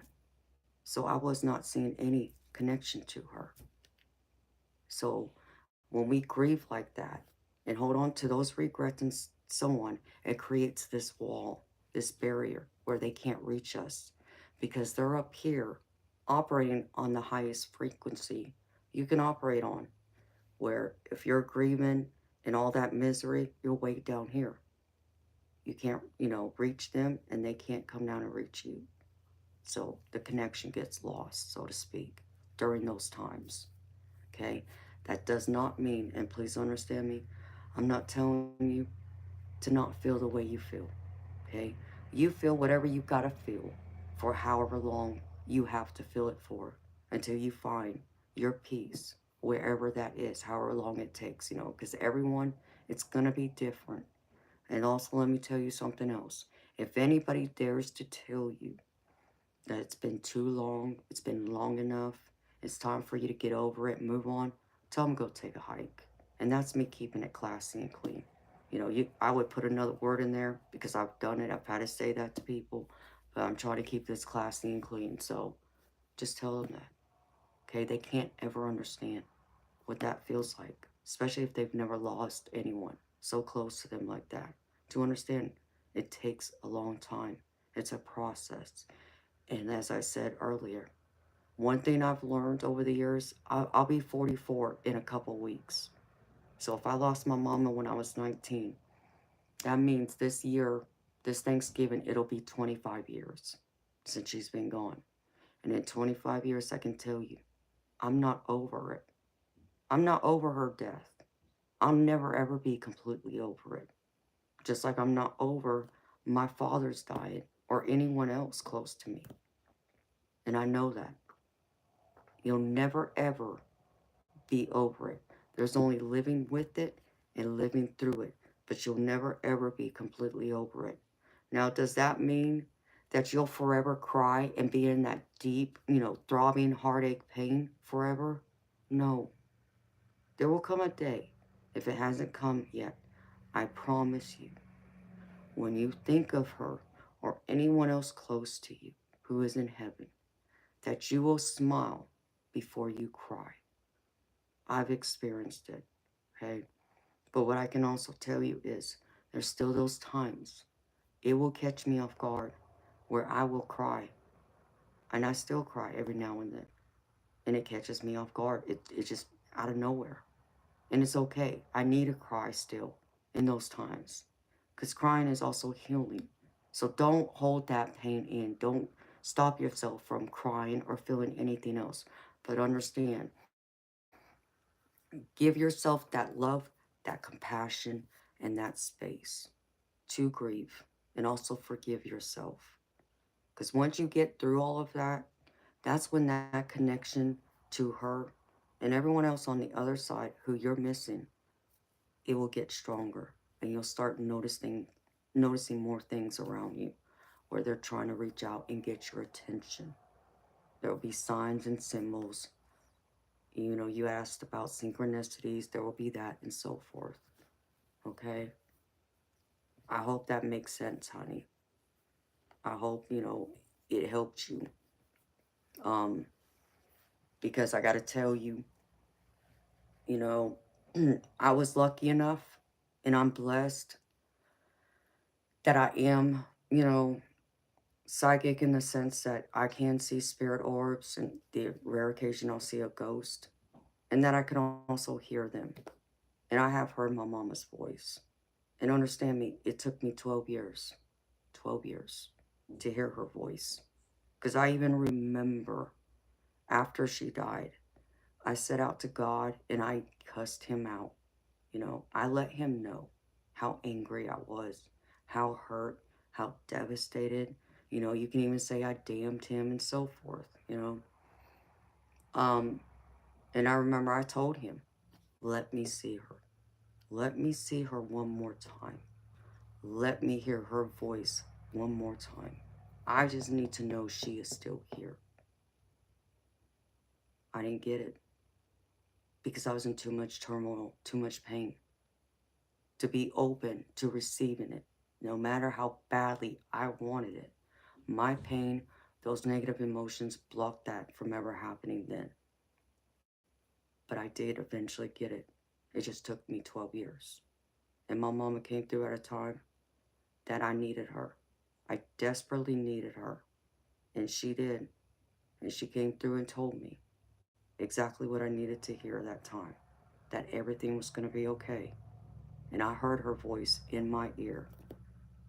I can even tell you, I felt her breath tickle my ear as she spoke softly. Because I remember I did this and jerked because it tickled.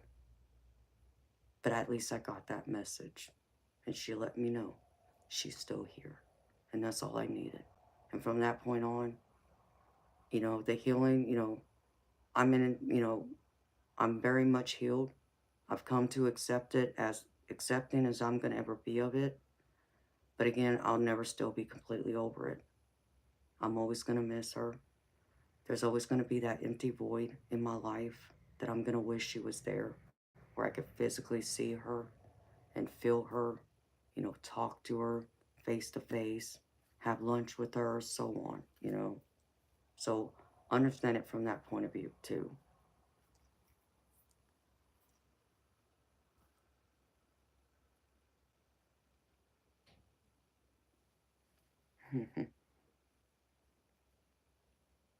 No, you are so welcome, Christina. So I hope this has been helpful for you, sweetheart.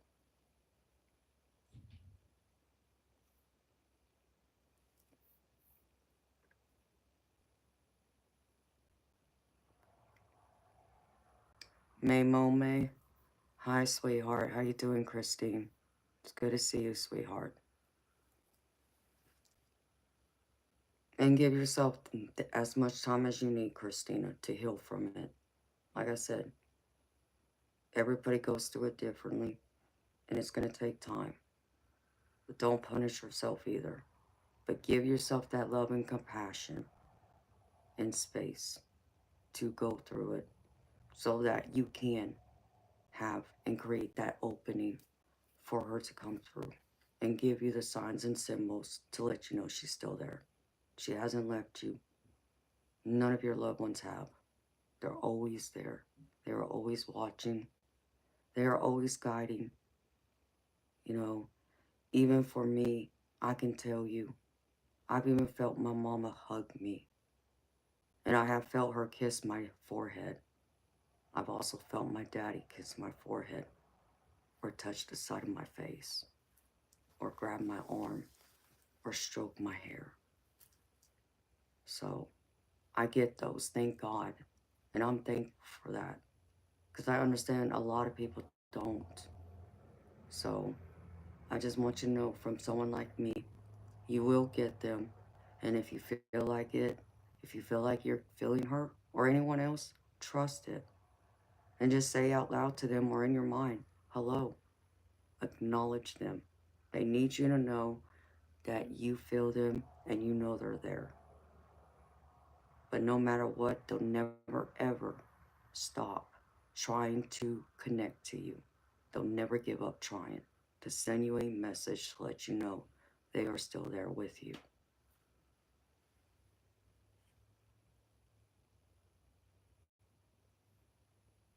And you're so welcome, sweetheart.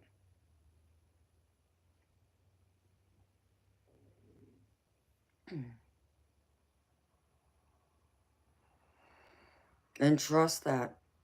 I've had that experience. I know what you're talking about. That's clairsentience. Clairsentience is the feeling of feeling the vibration, the energy in your environment all around you. So think of yourself like me right now. I'm in this room in my office by myself, physically, right? I can't see y'all. Y'all are everywhere else scattered around the world. Y'all can see me, right? But let's just say that I felt like someone else was here. Like I feel someone's watching me, okay? Not through the screen, but someone like in my office, just as an example. That's clairsentience, okay? You need to trust that because that is a spirit letting you know they are there. So trust in that and acknowledge them. You may not know who it is right away, okay? But just say to them, I know you're here. I feel you. And if you want to know who it is, all you got to do is tell them that. But then you got to be patient and wait for them to deliver that message to you. It may not happen overnight. It may not happen right away.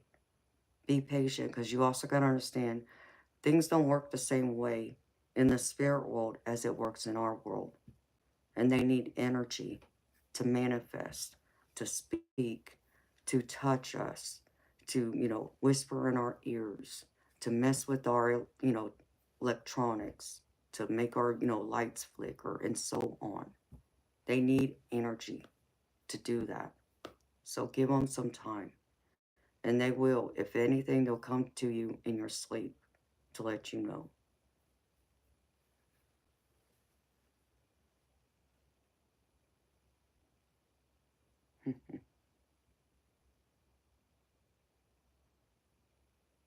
Yeah, stop doubting yourself. And understand me, beautiful. Even though I'm more open and accepting of my abilities, but even I have my moments where I've doubted myself. That's natural. That happens with all psychics who are, more aware, who have stronger gifts in essence. Even we doubt ourselves from time to time. That's part of being human too. And I got to remind myself to not doubt it, to trust it. And that's what you got to tell yourself now too. Trust in what you're feeling. Trust in what you're picking up. No, it's not coincidence. Okay, there's no such thing as coincidence. And just believe in it. And it will be.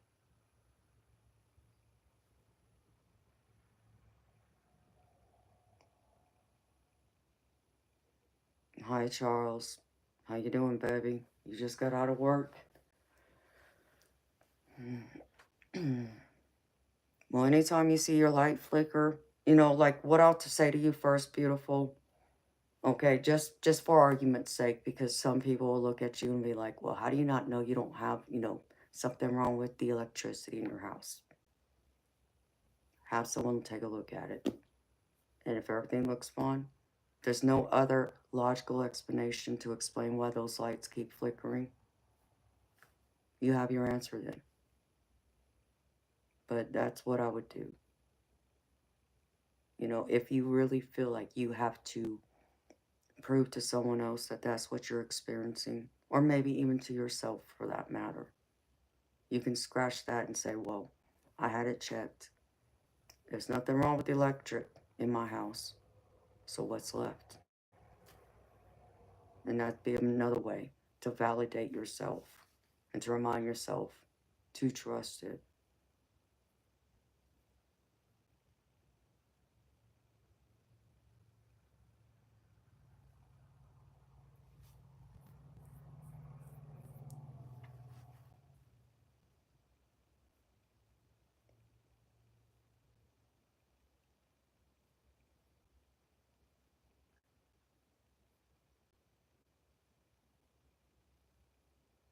Hmm.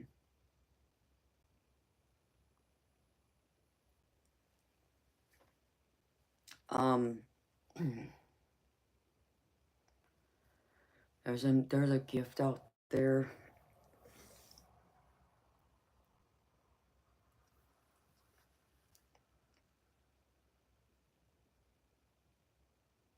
There's another possibility that can explain this, and it's just something for you to think about, something for you just to do your research.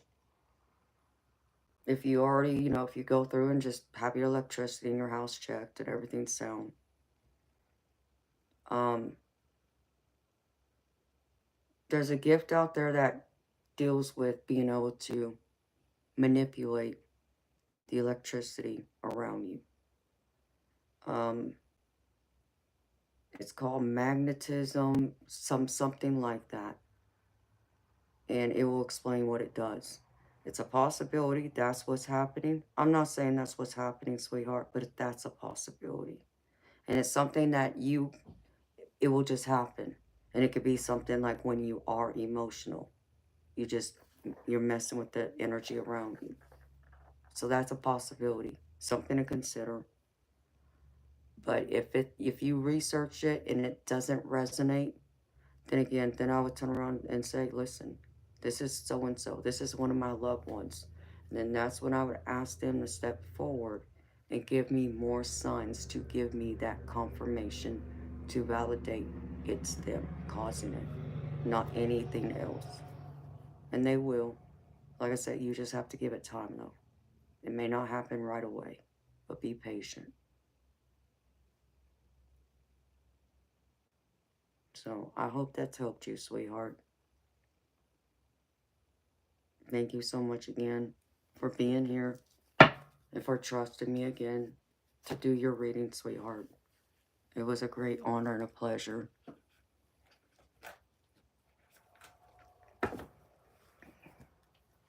I stream 5 nights a week, Christina. Same time. I'm here. Okay, understand me. I normally stream at 10 p.m. Eastern time. And it varies how long I'm here. Some nights I'm only here for a couple hours. Other nights I'm here until, like right now, it's 8:30 in the morning.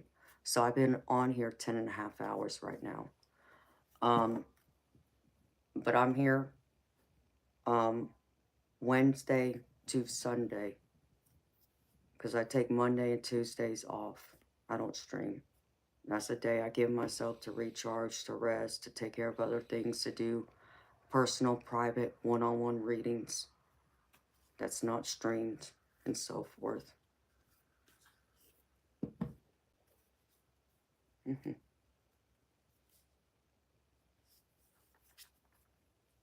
Mhm.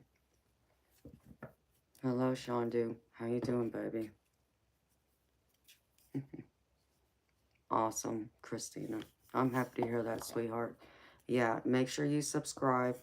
And when you hit the notification bell, select all. That way, anytime I come on live or I post any new content to my channel, you'll get notified of it. And don't forget to like it too.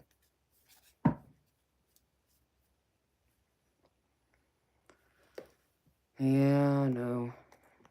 All of y'all people think that way. See you, bye. Yeah, I know.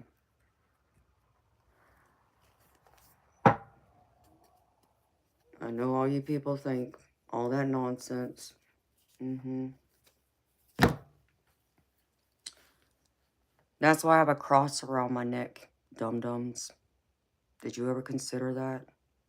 No, you didn't pay attention, did you? So, no, I'm not. I'm a Christian. Thank you very much. Damn proud. And I just happen to be gifted by God. Anointed by God. You know, if you think I'm so demonic and you know so much about what that is, I suggest you go back and read that Bible.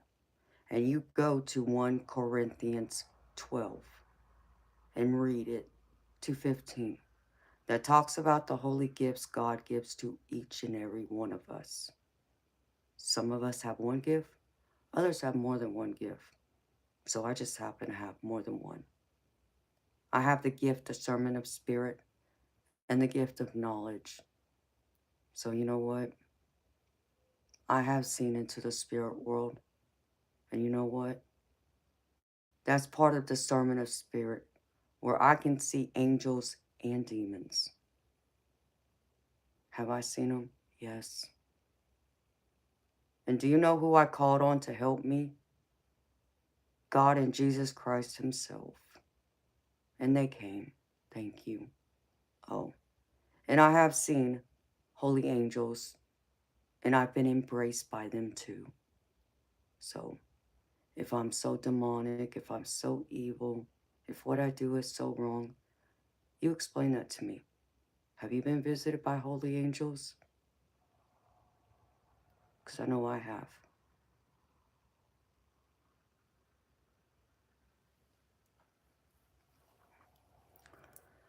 Oh, I'm used to it, honey. It's not just the trolls, it's the Bible thumpers, but the trolls, even them, it's like, they're just mad because they're stuck living in their parents' basement. They can't live out on their own, and they hate it. And it's like, if it was me, yeah, I'd hate it too. And then you have others that hate it, that wish they were me, and they can't be me. Or you have the guys out there that, been rejected by a woman like me, and they wouldn't know what to do with a woman like me, and so on. So I handle them pretty freaking well. They come in here all the time talking nonsense. I kick them out, you know. Yes, it is. It's a huge thing. And just like I like to tell them, they think that they can break me. They'll never break me. You'll never break me. I'm that solid and strong and confident and sure of myself. I know who I am. So they would hope and pray and wish that I would just shut this stream down, that I would shut my channel down and go hide in a corner and cry and never show myself out here again. And like I tell them, it will never happen. I'll still be here today, tomorrow, next week, next month, and next year. So, but good luck trying to destroy me that way. It's not going to work. I'm protected by God himself and the archangels. So, I let them have it. I don't put up with their nonsense. And that's all it is a bunch of nonsense. And they try to do it to create chaos and misery because they're so unhappy with their own lives and they're stuck in misery. So, it just doesn't work because I don't allow it. Because they can't break me. And I'm not going to allow them come in here and be that way to anyone else like you who are here and bring down the energy and make it negative. I won't allow that. So sometimes I just ignore them and kick them out. It depends. It varies. But yeah. All right. Okay. I don't think anyone else has sent me a donation for a reading. So I'm probably gonna get off of here now.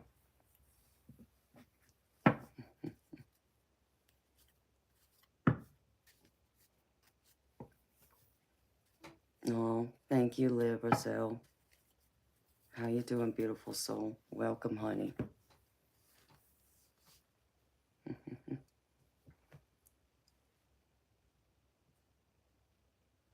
Yeah, you wish I was. You know what's funny is, Parker? You know what I don't understand? I don't understand when we talk about demons. Demons create chaos, misery, pain, suffering, destruction. All those negative emotions, correct? Why on God's green earth would they come then? and create happiness, comfort, joy, peace, serenity, unconditional love. They wouldn't. So your feelings and the way you think makes absolutely no sense. So again, you are entitled to believe the way you believe, but I know differently, okay? Because I've already met God's holy angels. Because you want to know, in fact, who came to see me? The Lord himself. You say you've seen Jesus? Well, guess what? So have I. So have a nice day, and don't come back. You're not welcomed. Bye-bye.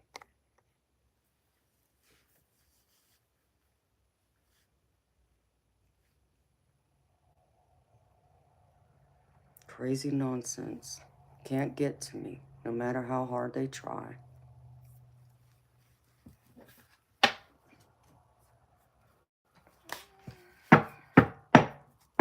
I don't know what's hilarious to you, Pink. But if you think it's hilarious, it's time for you to go too. Because I don't find anything I just said funny. Bye-bye.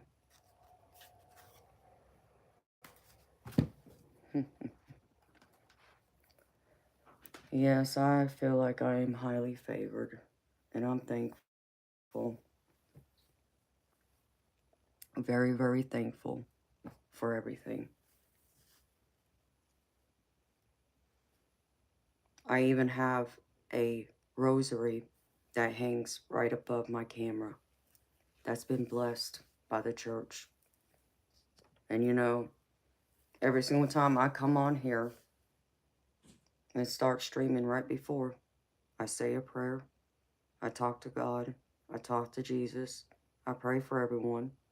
And then I call in the archangels to come in and help and protect me and surround me. And they do. But those people just don't understand or get it.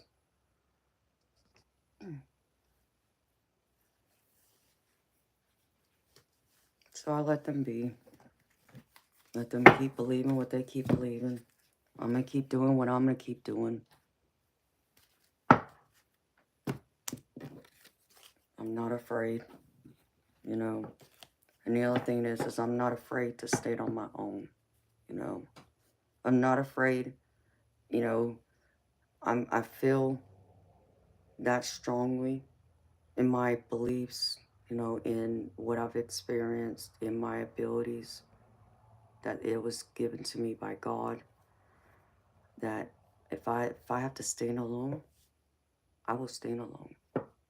I'm that confident and that sure of myself and sure of what I've experienced and stand in my beliefs. I stand my ground. So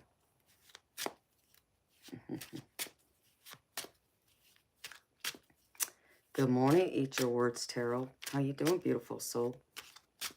It's been a minute since I've seen you, honey.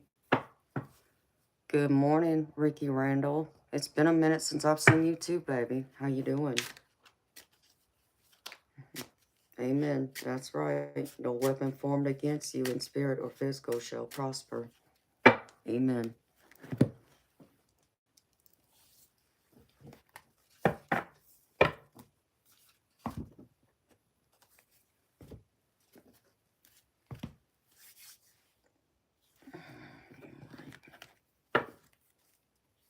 So,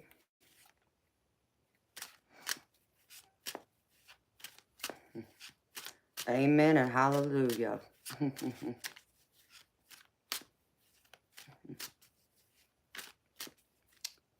baby. I'm gravy. You know me, Ricky. If I'm here, I'm gravy. I'm so gravy, I got some biscuits and sausage. Go with my gravy, baby.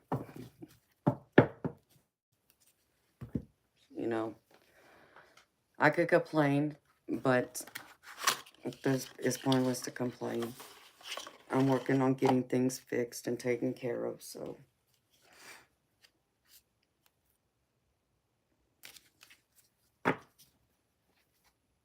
I know, I just made myself hungry. That's what I did. I may have to go in that kitchen and fry me up some sausage and biscuits and gravy before I go lay my happy behind down to get some sleep.